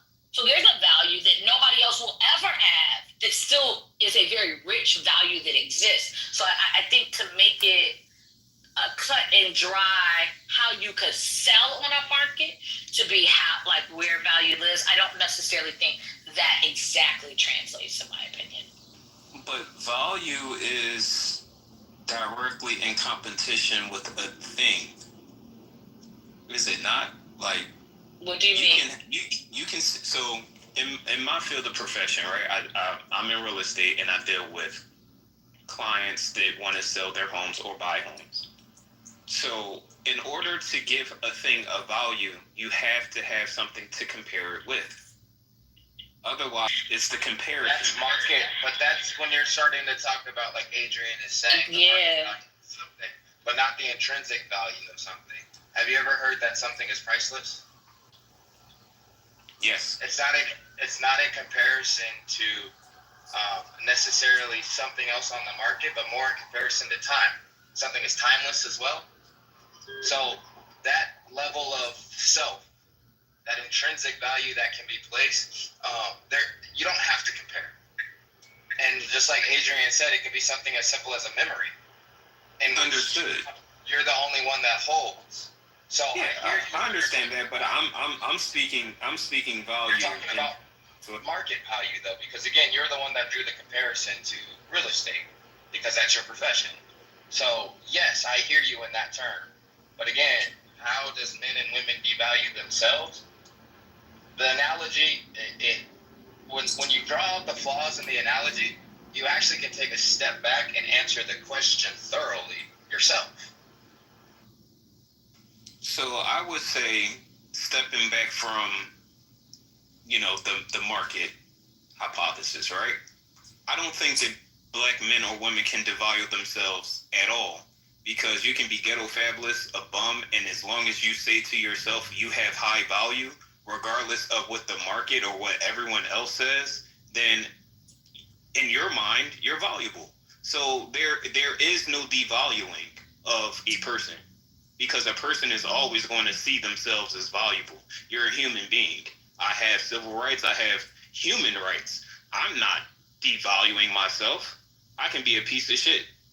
No, but you have people you have people like narcissists and the like that get extreme pleasure out of tearing somebody down, stripping them off, stripping their value from them to big up themselves. And this is where a little portion of the devaluing conversation comes into play, because not everybody values everybody. But that goes back to the market scenario. But there's a manipulation because of what that particular individual is going through. They're gonna devalue somebody else to feel better, which is fucked up. But so, can they really devalue another human being? Can they really do that? Yes, because how does somebody commit suicide? Let me say that. Sure, Donnie. And I might have been a little too poetic the first time. The only way you can devalue something is to compare it. If you're not comparing, there is nothing to devalue, value. It's literally intrinsic. So if I'm looking at myself right now, I'm driving on this fucking open road. If I was to say, oh, nobody's as cool as me while I'm driving, now I would have to look into this Acura, this Hyundai, this Toyota in front of me and really make a comparison versus I'm driving down this open road. That's it. The value is just that. I'm driving down this open road. And so when I get to my destination, now that's the next piece of value with time, right? So when I get to my destination, the value is I'm home. I appreciate that. But it's no comparison. Oh, I'm going to get home faster than you, Toyota Tacoma. Like, how? So again, value is really only placed out externally when there's comparison. Right, and that's why I was saying that there's 3 different ways. So, kid, you actually just contradicted yourself, because when you said you're saying that a person can't be devalued, but you explained a person as a house able to be devalued. So, I don't know. I gave 2 points. I didn't contradict myself. I was trying to better understand how someone can have intrinsic value without comparing themselves to another thing. Like, you can say, I'm priceless, or this thing is priceless. It's priceless to you. But somebody can walk into your home, look at that you think is priceless, and say that's worth $1. In comparison to all the other nickels, this nickel, it has sentimental value to me. My uncle gave this to me as a and you're right, which is actually why I think that why Nono's question went the way it did, because he asked us if something that we don't value empowered us. Impossible. Like how? That's right. So I think that that's exactly why his question went. Take it further. That was my whole purpose. But kid, what you're doing is, even in the way you continuously talk about it, it always situates itself as a comparison. You don't actually, because you live, it sounds like the way you approach looking at things is comparatively, right? And so every time you give an example, you give one that rests on comparison versus giving ones that don't. And so what happens is you give an example, go, isn't this proof? I'm like, yes, in that example, because the example itself is a comparison. Love my brother and I value my brother to the ends of the earth. That has shit to do with my sister. Value my sister and love her to the ends of the earth. That has shit to do with my brother. I value and love my mom to the end of the earth. That has shit to do with either of the people I've named already. They are all priceless to me, and there's no comparison of them to me. But, nor is there a comparison of them to your family or your friends or myself. I disagree because I'm just. You're going to disagree with how I value people? Oh, okay. No, I'm disagreeing that there is no comparison. You're going to disagree with how I value my family. Great. Go on, tell me how I was going to disagree with the logic of it. That was it, but you got. No, go on. I would love to hear this. Sure. So when you have category, right, and you place things in categories such as family, right, and humans that are not family, comparatively, you value family more than other people. So if they're not part of this category, they're not priceless to you. So it is a comparison abstractly. It's not like we're doing it like with a mean spirit or anything. No, you've decided that I place that value on them. I've said that they're priceless, and it has shit to do with anybody else. You've decided that I've made family more important than other people. That's what you've decided. Well, you said it's. Okay, maybe that's true. But however you view that category called there's family, no need to be there. It's definitely true. There's no maybe. But go ahead, continue. But yeah, I did not say that. You inserted a value that I never said. And then told me that I'm doing something based off of a value you've added in to my life. Because you just very specifically said that this is not a comparison to your family or your friends or even herself.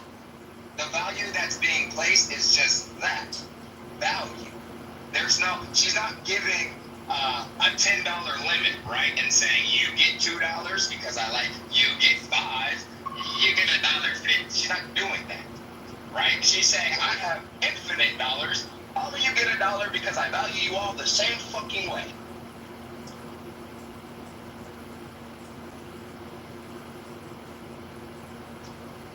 I get that there are people who operate that way, and I do think there are species of people who I have comparative value for, right?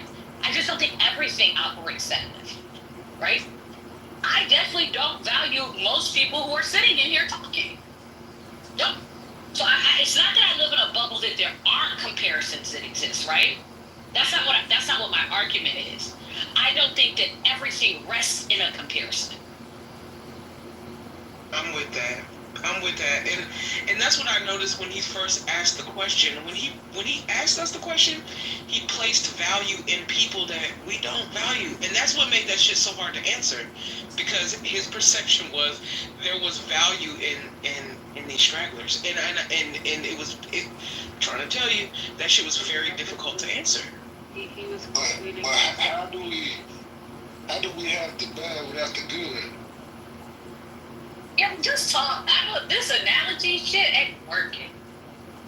Well, let me ask you really quick. Let me dialogue with him for a second. Let's talk. Listen to layman's terms. How do you have the bad without the good? Why can't you just have? Yeah. Because it was literally that simple. Hi. You made a good point. Wow. They all come together to form a beautiful picture. What? So we still talking about this Da Vinci shit. Can we just speak clearly, like without like analogies and metaphors and poetic? in Morse code right now, but you know, I'm decoding a little bit. Please, can you translate? Yeah, they all come together to paint this beautiful picture. Who's they? The good and the bad. He's trying to create this level. He's trying to create this level of duality within everything, right? Value, devalue, men, women. So, how do you have the good without the bad? Why can't you just have? Well, they come together to create this beautiful picture. Once that picture is created, this is to you, Bold. Once that picture is created, what do you have? Beautiful picture. Donnie, I think you have a picture that has this good and bad that would not be considered if it were something else that had to include the good and the bad. So I think we get to this place when people realize that they are the bad or the devalued, and they still want to be included. And I peeped that when the dude said something about people don't like to admit being confused. A newsflash, we all have vaginas. We actually don't mind admitting that we're confused or we don't know shit. That's actually not something that we got a problem with. Like, we don't live in a world. We don't live in a world where if we're confused or wrong, we lose merit. We don't live in that world. So Who's confused about who even shared confusion? Like, right, like it was just interesting. Well, I think Donnie made the point earlier. Hold on 1 second. Let me say this real quick. I appreciate you picking up on that, bro, because his submission was you need the good and the bad to create a beautiful picture. So you're putting the bad back in this realm of being included in this beauty, right? The existence is the beauty. Like Fro said, you have a picture. Why can't you just be okay with that? Having good, bad, happy, sad, anything in between, you have. So that's the problem with me in this conversation as I'm listening in this devalue value. The level of intrinsic, whether that's motivation, love, self-esteem, it's lacking. And that shows in the comparative nature because niggas want to look at the fucking homeless man and say, I have a studio, I'm doing better than you. No, nigga. You don't know what. That nigga might have a Cadillac fucking van behind this liquor store just panhandling. You don't know that. So why compare it? Because it looks good at face value and makes you feel good about yourself? The second part, Donnie. That part. Can I just do something? So Donnie, because if it was about having the good and the bad of like terrible ass women and good ass women, the narrative would not be the same. This is about including self in something that you want to be included in. That's just so easy to, it's transparent. So Donnie was right when he said there's a difference between intrinsic value and value by definition. So I just asked Chad, pulling up the definition and scrutinizing it to its core, right? So, no, value in the sense cannot exist without comparison. For example, saying this is expensive assumes a comparison to something cheaper. This is better assumes another thing that is worse. This form of value requires a reference point, whether it's another object, a past experience, or an internal standard. But if you mean intrinsic value, yes. In some philosophical and theological frameworks, something can have value in and of itself, regardless of comparison, which is why I gave the submission. If we are talking about intrinsic value, then there is no devaluing of a person because a person will always have value according to how they see themselves. So no, a person isn't going to say, oh, I'm not valuable as a human being. But people do that. It's called depression. Okay, people actually do that. You're right. You're absolutely right. They do that. I stand corrected. They do that. It's depression and suicide. Yep. And comparison. But it's not value. It's intrinsic. Right. Comparison. It's intrinsic value. So for the market, like if we're talking about dating or comparison, like business owners owning shit, competing with other nationalities and ethnic groups and shit like that, yeah, value does exist. Yo, did you not listen to my submission at all? Like, he had to mansplain it and had the word intrinsic for you to, like, this shit is crazy because I legitimately said in my submission, I go, in a market situation, that makes sense. I literally said that I didn't say that you didn't say This that, Ms. Cleo. I just devalues the reiterated. conversation. This devalues the conversation because Ms. Cleo has made it abundantly clear. She has said this several times. See, this is where we draw the line as to whether or not you're going to value this conversation or you're going to devalue it because you have a one-track mind to believe what you want and just go with that train of thought instead of listening. Are you not listening? I started my statement by saying Donnie was correct. And I also said I stand corrected. And I reiterated everything that Donnie said. I gave additional context. And I why with get it. I never defensive? said, I'm not getting defensive. You're the one. Your tone, your inflection of your voice says otherwise. Let's just pause it here. Don, thank you for mansplaining for me. I appreciate how you do that very well. Well, let me just say this very quickly and briefly so it is understood. I only reiterated exactly what Adrian said because I was listening to her. And I do appreciate, was that Kid? Yes, sir.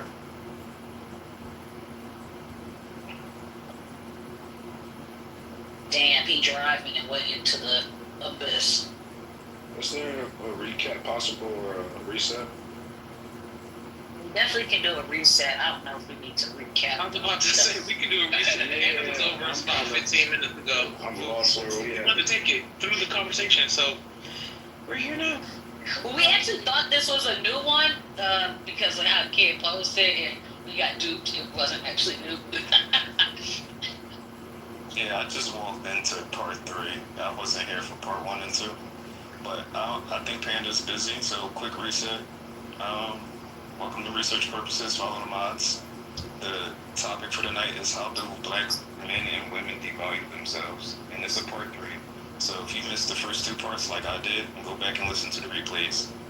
So right now, I have put on the floor the question of value. I said, is value self-induced or is it peer-approved? So that's pretty much how we kind of got on here in terms of how we see value socially.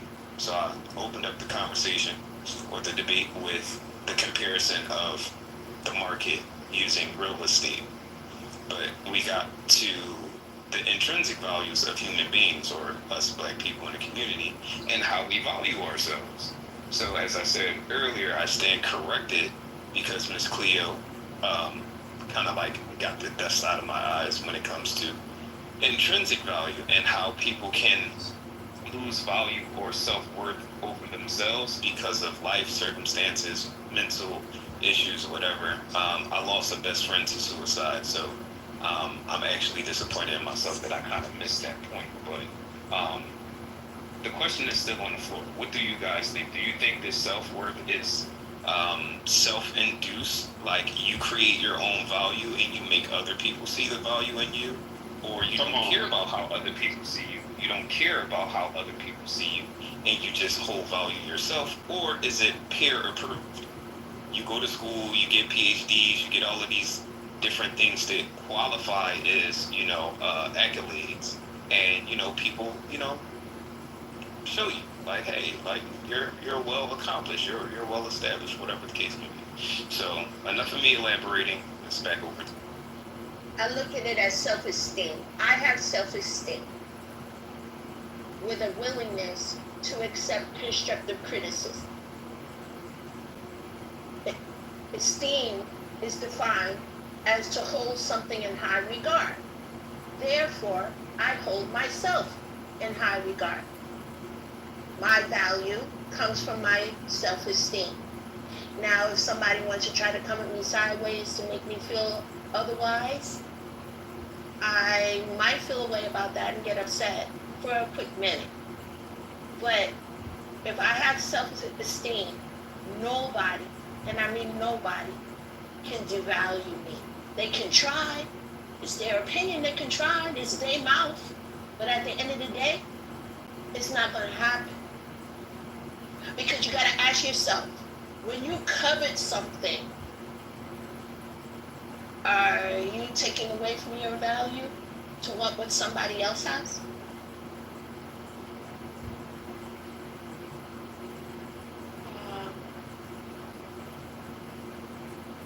Esteem, we could barely hear you, 2.9. You gotta speak up a little bit. Sorry. I stated earlier that value only comes with self-worth, only within. You only devalue yourself if you seek validation outside of yourself. Even point blank. Okay? If you only see yourself based on the use of what others can view you as, then are you really yourself? Yes or no? I want to say yes.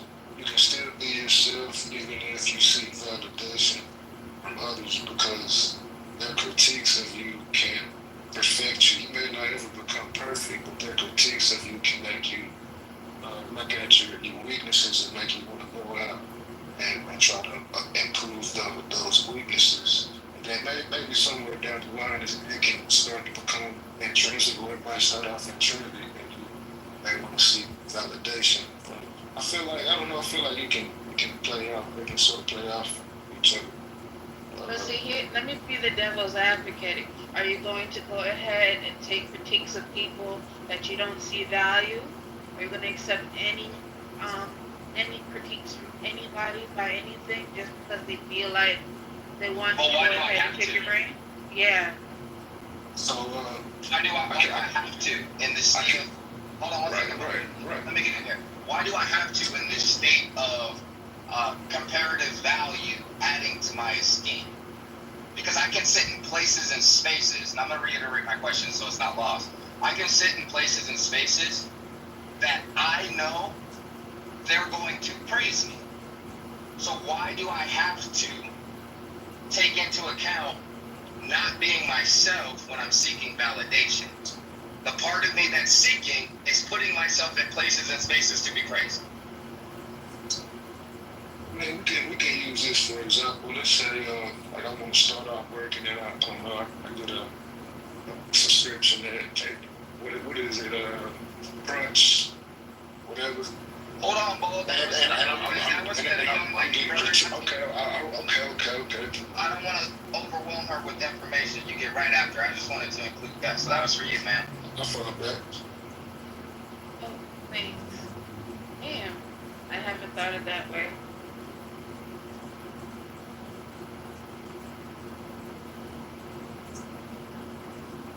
And see, that's the beauty of human, right? It's not necessarily, and somebody's playing out not somebody, this whole conversation is playing out this level of duality. And within that, the level of validation in value, validation, value, the root word's the same, right? Value. Wow. But with that, yeah, I got you. So with that being the case, it's just one of those things that we can't take away the human aspect of it. The marketplace is a thing.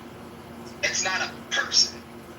And so again, that's why that comparative a piece of demonstration as it pertains to value gets convoluted in the whole amass of it.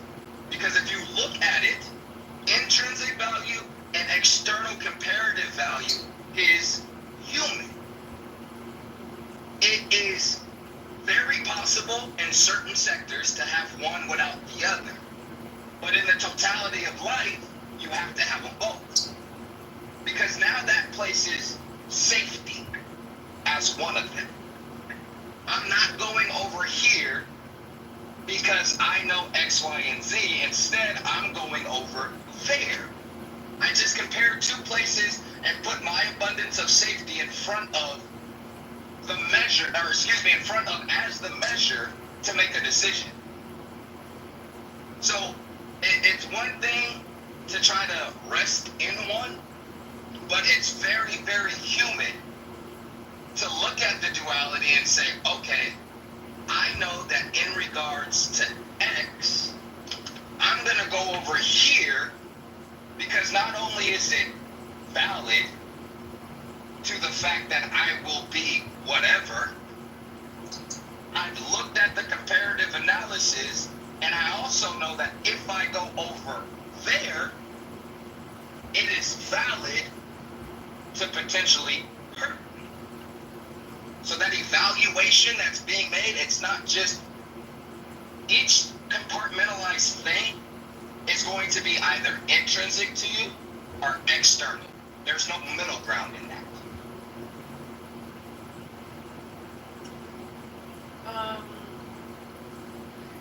You're right on a certain point, but I definitely disagree when it comes to external validation, because people utilize external values that needs applause. It's not considered value, it's considered vanity.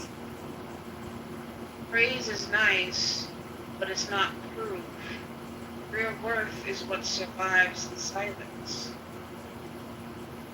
So when it comes to validation and seeking applause from other people of your worth, that diminishes your intrinsic value of yourself, if you get what I mean. Yes, but if you do not know yourself, this is why we're going in circles saying the same thing, but in a different way. Hold on, Alicia. Let's not be so, contrite in the response. No, it's all good. Yes and no, right? Because again, I can know myself and understand that in this realm, that praise is because of me. Whatever section of me that is. So externally, all I did was accept your applause. But internally, I did all of the work. So you just gave me an Oscar, that's it. So that doesn't really, it doesn't blur that line whatsoever. And I'm not saying that's all people, but there's a fraction of people that can do that. And your question was, can you essentially? That makes sense. It's a lot to think about. So, Donnie, what you're saying is that accolades and all of that is fine and dandy, but at the end of the day, we should just know ourselves and know what we value so as not to be the value. I'm not telling you to do anything left or right. I'm just sharing, right? No, I'm asking, is that the gist of what you're sharing? Maybe I missed something? I'm just asking, because I like the way this is flowing. I'm just a little curious about something. That's all. I don't understand what you're asking. I apologize. It's like this, right? Look at the people that come in this room, always wanting to center themselves, right? How many times have you and the other moderators had to silence me for something, right? Yeah, hi to you too, Corey. So anyway, what I was saying to you, Let's flip this back on yourself really quick before you ask your question. I just want you to think about something. How many times have you referenced the moderators in terms of making a point to others to validate your point? I've done that several times, but not because I feel devalued. So now think about your question and then ask it in a couple of seconds, because I think that might hit home for you. You sit in a room full of people you don't value all day. But yeah, you find value here. You can't speak for me. You'll never be able to do that. You don't value me. Opinions are like assholes. Everybody has them. Am I right or wrong? You're right. I really don't, because of what you said in another room, but that's for another time. Y'all keep y'all personal shit. I don't want. Yeah, I was about to say it's about to get weird because I don't care. I'll go on mute. No, it was about to get weird because also like bold. I don't really know how to say this because I'm also simply a participant. I am aware that I'm a valued participant, but like you just be here. So like to say that to her is weird because you're not the room. So I don't know what be going on. Well, one of y'all said it earlier. Said, I do not value anybody in this room. No, I mean, but her not valuing you, and then you saying you come in here and sit in a room full of people you don't value. You don't value me. It doesn't matter that she doesn't value you. You're simply another participant in the room. She didn't come here to value you. Yo, bold. No, I'm going to put you on mute because you're confusing the word every and anyone. And those words are very different. Don't value everyone in this room. Facts. It does not mean I don't value anyone in this room. Not facts. There are people who I've shown that I value them by action too. Right. So do not confuse the terms. Everyone and anyone, although sound really close, actually don't mean the same thing, and their context really matters here. Thank you. You see all hold on one second, Bold. I got happen at the same time. You see all these little hearts that I'm putting up? Oh, damn, they froze me out. But you see all of these little, like, fires and hearts? These are the people that I extremely appreciate because of their value, right? And I can't get around to everybody right now because, again, they fucking froze me out. But one thing that I do understand is not everything is meant to be valued. Let me say that one more time. One thing I do understand is that not everything is meant to be valued. Say that.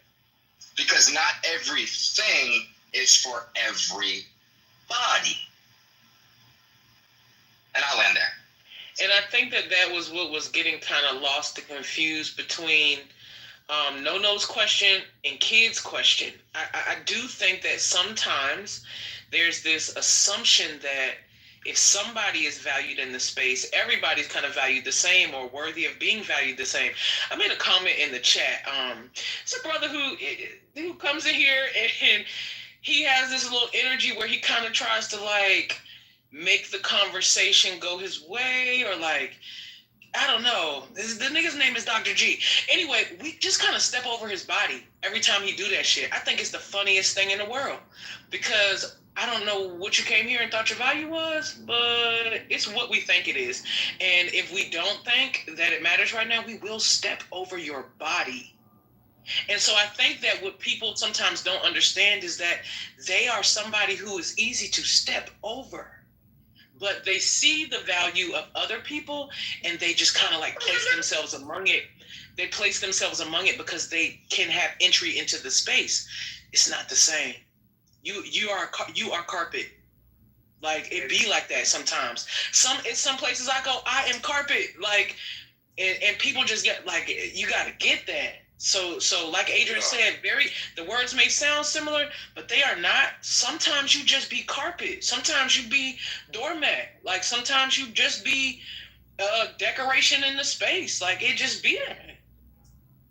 And one of my first entries into this room, they were having an intellectual debate, and I engaged. And T, bro, she just like let me have it, bro. Like just like it. If you just like sit back and listen, don't even say shit. Just let a motherfucker talk to you. Just zone out and really like soak in what they're saying.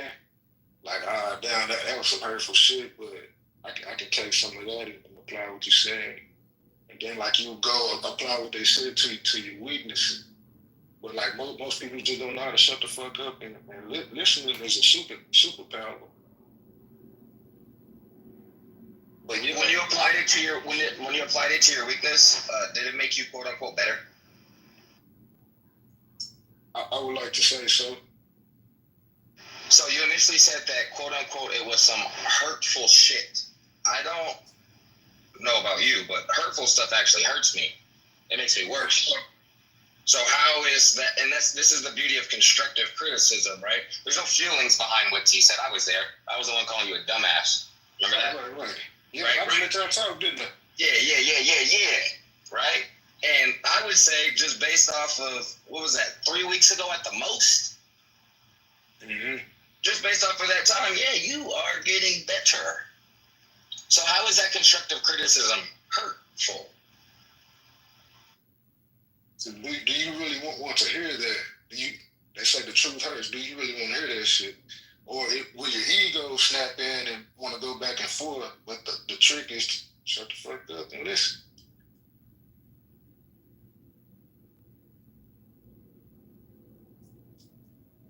So it wasn't hurtful. You were just being sensitive. Got you.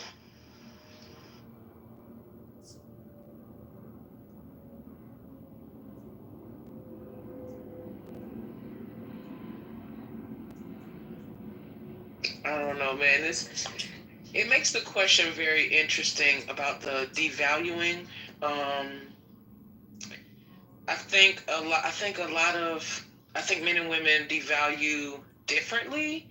I think right now we're kind of in the nucleus of how a lot of men end up devalued, and I think it starts with this social this idea of like socially being valuable regardless, like just because this is a man world. Like I think it's that. And we've had the display about 2-3 times in the last 30 minutes of how that happens. I don't know if anybody else saw it. I definitely did. There's this placement of value prior to asking about their own value. And then when like the answers come back as like, who are you again? Then there's this space of like denial for the comfort of ego. Confusion for the cradling and the safety of ego. It just is. Like I don't know, man. I don't understand it. Like I said in the chat, like when I'm carpet in some places, that shit don't bother me. I don't feel like I need to try to become a flying carpet. I don't feel like I need to, like, I just understand that these people value something else, and it just, maybe it's not me. And that's cool. Like, it's nothing wrong with that. But that's because I don't come into the space expecting to be valued by strangers simply because I exist. And I think that that's something that, you know, a certain group of people they kind of like expect that they be valued because they kind of exist. And it just don't be that. I don't know. So the it kind of feels this or it kind of hurts.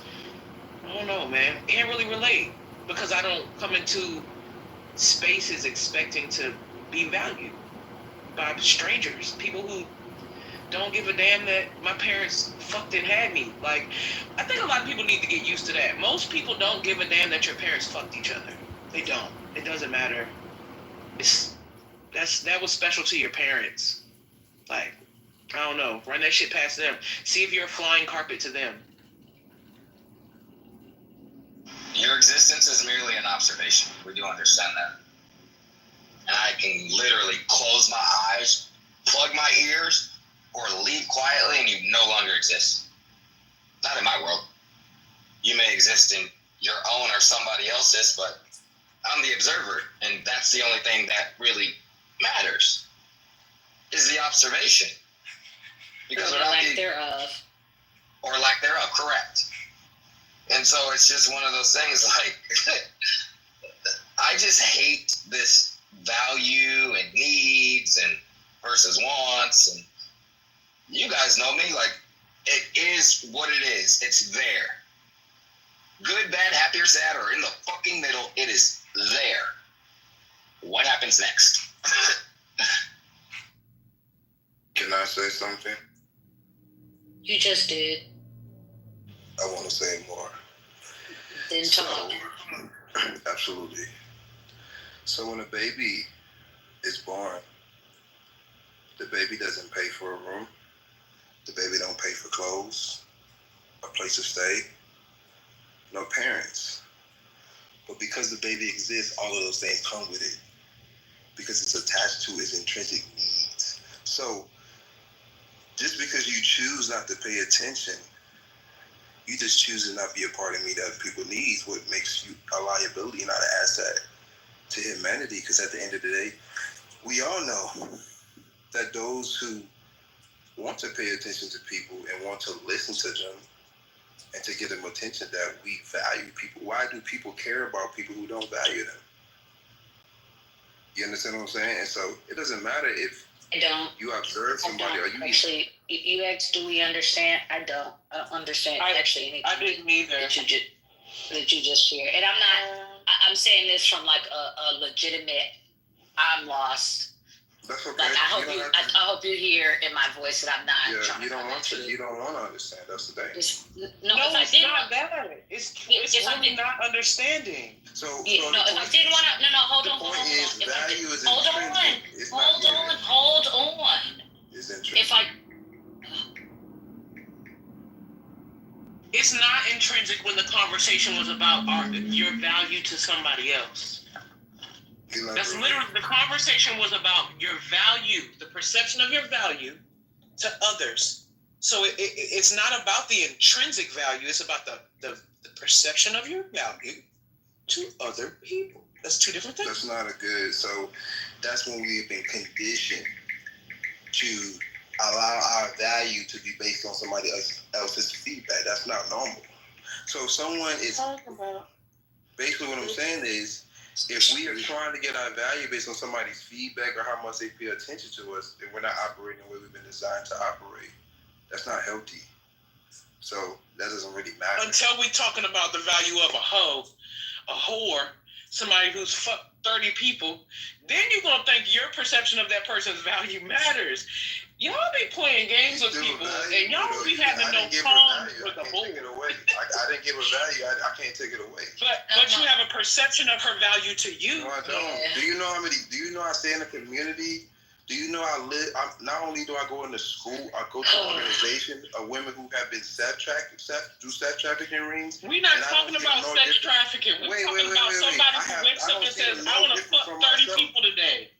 I don't see no different from myself. Every single day I see these women, I see them no different from myself. So you're wrong. You may not see value in a woman like that, but don't project that onto me.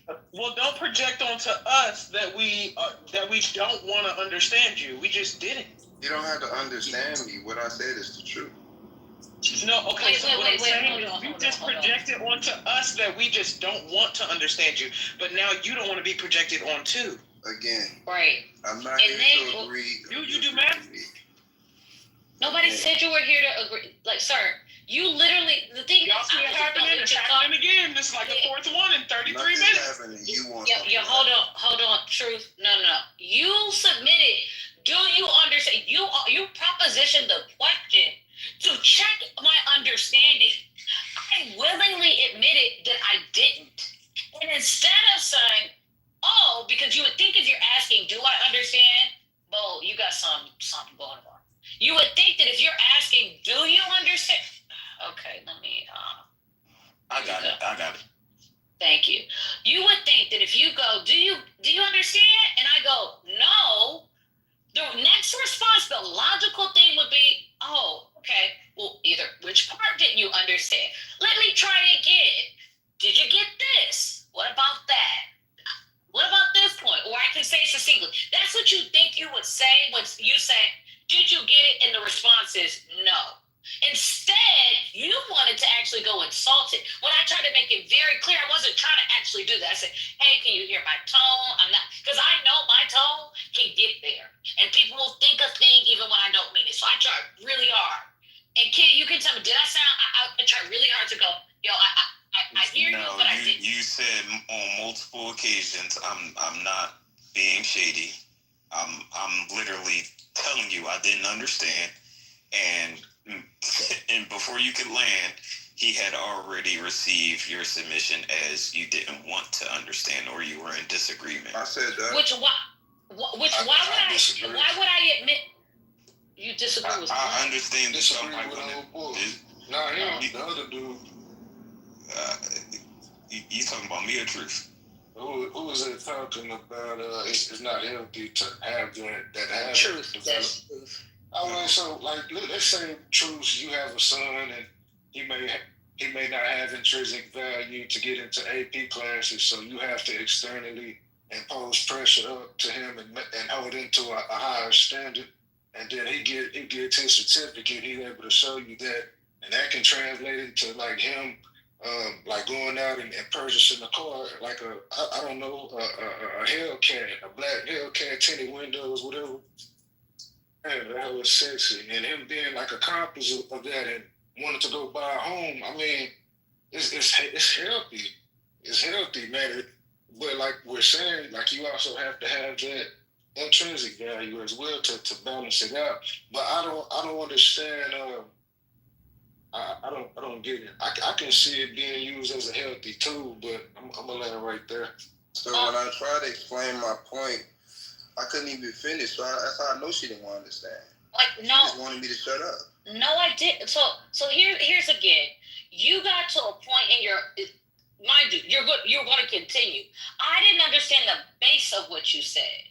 So how, if I really didn't care what you had to say, I actually would have stayed my black ass on mute and let you say that and stepped right over what you said. So why didn't you ask me a question then? You never asked me to clarify. You asked the question and I responded. Don't try and flip this. If you want to understand it, you would have asked the question, but you didn't. No, That's a you. point. So we can move on. Goodness. Oh my God, I'm tired of you niggas crying today. Shut up. Yeah, she literally started with saying that she was confused, and before she could ask a clarifying question, you said, no, you just don't want to understand. You got super defensive, like somebody said they was going to pick you up for ice cream and they never showed up that weekend. I listen to tone. I know what sarcasm sounds like. I know what kind of... No.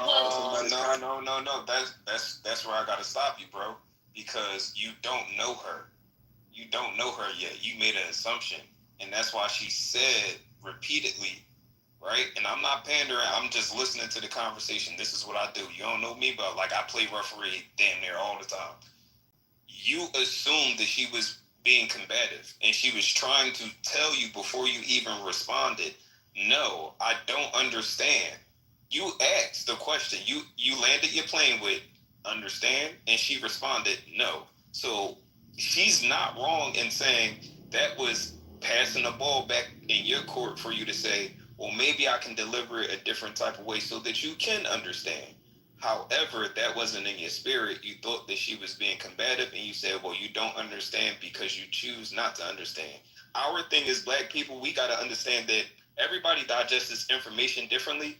And communication is a skill, which means you got to go inside your Barney bag and you got to pick out different ways and forms to communicate. If you truly value the message, if you really want a person to understand you, it's not how you're used to speaking on an everyday basis. You might walk into a completely different realm that speaks at a completely different dialect and speed. Some people got ADHD. You gotta be direct. Some people need analogies and metaphors. Like you gotta build rapport.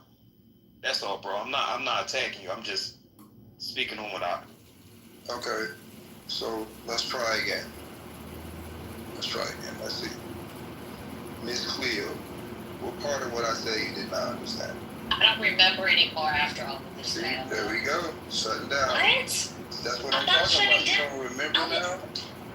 Why is that not reasonable based off of... Oh my goodness. Hold on 1 second, sir. Let me ask you something. Why is her not remembering unreasonable based off of the fact that your initial submission was all of 15 minutes ago? You know when somebody says they don't remember something, do you know what that means when they say that? That they don't remember. They don't remember.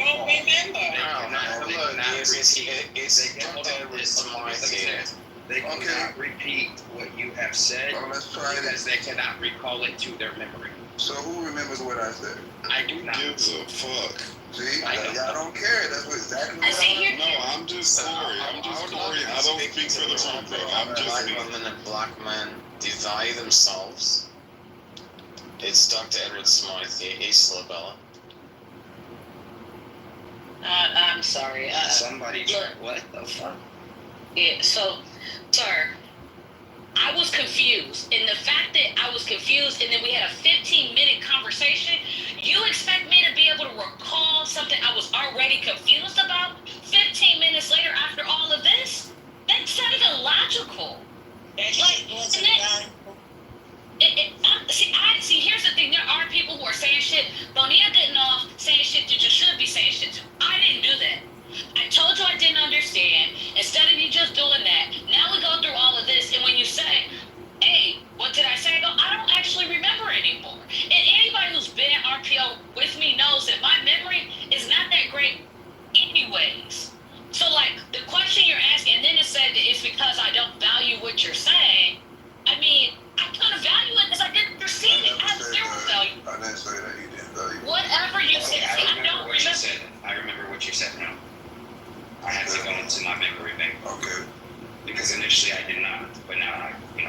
it. You were talking about babies being born and how when they are born, they don't pay for anything. It comes down to, the mother and the father giving them basically their intrinsic and immediate needs. And then you said the basis of what you were saying when Adrian said she was generally confused is that you're talking about intrinsic value. I know that's parsed and not verbatim, but did I get the gist of what you said? Yes. Okay, so the part I'm confused about is how that baby had intrinsic needs that were being met by the parents. I actually didn't understand that. Because at that point, a baby to me would be getting their needs met, have their extrinsic needs being met. So I didn't understand that. And then everything after that, because it built on that idea, I was even further confused. So the question is, what is your definition of intrinsic needs? What needs? I'm just going to go to the... Compensate. I'm just going to go to compensate. Intrinsic.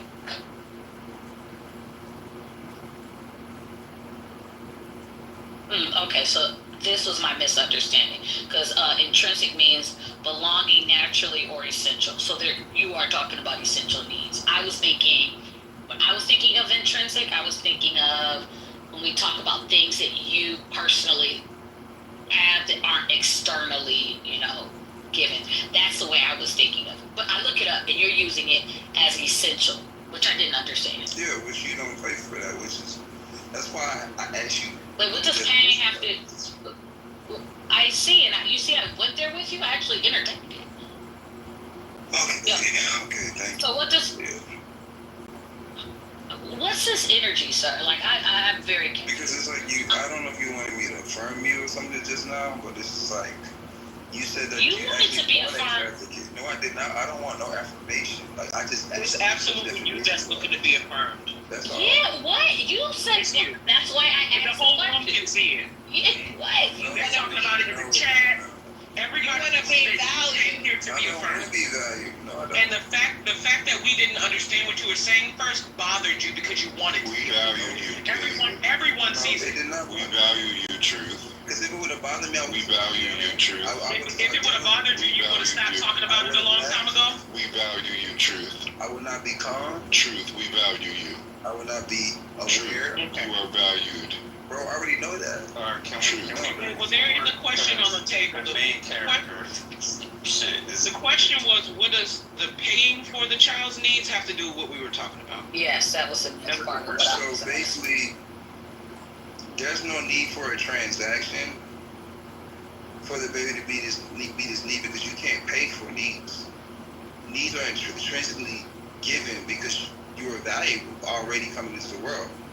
Being intrinsically valuable is a part of your needs. It's a part of being your needs met. Meaning, I'm not meeting someone's needs because they're valuable to me.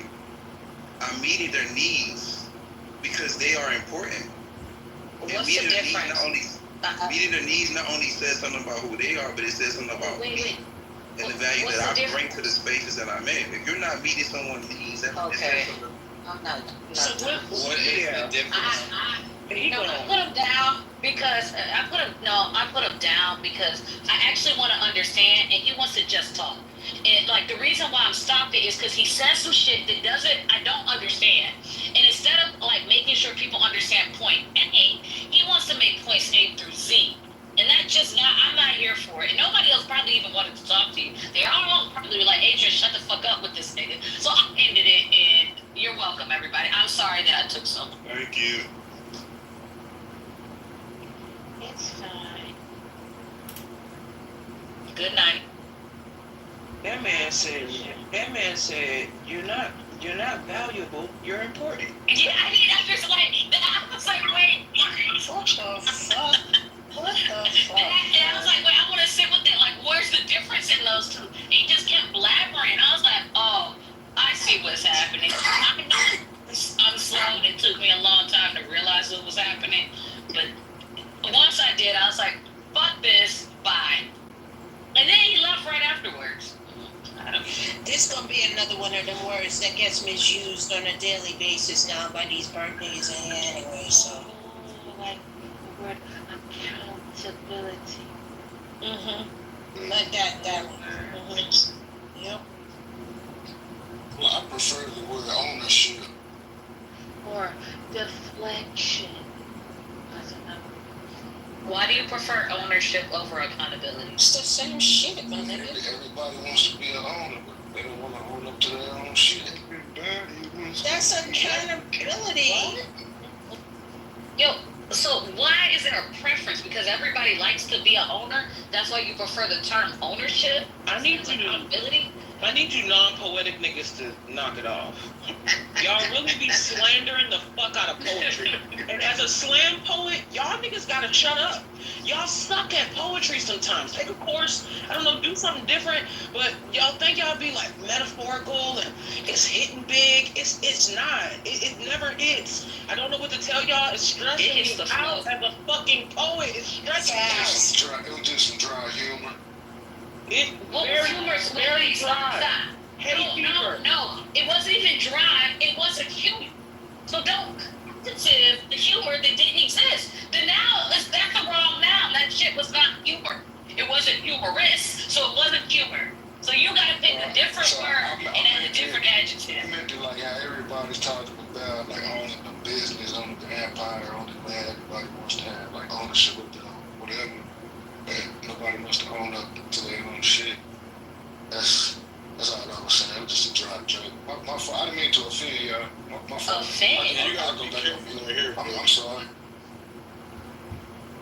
But I'm not offended. Did you get? I was offended from that. That's just no, but I am as a poet. Fucking. Oh, okay. Okay, she might be offended. I was utterly confused. Like what? I'm angry. I'm angry. I don't know. I just didn't like that. Corey might be angry because I'm offended. Don't be offended. Yeah. And today's just been such a long day. It feels like, my God, it's just. Hey, brother Corey. Oh, hey, God. How are you today, my lord? Good, man. Dog, what up, dog? How you doing today? Dyslexia, a lot of people suffer from dyslexia these days. I ain't gonna lie, it's deep. It's not dyslexia. I would not call you that. Corey, how you feeling today, man? I mean, God, you know you are omnipotent, so you know me, peaceful and productive. You know, love is everything anyway, so you know how that goes. Well, you know, your children down here are saying otherwise, God. The men are saying that love is not something that is necessary when you're trying to run your last name like a business. Ooh. Love is definitely important in everything. That's what I said. I can't wait, God, to get to the gates and turn around and be like, Peter, not that one. Y'all gotta stop. That one didn't tell the story because it's crazy. Yeah, no, but what I guess the dude couldn't explain like his point of view if he believed that importance and value. Oh, we not. No, he just had a tantrum before he was explaining it, and we're not going to talk about it, actually. We're going to step over his life and his body. We're just going to step over it. Just like you couldn't even remember his name, we're not going to remember his presence. And I don't have dyslexia because I refuse to call you that. I think that's the most difficult part of today is certain people realizing that they can just be stepped over, like really realizing their value. Like I think that they've come into a place. Yes, they've come into a place and they've decided that because they participate in the conversation, they are valuable to the other people here in the conversation. They have swiftly learned that they can be forgotten, stepped over, unimportant, devalued. And they've had a hard time with it today. A certain group more than the other group. It was only one guy. I don't think I have to specify. I'm not even going to do that, bro. I'm not even going to do that, bro. Because it was only one man today that sat there and took it like a man, I would say. Everybody else has failed and just been so, just terrible. But you know, that's crazy. Hold on, Fro, I just spent a lot of time looking at your picture. And when Homeboy put in the chat or said out loud, like, what are they holding? I didn't even look at the picture. And I go back and I said, how is a yellow hand? Oh, shit. Yeah, everybody's doing over-under. Everybody's doing over-under. One hand over, one hand under. And the black man has the blue man's dick. Yes, that's the part. And the But blue so does man, the yellow green man. the green man has a yellow man's dick, and So does the black No, man I'm has. talking about the black man's dick is actually blue. Yeah, I was wondering that too. That's actually where it started. That's where the confusion started. I said, shouldn't that be black right there? I was like, oh, he's holding the blue man's dick. And I was like, he has blue balls. Yeah, the black man probably just got blue balls. The black man would be the only one. Oh, you're talking about right there. I would not take y'all ass to an art show. Because why not? God, you're not supposed to be cussing on like that. To freak the zone. I don't like that, God. I don't like you cussing. I just feel like that picture is like unity and coming together as people. That's coming together. It's coming together. Everybody was like, yeah, coming together. Yes. Yeah.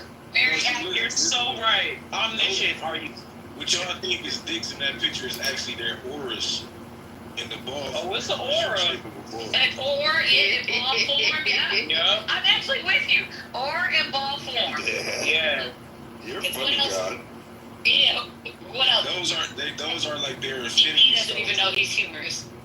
Those are Infinity, so I agree with that too. What else do you want to say about it? Yes. Infinity Stone. Yes, and to be honest, D. the All of the above. Dicks. the yellow person is actually a woman. Ooh. And y'all didn't even know that. And Oh, they're trans? Okay. No. The green. Y'all into some freaky shit, God. No, the green person is actually a gay man, and then the red person is actually that one is a transsexual. Then the blue person is actually a actual African American. What about the red person tells you?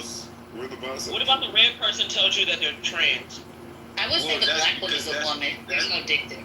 No, where's the bisexual? You gotta look at the red person is actually transforming the black person's orb into the same color as the blue person.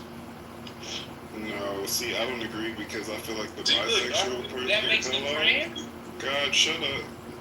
Damn. See, look, God will never show us because God is love. Listen, As long as God gotta listen. even if you God gotta shut up. You God gotta shut up because God, you getting a little bit disrespectful and unruly, and I don't like that because you have power here. So what I was trying to say is Corey, no, I'm trying to make an understanding, sir. Fuck. Well, stop disrespecting me then. No, you stop disrespecting this conversation. I'm not. Goddamn lying. Listen, what I'm trying to say is that I feel like. Okay, I feel like the bisexual would have to be like the blue one because he couldn't be touching a trans person. Damn. Hold on, that was a beautiful way to explain the photo though. God is good. God is all the time. But that dog that just left.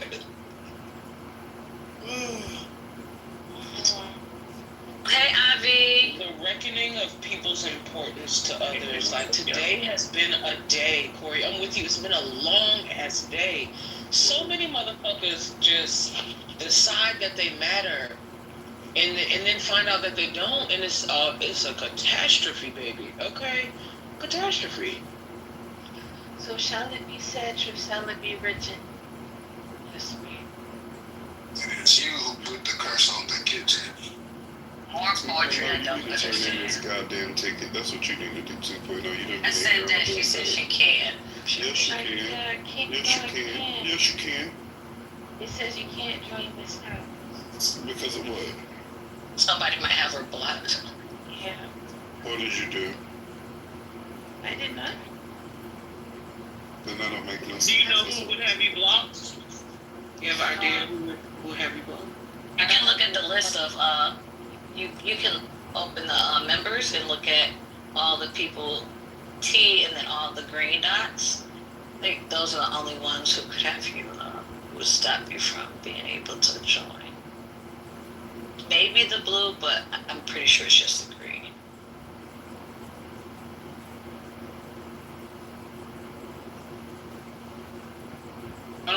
later she was like, I can't get in, but I have an idea why. Well. Yo, Rohan, are you an African American? What? He's gone. He's from what? Well, look in his profile. Look. No, here's why I asked, Corey. It was not completely He's from Barbados. I know, but literally his profile said, voted top 100 most influential African Americans by The Root. But he's not African or an American. I don't even see Rohan. Where is he? Okay, so she was asking, we were trying to figure out who would have her blocked. So I went to the members list and I was looking at the top, it has the admins, right? So I was looking at the admins, and under the admins, it has the first line of their profile, right? And so under Rohan's, it says, when I looked at it before, I could see voted most influential African. I was like, I bet you it says African American, and it did. And I said, yeah, so I'm like, yes, that's what I was asking. He mentioned it the other day. He was like, somebody was arguing with him about his accolades, and he was like, well, I was voted the most influential, one of the most influential African Americans, and I'm not even African American. Like, you niggas ain't even filling up the spaces. They put a foreigner in. Like, I was like, how is he voted an influential African American? He's not African or American. They had to find somebody that hopefully nobody asked no questions about, because they couldn't find enough niggas to put in there. Shit sad. I could see if it said, he's not even a black American. Yeah, I think it was in an article that he was written into. No, I get it. Is he your admin? Who? Okay, send it to me. I'm looking.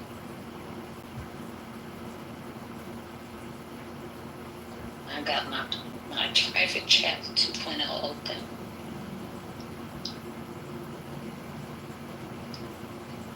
That dude's not one of our. I don't know that person. Sure. I don't know. Let me go back to here.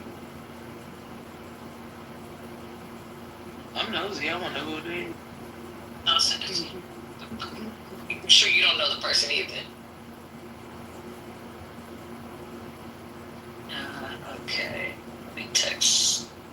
For some reason I started texting Corey, even though all he did was giggle. Fro, here you are. Like, I don't know that person as a character on Clubhouse. Oh yeah, I don't know who that is. Yeah, I was like, I don't know that person as a Clubhouse character. Like, no, here are the people. What's happening? That's who she was asking me about. I thought you giggled and were interested. Yeah, we were trying to figure out why 2.0 can't turn her ticket in. And so it would have to be like an admin having her blocked. So that would be T, Panda, Fro, Faye. I don't know this person. Oh, Pay. I was like, who is that? Pay, Jazz, Rohan, Corey, me, Shia. I figured it out.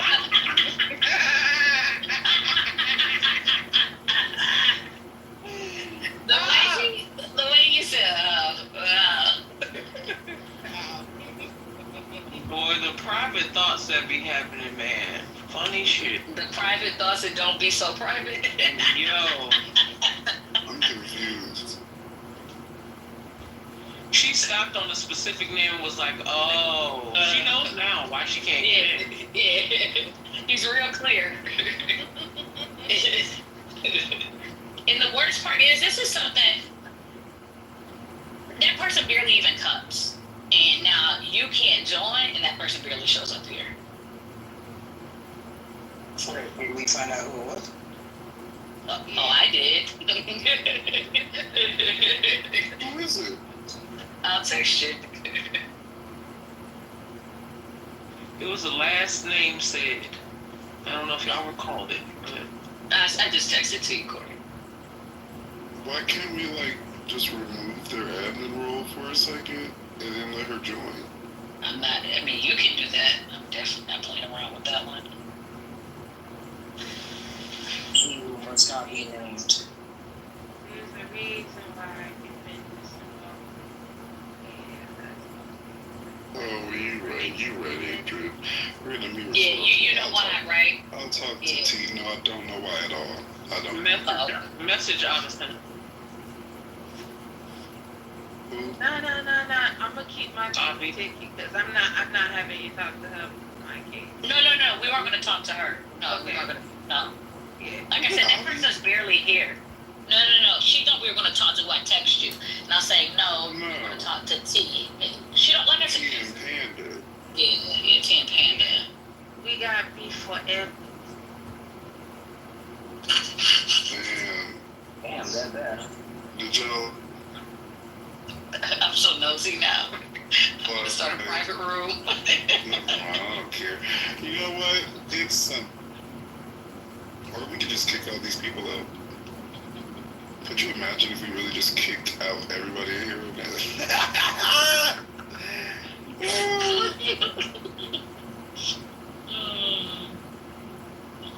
Well, let me see if Chad came up with a new outfit for me. We were working on a new outfit. What is this PTR? Are you sitting in here? I'm a pimp. Period.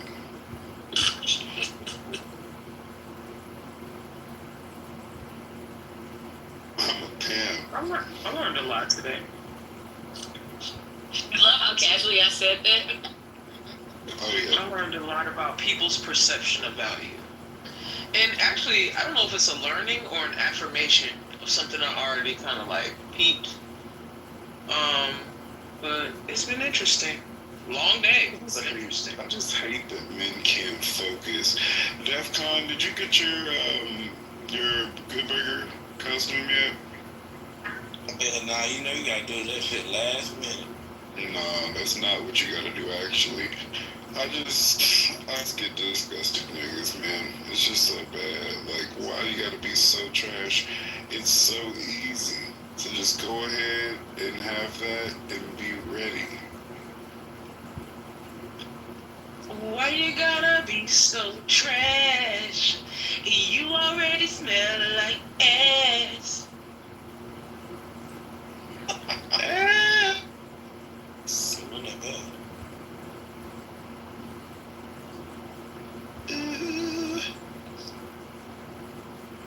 Shit was fine. Thank you. They done added Michael Jackson to Fortnite. For real? Oh, did they?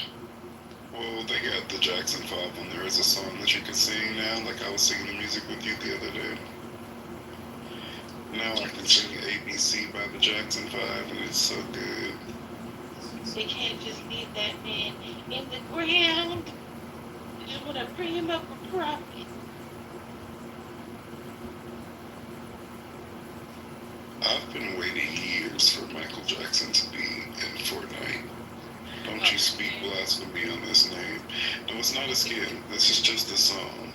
It's just a song. You know, he was ready to rumble boxing round 2. Yeah, Michael loved video games, but he was ahead of the curve. That was my first video game, was Ready to Rumble boxing round 2. I heard they used his real voice. They did. Oh, and he created this. Ready to rumble. Yes. He killed that shit. Okay, man. And he did the Sonic soundtrack to the original, like the old Sonic games. Stop it. I just seen his Oprah interview today. He was talking about his skin. A fucking genius, that man, I tell you. I know he was kind of based off of Muhammad Ali, but I always wanted to be Afro Thunder. Oh. I was doctor. Afro Thunder had a bird chest. He was too skinny, man. I don't like it when people talk about people with bird chests. Taking notes on men's misinterpretation of shit. Wait, what we do this time?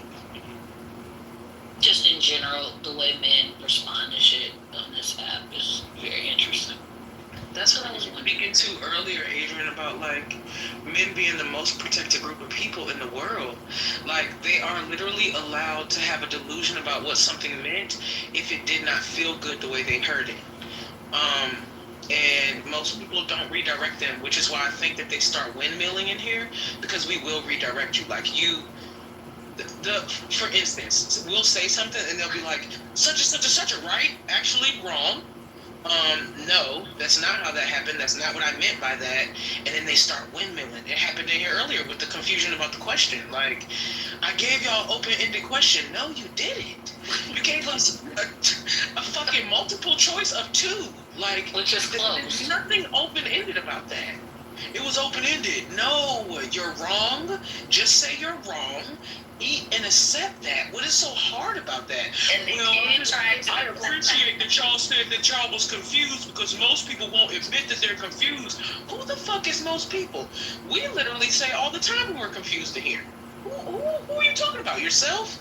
You struggle to admit when you're confused because if you're confused, you can't be right and you feel entitled to being right. Well, as somebody that is right all the time, to an exhausting point, nigga, you need to get used to being the fuck wrong.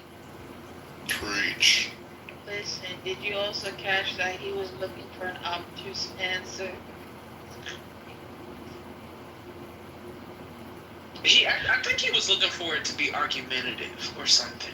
Like I don't, or maybe not. I don't know. Maybe he really was looking for some understanding on it. But if the understanding wasn't what he understood, he was gonna make it something else, and that is what I didn't respect.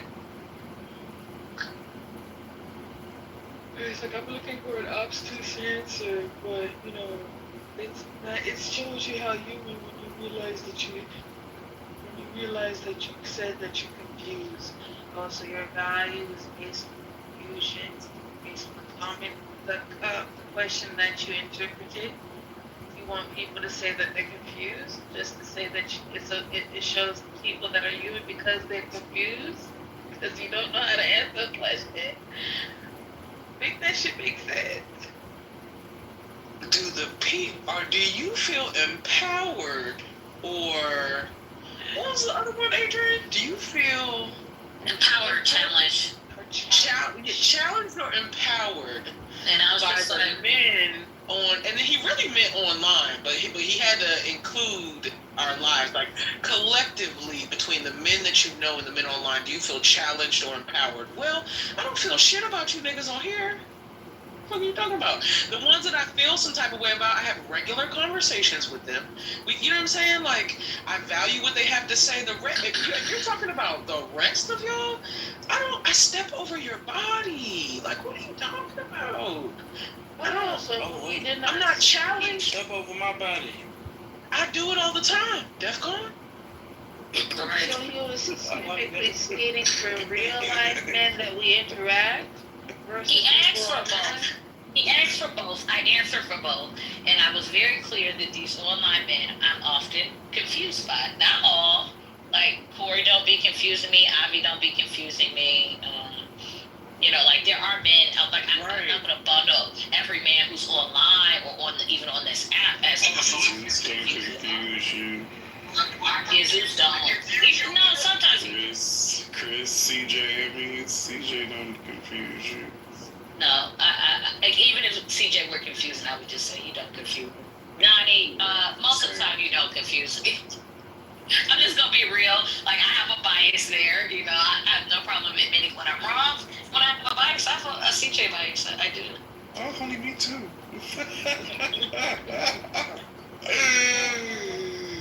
Based on what I got. See, Adrian, I was just gonna make a proposal.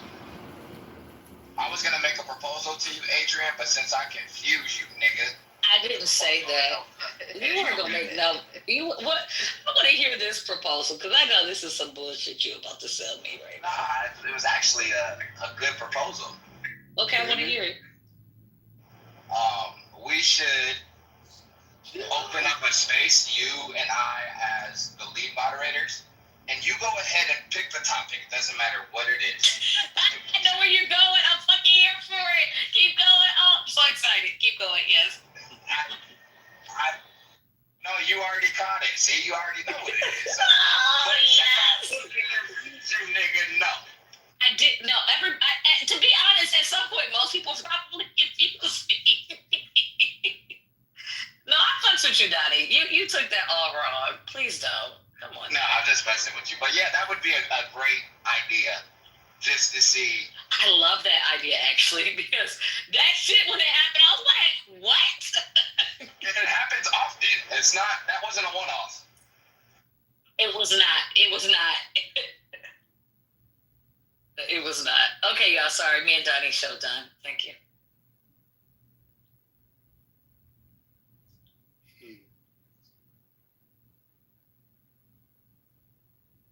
I have dreadlocks down. Hey. Welcome to the club. I don't know if I like it. Possibly welcome to the club temporarily. Yeah.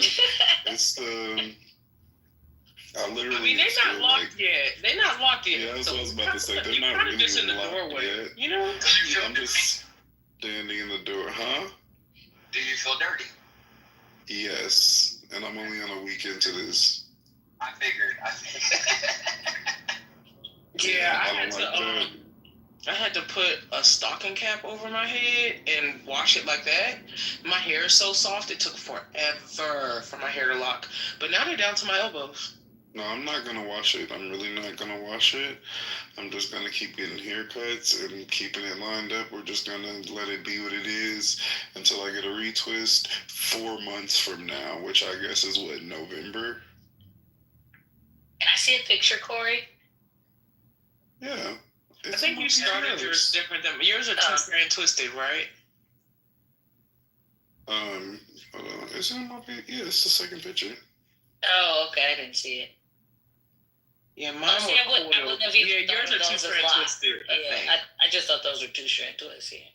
Oh wait, no, you have two locks twisted together in this? That's what I thought. I can't tell because I don't be knowing. Yeah, those are braid locks.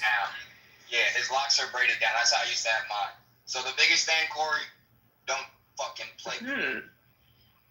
Hold on, PTR. I'm not doing shit to them. My hair just comes out. What do you mean it comes out? Like it's untwirling. I don't know. Oh yeah, because they're not locked. So they'll end up. No, I'm saying the two strands, PTR. Oh, the two strands are. Every time you say PTR, it came. Yeah, I was thinking the same thing, bro. I was like, yeah, stop playing with me. I'm getting better. I was like, is my phone broke?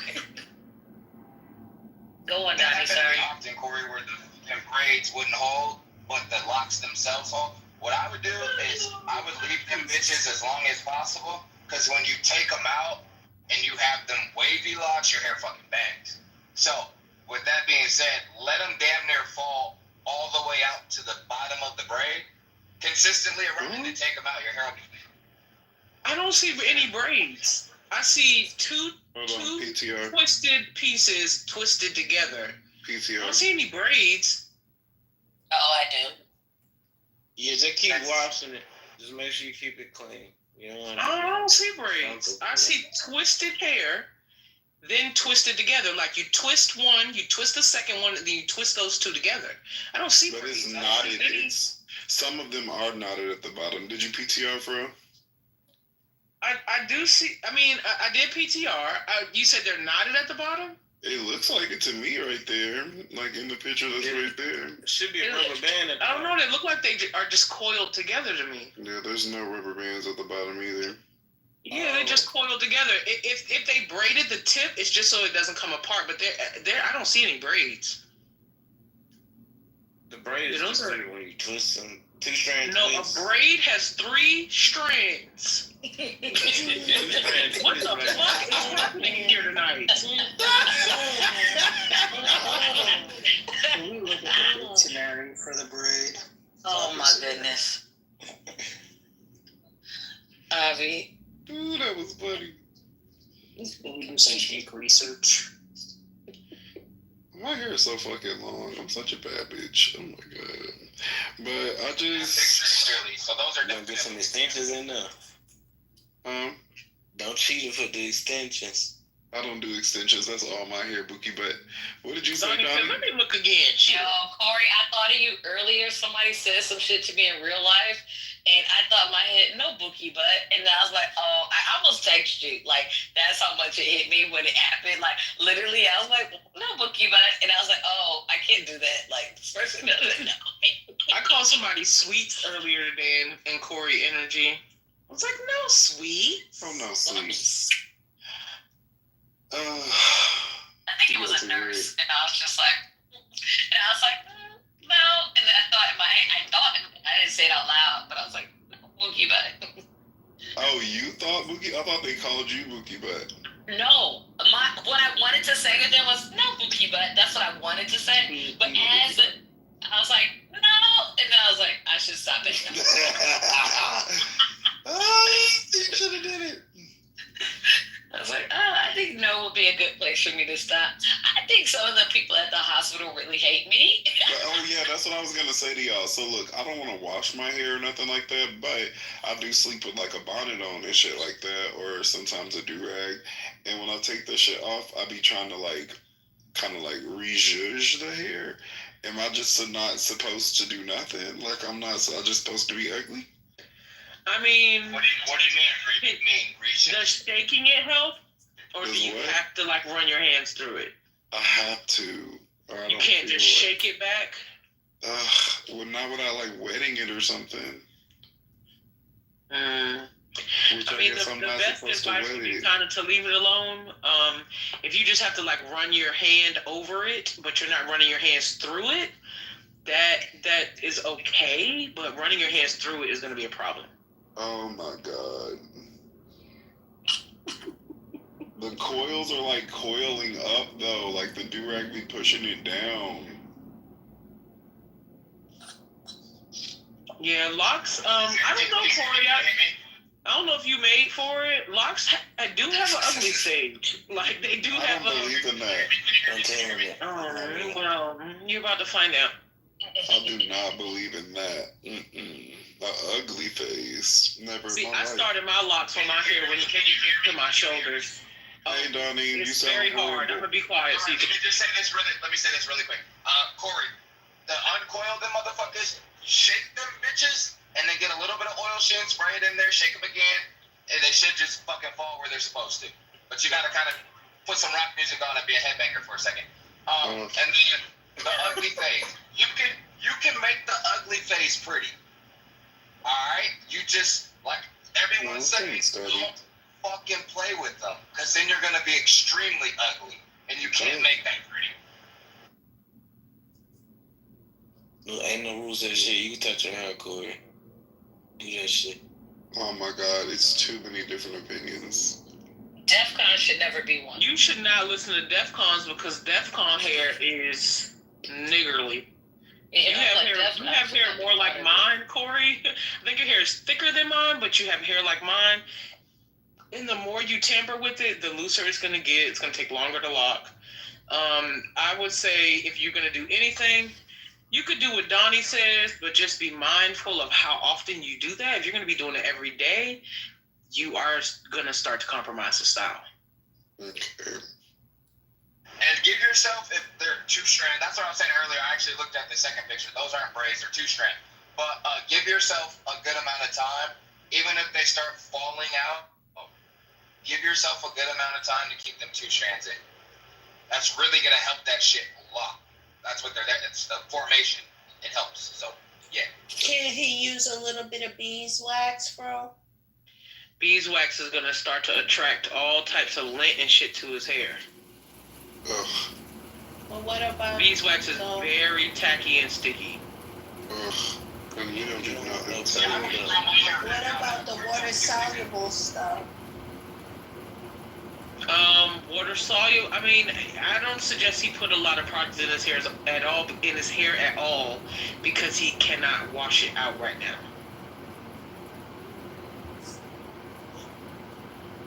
Especially being in LA with that fucking sun, your scalp is what's most important.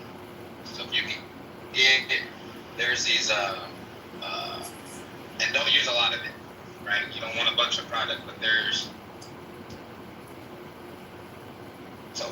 oils, natural oils that have that refined tip, that shit right on your scalp. Give it a little squeeze, let it do what it does, let it run, and do that every week.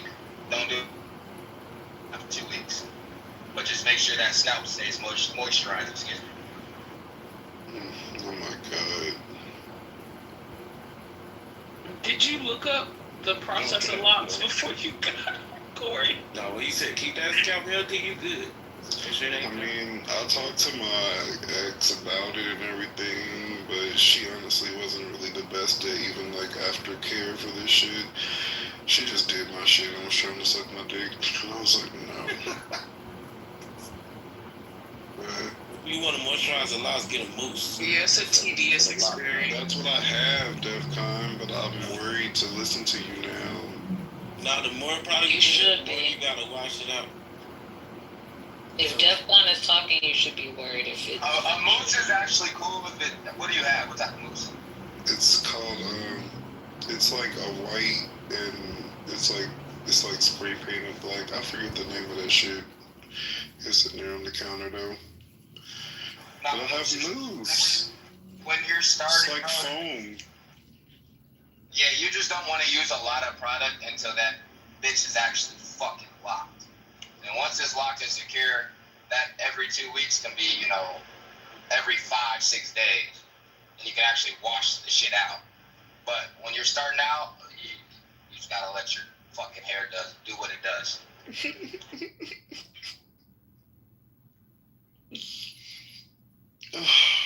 I am a professional. I work a professional office job. And I just don't believe that black people should be out here looking a fucking mess with their hair all nasty. But your hair doesn't look a mess. I know, Adrian, but it's gonna in 4 fucking months. No, it won't. Like you said, keep your regular routine, fucking shadow fade all the way across, nice line up, keep your beard all tight. You can make the ugly face look pretty. Now, when the shit's growing from the root and you got a little baby afro you need to get retwisted, just get the shit retwisted, but you can still make that look good. Yeah, and one thing about locks that I think a lot of people, including myself, do not grasp when they're coming from having loose hair is locks are they're not neat. Like it's not slick. It's not like slickly brushed edges and flat edges. It's just that's not the nature of the style. The nature of the style is fuzzy. It is a little messy. That is the nature of the style. If you want slick hair, you better get a baby, fucking start doing baby hairs or some shit. But that's not locks. That's not what it is. Actually, you're gonna push your hairline back if you think that locks is a slick edges, neat ass style. You're gonna push your locks back. You just have to remember that locks most times comes as a derivative of an afro, and an afro is not clean. Yes, it is. Nah, brother, niggas with afros need an haircut. Stigma, right? What?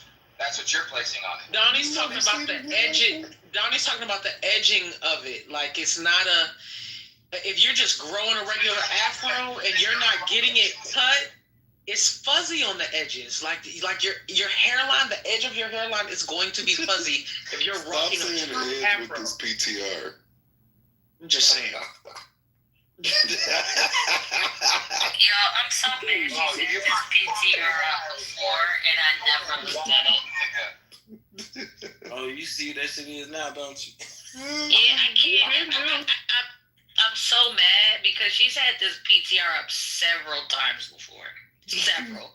And I feel like a fucking idiot because I just was like, some colorful niggas and moved on with my life. Didn't ever look at They colorful, all right.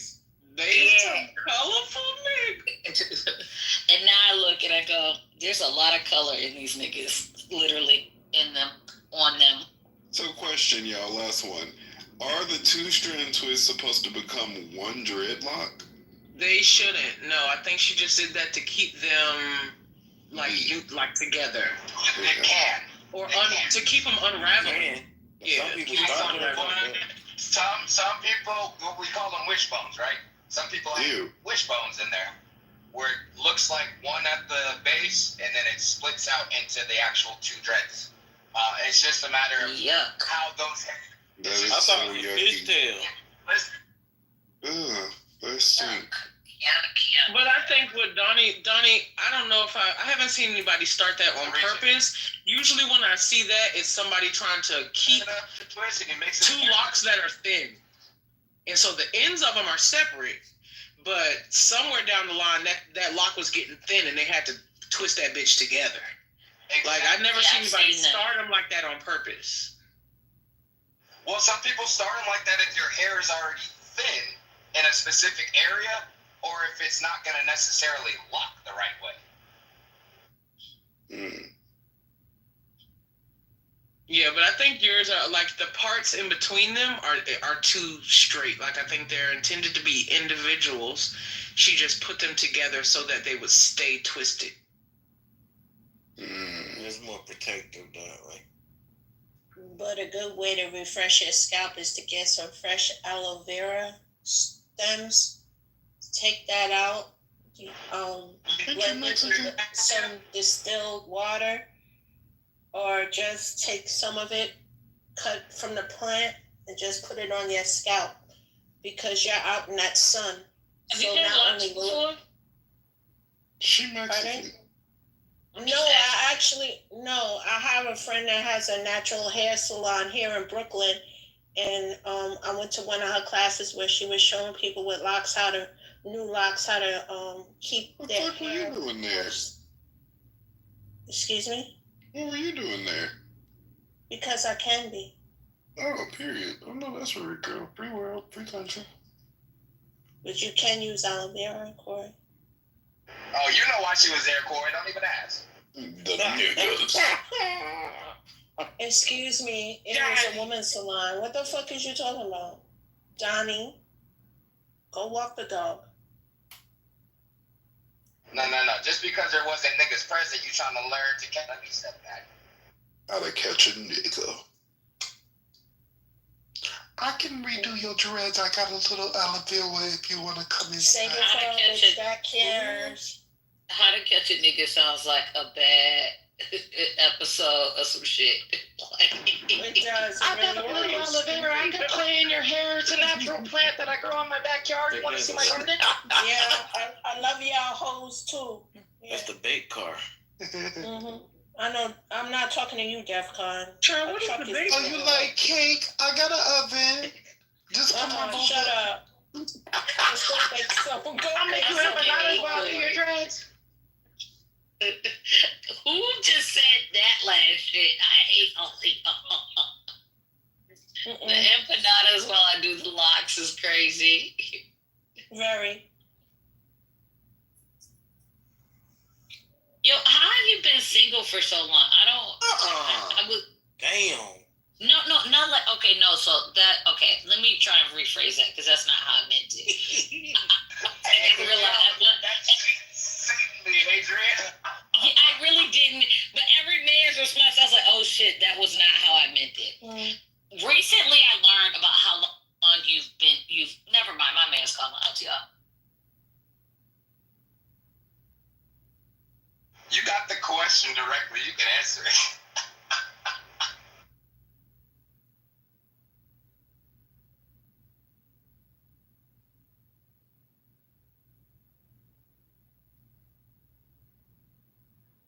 It's okay, Alicia. I'm going to be single for forever. Excuse me? I wasn't paying any attention to any of you. Oh, wow. Well, that's rude. There's nothing wrong with being single. Run your race, nigga. Yeah, that's what I'm saying. I'm going to do it for forever. Fuck these motherfuckers. Sometimes it's okay to be happy by your fucking self. And Adrian just got that fucking man. That nigga's fresh out the box. He still smell like plastic. Let me out the plastic, bitch. I'm feeling brand new. Literally. Box still in the trash can like Christmas morning. I'm talking about what? He right there. My motherfucking receipt is on the table, nigga. Ain't found the scissors yet to get that little plastic thing off his wrist that had him attached to the box. Listen, and you act crazy, we putting you right back in that box and taking your ass back. Don't act like the batteries ain't included.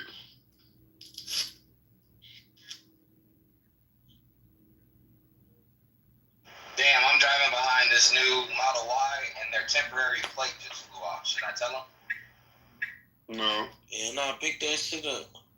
No, they probably know everything, Donnie. They probably know everything. Yeah, no, especially if they're white. Oh, yeah. I haven't looked inside the car yet. I'm gonna take a peek. I mean, if they're white, it's a no. If they're black, then it's just a maybe. It's a late. So I'm still kind of leaning towards no. They look brown, so they might be Asian.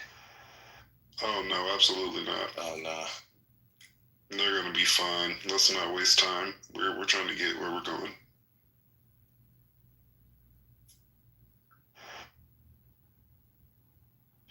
Oh, my bad. He's a white man. He's a white man. My bad.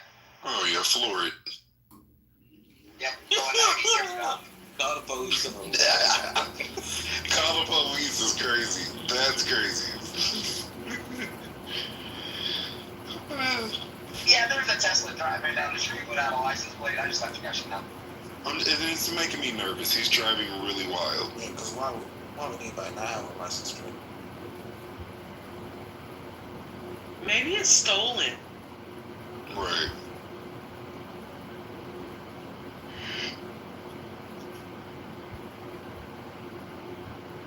Poker face. She. Did you mute on purpose?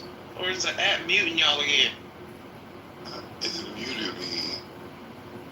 Well, shit. I'm trying to get this poker face. Now they cut off Lady Gaga. Right? Mama. Like, people don't go in the studio and make sounds like that anymore. Why? I don't know. You know my favorite random sound? You know, actually, this is coming up randomly. There might be a better one. But in the moment, my favorite random sound is... What song is that? I can't remember. Busta Rhymes? What song is that? Is it Busta Rhymes? Is that corn? It's a rock. I think it's Freak on a Leash. Feeling Freak on a Leash. I think it might be Freak on a Leash. Oh, yeah, that one. I was going to say that. I like that one. I like that one. Life and Sickness by Disturbed. Wrong band. Okay. Oh, yes, it is now with the sickness. Yes. I love that. Coronavirus anthem. You are so stupid, Joe.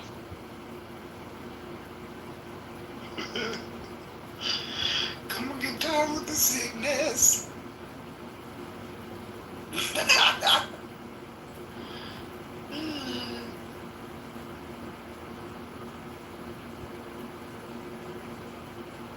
Bold, are you there?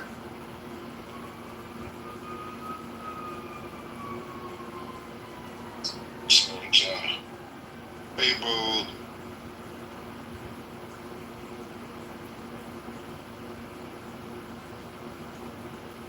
Hey.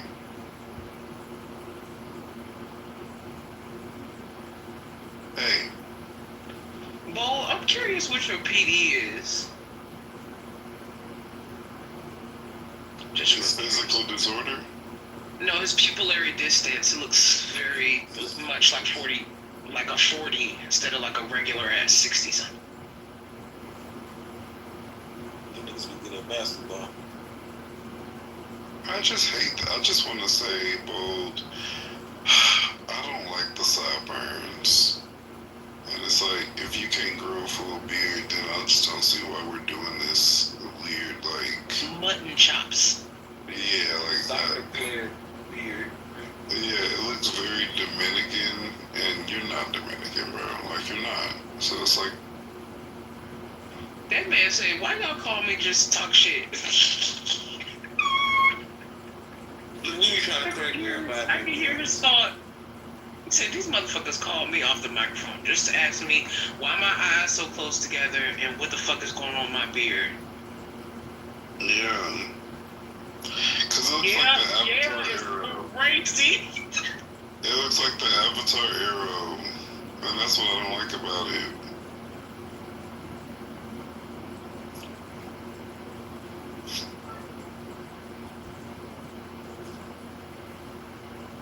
You have to remember he's a boxer and maybe like, you know, like boxers be having injuries that like it be on their face though. Like their ears be jacked. Yeah, like sometimes they got cauliflower ear.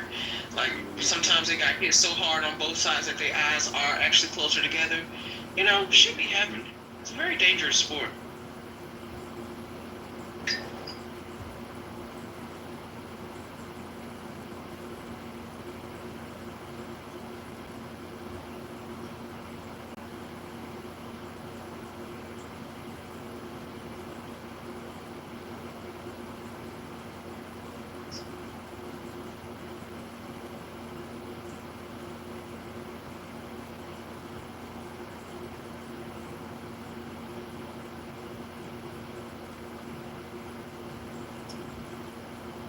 Hello? Can y'all hear me?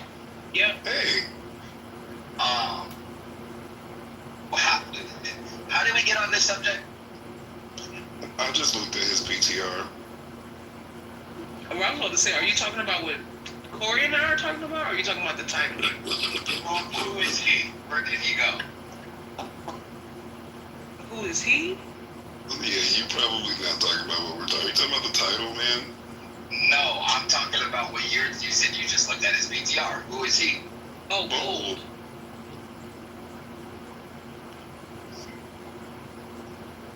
Yeah, Bold.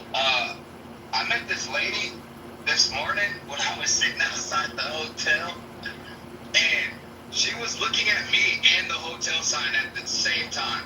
I think you guys might be a good match. Oh, she was cockeyed. Like a mother. I like that shit.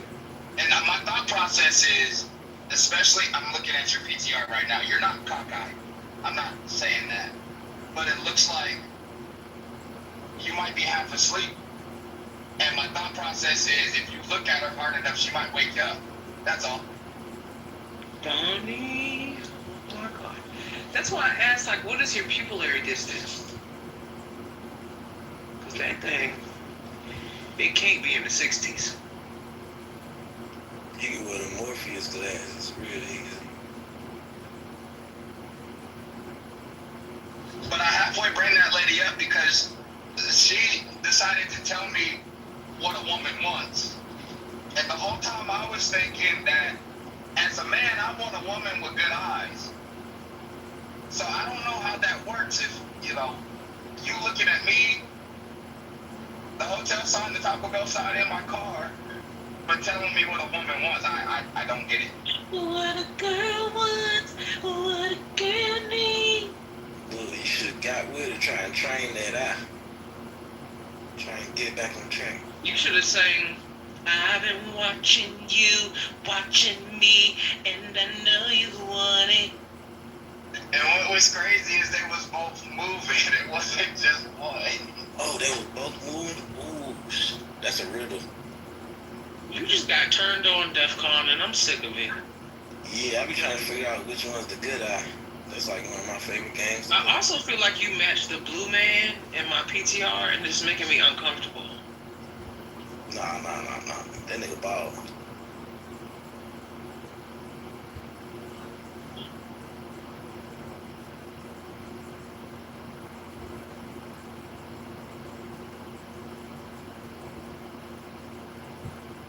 Carolina Blue kicks hottest nigga on the block. Used to wheelie bicycle since I was 6. He said.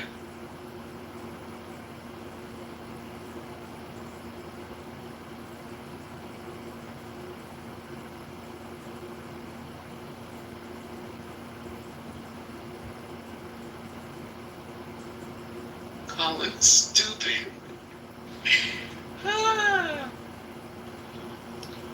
Donnie, Colin said the lady said, "You're just too good to be true. I can't keep my eyes off of you." The Taco Bell and your car. That's fucking hilarious. My second grade teacher had an eye like that. I couldn't tell when she was looking at me. I was getting in trouble.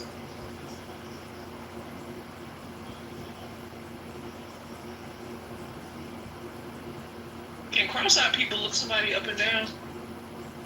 Stop. Up, down, and all around. Pass out.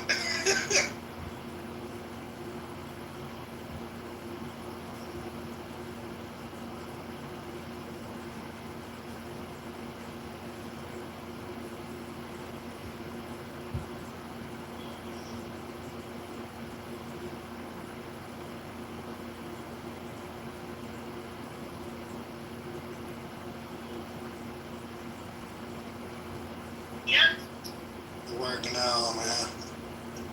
Hey, I just had to think about it. I got a homie with one of them little lazy retard eyes. And I say that because that shit just do what it wants sometimes. Like, it's not predominant. You can tell he's had it corrected. But every once in a while, that nigga his eyes start to glitch it. And that shit does what it wants to do. I understand everybody has some sort of disposition. But your eyes fuck me up when they're all fucked up. It's just the most noticeable. That's not nice. Yeah, you got a wonky eye like workaholics. A wonky eye is crazy. Yeah, that actor had a wonky eye. And they Oh made my a God, you're talking about the black man? Nah, workaholics. Their friend that used to come over their house.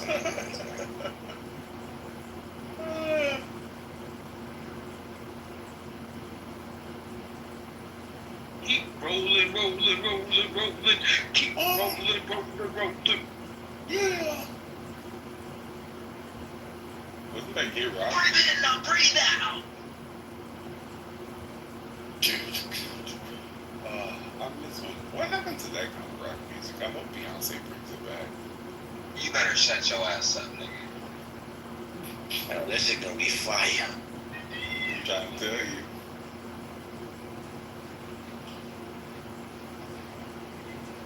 It's gonna be great. The Destiny Child rock album. Oh, Act 3 for DC 3. Oh my God, it would be so crazy.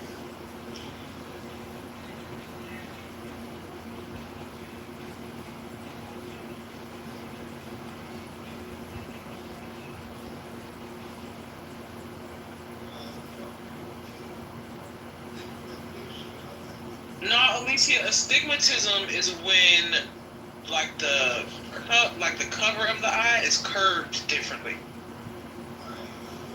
Now I don't know which one is the weak muscle, but it's not astigmatism. The stigmatism has nothing to do with you being cockeyed. Right, I was about to say I got astigmatism. It's just, I believe astigmatism is one of your eyes sees at it, like nearsighted, farsighted, one's near, one's far. The lens, that can be affected. It's because the lens of it curves like outward more than regular. But it's not a weak muscle. It's the lens.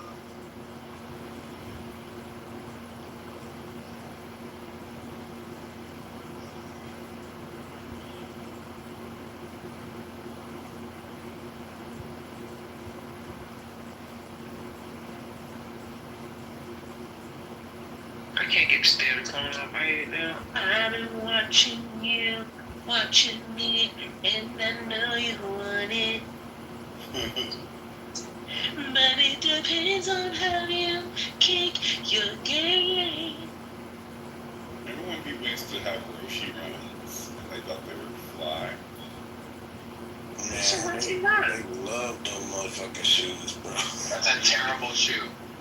I gotta look it up now. It was the shoe where it looked like it had the fucking padded bottom. It was a Nike. Looked like it had Native American shoes. Yeah, it looked like it had an extra orthopedic pad on the back of that bitch. Yes, it did.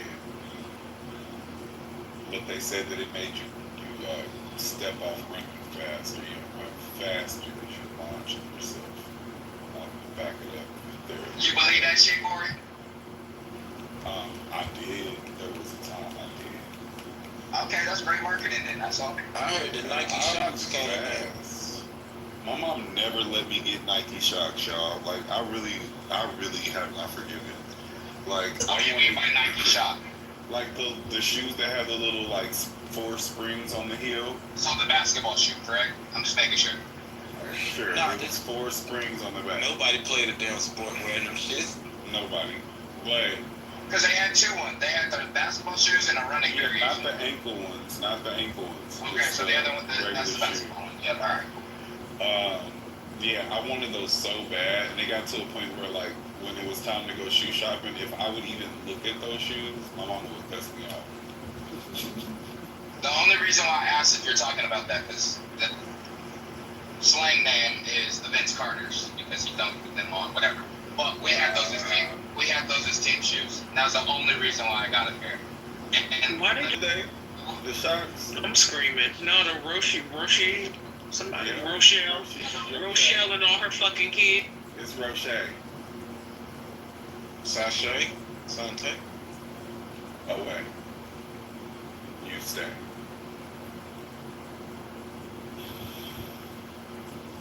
How much are they? Oh, hold on. Let me look. $56. For who? 56 doll hairs. What size? Let me look again. I guess it's any size. No I think way. Their peak price was around $90, I think. Yeah, that's why I said 80 is what they should be around now. Shoes have not decreased at all. Okay.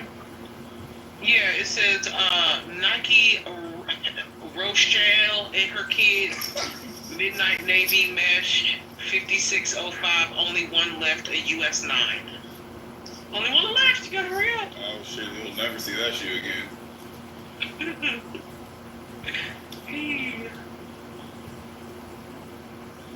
This shoe look like Yoshi. It's green. Oh hell, it does look like Yoshi. I'm cracking up. Face of that shoe.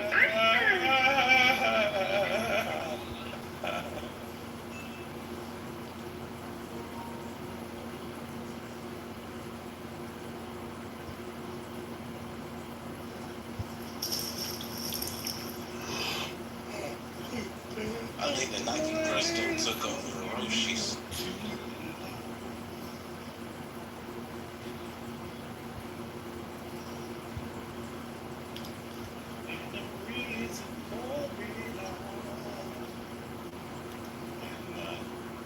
Why do y'all, how was Jill Scott just a big bitch that sang about food?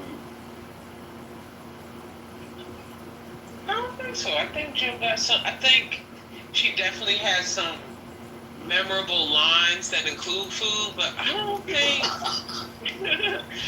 think that was her whole thing. Like Lizelle and E Flat, I don't think mentions food at all. Period. And that's one of her more popular songs. I think people just grits. I think they just fucking remember that song. Scrambled eggs. Right. Fries golden.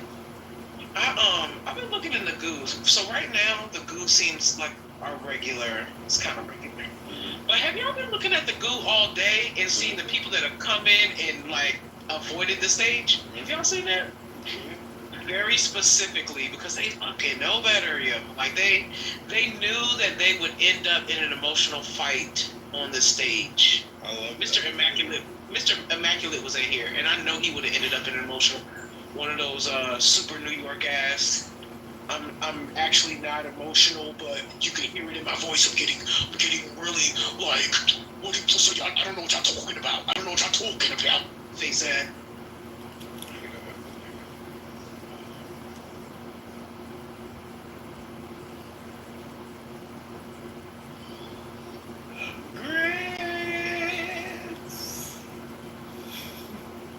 Grab my keys, grab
This was a rough ass Sunday, man. I think I threw up about 10 times today. Yo, I was over here having it. Do you hear me? And then between Erlen, I come off mute and be like, bitch.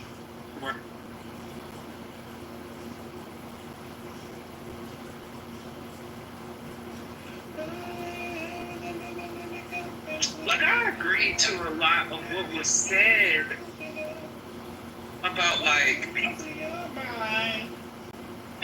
people's value being, like, your value for me is determined by me.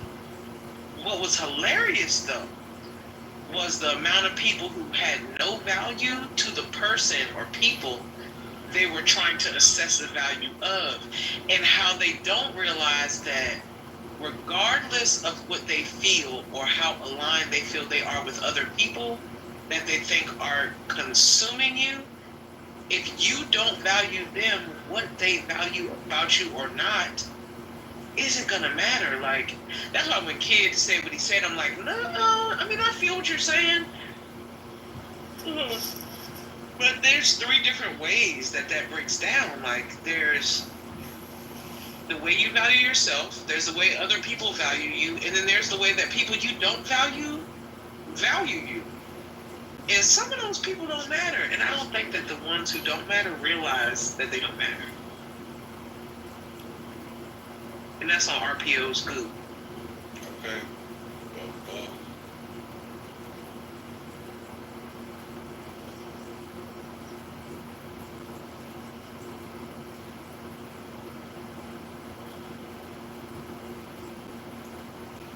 You can lose, you know, you can feel, you know, boy, you're losing your mind.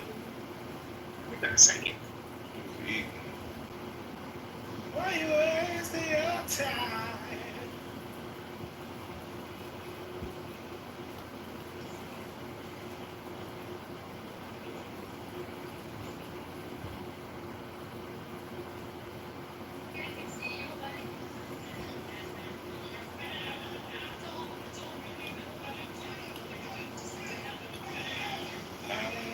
Okay, Alicia.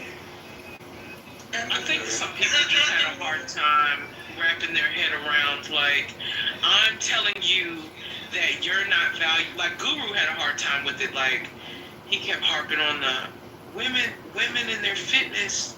I think he was trying to come for us, but we didn't care. It wasn't landing. It wasn't working. And anyway, he was like, women's fitness and, you know, who wants? And we're like, bruh, we're trying to figure out why you think you matter to that. And then you're a married man. Do you realize, that you can't possibly matter?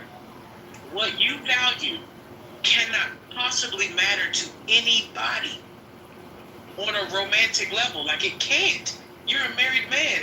And that I see so often. People who are married wanting what they think is valuable in a partner to matter to other people.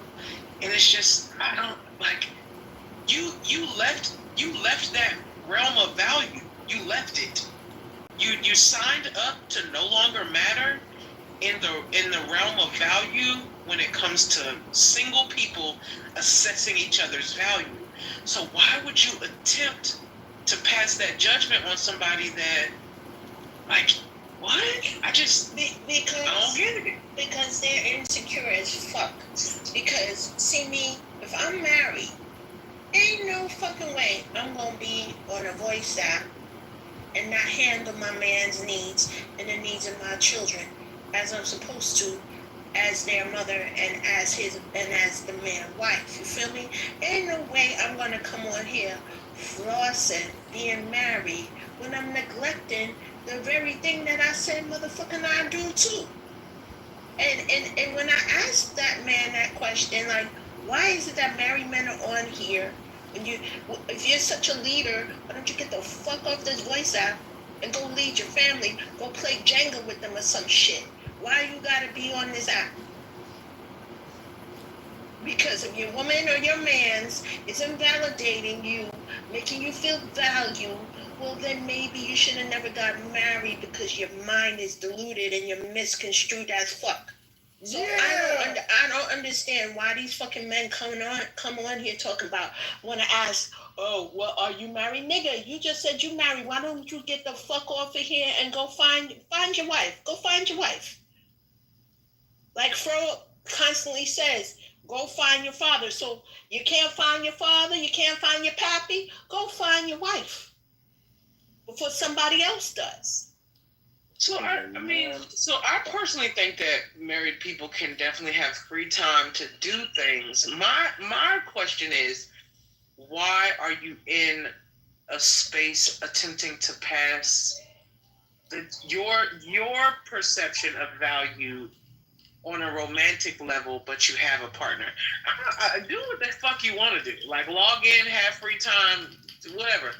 But I just don't understand well, you ain't nobody gonna, and you, like, I don't get that part, because you already signed up to be out of the ranking and the running. So how are you concerned about who is in the ranking and the running and where they're landing in that space? Like, how did that become your concern? Like I said, be here. Talk about politics, talk about, like, whatever, but I don't understand your input on who is desired or not. Like, aren't you desired? Aren't you done with that part of the game? Bro, it's like, at this point, it's like I just want to say to them so bad, yo, desire these nuts. Like, get the fuck on. Because I'm so fucking tired of the same burnt shit over and over and over again. It's ridiculous. And you're going to call, and they're going to call themselves leaders? Shit. Anyway.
Maybe one day we need a what you said and how it sounded. You know? Yeah. What you said and how it sounded.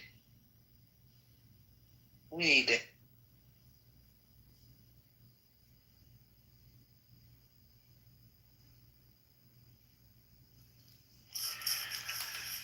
I think we should act like men don't exist for a couple of weeks. Just especially after today, I think that it's very clear that they're not able to. They don't exist to themselves. So, what are we doing? Why are we making these niggas a thing? How about that? How about the amount of them that admitted today that they don't have a purpose without women is scary. Yeah. So how about invisible man? Since we want to, right. Adjectives. Invisible. And then they're like, nobody cares. It's clear that y'all don't value us. You don't value yourself unless you have access to pussy. So why should we value you? That's crazy. It's crazy for me to value a person that doesn't value themselves or see their value unless they have access to another human being's genitals. You actually don't have value. Because without the pussy you came out of and the one you're trying to get in, who are you? A nobody.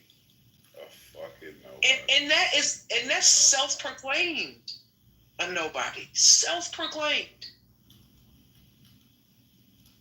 Yeah. If we got to listen to people self-proclaim things, I'm going to listen to you understanding that you're nobody. I'm not, like, I can't listen to you're a leader, you're a protector, provider, you a builder. I don't believe those. So if somebody proclaims something about themselves that's negative, I'm going to believe that shit first. And you are nothing without vagina. You keep telling me. Over and over and over again. Poor baby. Well, And then the dude that read everything but the word themselves. Like, how did he get there? Yeah, He was like, I didn't see that part. What? What do you mean? It's been the whole damn time.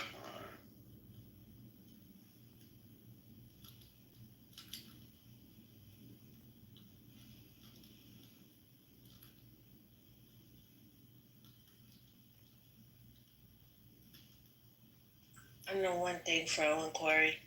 That motherfucker, these motherfuckers are so burnt. You might as well forget about putting new batteries in the damn smoke detector.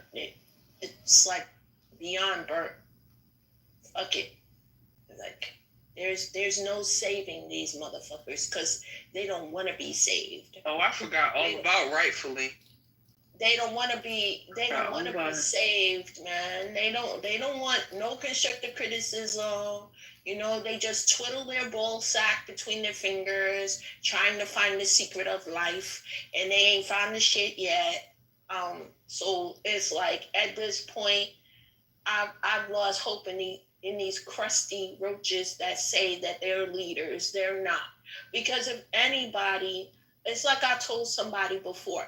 If there's three men at the most that I will follow in here, it's Rohan, it's Avi, and it's Corey.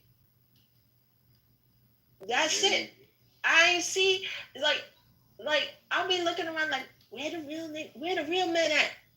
And then Rohan will come up and I'll be like, woof, woof, a voice of logic. You know what I'm saying? It's like this. How this shit, man, oh, burnt dick dogs and this motherfucker. I can't. I almost left RPO today because of this shit.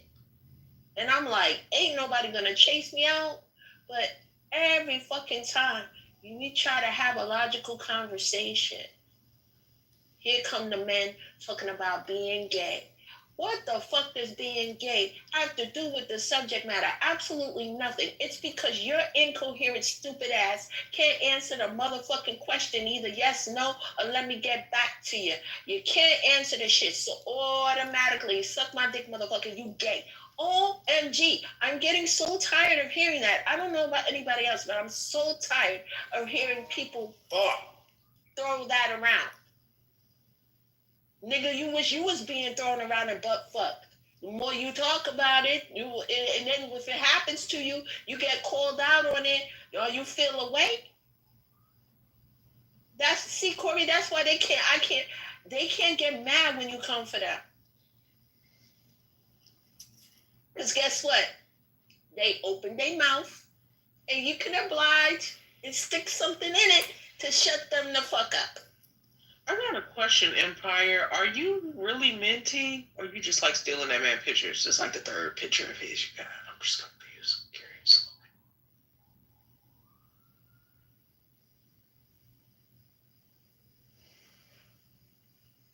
Oh, he said he posts baddies. So I guess okay. He said he posts baddies in his PTR, so that man must be a baddie. He think Minty is sexy. Okay. Yeah.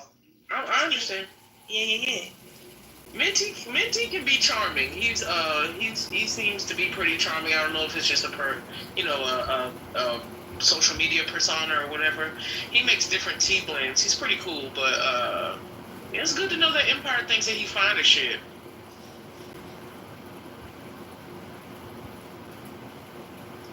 Nigga, don't you dare post me, motherfucker. Hell no. I will slap the taste out your mouth. No. Get your own shit. Leave me out of it.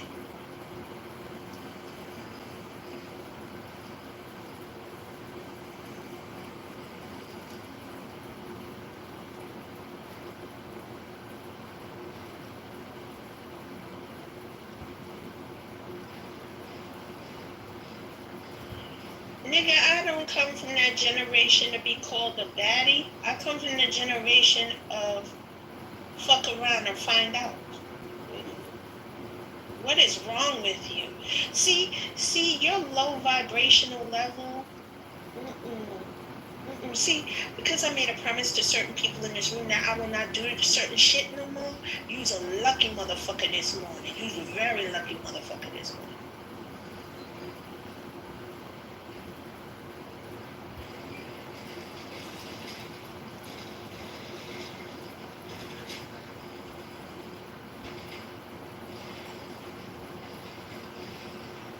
Amen.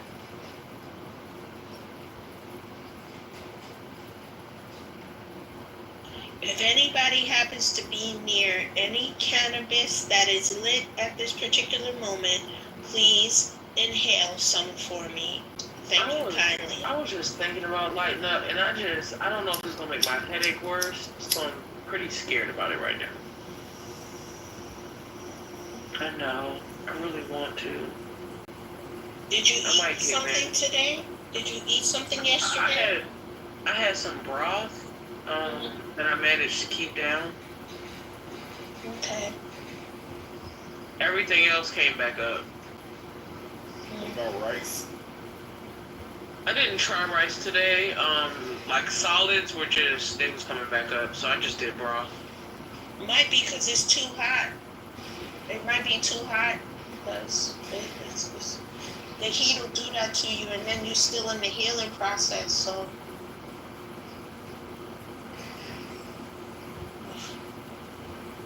feel better. Yeah, today was hell. It was really bad.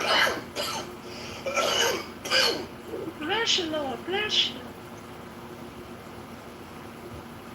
Corey, if you haven't done it yet, check the Discord chat. Imani left us a message.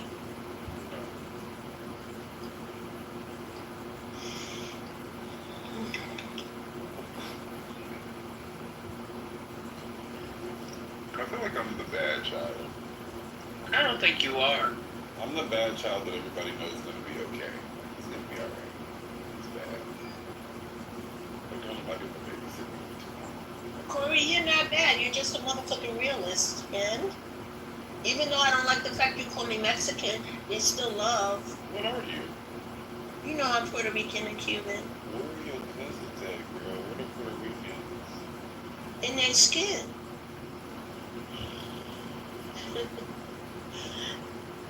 Yeah.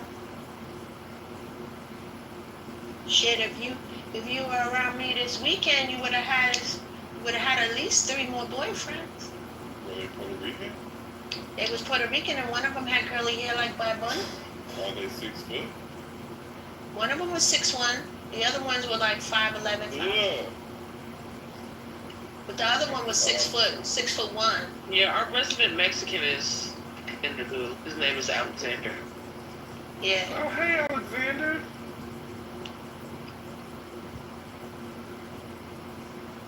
Hey. Who's Alexander? You're Alexander. Hi. Alexander.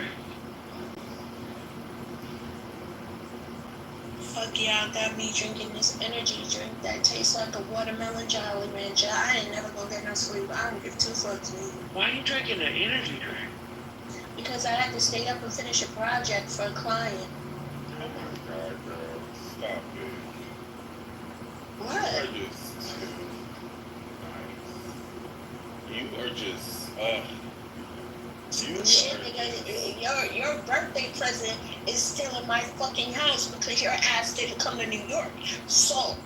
Girl, you know I wasn't coming to New York weeks ago and you confirmed it, so please stop. I know, I'm not complaining, Carcito.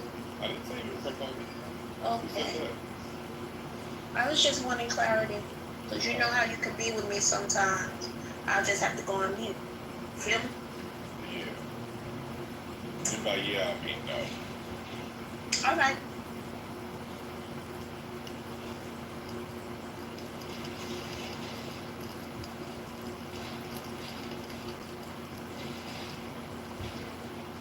Do they have Fortnite for Leo popping in and then leaving us. Who? Adrian. Oh.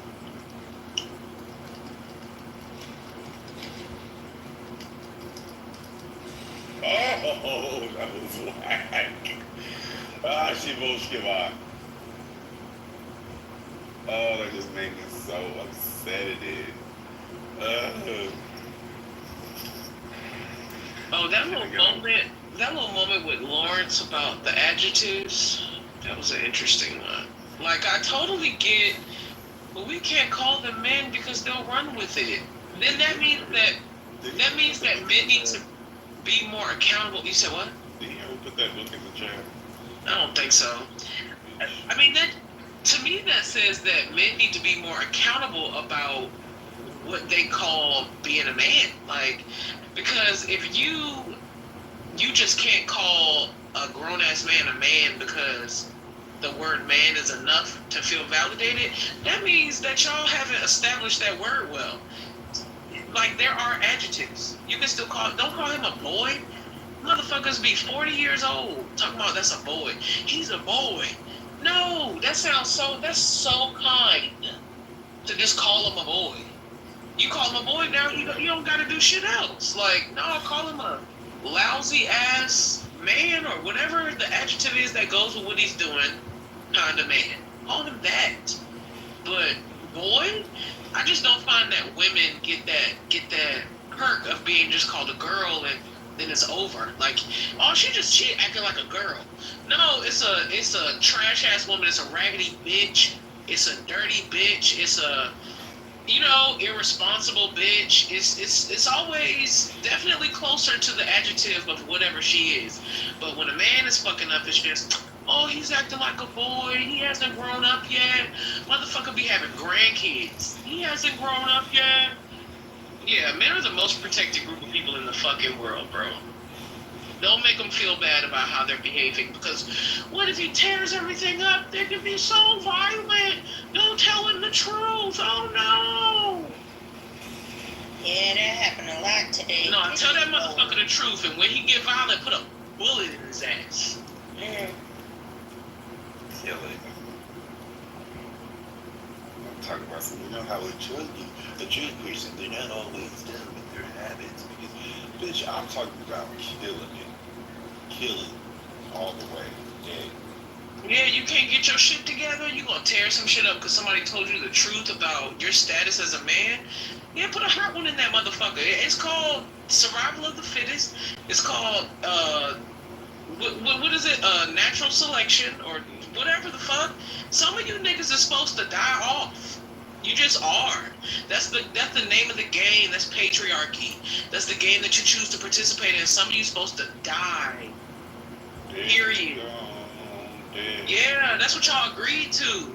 And then when it comes to the terms that it's you that's supposed to die, oh no, well why don't we just, no, why don't you die?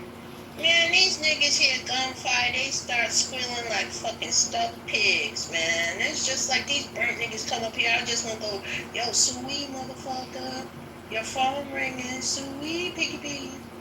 Fucking nasty ass. They forget they come out of a pussy. Spend their whole entire life trying to get back into said pussy. Then when they can't get no pussy, they just some bitter motherfuckers. Without pussy. without pussy. There you go. And then want to get mad at the motherfuckers that get pussy and dick. It ain't their fault. It ain't their fault they can flow like that. You wish you could flow like that with your little mini me nutsack. Hey, man, if you don't get your bum ass out of here, man. Fucking blumagator niggas in here, man. Fucking burnt shit. Tired of y'all defending each other. Like, what is gonna do you? It's a voice act. Fucking go in a jail cell together and make babies then if you feel that way. Fucking retards. I need a blunt, and I don't have anything in my crib. I wouldn't give a fuck if I had a random test today. You know what I feel like? I feel like you only need a blunt when you're around me and Fro. And it's No, that's not true. It's kind of My crazy. son- Like, I'm listening my to a lot son- of the replays. my and son I realize smokes. you never say that when we're not here. So what's up? My son Why is smokes, that? and he isn't sharing. Huh.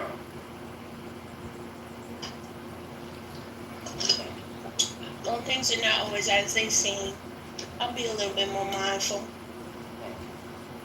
I read between the lines. I have glasses. I got you, Corey. Mm-hmm.